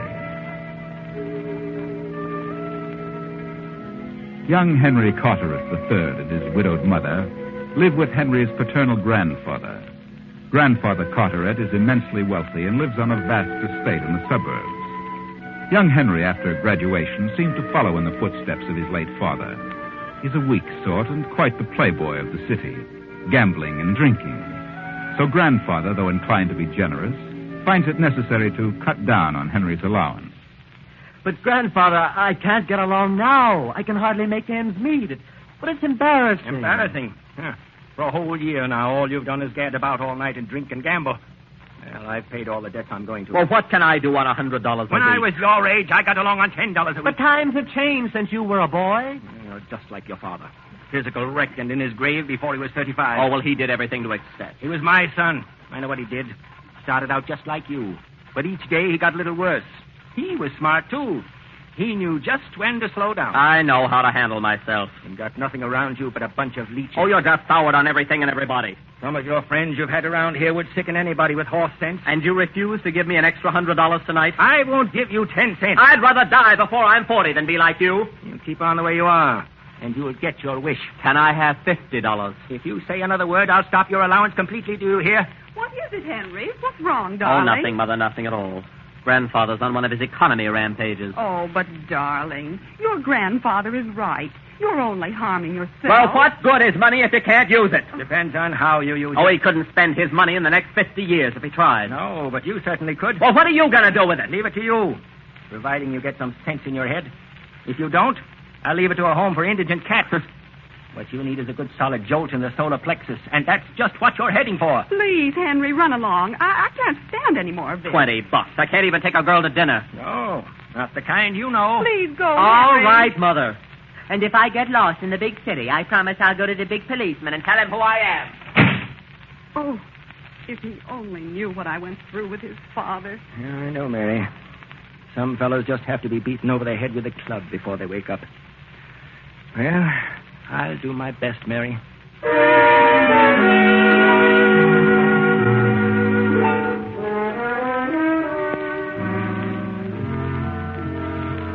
For several weeks, Henry has been making the rounds of the nightclubs and gambling places with his latest girlfriend, Nella Goodwin of the Boston Goodwin. Nella and her brother Jerry have been vacationing in the vicinity.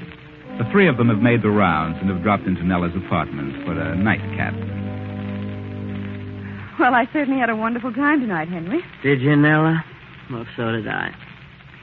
But I was so sure I'd clean up on that roulette wheel. You can't win all the time. Here's your drink. Thanks.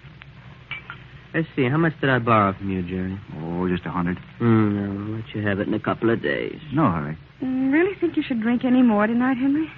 Why not have some coffee? Coffee? Perish the thought. Who wants coffee? How far do you have to drive?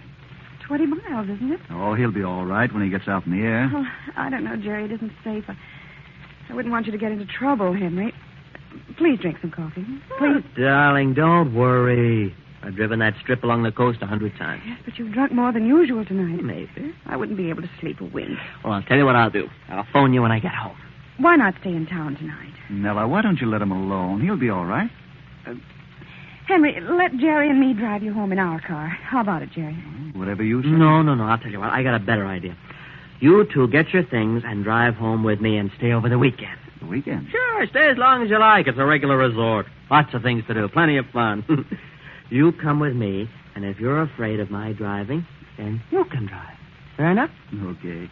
Now, how about it, Nella? Well, if Henry insists on driving home tonight, I'd rather see that he gets there. Great, that's wonderful. Go on, get your things, and let's be on our way.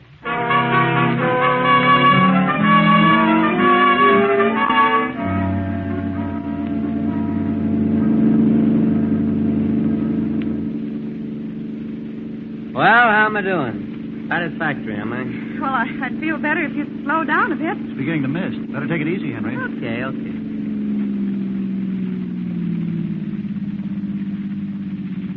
Does that suit you? Take us about an hour or more, won't it? This snail's paid. Why not let me drive? No, I'm all right. I feel swell. Let Jerry drive. No. Clear sailing from here on. Light me a cigarette, Nella. My case is in my right pocket. All right. There. Cigarette, Jerry? Yeah, thanks. Henry, look out! What was it? We hit something. Yes, it was a man. A man? Oh, good Lord. Yes, there he is at the edge of the road. Oh, Henry. I see him. Stay in the car. I'll have a look.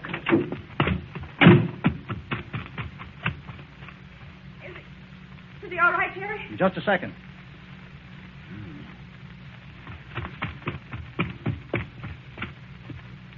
Jerry. Not a sign of a pulse. He's dead? Oh, but I wasn't going fast. I couldn't have hit him very hard. I know, but he's an elderly guy. Jerry, what do we do? We've got to do something. Yeah, but... Hey, there's a car coming. Way back there, look. We got to get out of here. They'll smell liquor if they stop, and Henry's driving, and he's tight. What do we do? Look, it's a red light. Police. We've got to get that body off the road. They'll see it and chase us. Get out, Henry. I'll jerk a wire loose on the distributor. We're having trouble, see? Take it easy and don't get excited. I'll carry this guy over behind that big sign. When you find the trouble, the two of you drive on. I'll meet you back at the apartment. I'll get there as soon as I can. Here they come. Don't be nervous, Henry. I feel kind of sick now.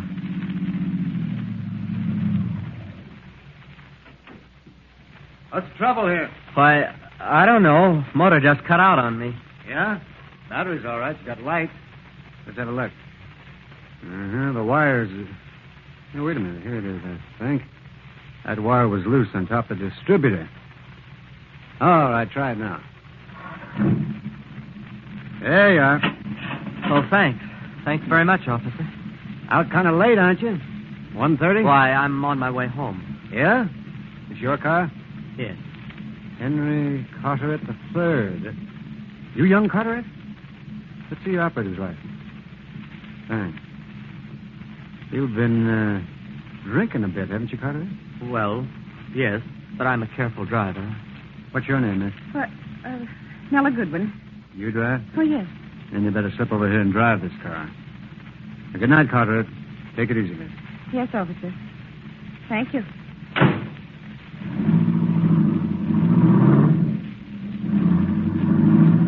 It was young Carteret. Had a loose wire. Let's get going, Joe.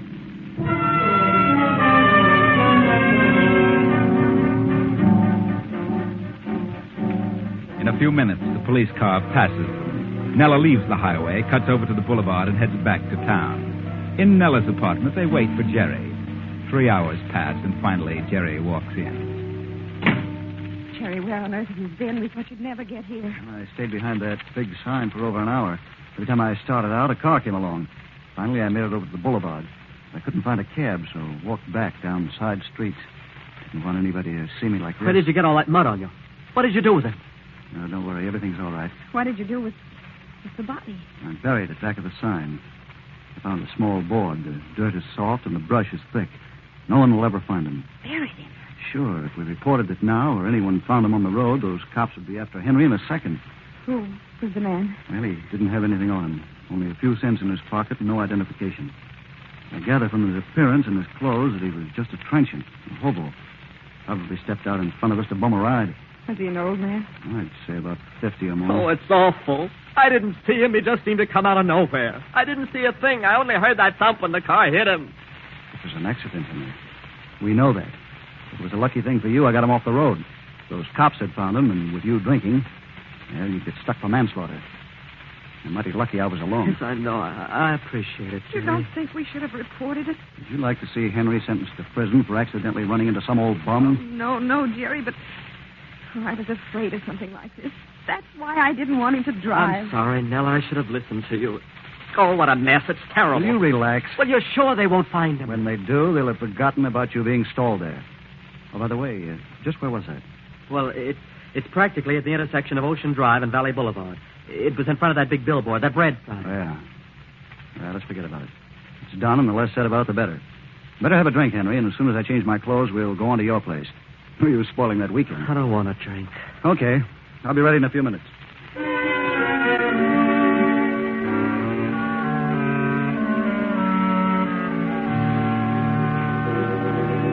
All the rest of the night and morning, Henry is shaken. He cannot close his eyes.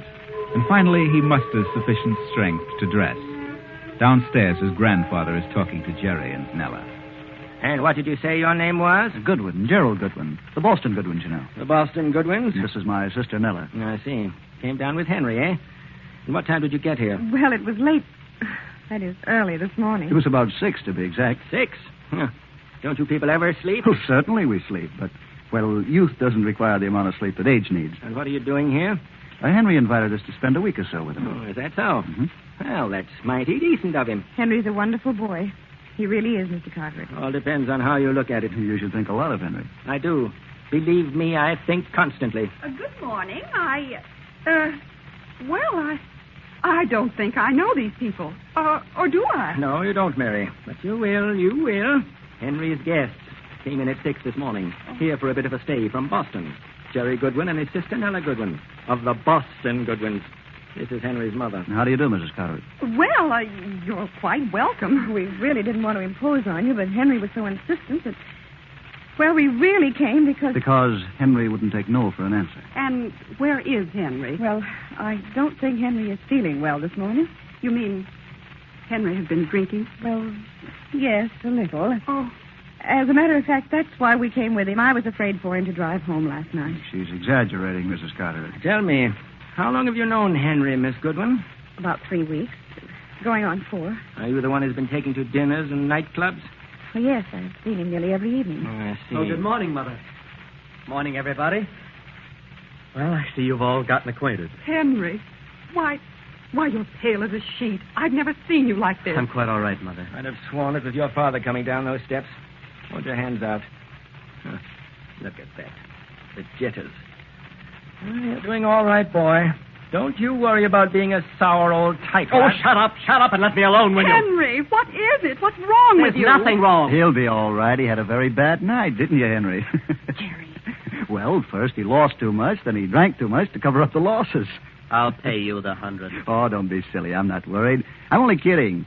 Come on, let's have some breakfast and forget about it. Come on, everybody. Oh, pardon me. Would I be intruding? I haven't had breakfast yet. Do you mind? Why, certainly not. Come along.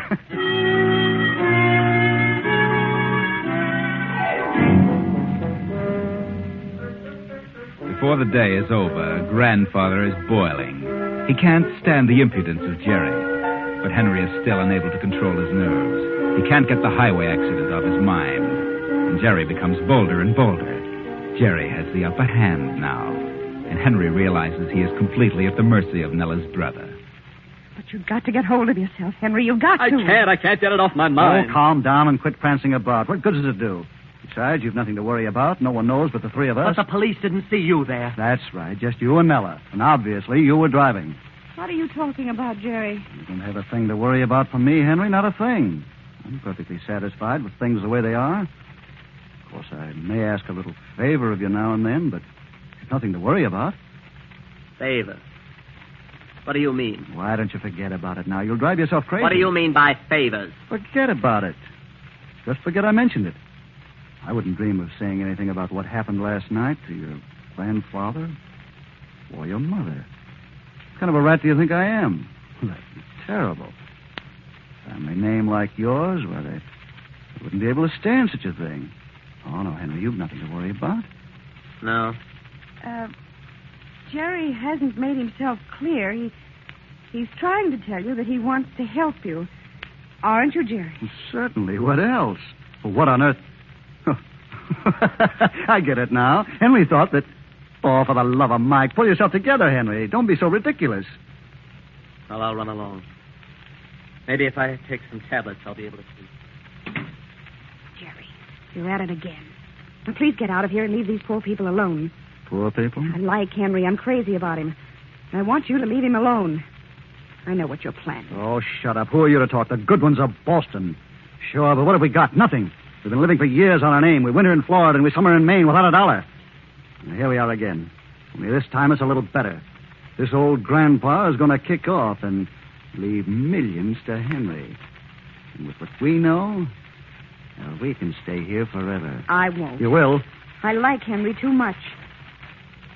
I love Henry. Huh? Well, I can't see a thing wrong with that. No, not a single thing. In fact, I approve. See you later, Nella.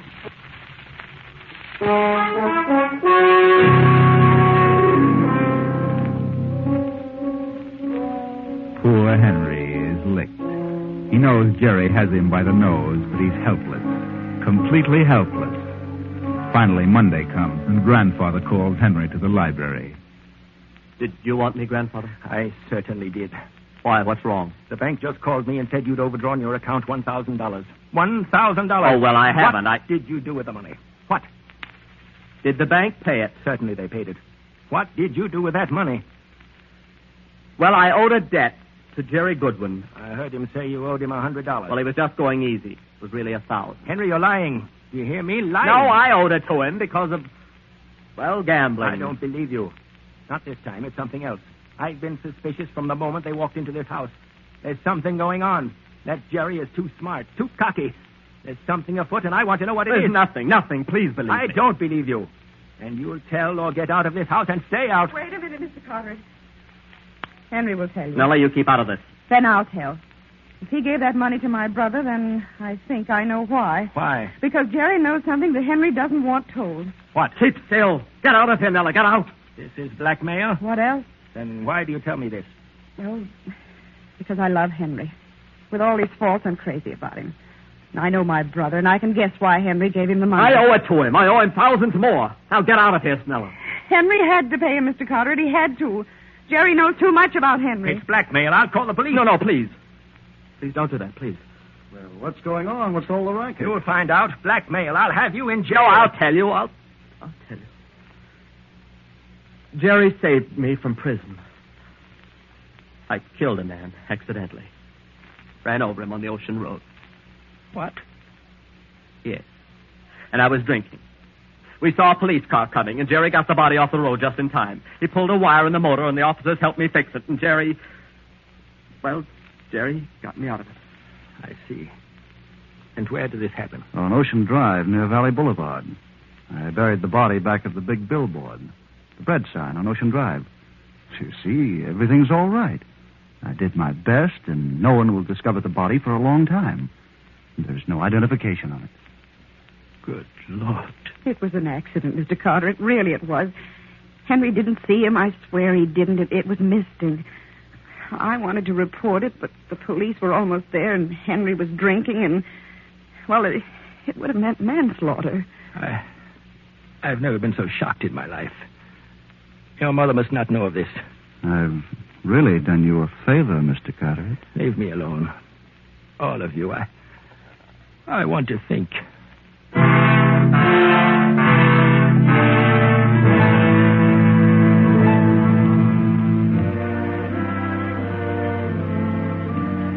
A death-like silence falls over the household. Very little is said until afternoon of the next day. The grandfather calls the three young people to the library, but at that very moment a visitor is announced. The visitor steps into the library. I'm Mr. Carteret. Did you wish to see me? Well, not exactly. I want to see your grandson here, Henry Carteret. Who are you? I'm Lieutenant Jones, Police Department. Well, what can we do for you, Lieutenant? Who are these people? Why, this is Mr. Goodwin and Nella Goodwin, our guests at the moment. You're Nella Goodwin? Yes. Well, I have a little report here. On the morning of August 17th, about 1 a.m., a patrol car came upon Henry Carteret and assisted him to get his car started. A girl within gave her name as Nella Goodwin. It was near the intersection of Ocean Drive and Valley Boulevard. Is that right? Yes. Yes, I did have trouble that night. Mm-hmm.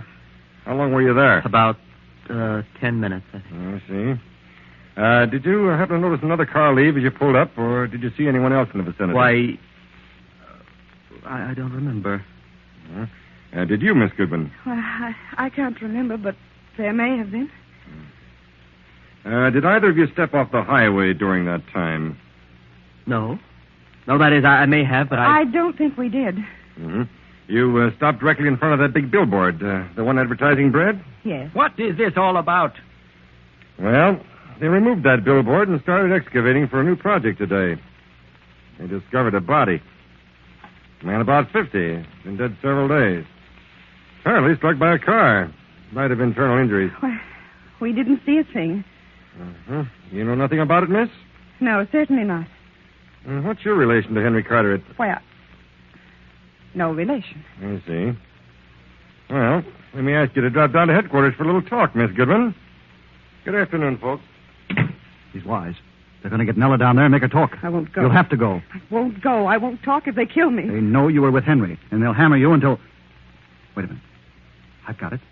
There's one way they can't make you say a word. How's that? Nella and Henry have got to get married at once. A wife cannot be made to testify against her husband. Married? But Jerry, he doesn't want to marry There's me. no choice. It's the only chance. Come on, let's get going. They'll be back. Grandfather, what'll I do? Figure it out yourself. This is that jolt in the middle you've had coming to you. Oh, what have I ever done to deserve this? Come on, Nella, hurry. Hurry.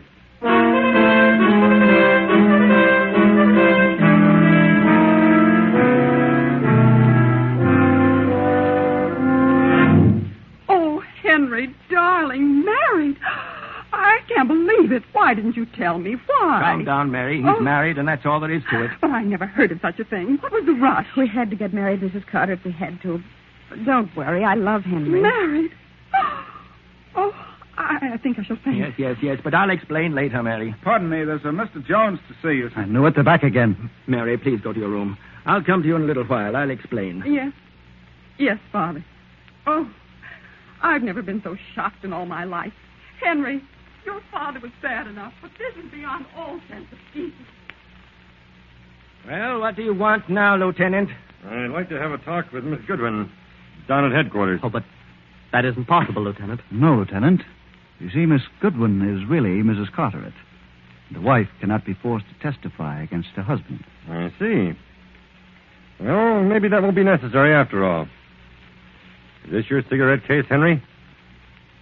What? I don't know. I don't think so. No? Well, this was found a few feet from the grave on the other side of the billboard. It has initials on it. H.C. Of course, we have ways of tracing the owner through the jewelry. Maybe it belonged to the dead man. No. He's been identified as Peter Lund, a transient. And suppose you couldn't find the owner of that case. We'll find the owner. May I see the case? Mm-hmm. Thank you. Oh, rather expensive. Handmade. Cost about $100, I'd say. The dead man's fingerprints weren't on it. I imagine this case is worth considerably more now than it cost originally. Prices have gone sky high. Yes, I wouldn't be surprised if a case like this wouldn't be worth, well, a pretty penny. Yes. I imagine some people would pay up in the thousands for a case like that. Did you ever hear of bribery, Mr. Carteret? No, but I have a couple of friends heading the police commission, and I've heard of shake-ups and pounding the pavement. Can I see you alone, Mr. Carteret? Yes, Lieutenant. Step into the library. Look, Mr. Carteret, I know you're a big shot in this county, and, I'm only trying to do my duty. I don't want to cause you any trouble, but then at the same Does time... anyone other than you know about this cigarette case at headquarters? No. Jones, here is $1,500 for that cigarette case. How about it? I don't want to go back to pounding a beat. I guess you've got me. I'm stuck. Poor guy hasn't got a chance. Okay, here's the case. Here's your money. And I'll see about a promotion for you. I'm satisfied if I can just stay where I am. Well, I'll be running along, Mr. Carteret. Mr. Carteret, don't do it. Please don't. What? Don't do what? Henry didn't leave the pavement that night. I swear he didn't. Someone planted that cigarette case there. I know who did it, and I know why. Are you crazy? You had the case last, Jerry. Henry did hit the man. It was an accident, but you carried the body behind the sign and buried it. You put the case there purposely. Shut up. Sick and tired of living by your rotten schemes. From hand to mouth on other people for years. Blackmail, extortion, anything you could think of. But I'm through with you. Brother or no brother. You're a fool, Nella. You've just sentenced Henry to the penitentiary. All three of us. Then we'll all three go to prison. I don't care. Please, Nella, please. Henry, you're a weak-kneed jellyfish. If you had any gumption, you'd poke him in the jaw. You know he's a crook. Shut up.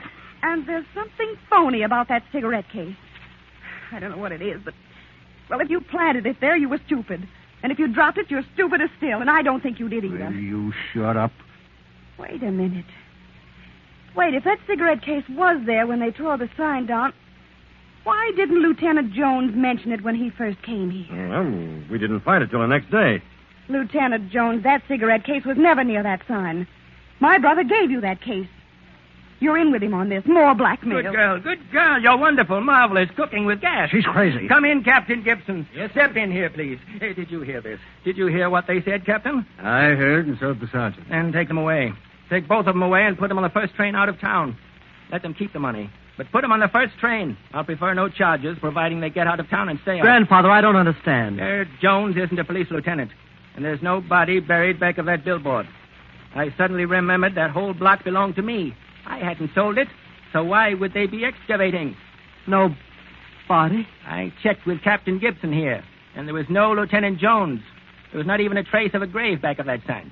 Well, then what became of the man I hit? I'll explain that in just a minute, son. Just a minute. And what about the girl, Mr. Carteret? Nella, my granddaughter? She's the first bit of red blood we've had in this family for years. Now put that phony Lieutenant Jones and Jerry in the cooler for 24 hours. Then put them on trains going in different directions. If they come back in less than 10 years, they're crazy. Yes, sir. I'll show them how to monkey with the president of the police commission.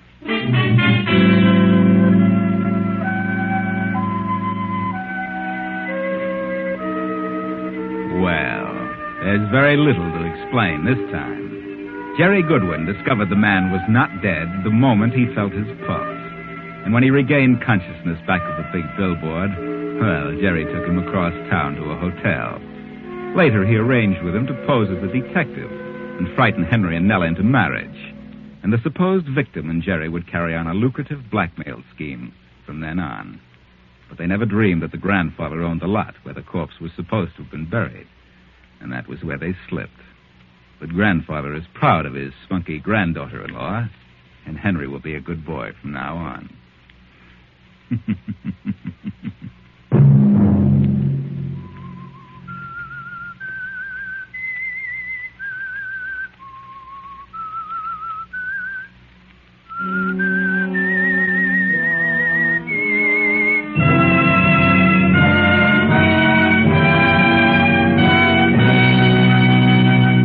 CBS has presented The Whistler.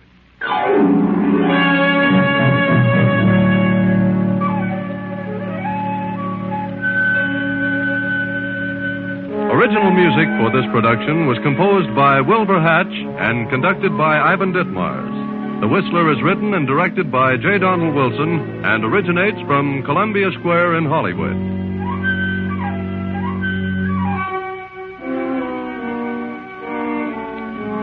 Beginning Sunday, October 3rd, The Whistler will come to you at 10:15 p.m. Sunday, October 3rd at 10:15 p.m.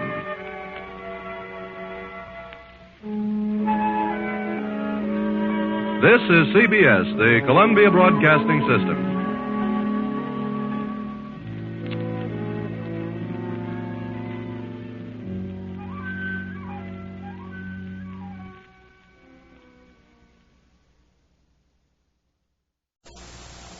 Have you heard the strange tales of the Whistler?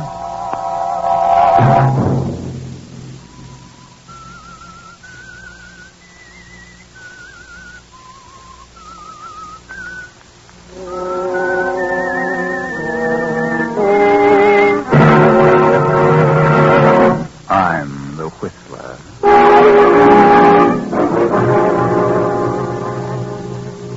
There's something wrong. Terribly wrong. I'm going to wait a few more days, and when I'm sure, I'm going to take care of you, Joe. I'm going to kill you. Sunday night, and again CBS presents The Whistler.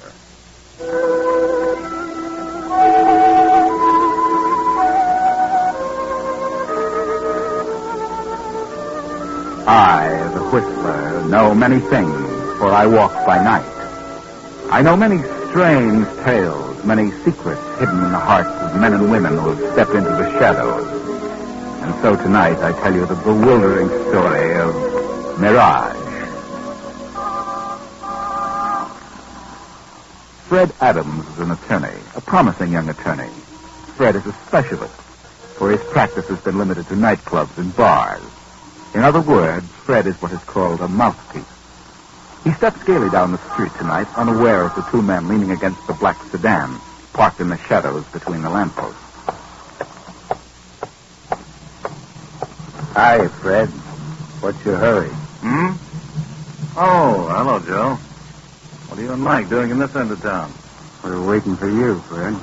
Thought you might like to take a little ride. Ride? Boss wants to have a little talk with you, Fred. Not tonight. I'm busy. Got an appointment. The boss would like to talk with you. Get in. I tell you, I'm busy. I'll drop around tomorrow. What are you so busy about, Fred? How would you like a poke in the nose? Get in the car, Fred. Let go of me, you. We ain't kidding. Come on, get in. What did you two guys do without a gun? Get in. Okay.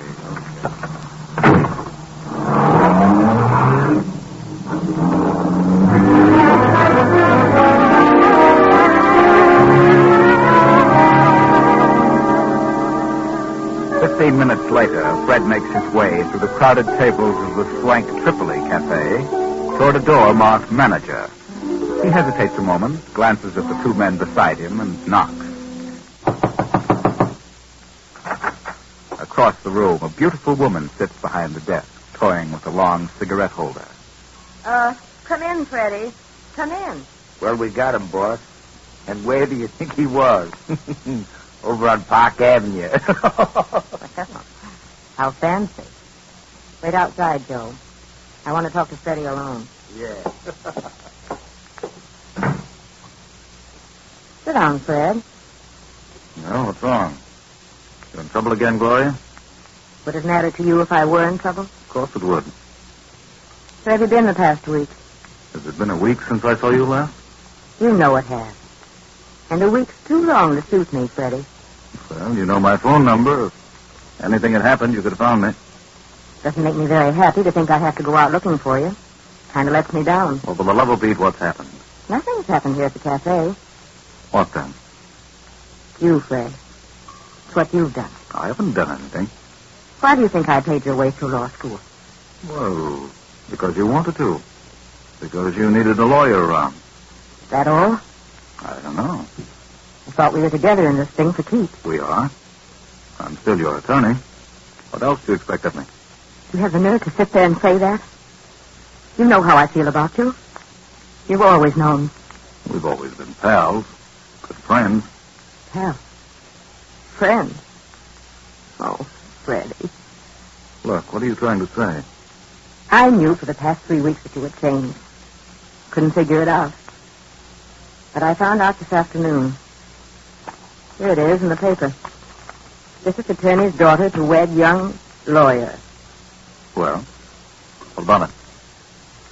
Are you really in love with her, Fred? Certainly. Why shouldn't I be? I don't think you are. I knew you were campaigning for the DA in this last election.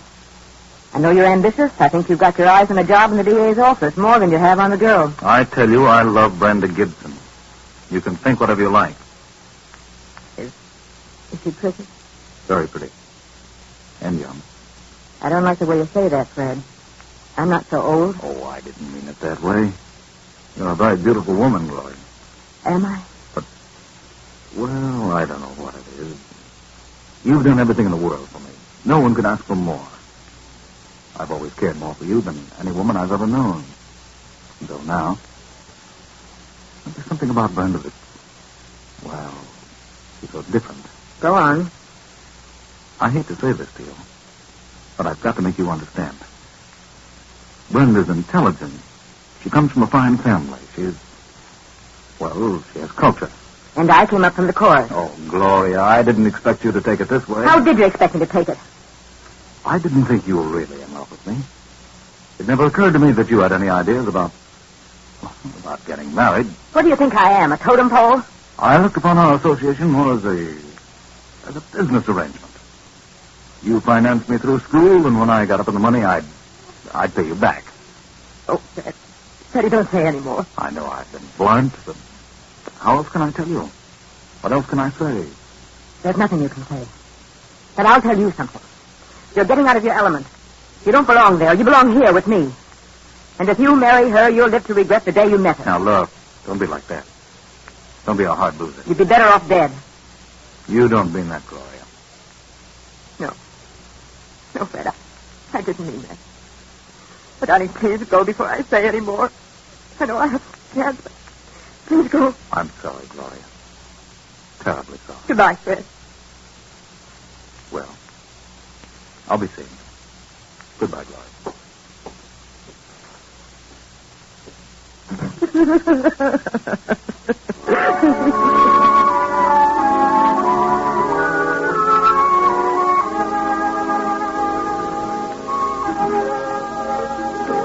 Now, a week later, the papers are filled with stories and pictures of Fred and Brenda, and the district attorney, and parties, dinners, and teas. Read them, Gloria.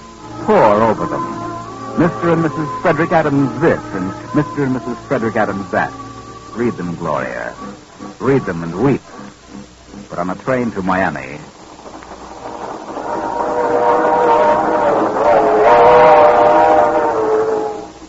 Fred, darling, after we spend a few days in Miami, we can fly over to Nassau. Father has a place there, and I know some wonderful people. We can have a great time. Fred? Oh, what did you say? Snap out of it, darling. We're on our honeymoon. Yes, I'm sorry. I know we're going to have a swell time. My sister Nella's spending the summer at Nassau. Why didn't Nella come home for the wedding? She was supposed to be a bridesmaid. I told told you, dear. You can't always get transportation just when you want it these days. But after all, Ella's your only sister. She could have made an extra effort. What are you thinking about? Oh, business. Business? What business? I was thinking about my new job.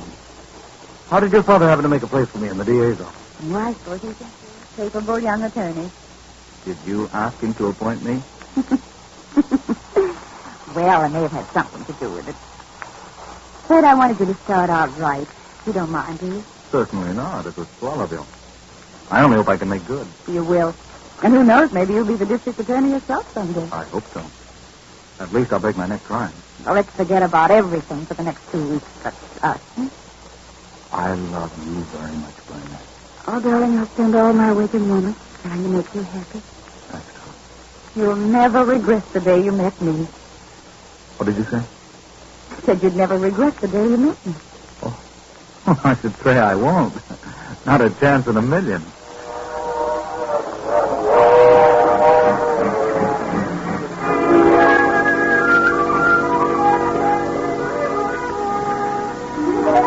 Now the happy honeymoon is over, and Fred and Brenda are back home. And Fred is in the district attorney's office and progressing nicely.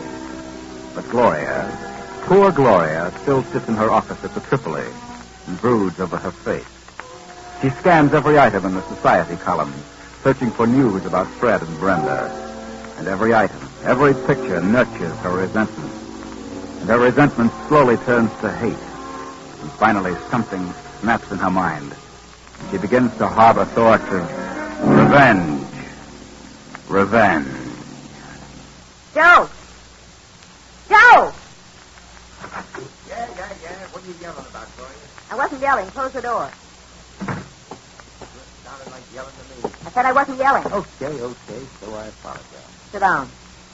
Oh, look, Gloria, what's eating you? Why don't you get out of this office? Go out and visit with the customers the way you used to. Yeah, why should I? Well, they all miss you, honey. They're all asking, where's Gloria? I've run out of excuses. But I didn't call you in here to talk about the business. Well, maybe not, but I thought it was time I said something. Where's the evening paper? I didn't get it. Why not? Oh, look, Gloria, come on. Snap out of it. Why don't you quit hunting for news about Fred? You're only driving yourself nutty. He was a nice guy, but he's gone. He's married, so forget him. Can't.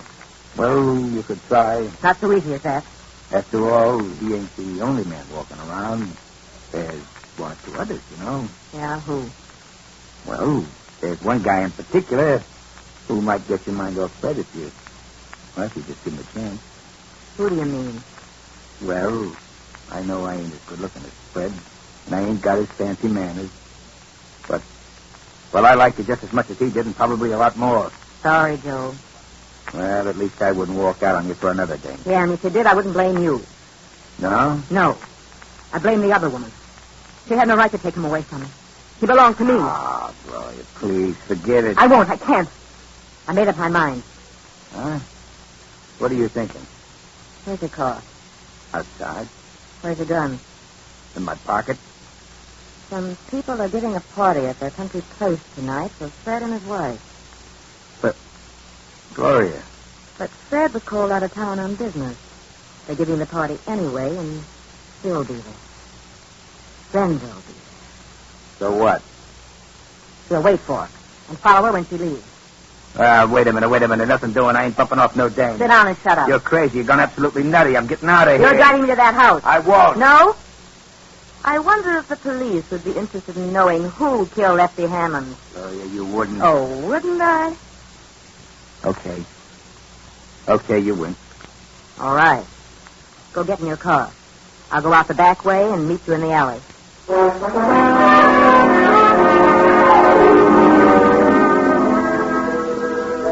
Gloria and Joe sit in the car in the deep shadows of a spreading tree. The hours drag on, and then, about 1:30 in the morning, the party breaks up and the cars begin to leave. Finally, Brenda comes through the gate, driving her own coupe. There she is. That's Brenda. Get going, Joe. Is she alone? Yeah, she's alone. I sure wish you'd change your mind. Don't get too close to her. I ain't got nothing against her or Fred either. What good is this going to do you? You wouldn't understand. I think you're gone off your beam. Maybe you're cracked. Shut up. I'm not crazy if that's what you mean. That's what I mean. Stop back a little. They say crazy people never think they're batty.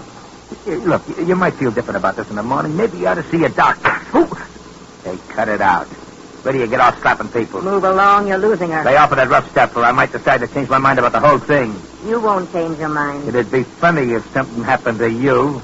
If anything happens to me, there's a letter in my safe that tells all about you. So you better see that I get back to the Triple H. Okay, I was only kidding. We'll come into that long stretch. No cars behind us and none coming. Step on it now. Run her off the road. Now, run her off in the ditch.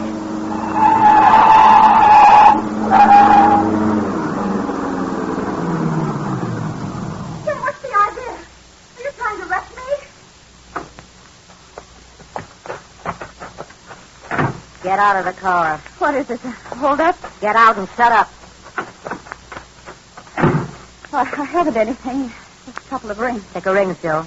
Well, this is a new one, a woman bandit. Any money in your purse? A few dollars. Take the money and scatter the rest of the things around. Yeah. Now ruffle her hair up, Joe. Go on, muss her up. You take your hands off me. Gloria, have a heart. Okay, I'll muss her up. But they're good. Who are you? What's the need of this? You got what you want. Now, why don't you let me alone? I'll let you alone, Mrs. Adams. Who are you? Start walking. What? Start walking off through those trees. I won't. Oh, stop it. Get moving. Yes, all right. What are you going to do? See to it that you don't do any more chiseling in, Mrs. Fred Adams. I don't know what you're talking about. Walk. Better have it, Joe. Will, what are you stalling for? You missed it. Give me that gun.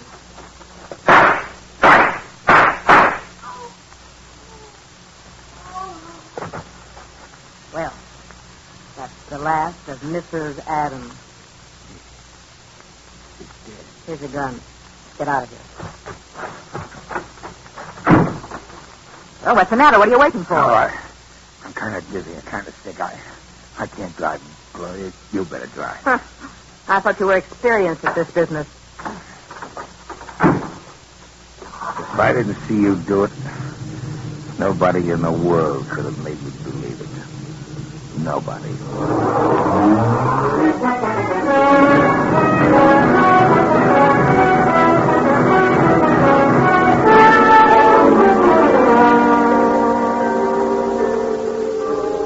Anything about it in this morning's paper, Joe? No, not a thing. And it was the night before last, too. I can't understand it. Are you sure she was dead? Of course I'm sure. See, what do you suppose happened? She couldn't have walked away. Hey, maybe they haven't found her in the car yet, huh? That isn't possible. That's a main highway. Hundreds of cars pass there in the course of a few hours. Yeah, but maybe they just seen the car and thought it was a wreck, maybe. Yeah, maybe that's what it is. Hey, better lay off that stuff, Joe. You've been drinking for 2 days now. Yeah, but I need it. I'm jittery. I got the willies like I never had before. Hey, maybe I ought to drive out to the place and see if the car's gone. Okay. Get back as soon as you can. Yeah. I can't get it off my mind. I don't mind telling you, I'm scared. Go on and quit talking so much. Hey,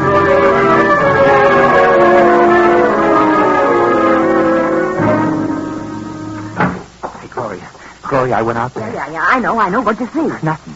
The car was gone. I looked all around the spot, and there wasn't a sign of anything. No trinkets, no blood marks, no nothing. And they must have found her. Yeah, but why don't they say something about it in the papers? If they just say something, I could stand it. It's driving me nuts. Are you going to lay off that stuff? No, I ain't. I need it. I don't need it. Yeah? Well, I don't know what you're made of. But whatever it is, it's sure tough. I never knew a woman could be as tough. I'll never forget about this as long as I live. You're a jellyfish. I can understand one guy rubbing out another guy for doing something against the gang, but I never thought I'd see a woman do a thing like that for no good reason. There was a reason. Shut up. I couldn't have done a thing like it. You could have turned me in first. There she was, lying there all covered with blood. This stuff doesn't seem to have any effect on me. It's just like water. Get hold of yourself. That poor kid. I never felt so lousy in all my life. Did you get the late papers? Huh? Yeah, here. Well, anything else? No, nothing. Not a word. Maybe we didn't do it, Gloria. Maybe it was just a nightmare. No, we did it all right and proper. If I don't hear something soon, I'll go crazy. Hey, wait. What is it? Did they find her? No. Well, what do you know about that? Well, what is it? Look at this picture. Holy smoke, it's her. It's her. Her and Fred. Mr. and Mrs. Fred Adams attend the races. When? Yesterday. It isn't possible. It's her. It's her. I know it's her, but how could she? How could she? She's dead. Hey. What's the matter? Maybe it's her. A ghost? Ah, don't be silly. I'm getting out of here. I'm leaving town. Look, here in the other papers. Day before yesterday. Fred Adams and wife. The 10 tennis match. And another picture. What can this mean? What do they say something about it? Yeah, you see? It's getting you down, too. Oh, please, Gloria, let's pull out. It's uncanny. I can't believe it. It's in the papers. You gotta believe it. Did you double-cross me, Joe? What do you mean? Did you have blanks in that gun? Blanks? I certainly hate to get hit with what I had in that gun. She's dead, I tell you. He'd better be. What'll we do? We'll wait. That's all. Just wait. Okay. But I don't think I can stand it. I'm going to pieces.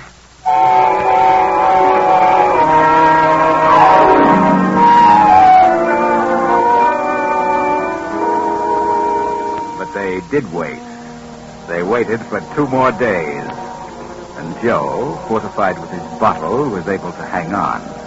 Then Gloria began to crack under the strain of waiting. Joe, I can't stand it any longer. I've got to do it. Do what?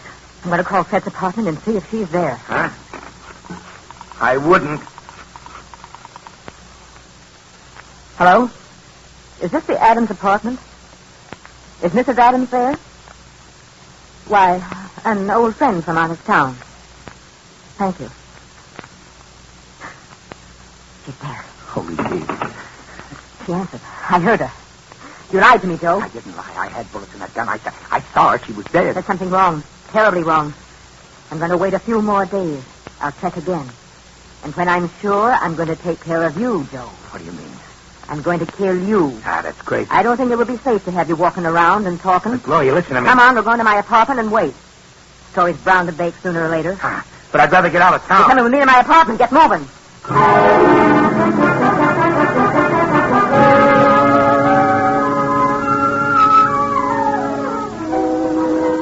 Then 3 more days of sleepless waiting. The tenseness grows and grows. The suspense is almost stifling. Poor Joe can neither sleep nor eat, and Gloria becomes pale and drawn. Then Joe finally emerges and goes on a little scouting tour about town to see what he can learn. Then on the next night, a knock at Gloria's apartment door. Who is it? It's me, Fred.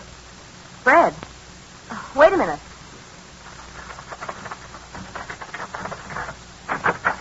Hello, Gloria. What do you want, Fred? May I come in? I'd like to talk to you. Of course. Come in. I know it's rather late, but I had to talk to you. What about? I never expected to see you around here again. Well, I was a bit lonely. I had to talk to someone. Lonely? Well, sit down, Fred. Thanks. You look kind of tired, Gloria. What's wrong? Well, since you mentioned it, you look a bit weary yourself. What's wrong with you? Oh, nothing much. I sent you a check clearing up what I owed you. Did you get it?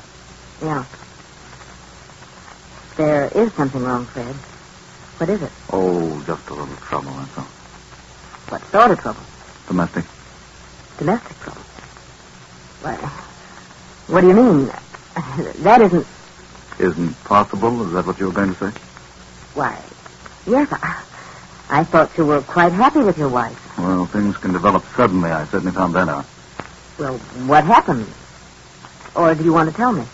Yes. Yes, as a matter of fact, I do. I guess that's why I came here.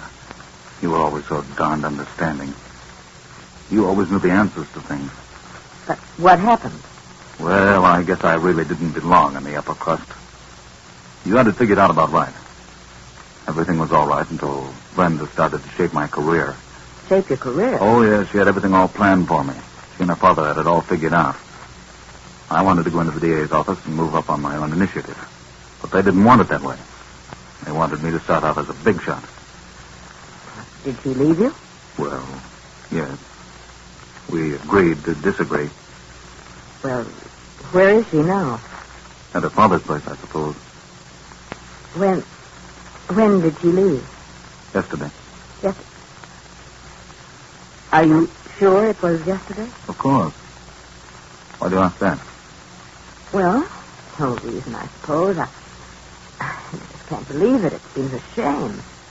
Well, I'm very sorry for you, Fred. Believe me, I know how you feel. I was let down with a dull thud once. Were you? You should know. Gloria, I was such a fool. You were so right. I should have listened to you. You could see what was coming, and I was too dumb to realize it. Have you forgiven me? Oh, yes. Yes, Fred. I'd have to forgive you. I love you so much. I've never been able to forget you for a single moment. I'm sorry, Gloria. Terribly sorry. Fred, I've got a strange feeling. I don't know what it is, but I've a feeling you're not telling me the truth. What? You mean you don't believe me? There's something you haven't told me. What is it?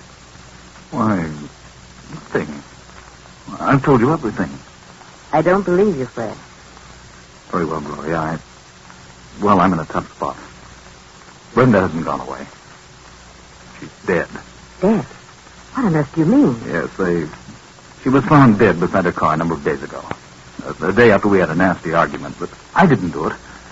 There have been many threats against the district attorney and members of his family. It may have been any one of a number of persons. But nothing's been said about it in the paper? Yes, I know that. They purposely kept it quiet, hoping the real killer will show his hand. That's silly. Why should he? I don't know.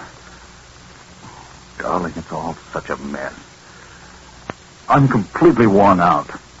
I know they suspect me, and, I don't know what to do about it. Gloria, I've seen her. Who? She was standing under the lamppost at the corner. She spoke to me. She said, "Hello, Joe. How's Gloria?" Shut up, you're drunk. No, it was her. It was Brenda. I ran for the elevator, and as the doors were closing, she was coming in the lobby. She was terrible. Oh, pale and awful looking. Simpleton, you got the snakes. No, it was her, and she's coming up here. It's her. I don't want to see her. I can't look at her. I can't stand it. Joe, turn on those lights. I won't. Turn on those lights. Never mind the lights. I can see all three of you. Brenda. What do you want? So you're Gloria. Yes, I met you for the first time not many nights ago. On a deserted highway. Joe, it is her. Come out of the corner, Joe. I can see you. Joe, the man who pulled the trigger. No, I didn't. What do you want? So, Fred, you were in on this, too. You wanted me out of the way because of Dorothy. You were back of the whole thing. No, Brenda, no. I had nothing to do with You it. decided you'd made a mistake? You wanted to. I didn't. I swear I didn't. Tell him, Joe. Tell him how you shot me down. You had the gun. Tell him No, keep away from me. Keep away. Don't. I'll tell. I didn't do it. She did it. Gloria did it. I didn't have the nerve. He's lying. I didn't do it. Go ahead, Joe. Spill it. I ain't going to take the rap for this. Gloria went off her beam when you married Brenda. She went crazy with jealousy. She knew about that party, and she made me drive her out there. We followed Brenda and ran her off the road. She tried to make me kill her, but I couldn't. I fired wild, and Gloria grabbed the gun from me and let her have it. He's lying. How could she make you? She threatened me. She's got something. Shut up. I don't care. She can tell what she knows, but I can prove she killed Brenda. I wore gloves and Gloria didn't. I still have the gun and the only fingerprints on it are Gloria. You did it. I figured she might try to double-cross me. What about it, Gloria? All right. I did it. I shot her. I couldn't stand it any longer. Turn on the lights, Joe. Hey, she ain't dead. It's her. Brenda ain't dead. Good Lord. Oh, yes. Brenda's dead, all right. Quite dead. What is it? You'll find out, Gloria. What a strange quirk of fate. It was your money that caused all this. It was you who put me through law school so that I could defend you. And now I'll be forced to be your prosecutor. I'm sorry, Gloria. Terribly sorry.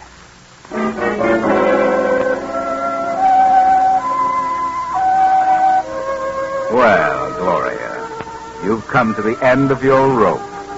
Things didn't work out as you'd planned.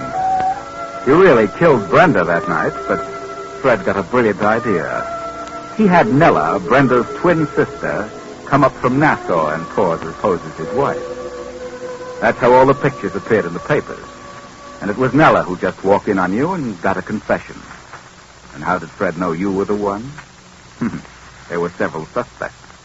But you, Gloria, made the mistake of phoning for Brenda too many times, and the police traced your calls. Too bad, Gloria. jealousy is a terrible thing.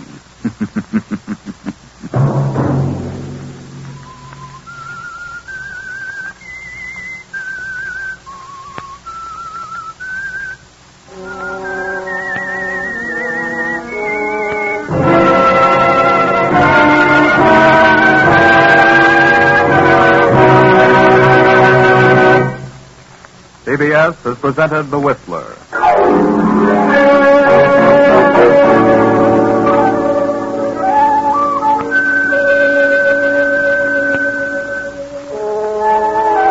Original music for this production is composed and conducted by Wilbur Hatch. The Whistler is written and directed by J. Donald Wilson and originates from Columbia Square in Hollywood.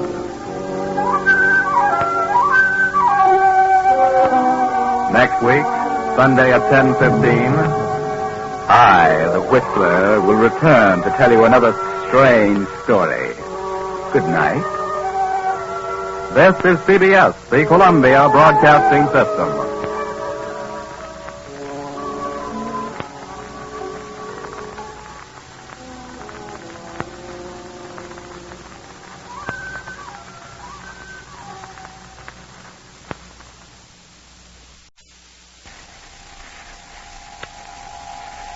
Have you heard the strange tales of the Whistler?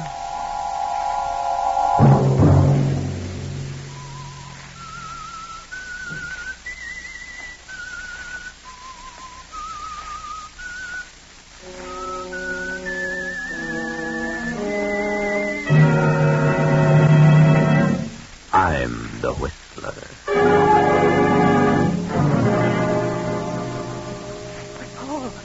It was pitch dark.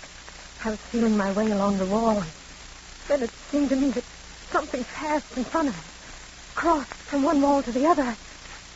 I don't think I really heard anything. It was almost more as though I felt it. Another Sunday night, and again CBS presents The Whistler.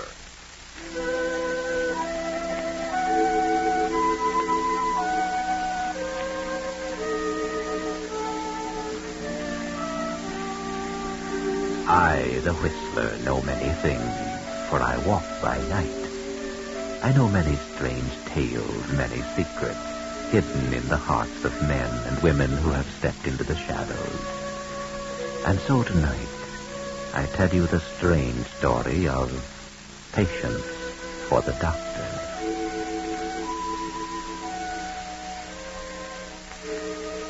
Have you any idea what a burning desire to practice one's profession may lead to?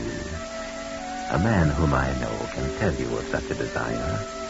He is Dr. James Harris, and he lives with his wife, Mary, in an isolated cabin at the end of a lonely road high up in the Snoqualmie Mountains. The Snoqualmies are treacherous, especially in winter. Many people find themselves in need of a doctor throughout the year in these mountains.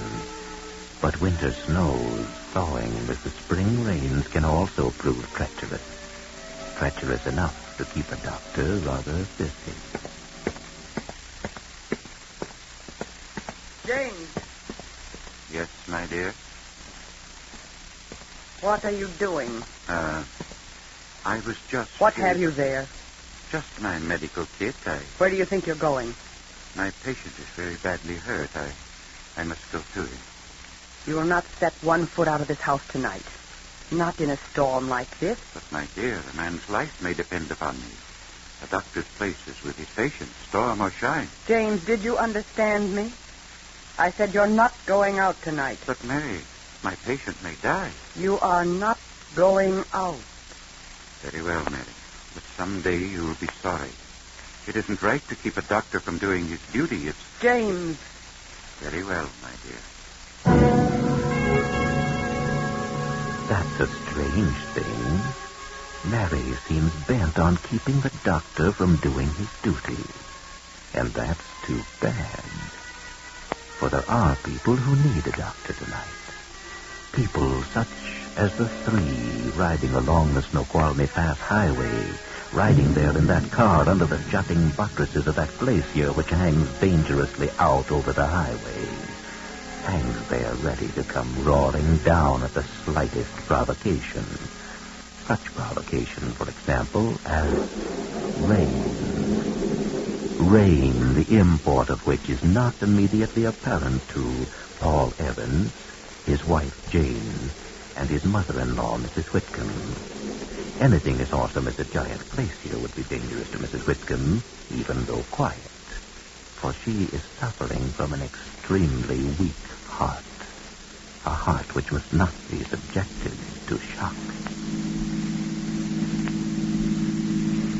Look up there ahead. There's a sign. Maybe it'll give the miles to the next town. Can't be much farther. Can you read it, Paul? Oh, wait till I get the spotlight on it. Oh, it just marks that little side road. Oh, Dr. James Harris. What do you suppose the doctor's doing way up here? He couldn't possibly have any patients. Oh, hardly. I'll bet there's not another house 5 miles in any direction. Well, perhaps he's retired. Yes, that's probably it. Oh, Paul, that's a slide. Paul, stop the car. Yes.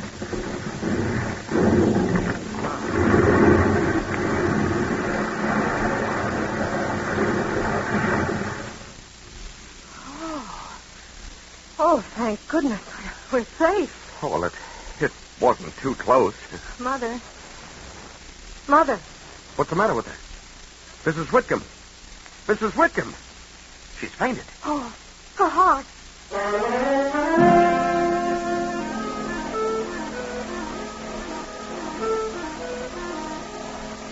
But Mrs. Whitcomb is more hardy than her daughter imagined. 5 minutes later, Paul has hurriedly turned the car around and drives back up the road to the turnoff marked Dr. James Harris.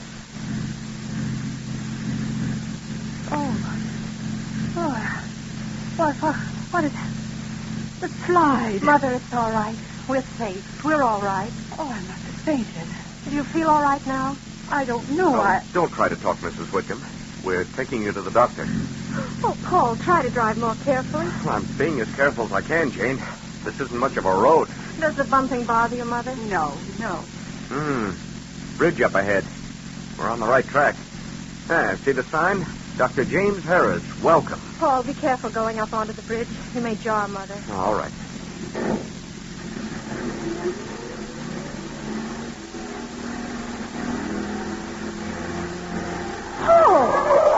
Oh, Paul, for heaven's sake, don't stop so short. What's the matter? Take a look at that bridge. Oh, but it doesn't look very safe. I'll say it doesn't. 2 planks out, rail gone. If you asked me, the weight of the car would have been enough to bring the whole thing down. That ought to be marked. Just what I was thinking. Perhaps it happened so recently that... Those aren't new brakes. No, this bridge has been out a long time. Maybe all winter. And no sign but Dr. James Harris. Welcome. What a welcome. Toss on your head in the creek. But if the bridge has been out all winter, well, how have the people in the house gotten in and out? That's a good question. Well, suppose we back up a little.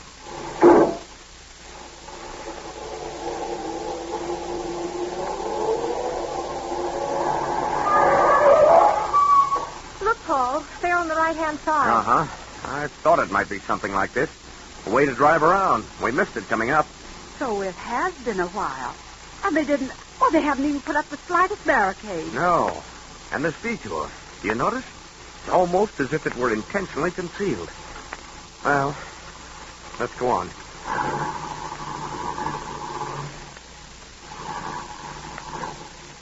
Paul? I don't know. Maybe we better not go on. What else can we do?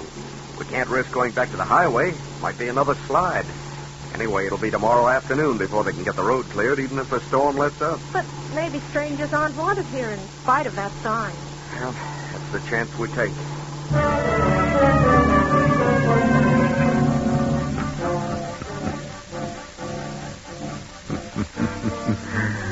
But strangers are wanted. Wanted very much indeed, in spite of any appearance to the contrary. Even though it may seem a long time to wait for someone to answer the door as you 3 stand there. Funny they'd have a fancy door knocker like this way up here. Nobody answers. Perhaps there's no one here. It's possible, but I've got an idea there is.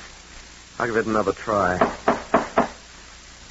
Yeah, sounds like someone's coming. Yes, it does. I wonder if... Oh, hello. Your sign said welcome, so we thought that... The sign is wrong. You aren't welcome here. We don't mean to intrude, but the highway's closed off. There was a slide. I heard it. Well, then you know. We wouldn't insist, but my mother-in-law isn't well.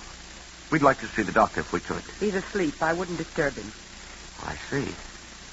Well... But he wouldn't see you anyway. I'm his wife. I can speak for him. It's Mother's heart, Mrs. Harris. It's really serious. So much more the reason not to come where she's not wanted. Well, all right, just as you say, Mrs. Harris. Oh, but we... Come on, Jane. Mother. Mary. Now you see what's happened. Mary, Yes, Jane? is there someone down there? No, no one. What if that's the doctor? No, there's no one here. Is it a patient, Mary? There's no one here, Jane. Now will you go? Don't you see you're not wanted? I'm not so sure.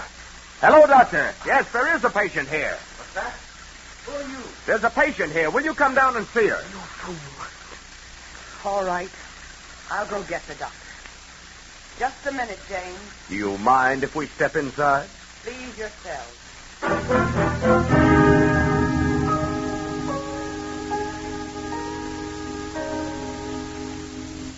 Oh, you'd better take this chair, Mother. Thank you. How do you feel now? A little better. Oh, good.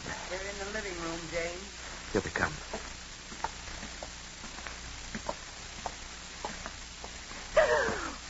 Which one of you is the patient? Why, my mother-in-law, Mrs. Whitcomb. Oh, yes. Now, what's your complaint, madam? Oh, Doctor, it's my heart. Please don't be alarmed at my appearance. Oh, no, of course not. Dr. Harris was burned several years ago when our house in Seattle was destroyed. Yes. It was a serious fire. We lost everything. Fortunately, we had insurance, but insurance can't bring back old keepsakes. Mementos accumulated through a lifetime. No, that's true. But I saved Evie. Evie's our daughter. Never mind that, Jane. No? Well, now, Mrs. Whitcomb, about the heart condition. Do you think you could sketch the case history for me?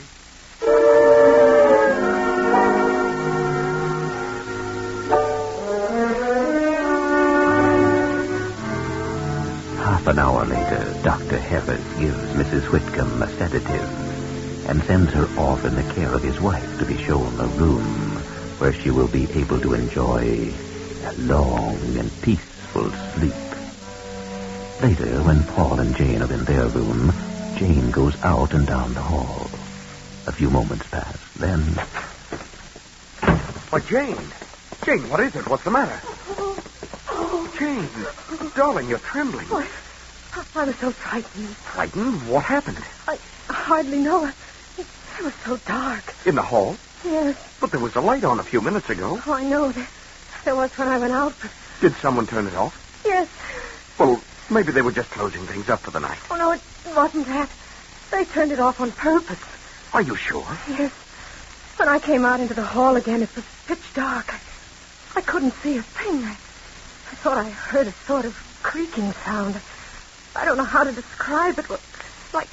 Like boards being pried up. Though I don't suppose I thought of it that way at the time, but it was very slight, and I stopped, and then I thought my mind was playing a trick on me, but there wasn't a sound, just the rain dashing against the window down at the far end of the hall, so I started forward again. I was feeling my way along the wall, and then it seemed to me that something passed in front of me, crossed from one wall to the other. I don't think I really heard anything. It was almost more as though I felt it. Felt the person? No, not really. Sensed them, I should say. Oh, Jane. Oh, no, Paul, there was someone, and just then, just after they passed in front of me, I stumbled. I fell forward, and one hand, Paul, part of the floor was missing. I felt the hole with my hand. Good heavens. I was on my hands and knees, and I felt across the gap. It was only a foot or so, and then I heard someone move behind me. I didn't stop to think. I was too frightened. I scrambled to my feet and I ran. And did the person follow you? I don't think so. I don't know. Well, we'll soon find out. Oh, no, Paul, don't go out there. Please Of don't. course I'm going out there. Just get my jacket on it. Lucky I brought the flashlight from the car. Paul, I'm going with you then. I don't think you'd better come. I don't want to be left alone. Well, maybe you're right. All right, come on. Now, keep back while I open the door. All right. Step past me. This way. Just a few feet down the hall.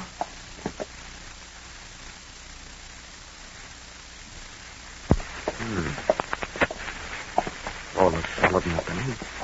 It must have been right about here. There's no gap there that I can see. No. Oh, wait. This section right here. Here. Watch this.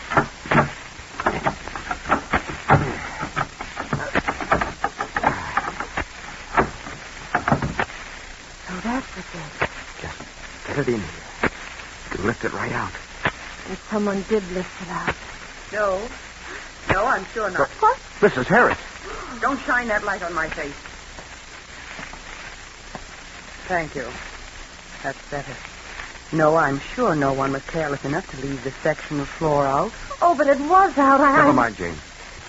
Go on, Mrs. Harris. This is an old house. Once the boards fitted so perfectly, it was impossible to see the juncture. There was a little place to cache valuables beneath. It was an earlier owner's idea. I see. Not exactly the place anyone would look for things to be hidden, was that it? I suppose so. The man was very rich, and this is a lonely neighborhood. Yes, it is. You don't have many visitors, do you? No. I gathered that from the condition of the bridge. Oh, yes, the bridge. Well, good night. Oh. Good night. How do you like that? Paul, something's awfully funny. Yeah, I think so, too. She walks along in the dark like a cat. You suppose Mother's all right? I was just wondering about that myself.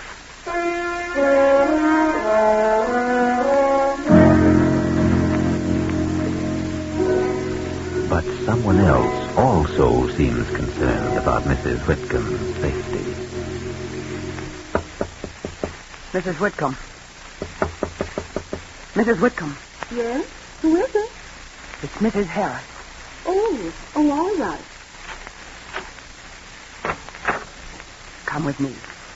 But what for? Hurry. I'm going to take you to a room down the hall. Down the hall? Yes. But why? I don't understand. Never mind. Just come with me.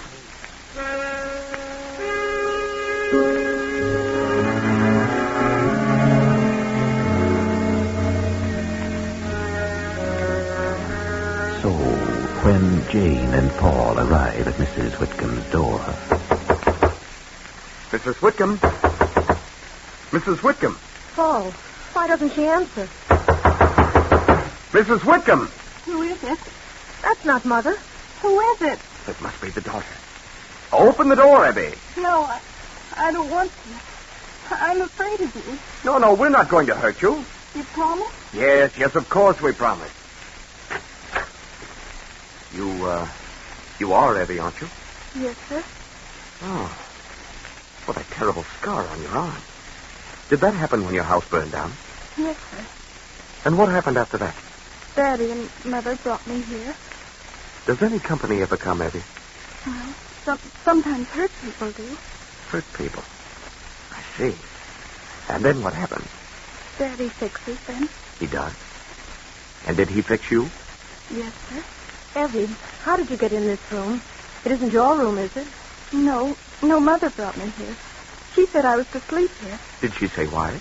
She said the sick lady was to use my room. Which is your room, Evie? It's down the hall. Well, Evie, you get back into bed and go to sleep. We'll see you in the morning. Yes, sir. Good night, Evie. Come on, Jane. This must be the door. Why do you suppose Mrs. Harris moved Mother in here? I don't know. But we'll soon find out. Mrs. Whitcomb! Paul, try the door. There's something wrong. Yeah, maybe you're right. I'm lost. Come on. Don't come any farther. You! Your mother isn't here, Mrs. Evans. Isn't here? What do you mean? Now look here, Mrs. Harris. Stay where you are. I have a gun. Please don't force me to use it. Oh! All right. But suppose you tell us just what's going on. Where is Mrs. Whitcomb? I don't know. I just came in here to see if she was all right. She was gone. You expect us to believe that? Evie told us you brought her in here. Yes, I brought her here. Well, where is she? She's gone. Gone? Yes. And now you mustn't delay me any longer. I must find Mrs. Whitcomb. Stand back. Don't try to follow me. Say, now, wait a minute. Stay where you are. She does walk like a cat. Well, come on. Where, Paul? Downstairs. Downstairs? To that room Dr. Harris has rigged up like an examining room. I've got a hunch. A hunch? Oh, have you, Paul? Well, the door of the examining room stands a few inches open. There's a light on inside, and a thin golden shaft shines out through the crack of the door into the dark downstairs of the old house. So listen, Paul. Listen to the sound coming through that open door. The sound of someone happily at work. Come on. We'll have a look before he knows we're here.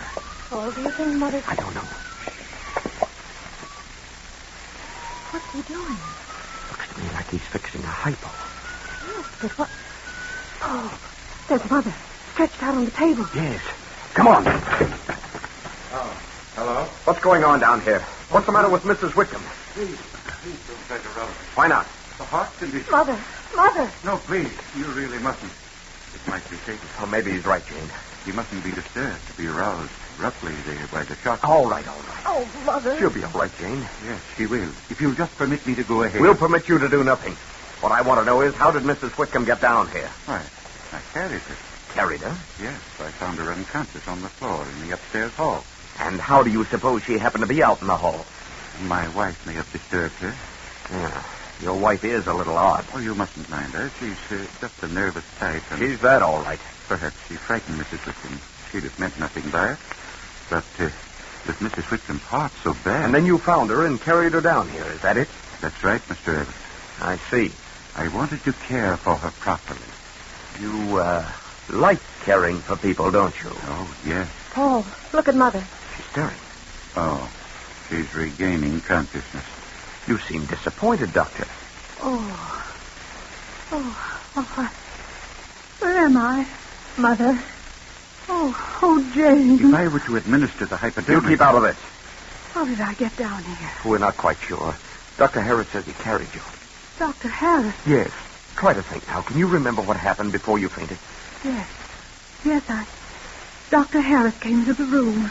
Oh, never mind, Mother, never mind. Don't try to tell us any more now. If you just permit me, I could quiet her. Get back, you.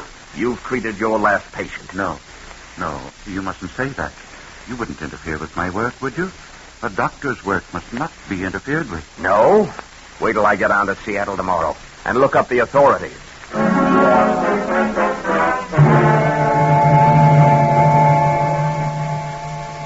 Well, someone's plans are not working out quite right, it seems. Just what those plans are, Paul isn't certain. But he does know that something is wrong. So wrong that he feels he must sit up and keep guard outside one of the upstairs rooms where Jane and her mother are preparing for bed. Now, just lie there quietly, Mother. Jane, I'm frightened. You must be quiet, Mother. Here, I'll put another cover over you. There now. Feel better? Yes, I'll tell you what happened, Jane. All right, Mother. I'd like to know what happened, but please try to be calm. But I feel you must know. All right. Just what did happen? Well, I was here in my room preparing for bed. I heard a noise, and I turned around and found myself face to face with Dr. Harris. And possibly he just came in to check on your condition. No, I don't think so. He started walking slowly toward me, and he had the most strange look on his face. Yes? He came closer, And then he raised his arms as though he was reaching out for me, and I... Yes, Mother. What then? Oh, I guess I must have fainted. I don't remember anything more until I regained consciousness down here. Oh, it was a very shocking experience, Jerry. Yes, Mother, I know. Now try not to think of it anymore. I'll stay here with you for the rest of the night. Now you try to go to sleep.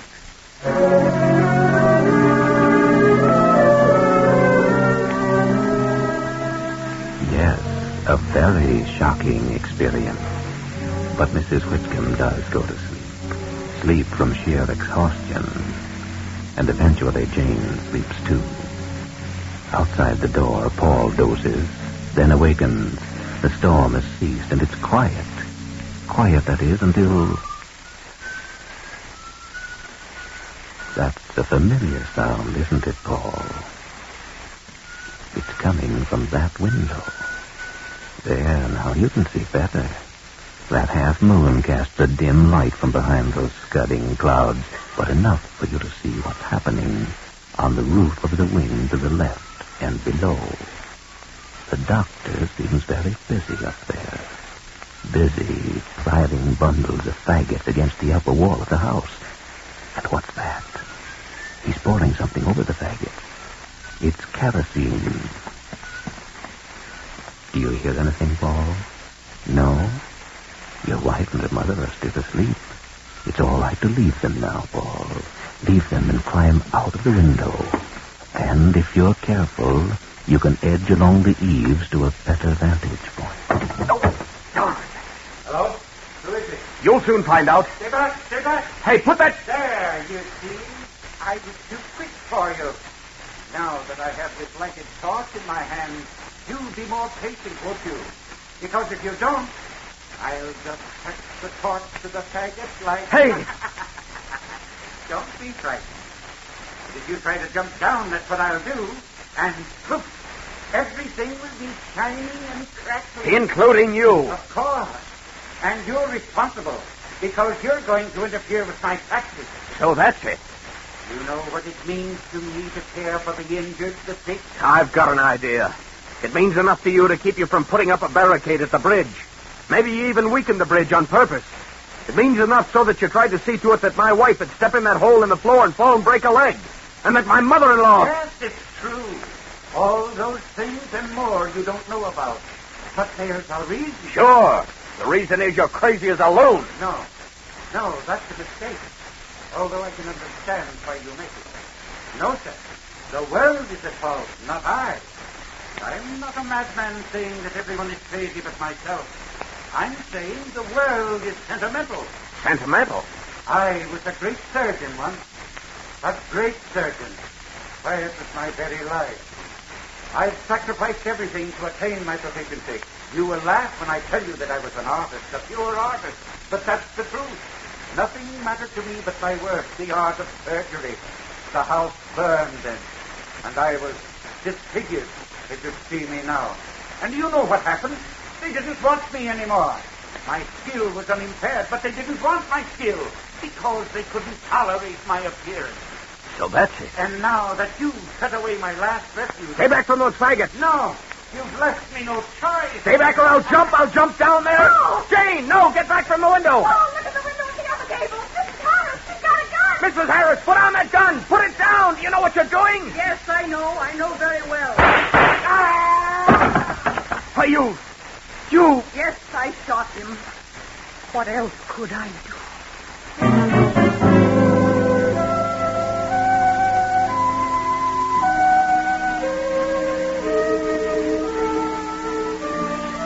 Mrs. Harris was right. What else could she do? Her husband had finally driven her to the last extreme. She had seen his inept care disfigure the little daughter from a burn scar that would mark her the rest of her life.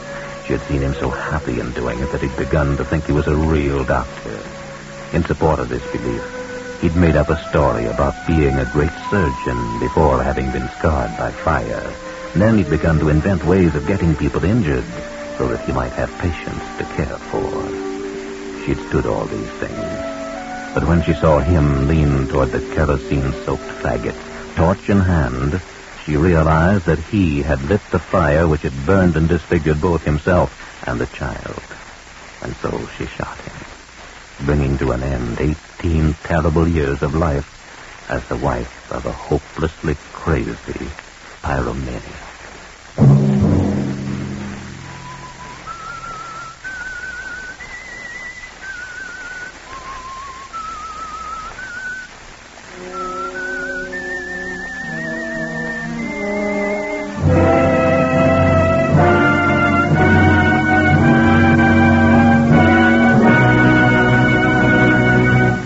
CBS has presented The Whistler.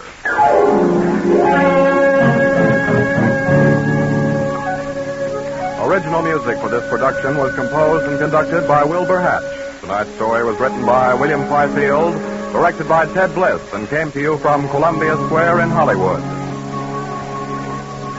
Next week, same time. I, the Whistler, will return to tell you another unusual tale. Good night. This is CBS, the Columbia Broadcasting System.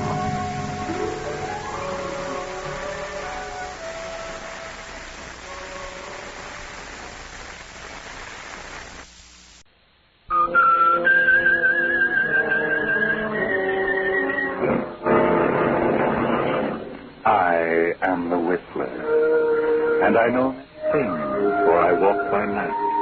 I know many strange tales. Many secrets hidden in the hearts of men and women who have stepped into the shadows. Presently I'll tell you of nameless terrors of which they dare not speak.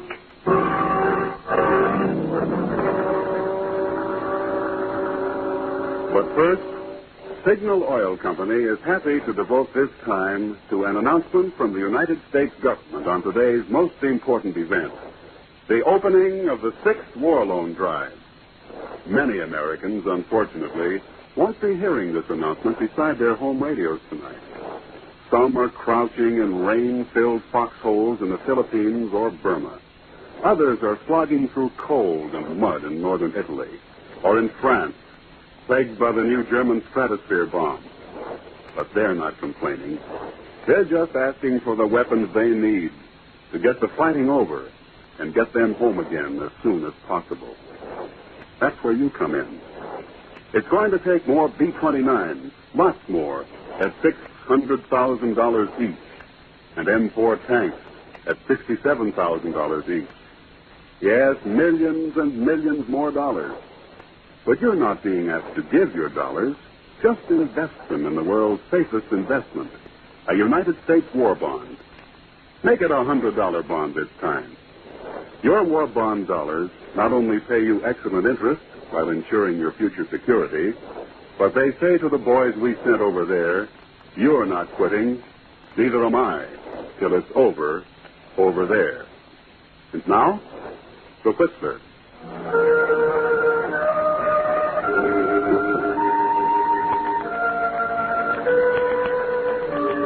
You've heard of identical twins, haven't you? Yes. You don't run across them very often, but once in a while you'll find two people who look so much alike that even their own parents can't tell them apart. And that can lead to all sorts of complications. There's one case I have in mind especially, the case of Mona and Martha Spencer, identical twin sisters. They were exactly alike. Their friends couldn't tell them apart. Their mother and father, before they died, had trouble distinguishing between them. After their parents' death, they were alone in the world. Two devoted, loving sisters. At least that's what everyone thought. Two loving sisters, beautiful, popular, surrounded by admirers. Then along came Bill Everett, handsome, successful, the catch of the season, as they say. And Mona sought him. Yes, they became engaged, and Mona bought out the stores for her trousseau. And one night, she and Martha stood in Mona's room, admiring the beautiful dresses and lingerie she had purchased. And this dress, and this robe, and this... What's the matter, Martha? Huh? Oh, nothing. I think they're beautiful, all of them. Especially this dress. I wonder how I look in it. Oh, you look lovely, dear, the same as I will. Why don't you try it on? Well, of course.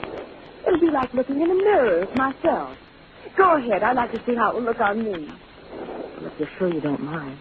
Of course I don't mind. Go ahead, try it. Oh, you're a very lucky girl, Mona. Lucky? To be so lovely and have Bill. Well, if I'm lovely, so are you. We're both alike. Yes, except for one thing. But, Martha, what is it? We've never had secrets from each other. How aren't we alike? You have Bill. Oh, I do believe you're jealous. Are you in love with Bill, too? Nonsense. I just can't help feeling a little jealous, naturally. You found your man, and I...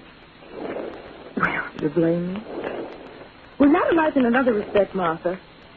You're weak and I'm strong. Weak? Yes. I found my man, as you put it, because I made up my mind to find. You should do the same. Now, what's happened to all your boyfriends? You've been staying home so much lately. Well, I just haven't felt like going out, that's all. Martha, sometimes I don't understand you. You're so moody lately. Oh, that's probably Bill. Run down and let him in like a good girl. I'll be dressed in a minute. All right.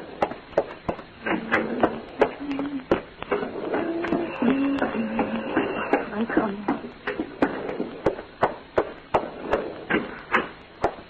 Hello, Bill. Hello, Mona. Oh, wearing your new dress, huh? Oh, yes, but It's beautiful. Well, get your coat. We're late. Oh, but, Bill, Oh, I'm sorry. I forgot. Oh, was it you? Well, that's hardly the way to kiss a sister. Huh? Oh. I've been trying to tell you, Bill. I'm Martha.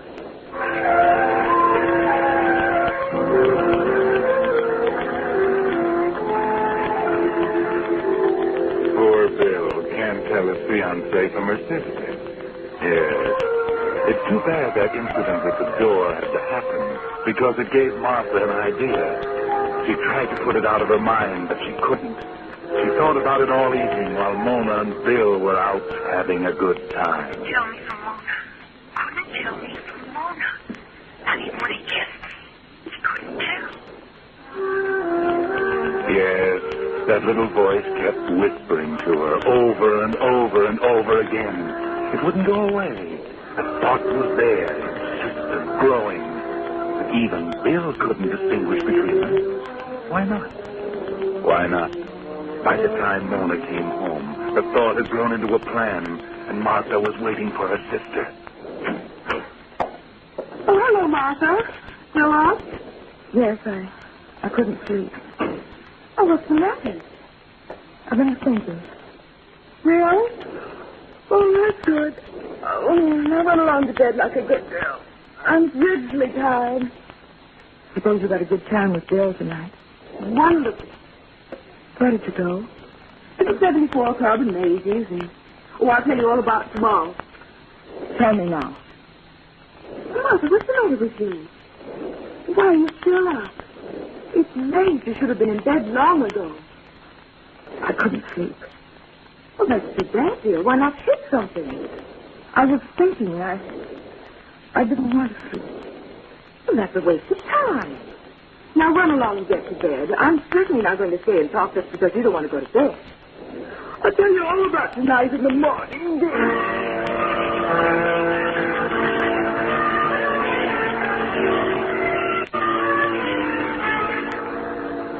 Mona goes on about the absorbing business of getting ready for bed. But Martha stays in her room, sitting, watching her. And through her mind go the details of the plan, carefully, minutely. She watches her sister's beauty preparations with a stoic look on her face, but with hatred burning and growing inside her. Then Mona is ready. She climbs into bed and prepares to turn out the light. Run along, Martha. I'm going to bed. I'm going to talk. I told you we'd talk in the morning. No, we won't. What? There isn't going to be any tomorrow for you, Mona. What do you mean? What are you trying to do, scare me? I remember when we were little girls, you used to try to scare me. We're not children anymore, Martha. No, we're not, are we? But one thing is still the same. You always get the best of everything. That's the same. I've hated you for years, never really known it until now. Hated having a sister. A sister who always got the best of everything. And then Bill came along. So I was right. You are in love with Bill. Yes, Mona, I'm in love with Bill. You were right about another thing. I'm jealous of you. You're just lucky. You always have been lucky. You met him first, so he fell in love with you. Why couldn't it have been me? If I'd met him first, he would have fallen in love with me. Yes, you're laughing at me now, but you won't laugh much longer. You were right about several things, Mona, but you were terribly wrong about one thing. You said, I'm weak and you're strong. Well, you were wrong, Mona. I'm not weak. I'm strong. I'm stronger than you. I'm strong enough to kill you. You're a fool. You wouldn't get anything by killing me. Wouldn't I? Now, stop this nonsense and go to bed. We'll talk about it in the morning when you're more calm. You don't believe me, do you, Mona? You don't believe there isn't going to be any morning for you. But it's true, Mona. You're going to die tonight. I'm going to kill you. Martha! What did you get that gun? That gun? Why don't you remember, Mona? This was Father's gun. Put that down! You can't order me around any longer. I thought it all up. Get away from me!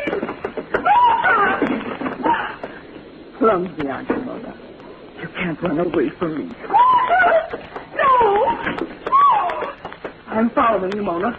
You won't go far. Just to the top of the stairs. Then you go down on your knees, begging me not to kill you. But it won't do you any good. Oh, in heaven's name! You see, it's you who's weak, not me. I'm strong. Arthur, no! You're making a mistake. It won't do you any good. Arthur, wait, please. Listen to me. You see, Mona, I told you you'd be begging on your knees. You must listen. No. You listen. You don't think I'll gain anything by killing you. You think I'll be caught and convicted and die. Well, you're wrong again, Mona. I won't be caught and I won't die. No one will even know you're dead, because after I kill you, I'm going to become you. They'll think I died. They'll think I committed suicide. Mother, please! Perfect, Mona. Perfect in every respect.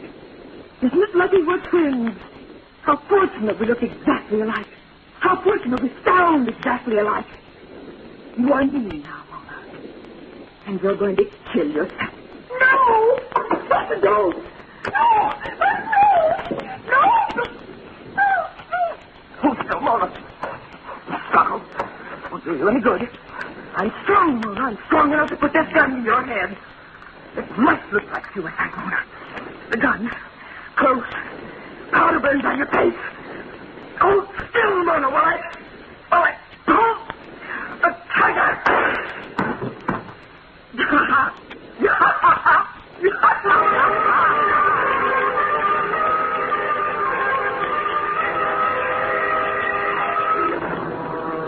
So Martha Spencer killed her twin sister, Mona. Then, carrying out her plan, she immediately assumed Mona's identity. She changed into Mona's dress, arranged the gun in Mona's hand, took Mona's engagement ring, a diamond clip, dressed Mona in one of her robes, and put her dinner ring on Mona's finger. Oh, yes, it was perfect. Perfect in every detail. What could the police suspect when not even Bill Everett could tell Mona and Martha apart?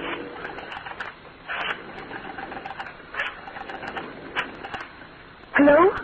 Police department? I think you better come to 437 Oak Street right away. My sister just committed suicide. What?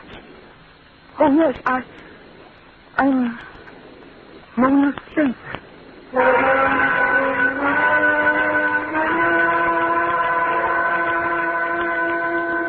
Yes, it's done now. Now there's no turning back, Martha. So don't get nervous. Keep calm and face the police just as if it really had been suicide. Nothing is going to go wrong, nothing. Now that you keep your head. Your plan is perfect. And when the police arrive, you do keep your head. They ask only a few simple questions. And Bill, who arrives soon after, is with you to keep you steady. So you carry it off rather well. I'm sorry to subject you to these questions, Miss Spencer. I know how you must feel. Poor Martha. She threatened to kill herself, but I didn't think she'd do it. Had she been depressed recently? Oh, yes, very depressed. She seemed to be losing control of herself. She was never quite the same after our parents died. Do you suppose your forthcoming marriage had anything to do with it? Well, I'm afraid it did. You see, Martha and I were always very close to each other. She had no boyfriend. I couldn't understand it. She was very attractive. Yes, just as you are. Yes. But for some reason, no one ever became seriously interested in her. And then when Bill and I... Yes, I understand. By the way, Mr. Everett, did Martha Spencer say anything to you that might lead you to believe she contemplated suicide? Well, I can't say she did. It's all right, dear. You needn't spare me. I'm sure you must have noticed how strangely she's been acting lately. Well, come to think of it, she didn't quite seem to be herself. I see. Well, I don't think we need to trouble you any further, Miss Spencer. These were just routine questions. The coroner's verdict was suicide. I'm satisfied. Then if you'll excuse me. Of course. I'll be running along. Oh, don't bother to show me out. I can find my way. Thank you. Goodbye, Inspector. Goodbye. Goodbye, and good luck.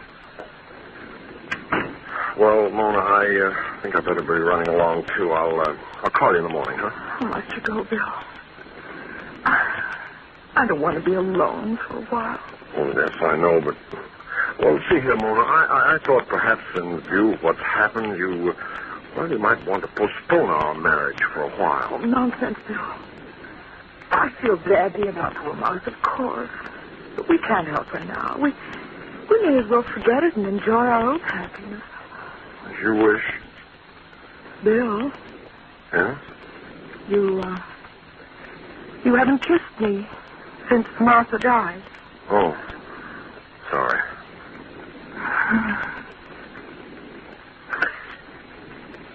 I love you, Bill. And now you're mine. Forever.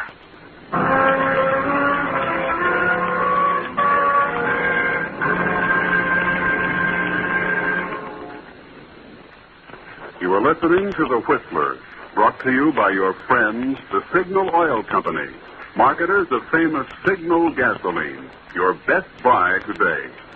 Remember to let every go signal remind you that you do go farther with Signal gasoline.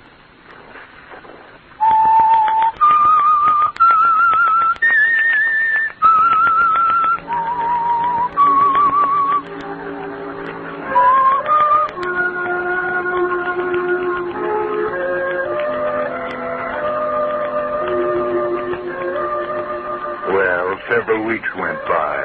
Martha thought she'd better wait a little while to make certain that the cold-blooded murder of her sister was not suspected. Yes, she was a clever girl, this Martha Spencer, posing as her twin sister, Mona.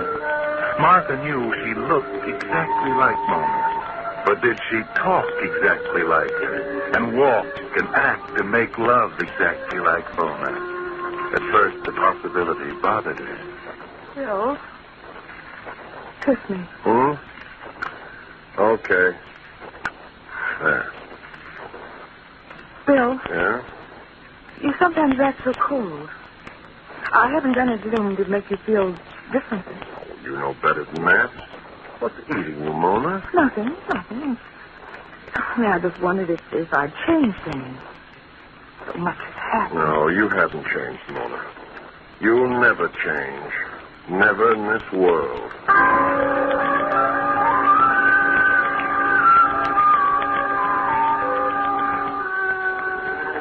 Yes, everything was going all right. Bill didn't suspect a thing, neither did the police. And after a few weeks, Martha felt secure. Bill didn't act as she had expected him to act. There was a sort of a chilly detachment in his attitude toward her, but perhaps that was only because he was shy or reticent to show his feelings before they were married. So the thing to do was to hurry up the marriage. Bill, why should we wait? Why don't we go ahead and get married? Right away. Okay, I suppose we might as well get it over with. That's a fine way to talk about our marriage. Okay, so we'll get married. We'll drive out to Raleigh tomorrow and get the license. Why? Yes. Why drive way out to a little town like that to get it? Well, you know why as well as I do. Oh, yes. Of course, dear. Anything you say.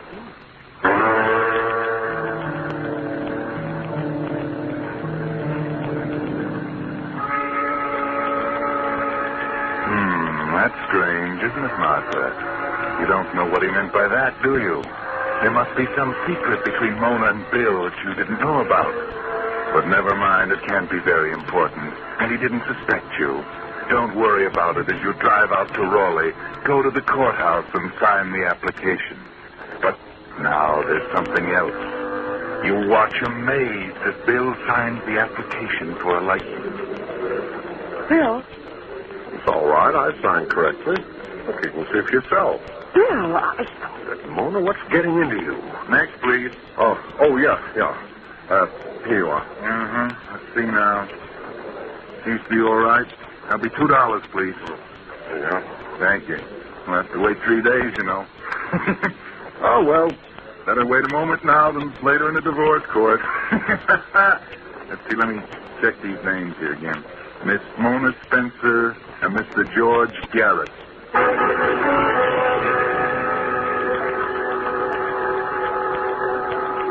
There was something wrong, something terribly wrong. Why did Bill sign the license George Garrett? A cold chill clutched at Martha's heart, but she didn't say anything to him. On the way home, he suggested that they celebrate the occasion by going out that evening to a little roadhouse up in the mountains. She accepted, of course, and told him she'd be ready at 7. She left his car and went up the steps of her home. Yes, her home now, all hers. She opened the front door. And as she closed it, something on the stairs caught her attention. She looked at the top of the stairs. There's nothing there. She shrugged her shoulders and walked up. Just her imagination. Or was it? She paused at the top and looked at the rug. This was where she had killed Mona. She could almost see her, hear her. Martha, no, you're making a mistake. It won't do you any good. Martha, wait, Martha, do me. Stop it, fool.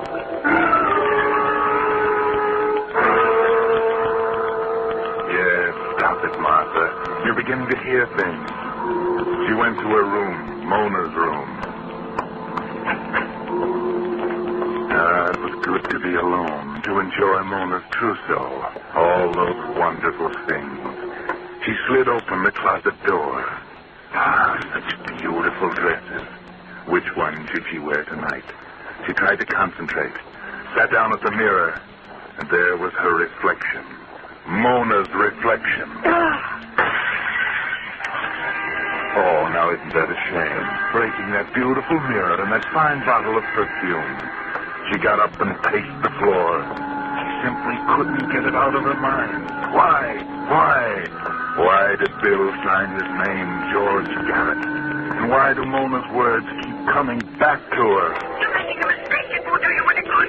Martha, wait. Listen to me. I won't think about it. I won't.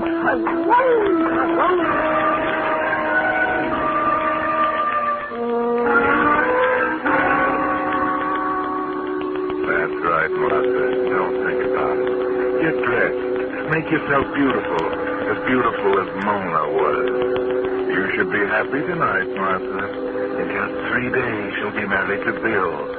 That's what you wanted, wasn't it? Well, then, be happy. Enjoy yourself tonight with Bill. Bill? Yeah? What's the matter? Matter? Nothing. Why? You've been so quiet. You've hardly spoken a word since we started. Oh, I'm sorry. Beautiful night, isn't it? That's no good, Bill. Something's wrong. What is it? Now, look, Mona, I don't remember that part of the bargain was catering to your whims. Bargain? Oh, never mind. Bill, there's something I don't understand. Yeah, what? About the name you signed on the marriage license. It's okay, I told you once. I signed my right name. You're right. Saw it yourself. For heaven's sake, Mona, will you cut it out? Yes, of course, Bill. I'm sorry. Sorry. That's a hot one. Bill, Yes? you don't love me, do you? Oh, why go into that? Because I want to know. Okay. I love you. I love you. I love you. I love you. Do you have to keep hammering at me? Sorry, Bill. Please don't shout.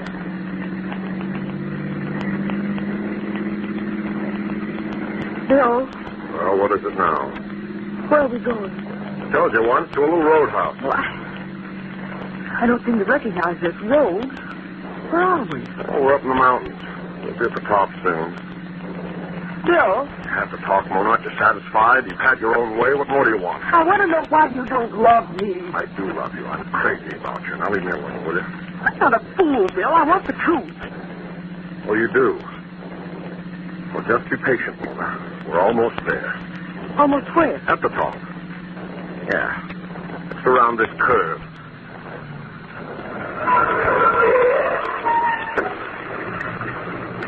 There. We're here. Well, I don't see any roadhouse. No, there isn't any more. And why are we stopping? So you can get the truth.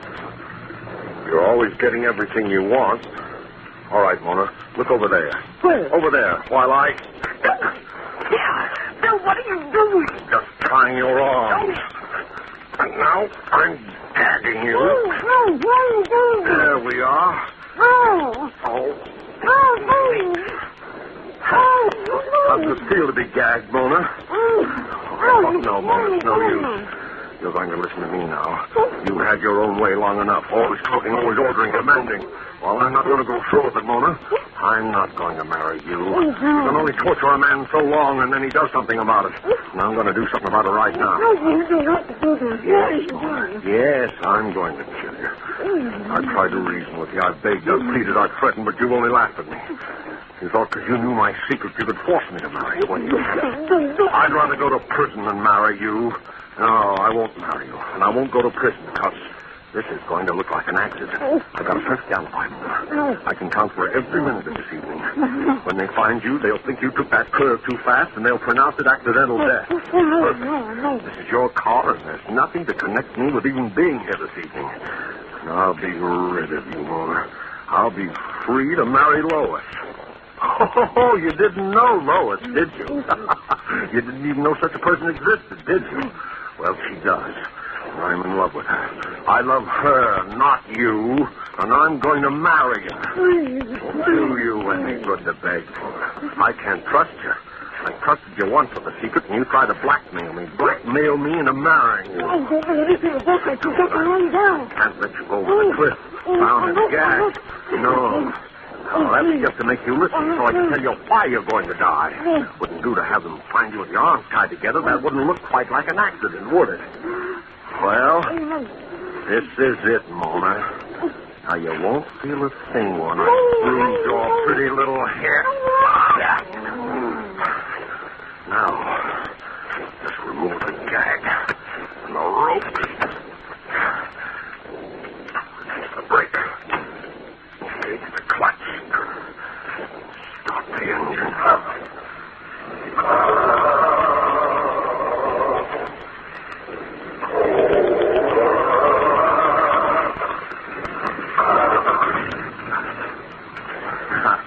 Goodbye, Mona.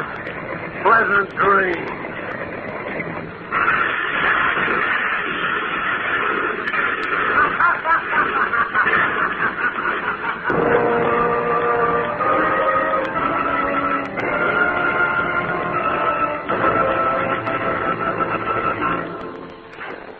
The Whistler will return in just a moment with a strange ending of tonight's story.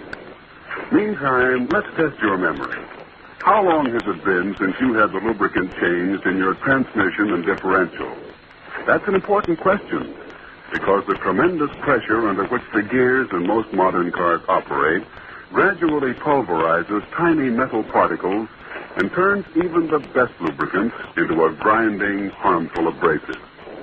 That's why, if it's been 5,000 miles or over 6 months since you had your transmission and differential lubricant changed, your neighborhood Signal gasoline dealer suggests that now is a good time to do it. Now, when you bring your car in, to have its signal safety chart lubricated for winter protection. Your signal dealer has the equipment to thoroughly flush out the old, worn-out lubricant. And his signal safety chart shows the exact type of scientific high-pressure gear lubricant prescribed by the maker of your car. It's just another part of your neighborhood signal gasoline dealer's complete, conscientious service to help your car go farther.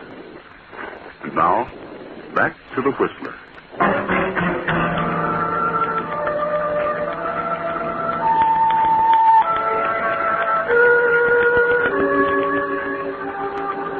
Poor William Everett, poor George Garrett. That was his real name. He didn't get away with it. His alibi was foolproof enough so far as the accident was concerned. But he forgot that Inspector Dudley would check up on the marriage license and see his name signed big as life. The name of George Garrett, an escaped convict. Yes, Inspector Dudley didn't have to pin a murder on him. All he had to do was send him back to prison to finish serving a term of life imprisonment. Poor Bill. He only committed murder to protect his secret. And he never knew that it wasn't Mona he killed. It was Martha. And Martha hadn't the slightest idea that he had a secret. So she would never have given him away. Too bad Martha couldn't have known the truth before she killed Mona. Oh, well. That's what happens sometimes when you're a twin and you're in love with the same man as your sister.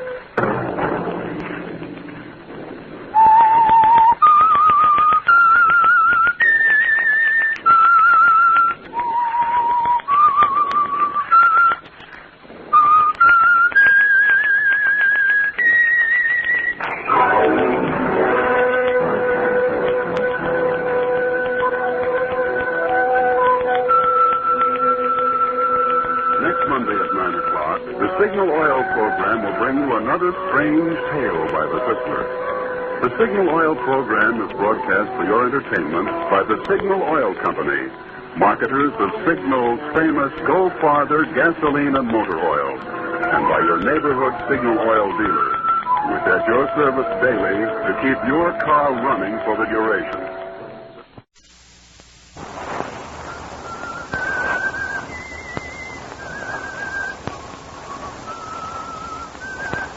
The Signal Oil Company is bringing you The Whistler.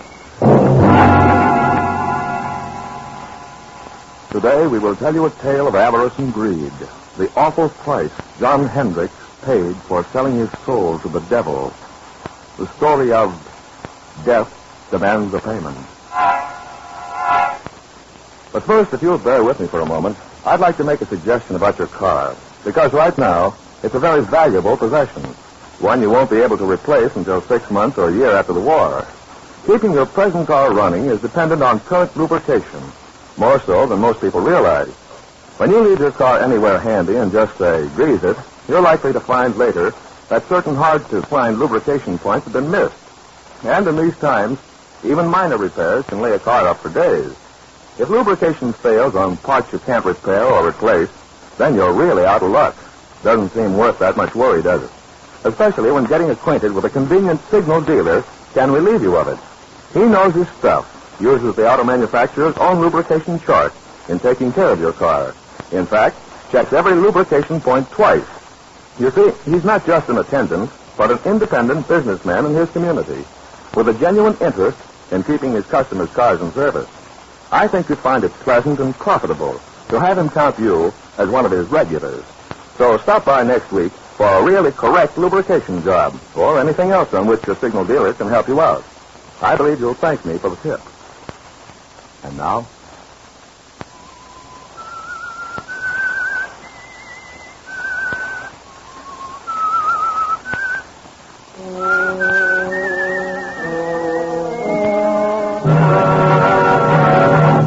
I am the Whistler.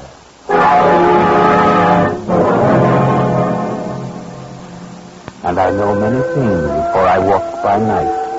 I know many strange tales, many secrets hidden in the hearts of men and women who have stepped into the shadows. Yes, I know the nameless terrors of which they dare not speak. A huge, sprawling stone structure surrounded by high gray walls appears against the storm-lashed, lightning-streaked night sky. The state penitentiary. In a cell in this dismal building sit two men. One is John Hendricks, a man of 60, a lifer, sentenced 10 years ago for the murder of his wife and stepson. Murdered Martha and her simple-minded son for the $10,000 she kept hidden in the big house on the outskirts of town. John's cellmate is one Bill Smith, otherwise known as number 1014. Bill has changed in the 5 years he's been here. He's decided to go straight, if he ever gets out. Bill Smith started reading here, reading philosophy and so forth. Bill Smith has changed. But John Hendricks hasn't changed.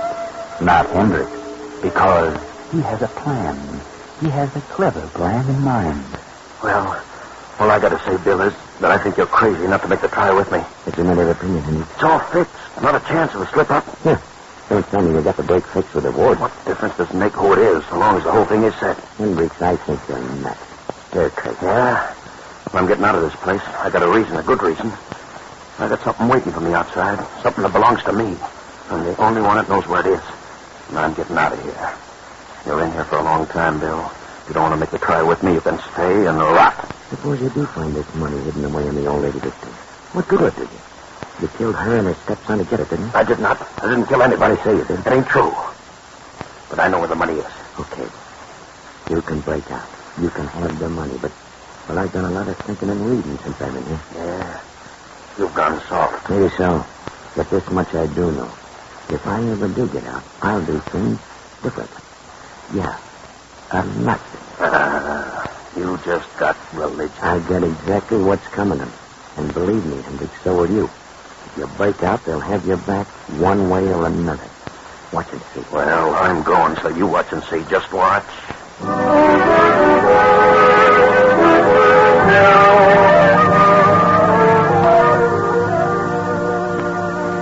And now, another night, several months later. Another storm. A lonely country road. A car. The southern part of the state. That village we passed a few miles back. That silent, sleeping village was Marsdenburg. And that small stone building was the county courthouse. The courthouse where John Hendricks was tried and convicted for the murder of his wife and her simple-minded son, Henry. We're on the outskirts of town now. A young man is driving the old car, and there's a girl beside him. Motor trouble? Yeah, just ahead of light. Yes. It's a little crossroads store. There's a light inside, George, but I don't see anybody. It's closed. We better drive on. Yeah, I guess you're right, John. Evening, folks. There's trouble. Well, we're having motor trouble. That's all. What are you doing driving around on a night like this, huh? We're on our way west. Oh, mister, is there an inn or something around here where we can stay for the night? In? There's a place about 8 miles up the road. They'll probably put you up. Sign on the left-hand side of the road. You can't miss it. This road's pretty bad, though, and rained. Gotta be careful. You'll find yourself walking. Well, thank you. We'll try it. Good night. Good luck, mister. You need the luck.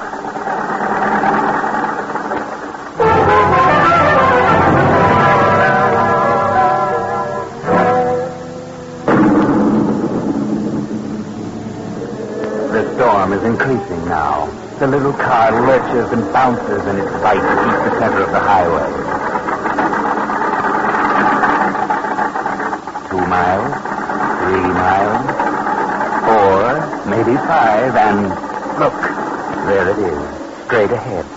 On the right side of the road, a blue light. That's it. Wait, George. Did the old man say on the right side or the left side of the road? Oh, George, what's wrong? Oh, I don't know. The distributor must have gotten wet. Look, George. What? That blue light we saw. It's gone. Where is it? Oh, we must have passed it. Oh, we couldn't have. I was looking right at it. It seemed as though it just disappeared into thin air. Well, I better turn in here. This motor won't last much longer. Well, I guess so. I can't see a thing, can you? Oh, it's certainly a desolate-looking place. There must be a house back in there. Oh, there it is. There's the driveway, 20 feet ahead. Yeah.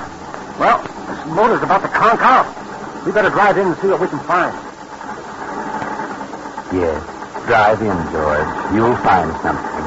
That's right. Through the gate. Make the curve. Hurry. There goes your motor. A little more. Now. Oh, we just made it. Thank heaven. Yes, that's right. Always thank heaven at a time like this. All right. Get out and go up on the porch. Let me help you, John. Well, I'm all right. What do we do with the bags? We'll leave them here until we find out if there's anyone here. Come on.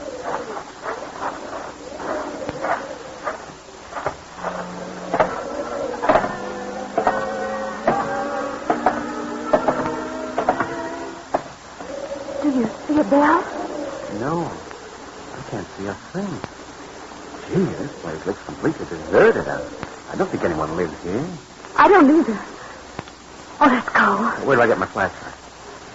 There. No, there's no bell that I can see. Maybe you're right. Maybe it is deserted. Then why should they have a light on the road saying lodging? That is strange, isn't it? But I wonder why it went out just as we reached it. I wonder. Oh, George, let's don't knock. I don't like this place. Let's go on. How? With a dead motor? Where could we go? No. I'll knock. Well, all right. Ah, that's right. Knock, George. Knock. Go ahead. Louder. Again. We've just got to have shelter. Yes, we can't stay in that car any longer. Can we? No. Afraid not. Here it comes.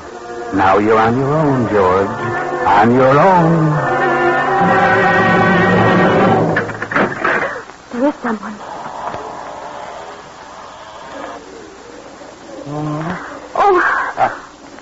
Good evening. What evening? Well, our car... Yes, our car stalled. We can't go any farther. It's such a terrible night out that we thought we could stop here for the evening. Stop here? Why, yes, we saw your light. Light? What light? Well, the blue neon out in front. There is no light. Have you a room? Yes, there is a room. Well, could we come in? I mean, we're awfully wet out here. You may come in, if you wish. Oh, thank you. Gee, it's quite a relief. We were afraid you'd closed up for the night, especially when all the lights were out. Are the lights out? Yes, you see. Huh? Of course the lights are out. Oh, I didn't know. You do take tourists. Do we? Well, yes, that's what they told us. Who told you? The man. The old man at the little store back at the crossroad told us. Little store? Yes, at the crossroad about 5 miles back. You know where the crossroad is. There is no store at the crossroad. There isn't? No. Oh, I see. Well, look, madam, would you mind turning on the lights? I can't see a thing. We have no light here. No light? Give me a flashlight, Joan. She means there's no electricity there. No, there is no light here. Throw the flash around. There must be a lamp. No, don't make a light. We see well in the dark. We? Who's we? Is there someone else in the house? My son. Oh, well, he's gone to bed. He's standing beside you. Beside who? You.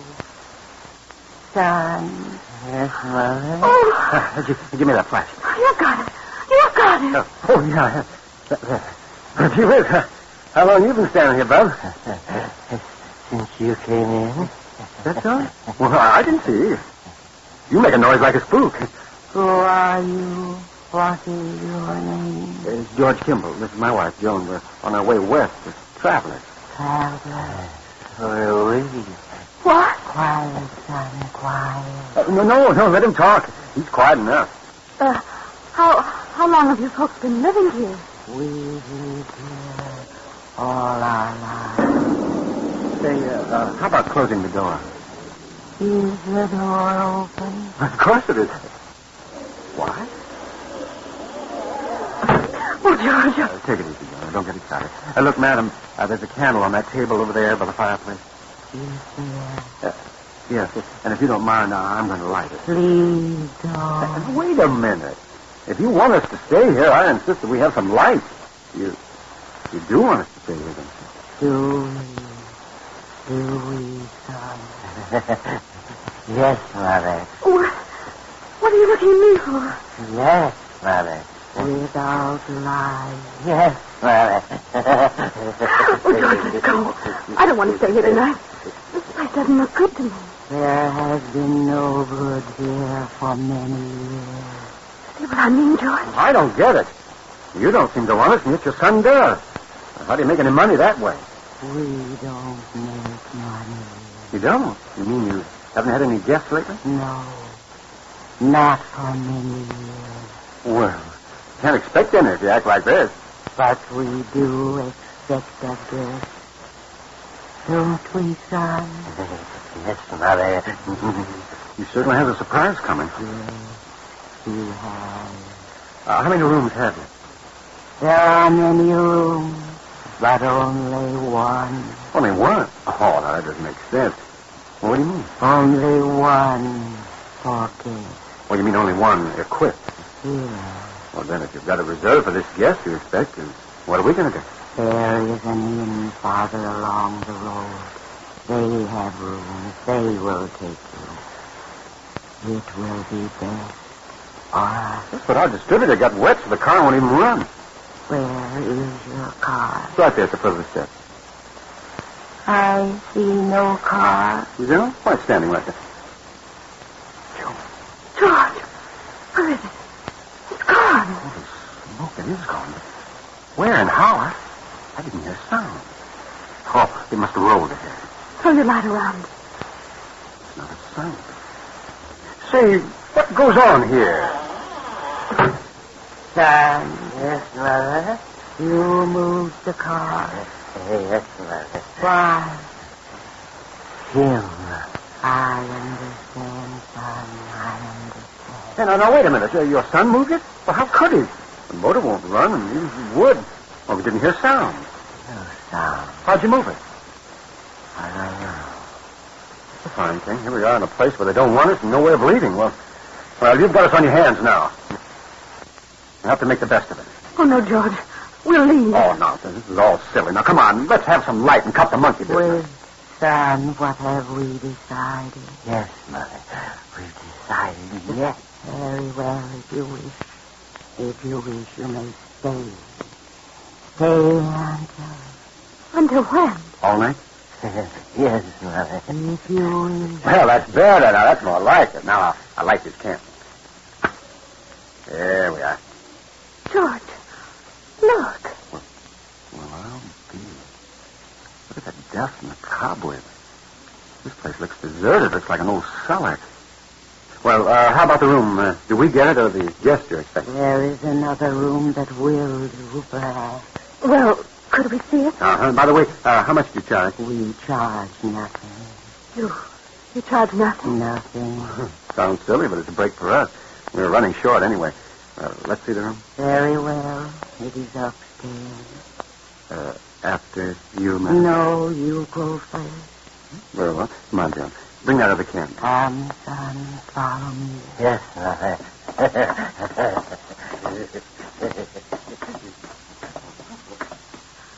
I never saw so much dust. They must like it, you know. Nice, clean dust. That room at the head of the stairs. Why, this room's well furnished. Is this the room reserved for your expected guest? No. But you said you only had one room furnished. Who sleeps here? This is my room. Was your room? I stay here now. Oh, I see. Or do I? Well, it's a nice soft bed. It was always comfortable. We leave you now. Come, son. We must leave them alone now. Yes, sir. Leave them alone. Good night. Good night. You will lock your door. Huh? Oh, yes. We'll lock it. Goodbye. Did she say good night or goodbye? I don't know. I thought she said... She did say goodbye. Oh, what a screwy outfit. Oh, boy, I wish we hadn't had car trouble. That's what we get for trying to drive in the rain. How much money have we left? Not very much. Just enough to get to Los Angeles. That's the way I figure. But once we get there, I know there'll be a job for me. We'll make it. Don't you worry. You'll see me in a nice job in Hollywood. I'm not worried about seeing you in Hollywood. No? No. I'm just worried about seeing you in the morning.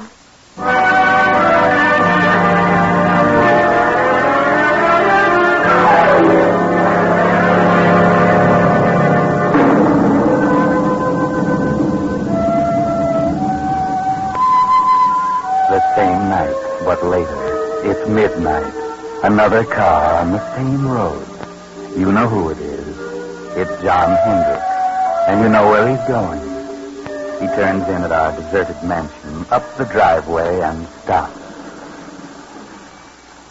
He steps out, slips up the steps, opens the door, and throws his flash about the dusty room. The cobwebs glisten in the beams. A few moments, and the light comes to rest on the fireplace.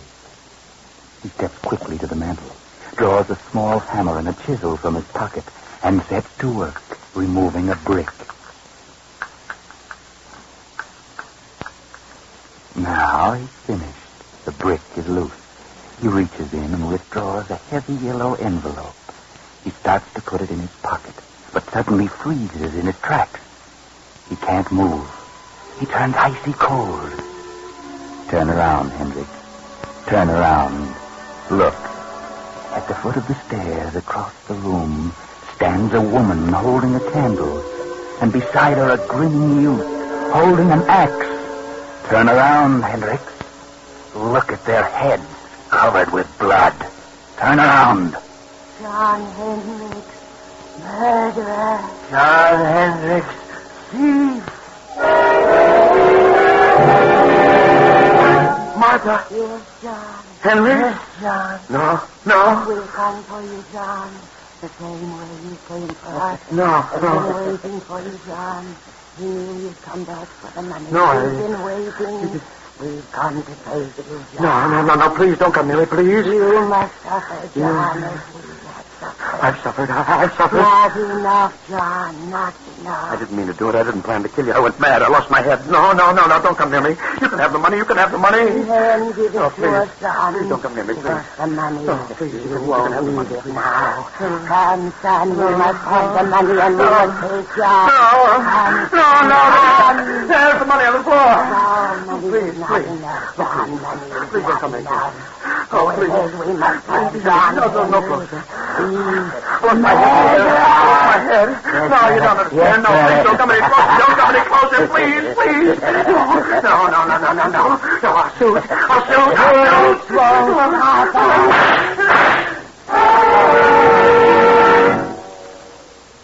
Oh, good Lord, George. What was that? I heard a scream. It's downstairs. So did I. In shorts. I'll open the door. It must have been downstairs. I don't see a thing. Here's a flashlight. Great Scott. Look. A man down there on the floor. Come on.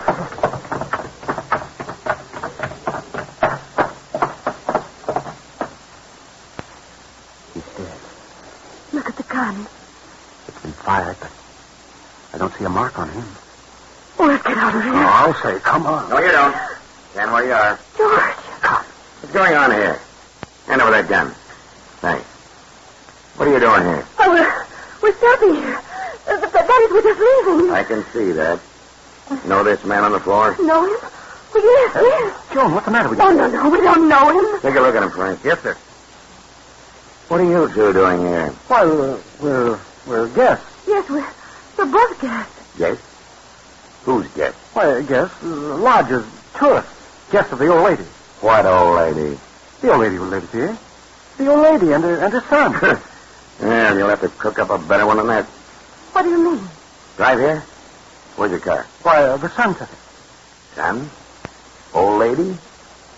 What are you talking about? They live here. They said they owned this place. We had motor trouble, and they put us up for the night. What about him, Frank? He isn't dead. Breathing. Looks like he had a stroke or something. Hmm. Him, all right. John Hendricks. Take a look around, see if there's anyone else here. Yes, sir. You. What's your name? George Kimball. This is my wife. We're on our way to California. You know who this man is? Certainly. We've been on his trail. He's an escaped convict. Is your gun? No, sir.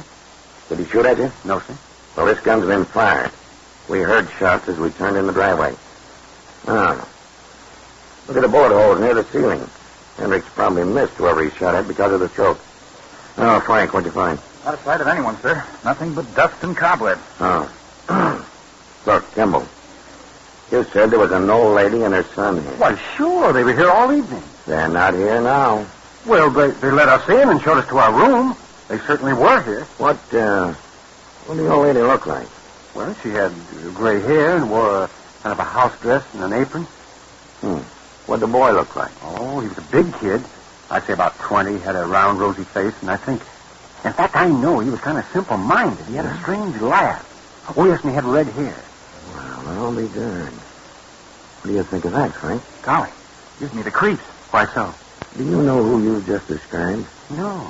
The old lady and her son who used to live here. Used to live here? Yes, they were murdered here 10 years ago. What? Murdered? Sure. This man on the floor was her husband, the boy's stepfather. He was tried for killing him with an axe and stealing her money in bonds. He got off for second degree because of lack of evidence. He escaped a week ago and headed this way. We've been on his trail ever since he entered this county. So you see, Kimball, if there was anybody else here tonight, it must have been a figment of your imagination. This house has been deserted for 10 years. Oh, George. Good Lord. Look, Sergeant. I found this envelope on the dining room floor there. Well, what do you know? The bonds. Old Martha Hendricks' bonds. That's why Hendricks came here. Well, look around. We'll probably find the money, too. But where did they go, the old lady? No place. Because they weren't here, Kimball. Well, we better get him out of there and back to headquarters. Hey, wait a minute. Don't leave her. We won't. You're coming along, too. Why? We'll need you for a day or two. Well, let's get going, Frank. Come on. But where did they go? We saw them. We know they were here. Well, you certainly described them to a T, but... Oh, don't worry too much about it. You know, things like this can drive you nuts. You know what I mean? Things like this... Well, things like this sometimes just happen. You know what I mean? No. Well... Oh, come on. Let's go before I get the heebie-jeebies.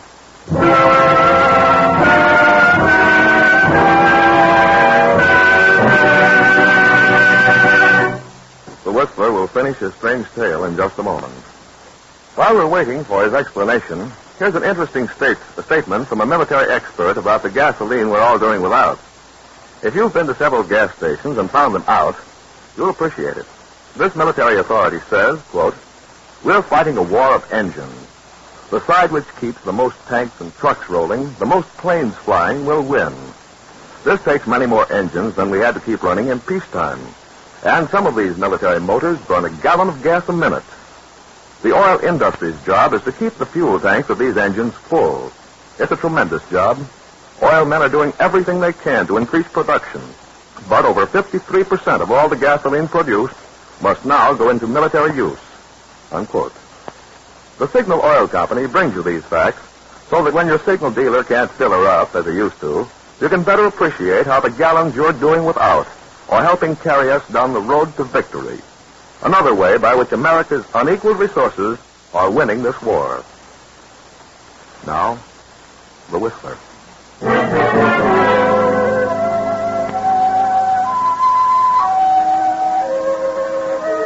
What was it the officer said? things like this just sometimes happen? Just happen? Well, sometimes they do and can't always be explained. But not this time. Oh, no, not this time. This can be explained.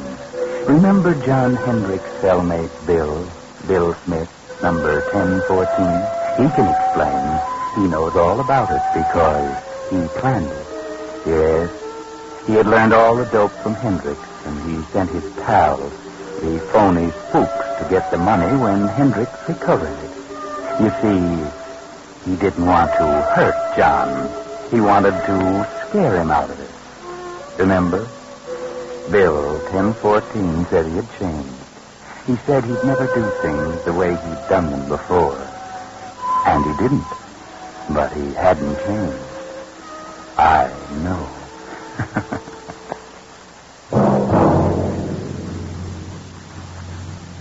Next week, same time, I, the Whistler, will return to tell you another unusual story. Good night.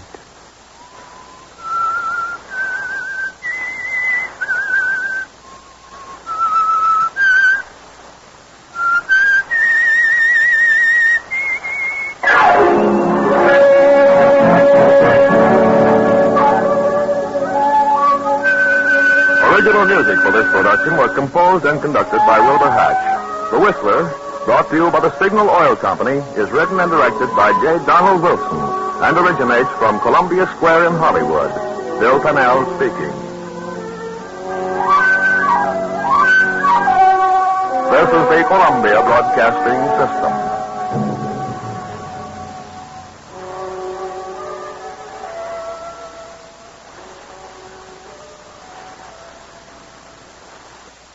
The Whistler.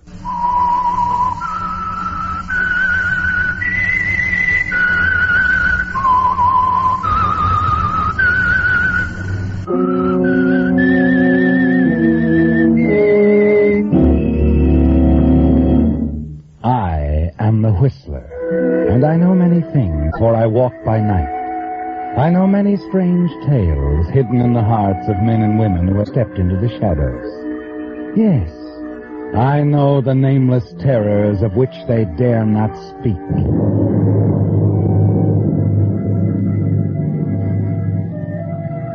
Yes, friends, it's time for The Whistler, rated by independent research, the most popular West Coast program in radio history.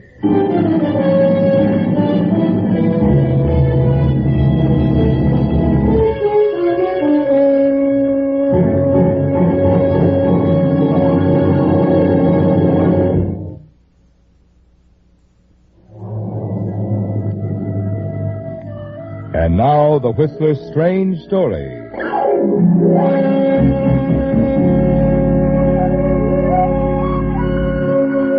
Murder in Mind.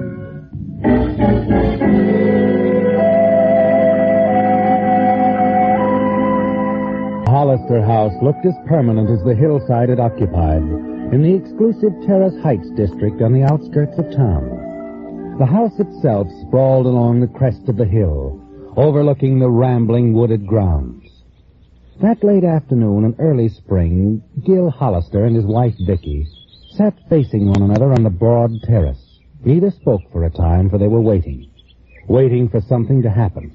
And then Gil sprang to his feet and started pacing the stone-floored terrace. We ought to be hearing something by now. It shouldn't take this long. Oh, be quiet, will you, Gil? I'm trying to listen. I'm trying not to. Don't tell me you're sorry you did it. I'm not sorry, Vicky. I'm not anything. I just wish it were over, that's all. If you did what you were supposed to do, we won't have much longer to wait. Oh, Gil, stop pacing. I've got to do something. How about a drink? Not for me. But you look like you could use one. Yes. I guess I could. You move rigidly, mechanically, over to the bar under the striped canopy on the side of the terrace. Go through the motions of making a highball with unsteady hands. And your mind is turning over and over. What could have gone wrong, Gil? Should have happened by now. Belle drove away from the house 5 minutes ago. And then you hear it. A car coming up the road. You freeze inside. Vicky leans forward in her chair. And And then as the taxi rounds the curve and comes into view... Gil. It's Belle. She's back, Gil. How did she... Shut up. But I said shut up. Oh, dear me. Oh, children, I've just had the most terrifying experience. Really terrifying. Why, what's the matter, Belle? Oh, let me get my breath. Oh, my goodness, I'm still trembling. I was fortunate enough to get a taxi to bring me back up. But what happened? Well, I cannot understand it, Vicky. I certainly wasn't driving any faster than I usually do down our road. But my goodness, that last curve, before the main gate, why, I went to put on my brakes to slow down a little, and there were no brakes. No brakes at all. You don't look at Vicky, Gil. You can't. You just keep staring at Belle. Belle, your stepmother, sitting there quite alive, recounting the frightening details of her nearly fatal accident. No brakes on her car, Gil. Just when she needed them most. There were no brakes on her car. You wonder how she made it at all. She wasn't supposed to, was she, Gil? Both front fenders and the grill smashed in something terrible. Oh, my dear, what a frightful experience. Oh, do let me take you to your room and you lie down for a while. I'll call Dr. Stratton, Belle. You've had quite a shock. Oh, my goodness, no. I'm as good as new right now, Gil. Now, don't you darlings worry about me. Oh, I must call Mrs. Morgan at the center. She was expecting me. And then the garage. I must call them to pick up the car. Let me do that for you. Oh, no, dear. Thank you. It won't take a minute, and it'll take my mind off things. After all, Gil, I want to be active while I'm still able. I might have been killed, you know.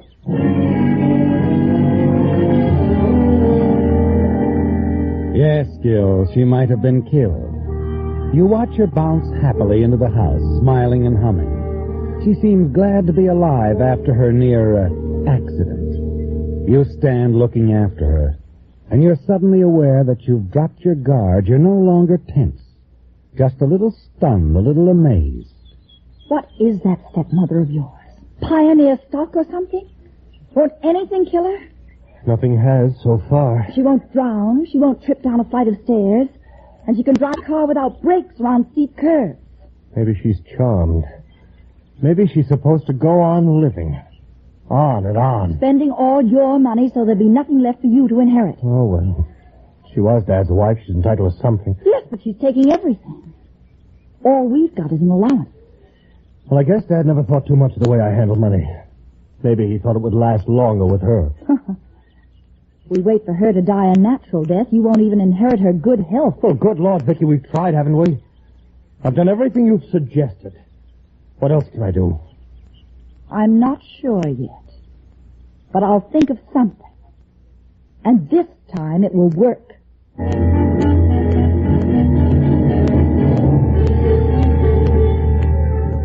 Yes, Vicky's the planner, Gil, and you're the executioner. Yes, beautiful Vicky. She amazes you, doesn't she? For the next few days, you know that Vicky is biding her time, turning a plan over in her practical mind for another accident to Belle. A plan that will work this time.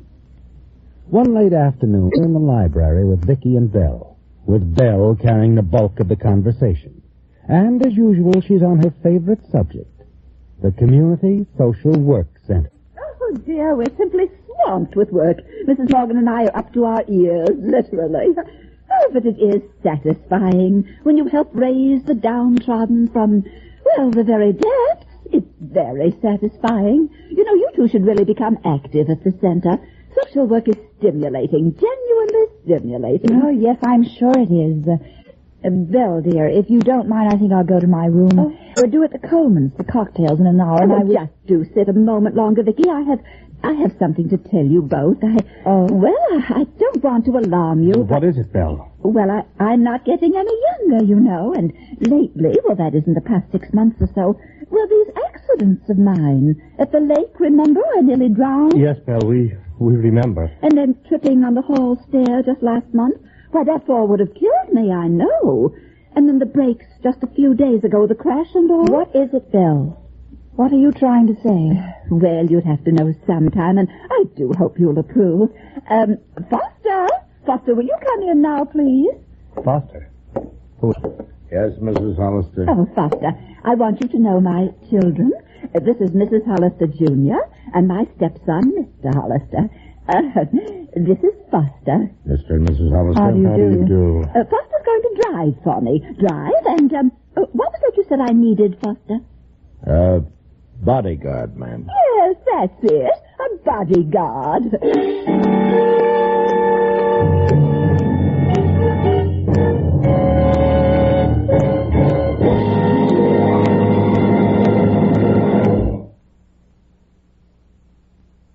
And now back to the Whistler.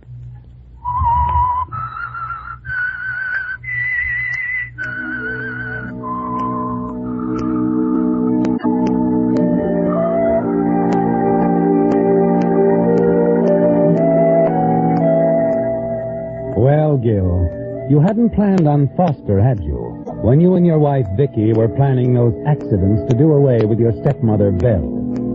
It never occurred to you that Belle might hire a driver and bodyguard. And you wonder if she's just appeasing some troublesome little fears, or if she really knows that you and Vicky have been plotting to kill her. Later, as you and Vicky drive down the road to the main gate on your way to the Coleman's cocktail party... Well, has the shock of Foster worn off yet? I'm getting used to the idea. Foster doesn't worry me. In fact, the more I think about it, the more I think he may turn out to be a godsend. You'll forgive me if I don't get it.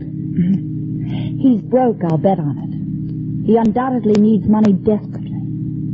Why, Gil, the more I think of it, the more I suspect that Foster might rob the wall safe. Well, Vicky, And Belle might even meet with foul play. Resisting the robbery, of course. Oh, no. Well, what do you think about it? I don't know. I'll need a little more time to think. Not too long, darling. I'm going to do some checking on Foster tomorrow. And if I find what I expect to find, the Hollister estate is due to be robbed within a very few days.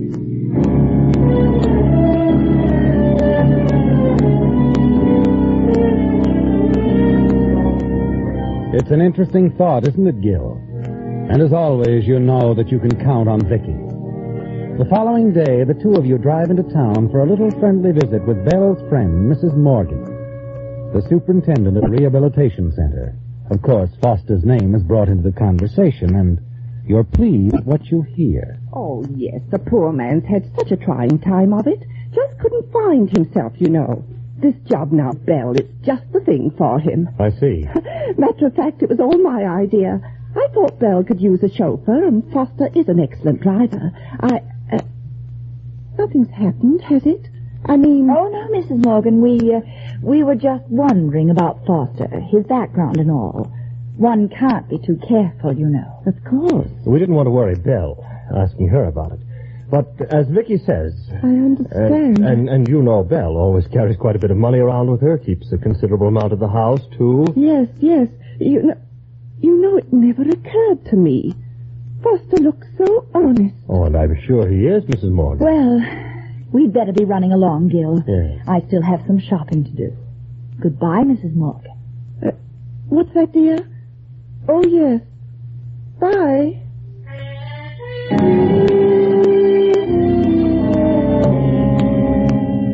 The stage is set, isn't it, Gil? And you're certain Mrs. Morgan will remember your conversation with her concerning Foster.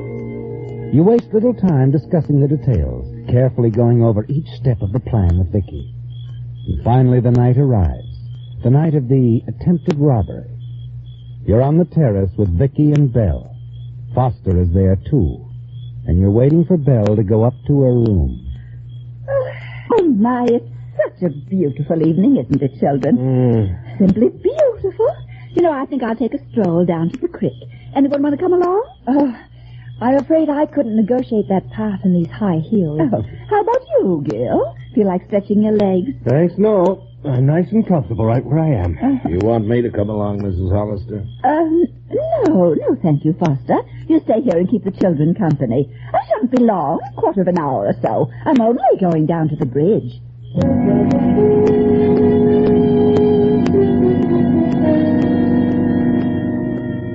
You sit back, watch Belle stroll down the path and then out of sight. You wonder if Belle had a reason for asking Foster to remain behind, perhaps to keep an eye on you and Vicky. You wonder, too, if she suspects something, that somehow she senses something is going to happen tonight. Finally, you get to your feet, wander inside, and mix yourself a drink. A half hour goes by. Then an hour. Gil? Well, she's been gone quite a long time. You suppose something could have happened, Mr. Hollister? You mentioned the bridge. That the one down by the gully? Yes. Yes, it is. Sort of old and rickety. I think I better get down there and take a look, huh? I'll go with you, Foster. Something could have happened at that.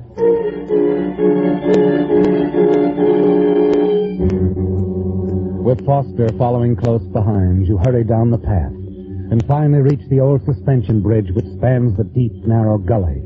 As you start across it, Foster grabs your arm. Hold it, Mr. Hollister. Huh? Look up ahead. The handrail. It's broken, isn't it, Gil? And the rail hangs down, seeming to point to the bottom of the gully. You look down, and there in the moonlight you see her sprawled out on the rocks below. Belle.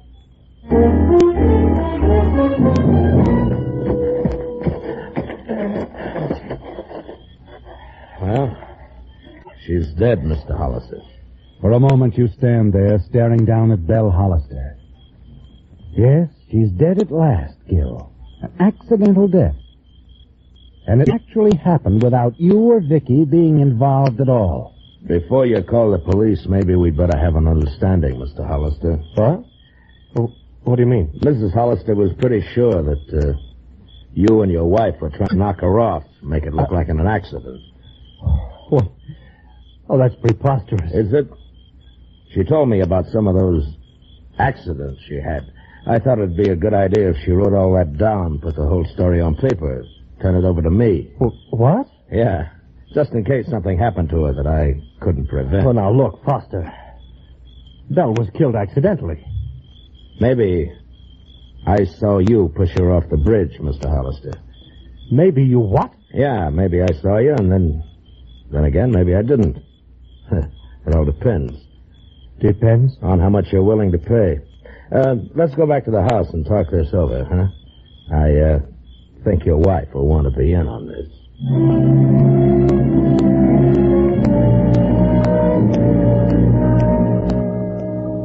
All right, Foster. We'll pay. Vicky. I said we'll pay. I knew you'd see it my way, Mrs. Hollister. Now, may I see this letter Belle wrote? Yeah, sure. I got it right here. It's under armed escort, so don't try nothing, huh? I'll hold on to it if you don't mind. Okay, take a look. You recognize the handwriting? Yes. We could deny this, you know. Maybe. But when I told the police I saw Hollister push her off the bridge, plus this letter, it'll be a cinch. Well, Gil? All right.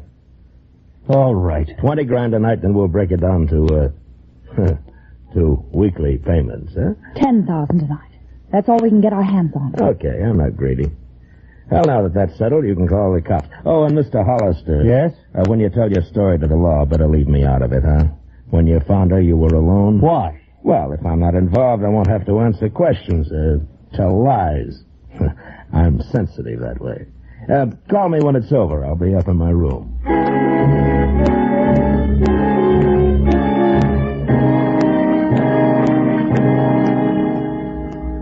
You tell the police exactly what happened, don't you, Gil? Without mentioning Foster, of course. It's all over very quickly, and you breathe a sigh of relief when they leave, satisfied that Belle Hollister's death was purely accidental. And then later, when you're alone with Vicky... I tell you, it was a mistake agreeing to Foster's demand so quickly. What else could we have done? With that letter from Belle, the police would believe anything Foster told them. How can we trust him? We can't. But don't worry. He isn't going to get away with this. Oh? We let him stay on a few days. Then one night you find him trying to get into the safe and... The law's gone, I see. Yes, Foster. Yeah, that's fine. Well, Foster, that suitcase, what are you doing with it? What does it look like, pal? I'm leaving. No need for me to stick around. Leaving? Yeah, I thought I'd find me a nice little apartment in town. It's kind of dull out here. I crave the bright lights, excitement, dancing girls. Always had. Only now I can afford it. Well, if you'll give me my dough, I'll be on my way, kids.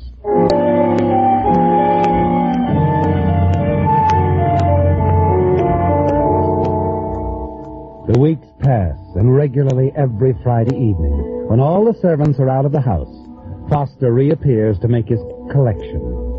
And you find that Belle's money, now yours, is dwindling away twice as fast now as it did when Belle was alive. Killing Foster won't solve your problem, will it? You know that you've got to get Belle's letter, too. It's important. And then finally one night an idea occurs to you. You tell Vicky about your plan, and she agrees.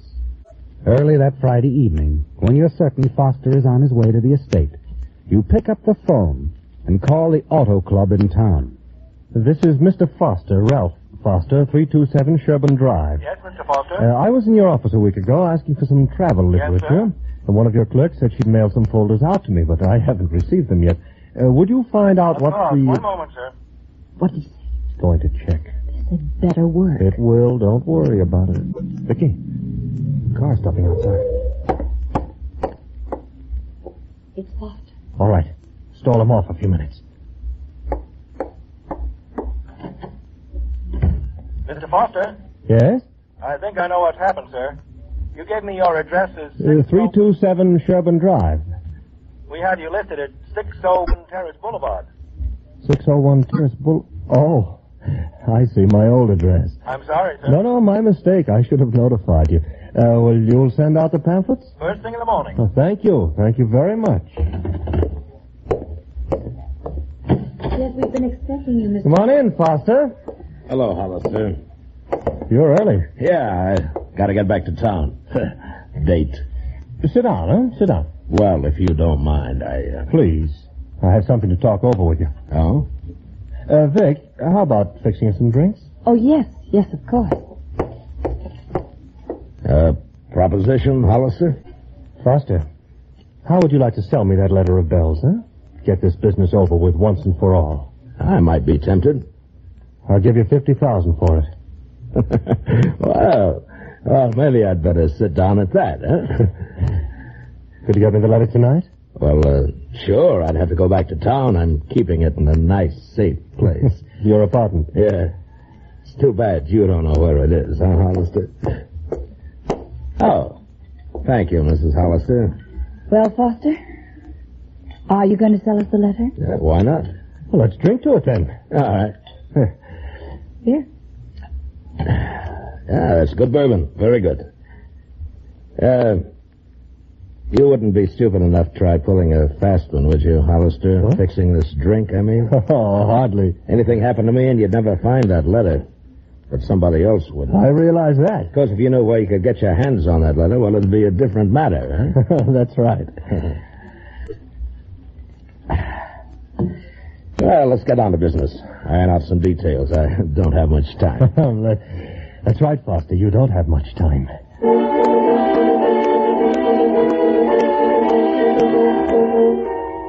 It's only a matter of minutes, isn't it, Gil? And the drink begins to show its effect. Foster leans forward in his chair, peering at you, hardly able to keep his eyes open. And then he begins to clutch at his throat. Hey, what's going on? The drink, you did fix it. That's right, Foster. You'll be dead in another few minutes. Oh, no. No, you wouldn't. The letter, you don't know where... Oh, but we do know where it is, Foster. Your apartment, 601 Terrace Boulevard. How did you... Remember the last time you were here, Foster? You took great delight telling me how you were spending my money. Nightclubs, a new car, a little side trips. You even joined the auto club. I'll kill you. No, you won't. I'll take this gun. Now, Foster, relax. It'll be over soon. You're going on a little trip. This time you're never coming back.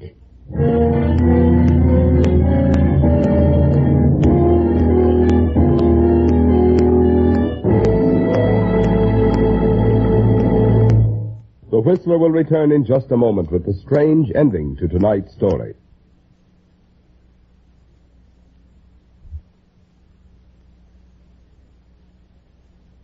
And now back to the Whistler.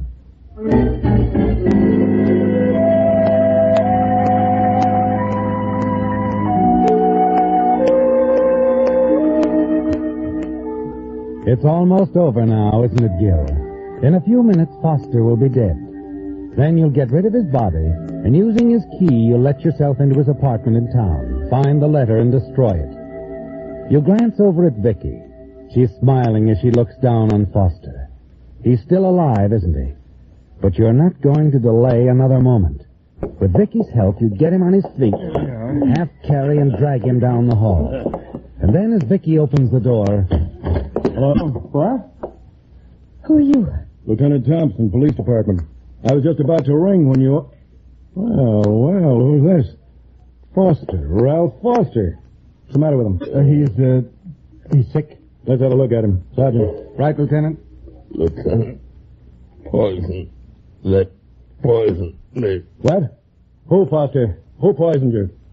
Hollister, his wife. Sergeant, you better call an ambulance. Yes, sir? No, wait a minute. Never mind. Wouldn't do any good. Well, Mr. Hollister? Lieutenant, I don't know what he's talking about. Don't you? Funny. And we came out here to protect you from him. What do you mean? We've been checking up on Foster here ever since Mrs. Morgan down at the center told us about him. Mrs. Morgan? Seems she recommended him for a job with you folks a while back. Yes, that's right. Then Mrs. Morgan got to thinking maybe she'd made a mistake. Told us about it. We looked into the matter. Found that Foster here was wanted back east on a forgery charge. He was? Here's a sample of his work. We've already checked it. It's a letter supposedly written by Mrs. Belle Hollister, saying that you and your wife here had tried to kill her. Why, that's ridiculous. When we found it in Foster's apartment, we figured he was up to something. We came out here to warn you. Wait a minute, that letter, you mean Belle didn't write it? No. This letter is an out-and-out forgery. Forgery? Yes. And it apparently had you fooled. But there's no fooling about your killing Foster.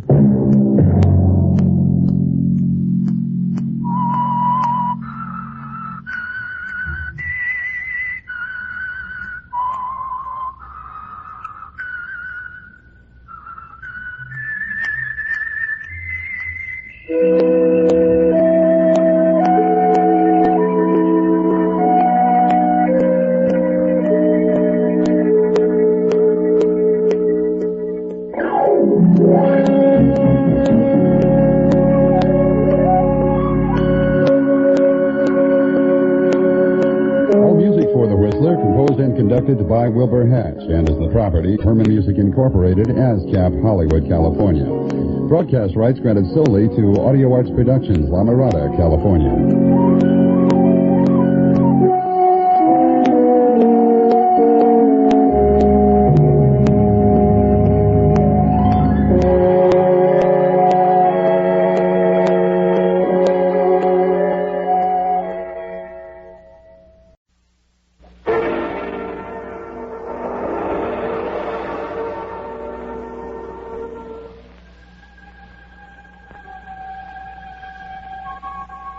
Good evening.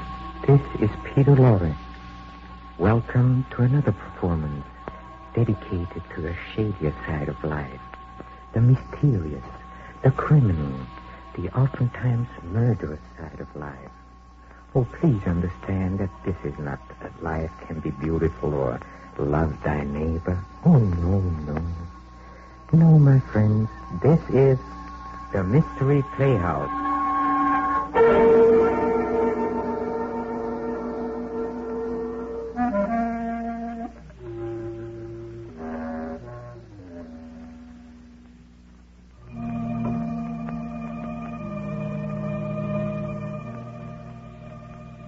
There is probably no stranger, no more unexplainable source of mystery than the human mind itself. It twists and turns sometimes in labyrinthian confusion and often becomes the victim of a grim and horrible obsession.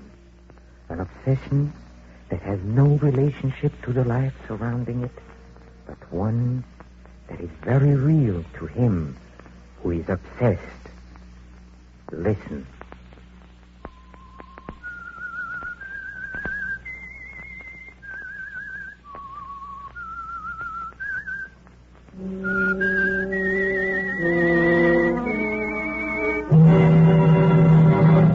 I am the Whistler. And I know many things, for I walk by night.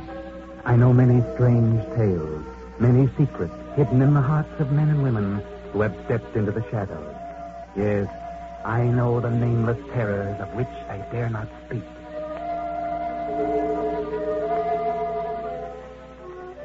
Professor Arthur Rugsby had a theory.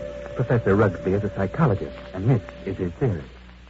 I contend that a person who has decided to kill himself can very easily be turned from this desire to the desire of taking the life of another. I can prove my theory, and if necessary, that is what I will do. Do you agree? Do you believe that if you were about to commit suicide, you could be swayed from your purpose and become a murderer? Professor Rugsby thinks so. But he's just made this strange statement to his publisher, Mr. Hellman. Hellman glances at the manuscript and smiles. The professor leans forward and asks, Well, Hellman, what do you think? It's purely conjecture, simply a theory, and I wouldn't advise publishing it. But I've worked on it for a long time, and it will work. What good have you accomplished if you can prove it? It's negative. It's not negative. It's positive. I know it. It's so silly. Fancy, an ordinary human being has suffered reverses. Is sick of it all. He wants to leave it all behind him. And you say he can be changed to want to kill somebody else. I do. Self-destruction and the destruction of other life are closely related in the mind. It's like, well, a hair's breadth. The dividing line is infinitesimal. It's ridiculous. You won't publish it? Ranger would fire me. Why? He told me that if you came in here with any more silly ideas like the last one, to tell you that you're no more of a psychologist than he is. That in his opinion, you should be in the asylum. Mr. Granger, I didn't say that. It's you who think I'm crazy. You've never liked me. For some reason, you're trying to tear me down. Well, we'll see, Mr. Hellman. We'll see. Wait a minute. I'll show you whether my words are illogical. I'll show you. Oh, calm. I'm going to make you eat those words. I'm going to prove my theory, and then I'll bring it to a conclusion, and you'll know that my theory's sound. Good night.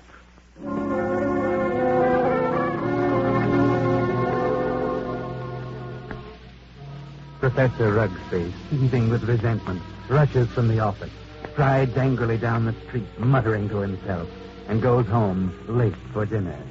He finds a note from his wife, Myra, saying she's decided to go to the opera and will be home around 11:30. Then he gets an inspiration. He will find a subject for his experiment. So he goes to the bridge over the deep canyon, the bridge called Suicide. And strangely enough, he hasn't long to wait. As he stands against the railing in the fog, a figure appears a few feet beyond, studies the distance below. Wait a minute. That's very silly.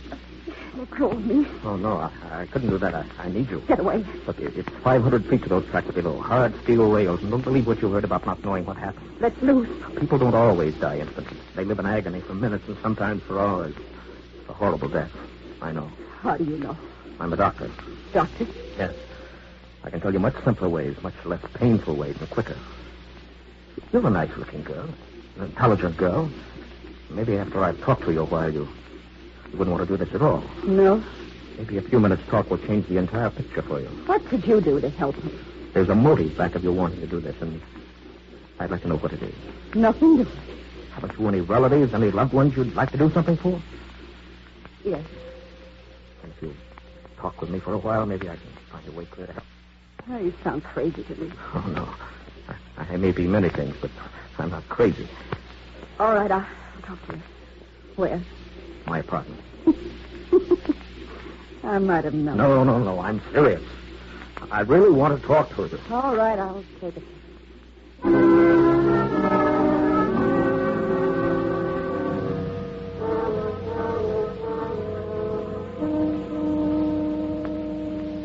Now, first, you know that you're a very pretty girl, don't you? Yeah, that doesn't always mean so much. For the right man, it might. That's what I thought. I found out it didn't mean a thing. Then it was because of the man. I knew it. Really? How did you guess? Well, I'm a student of psychology. Student? You're a little past student days, aren't you? All right, a writer, then. I write subjects on psychology. I'm Professor Arthur Rugsby. I see. And you want to know what makes me tick? You want to know the reason behind my actions? That's right. I'd like to know what happened to make you want to kill yourself. Suicide is a mental aberration, you know. I'd like to know what preceded the decision to destroy yourself, and also what you thought up until that moment I stopped you on the bridge. What good will that do? You told me you were not broke, but also you said you had some loved ones you'd like to do something for. I meant I wasn't broke to the point of being hungry. I had a few dollars. But you suggested help to someone in larger terms. Yes, I did. Who was the loved one? My mother. You were her only means of support? You intend to kill yourself? Yes. That's being selfish, isn't it? Selfish? Yes, you're concentrating solely on self. Think so? What else? First law of human nature is self-preservation, right? I suppose so. And the second law is the preservation of family. Yeah. So you decide to deny the first law, and you destroy yourself. And as a consequence, you deny the second. You leave your mother alone and in need. You indicate a form of insanity. What would be normal? To destroy the other person. The one who has done you wrong. Destroy him instead of yourself. Have you hurt him? No. But he has hurt you deeply. He's done the wrong, correct? Yes. Then the one who's done the wrong should be the one to suffer. You have no legal recourse. No, sorry. I guess you'd kill yourself and let your poor mother suffer because of the wrong of another. Why shouldn't he be the one to suffer? I suppose you're right. Why shouldn't he? What happened? Why not tell me about it? Were you married? No. He never seemed to find time to get around to marriage. What's your name? Gladys. Gladys Tanner. How long have you known him? Almost 4 years. Have you always thought he meant to marry? Yes. Until? Until 3 weeks ago. On July 1st, he had to leave town for a week on business. He said he was going to Kansas City. When he came back, he seemed too busy to see me. And a week ago, I found a snapshot along with several others in a desk at his home. May I see? Certainly. The picture of him and another woman. But the picture was not taken in Kansas City. No? It was taken on the beach at Atlantic City, and it's dated by the finish of July 3rd. Since his return, he's refused to see me, and yesterday he finally said he didn't care to see me anymore. So I'd better forget him. It isn't so easy as that, is it? No.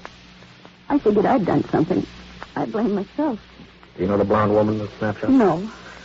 It must be a woman he's met recently. You've known him for 5 years. I don't think you're to blame. He's the one who's in the wrong, and he should be made to suffer. How? Well, you were going to kill yourself. Why should you? Kill him instead. He double-crossed you. He deserves it. Let me go a little deeper into the situation. Whenever a person has reached the conclusion that takes his life...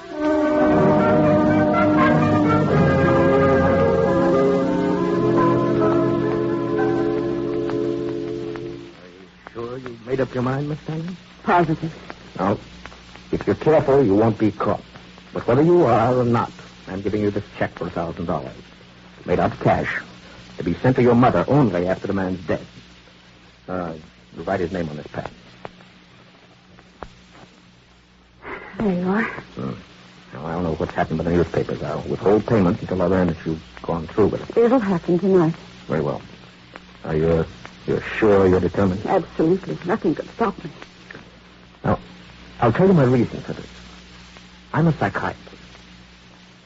I've had a theory that a person bent on suicide was akin mentally to a person bent on murder, and that the difference between the two was so slight that the suicidal desire could easily be changed to the homicidal desire. And that's what's happened to me? Exactly. Well, now that I know what you're getting at, suppose I change my mind again. Yeah, you won't. I know. Here's a small revolver. It'll fit easily into your purse. All you need. Wipe your fingerprints off and leave the gun near the body. Well, goodbye, Dr. Rooksby. Goodbye, Gladys. And good luck.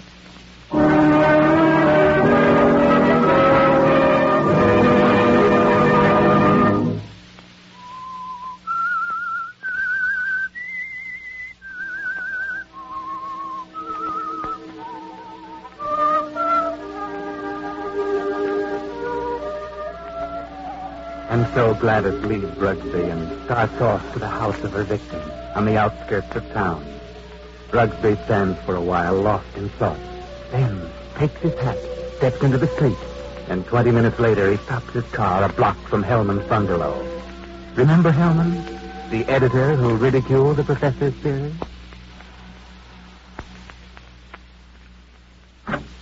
Oh. Hello, Luxby. Good evening, Hellman. I thought I'd drop out and have a little chat with you. Why this time of night? 11? Didn't think I was late for you. Come in. What's in your mind? I want to talk to you about my theory you ridicule so definitely. My theory about suicide. Oh. Well, I said I'd prove it, didn't I? Yeah, but what are you getting at? It's going to be proved. My theory's going to be proved tonight. Well, go ahead and prove it. It isn't funny, Holmes. No? How in the world can you prove anything like that? What good will that do you? More than you'll ever know. I don't like you, Hellman. I've never liked you. And I know you don't like me. I can't help that, Brooksby. What are you staring at? Is there someone here with you? Certainly not. That woman's purse on the Davenport. Huh? Oh, my secretary dropped by earlier this evening with a manuscript. She must have forgotten it. She's not here now. Of course not. I'll continue. I found a subject. A girl who was ready to commit suicide because a man had tossed her over for another woman. In a few hours, I was successful in changing her thoughts from suicide to homicide.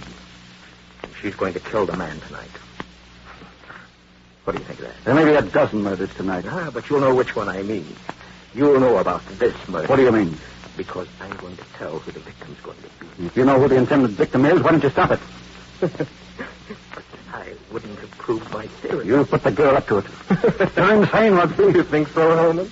No sane man would ever think of such a useless, senseless idea. For heaven's sake, stop laughing! I'm thinking about the victim. What he learned. Who is the victim? Morton Hellman. What? Yes, you. Who is the girl? I know of no girl who want to kill me. Well, this one does. No. I wouldn't put it past you to hire somebody to do something like this. No. This girl's no fake. This girl's serious. Deadly serious. Who is she?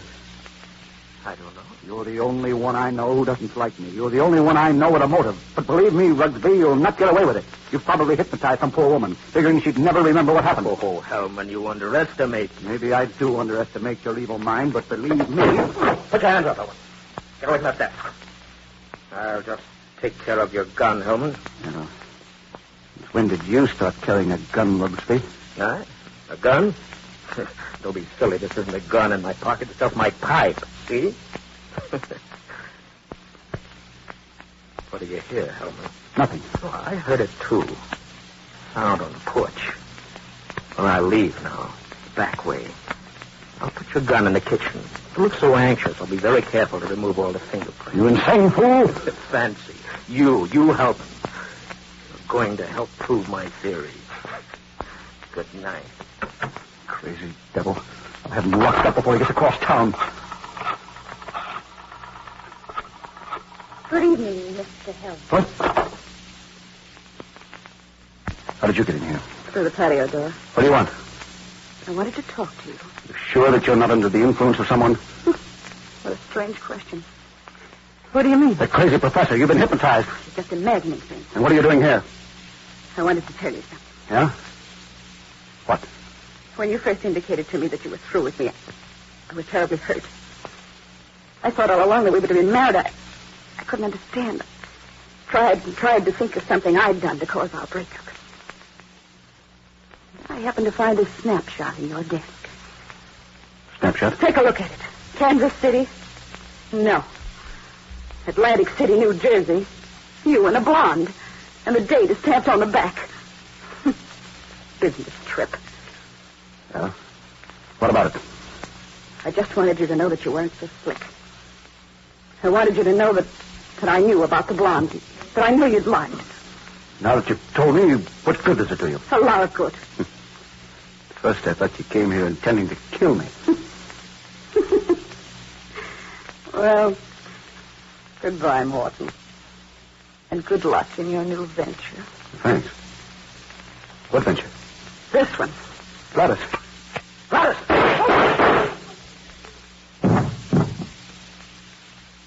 And wish me luck in mine.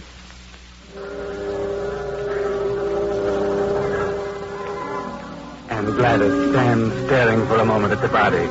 Then she wipes off the gun, drops it to the floor, takes the professor's check from her purse, steps to Hellman's desk, takes pen and paper, calmly writes a note, puts it with the check into an envelope, addresses it, stamps it, turns out the lights, and steps quickly out the door and down the street. At the corner, she pauses, drops the envelope in the mailbox, and disappears. Well, Professor Rugsby, there you are. You heard the shot. The perfect crime. You can go home now and go to sleep. Myra. Arthur. What are you doing asleep on the Davenport? You know what time it is?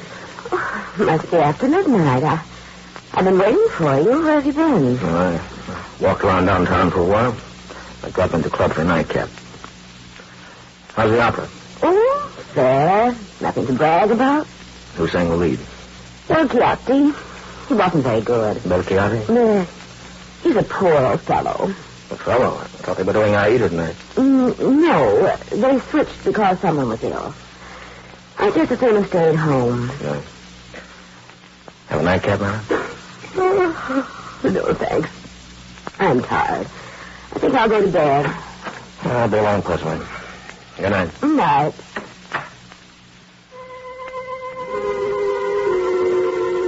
Well, Professor, it's been a great day.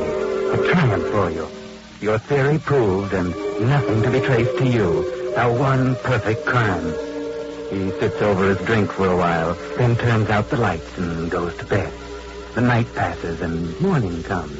The professor rises cheerfully and prepares for breakfast. Then... I'll get it, Myra. Yes? Are you Professor Rugsby? Yes. May I come in? I'd like to talk with you. Oh, of course. What is it? Is your wife in? Yes. I'd like to see her, too. Who are you? I'm Lieutenant Davis, Detective Headquarters. What? What do you want? Will you call your wife? Oh, why, certainly. Myra, what's this all about? What is it, Arthur? This is Lieutenant Davis from Detective Headquarters. He says he wants to talk to us. Oh, really? What about? May I ask where you were last night, Mrs. Rugsby?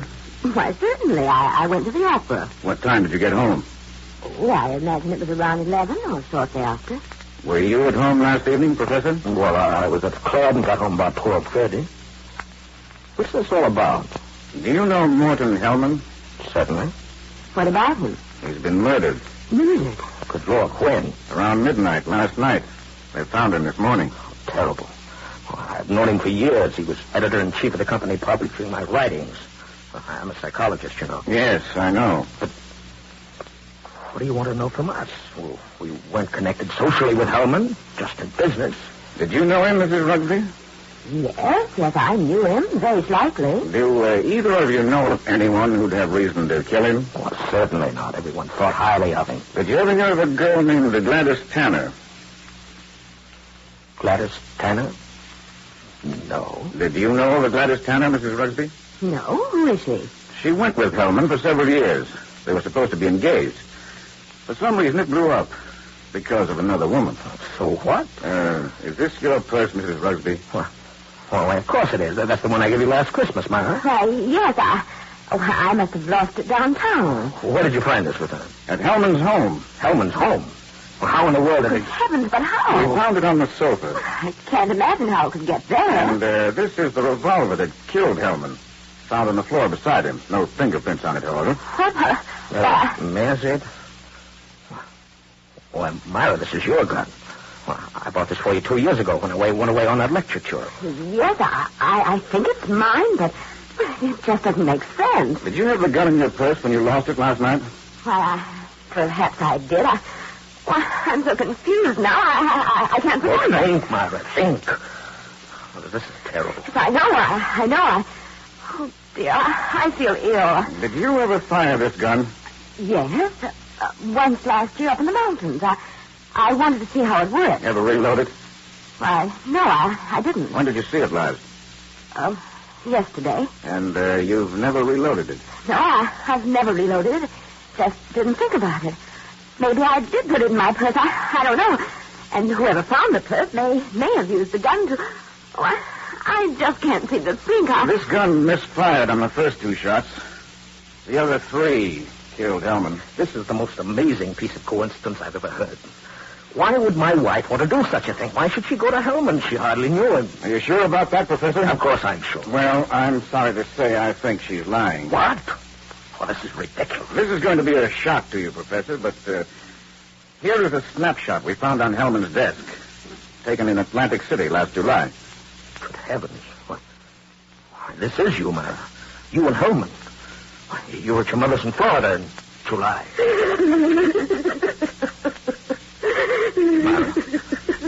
Mara, look at me. What does this mean? I can't. What? I can't believe such a thing. It just doesn't seem possible. May I have the purse, the gun, and photo? Thanks. I'm sorry, but I'll have to take her down to headquarters. But I didn't kill him. I didn't. I wouldn't. I loved him. Better put your stuff together, Mara. You'll have to go with him. Yes, we want photos and fingerprints. Better get ready, Mara. No, I can't do it. Certainly looks bad for her. I'm afraid it does. Looks like an open and shut case to me. Will you come along, too, Professor? Why, certainly.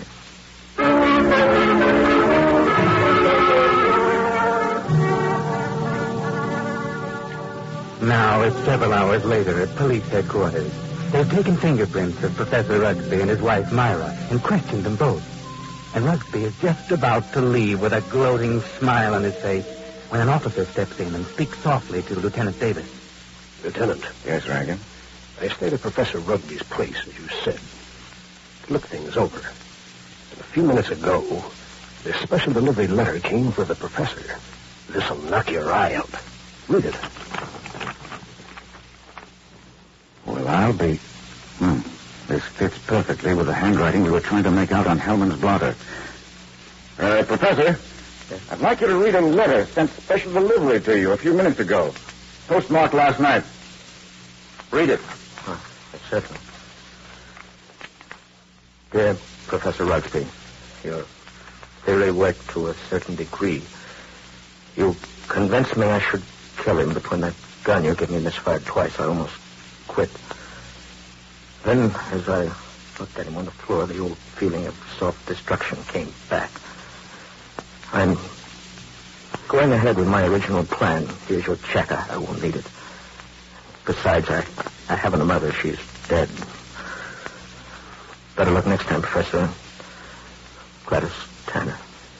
And, Lieutenant, a half hour ago, they found her body beneath Suicide Bridge.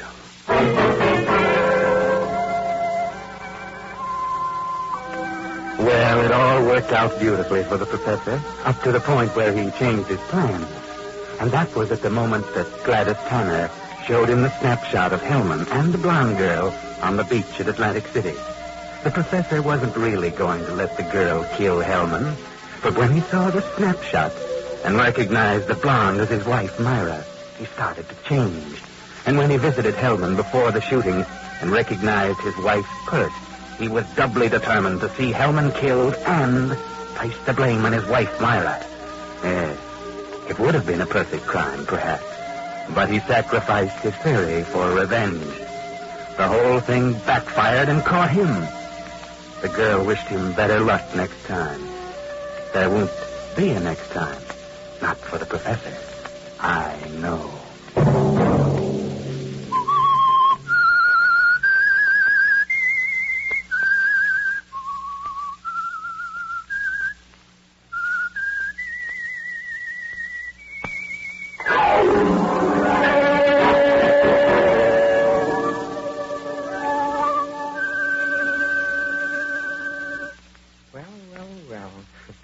It looks like Professor Rugby's obsession for scientific experimentation melted away before the more ordinary urge for revenge.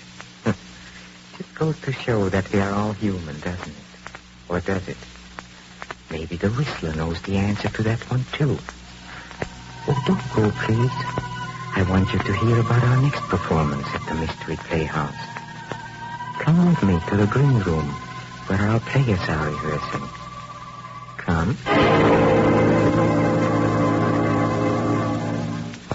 Robert.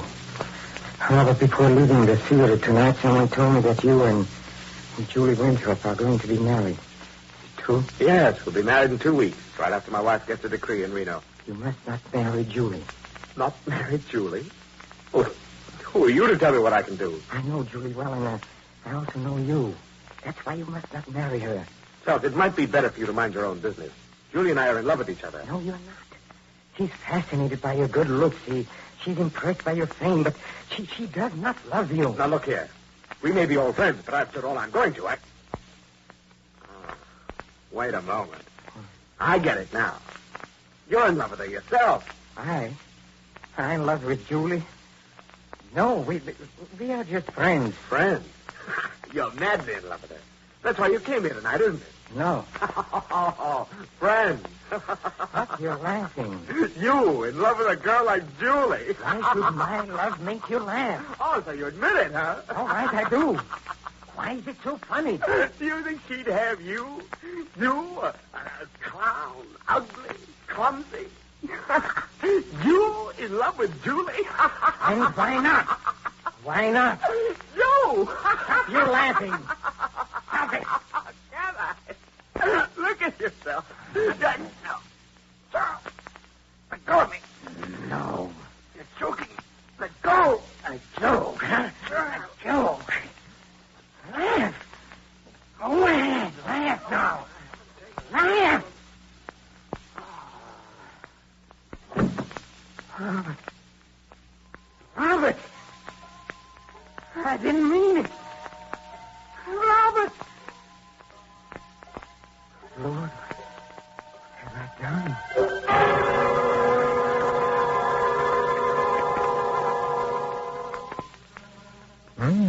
That might be worth listening to. Funny thing, that little man sounds familiar. I must have seen him in pictures. Anyway, the scene you just heard is an inner sanctum mystery and will be our next performance. This is Peter Lorre closing the doors of the Mystery Playhouse. Good night. Sleep tight. This is the Armed Forces Radio Service.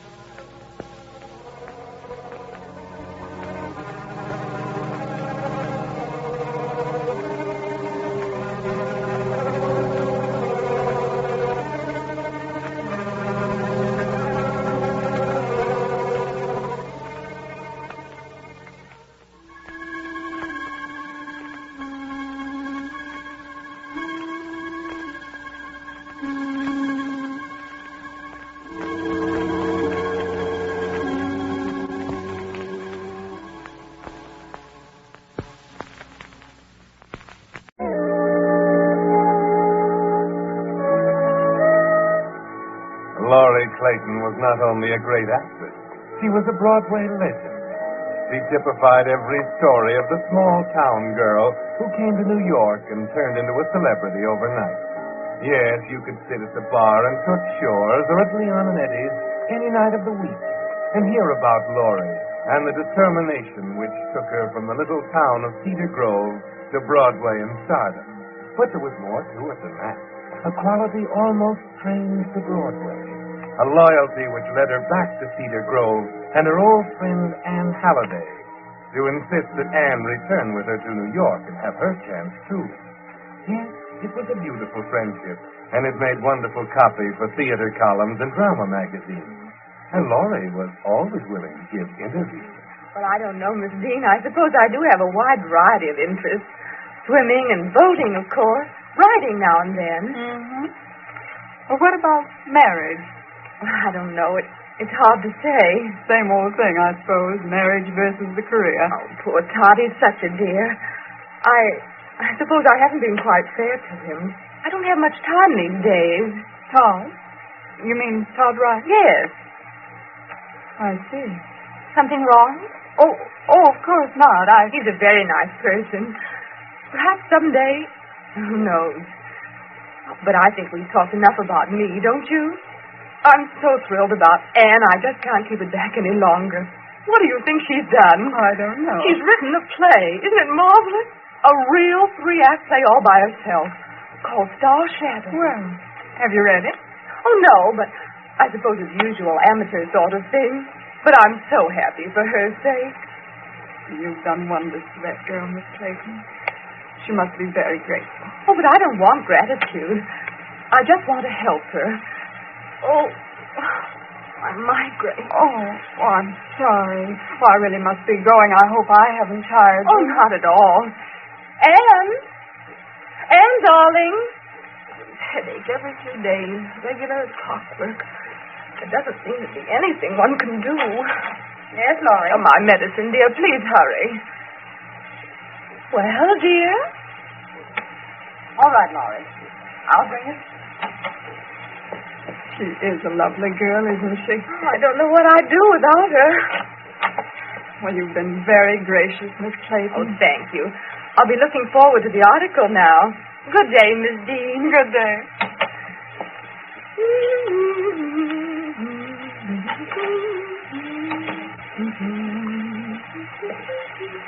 Here's your medicine. Thank you.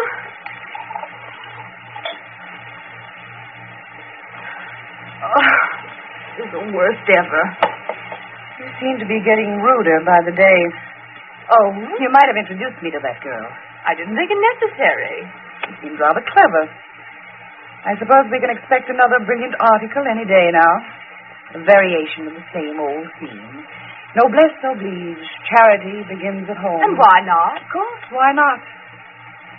What irony, Laurie. What beautiful, stunning irony in this whole insane mess. Remember Cedar Grove, Laurie? I was on top then, wasn't I? I was the star, and you were the shadow. Grammar school, high school, student body offices, boyfriends. I had it all. Now, go on. Now it's the other way around, isn't it? I'm getting the crumbs now. Whenever you choose to toss them to me. And they all read the drama columns in Cedar Grove. They know you in Cedar Grove, Laurie. They know that black, vicious mind of yours because you never could conceal it as a child. Oh, go on, dear. I'm loving it. That's why you fail there. But you're clever now. You can hide it. Broadway doesn't know you. Don't think it ever will. Of course, Anne, you could always go back to Cedar Grove. No, I'll take the crumbs, darling. It's not going to be much longer, after all. Oh, no? No. Of course. I almost forgot. You're a writer, aren't you? Yes, the play. You're going to be a huge success. Stop it. Cedar Grove, here I come. A lady playwright in the flesh. Oh, darling, darling, how can you be so utterly naive? I said stop it. Oh, of course. I forgot about your artistic temperament. Anne, your play won't even be read. It will fail, because no producer with an iota of common sense could fight his way through the first act. I haven't read it. I don't know what it's about. I only know it will follow the rules. Dull, stupid people write dull, stupid plays.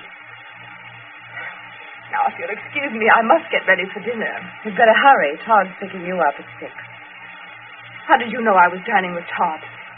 You know, I think I'll let you find that out for yourself.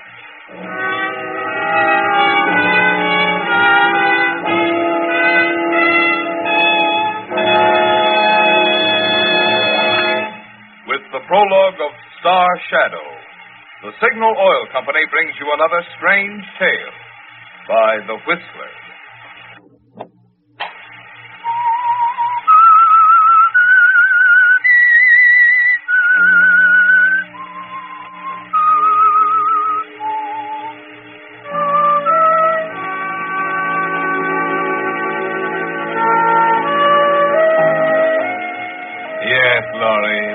Friendship, isn't it?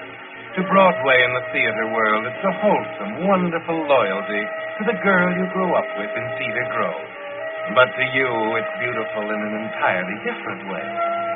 It's retribution, a feeling of triumph, of complete crushing victory over Anne, a feeling of looking down on her from a dizzy height and watching her grovel and beg for crumbs, just as you were forced to do during those dismal young years in Cedar Grove, when Anne was on top.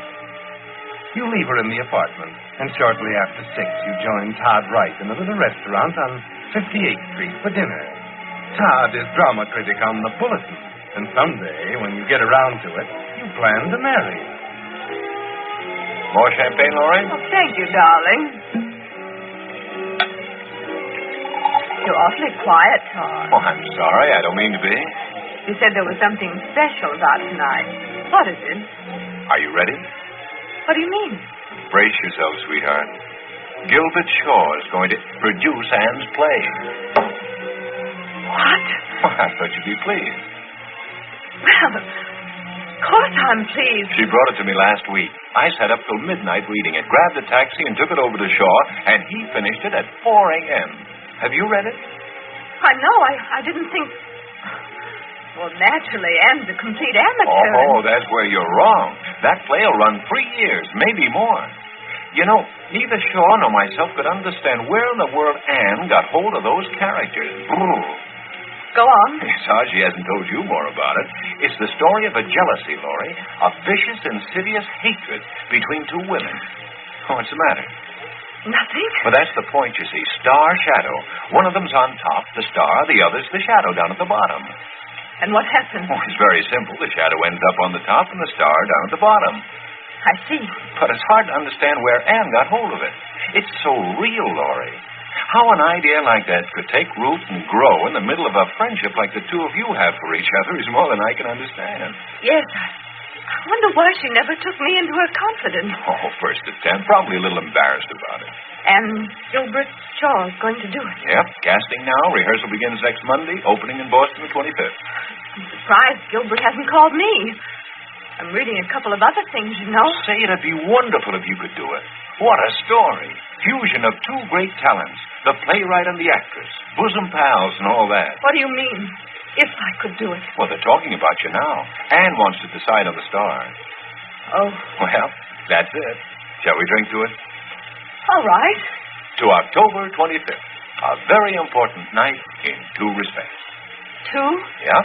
It's the night the play opens, and it's the night Anne and I are going to be married. Drink up, Laurie. Yes, Todd. Drink up.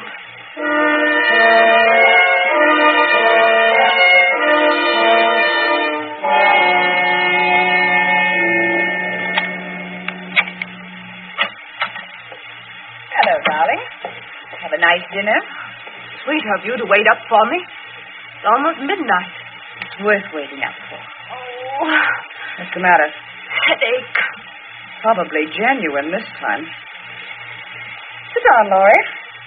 I'd like to talk about my dull, stupid play. If you don't mind, I'll wait till tomorrow. I said sit down. You need a good play pretty badly, Laurie, after 3 flops in a row. Oh, very well. I haven't decided yet whether or not you'll do. Anne, I've been so wrong. I don't know how I can say it, how I can ever make you believe me. I've misjudged you so. Go on, dear. I'm loving. All I can say is that I'm sorry.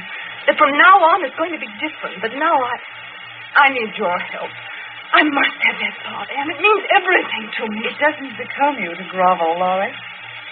This takes us right back to Cedar Grove, doesn't it? It's the part of a sadistic, cruel woman, Laurie. And you can have it because you won't even have to act. It's a portrait of you, right down to the claws. There's nothing I can say, I guess. No. Oh. Your headache. Yes. Oh, Anne, would you mind getting my medicine? Get it yourself.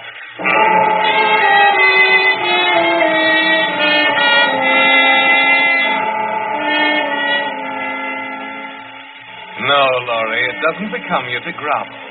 But that's only the means to an end, isn't it? Yes, you had to have that part. The success or failure of Anne's play must be built around you. The rehearsals begin and you work hard. It makes great copy for the newspapers. The beautiful friendship has produced something really great. The playwright and the actress working side by side. And everything's dependent on you, on your performance on opening night. Then, on the day of the final rehearsal, on October 24th, you make your move. It's 3 p.m. when Anne races into the apartment to find you in bed. Laurie, where are you? Here. the matter? Why aren't you at rehearsal? They're all waiting down there. I'm sorry. Why are you in bed? It's pretty obvious, isn't it? I'm ill. What are you talking about? I'm awfully sorry, darling. Afraid I'm not going to make it. But the play, Laurie. It won't open. The theater's all engaged, everything. The play must go on. That's something I always wondered about, Anne. Tried and true axiom. Come flood, come fire. The play must go on. Why? Laurie, darling, you can't do this to me, don't you see? It means everything. It's a good play. They all said so. You can't let me down now. Why don't you postpone it? Already told you we can't. There's no understudy. Remember, you refused to work with an understudy. That's why you did it, isn't it, Laurie? That's why you refused to have an understudy. It was all in your mind then, the night you begged me for the part. Was it? Laurie, I wouldn't believe you could stoop this. Not even you. Oh, you're jumping at conclusions. Dr. Harding was just here and told me I had to have complete rest for at least 6 months. He's been telling you that for years. You never paid any attention to it. Well, it's high time I did. And, about stooping low, Anne, dear. That was a rather sordid trick you pulled with Todd, don't you think? He loves me. Nothing sordid about that. Too bad you agreed to marry him. You see, there's where you made a bad mistake. That hurt you, didn't it? Yes, it did. I guess I'm in love with him. It's a little hard to realize that tomorrow night he'll be yours. Oh? You know, I can't think of anything that would make me happier than to have you decide it was just an unfortunate mistake, Anne. That perhaps it would be wise to call off the marriage. What? It might even make me feel better. A lot better.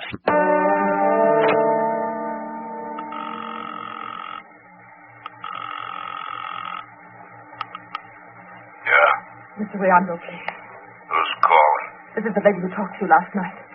Oh, yeah. I've decided to go ahead with it. Okay.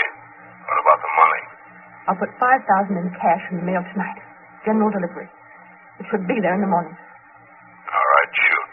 She'll be going out Highway 27 tomorrow night around 9. Alone in a car. It's got to happen then. And it's got to be an ordinary auto accident. In every way. Is that clear? All my accidents are ordinary accidents, lady. That's why I get such big fees. So forget that and just tell me where I can find her. I'll take care of the rest. How do you know when she leaves? The minute she walks out of the door, you call me here. Cranbrook 8889. All right. Now listen carefully. I'll describe the car again. It's a black coupe. License number...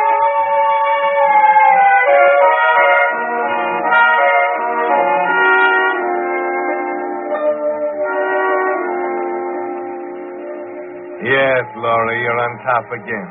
And there's a warm, triumphant feeling inside you as you lean back in bed and think about it. There'll be no play and no marriage. The efficient Mr. Riando will see to that. Todd arrives an hour later to plead with you, but he doesn't get very far. But I told you I'm sorry, Todd. There's no other way. You're sorry. Do you realize what you're doing to that girl? Oh, will you stop this stupid argument? I tell you, the doctor has ordered me... Oh, all right. You win. Where's the phone? I've got to call Shaw. Right here on the stand. And, what's the doctor's address? I'm going to see him. 270 Madison Avenue. Wait, I better write that down. Where's a piece of paper? Oh, here. 270 Madison. Yeah. I'm going to check that doctor, all right? If there's any way that he can possibly get you in shape. Hello? Hello, Shaw. Todd. Yeah, it's all off. No dice. Well, I just talked to her. Yeah, tell the cast to go home.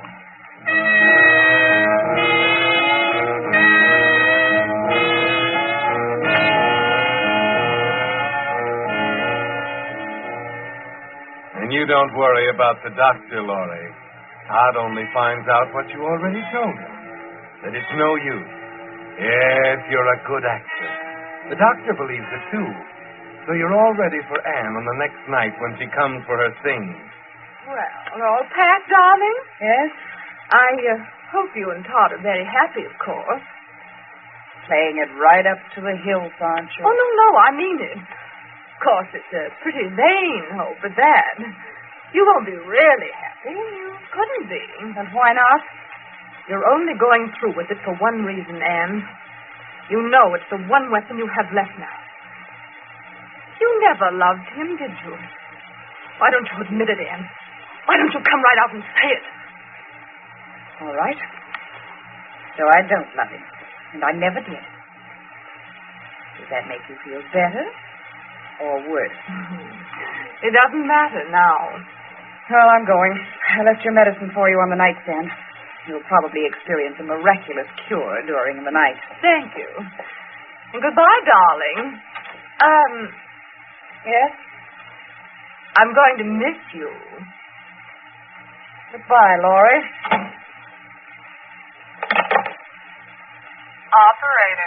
Operator, get me Cranbrook.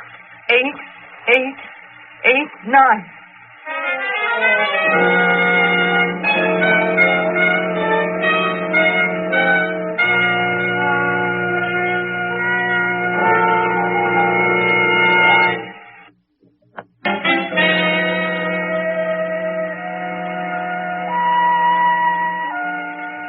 Yes, Laurie, your friendship with Anne Halliday was a beautiful one.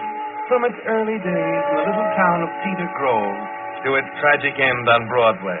Beautiful, at least, as it appeared in the newspapers, as theater people talked of it in respectful, hushed tones in the bars around Times Square. Of course, it's not important to you now, is it?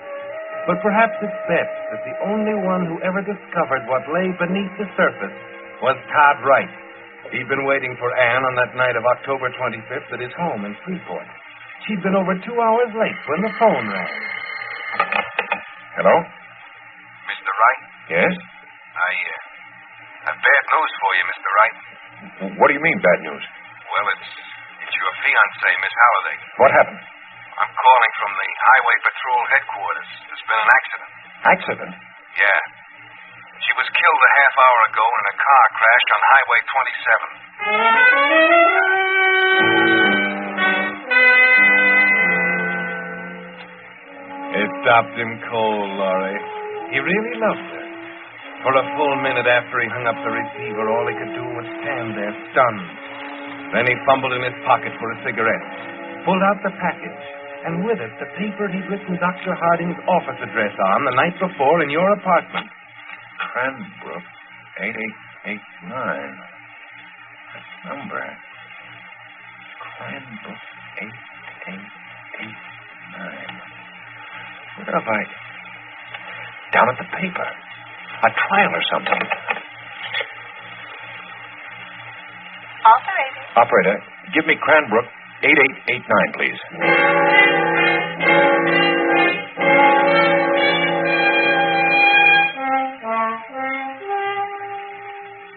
There was something in his past, Laurie. A story he'd covered for the paper months ago. He found out all he needed to know the minute Riando answered. An hour later, he'd arrived at your apartment. But you didn't answer the door, did you? So he broke in the window from the fire escape landing outside. Laurie? Laurie, where are you?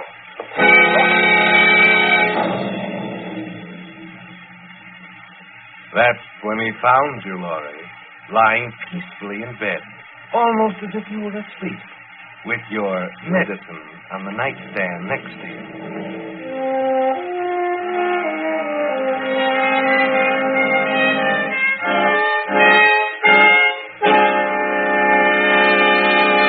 Why, yes, we were open all night.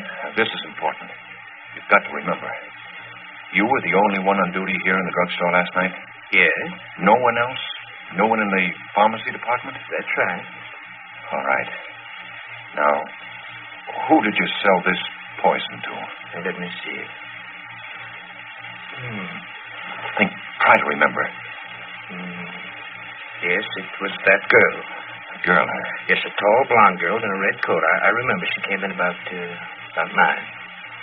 Oh. Okay. Is her name anywhere on a register or anything? Why, no, I don't think so. How would you like to forget about it? What? For $500. Right here. Cash. Well, you never saw her. You don't remember who you sold the poison to. It's an ordinary kind you don't have to show on the register. What about it? Yes, that's fair enough. I'll forget about it.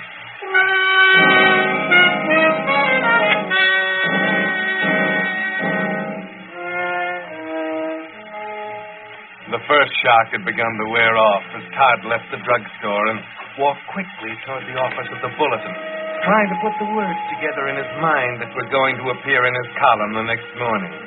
He was sure of his facts, at least. Anne had bought the poison, had carefully prepared the capsule of headache medicine on the dressing table. That the two of you had died at each other's hands, miles apart, at almost the same moment. It was late that night, as Todd sat before his typewriter, that the words began to come, slowly at first and then faster. Working late, eh, Mr. Wright? Yeah. That was tough about them two girls. Just talking to the missus about it before I come to work. Yeah. Guess everybody's talking about it, Eddie. Kind of knock us both off of our pins. They were great kids, weren't they? Both of them. Yeah. Great kids.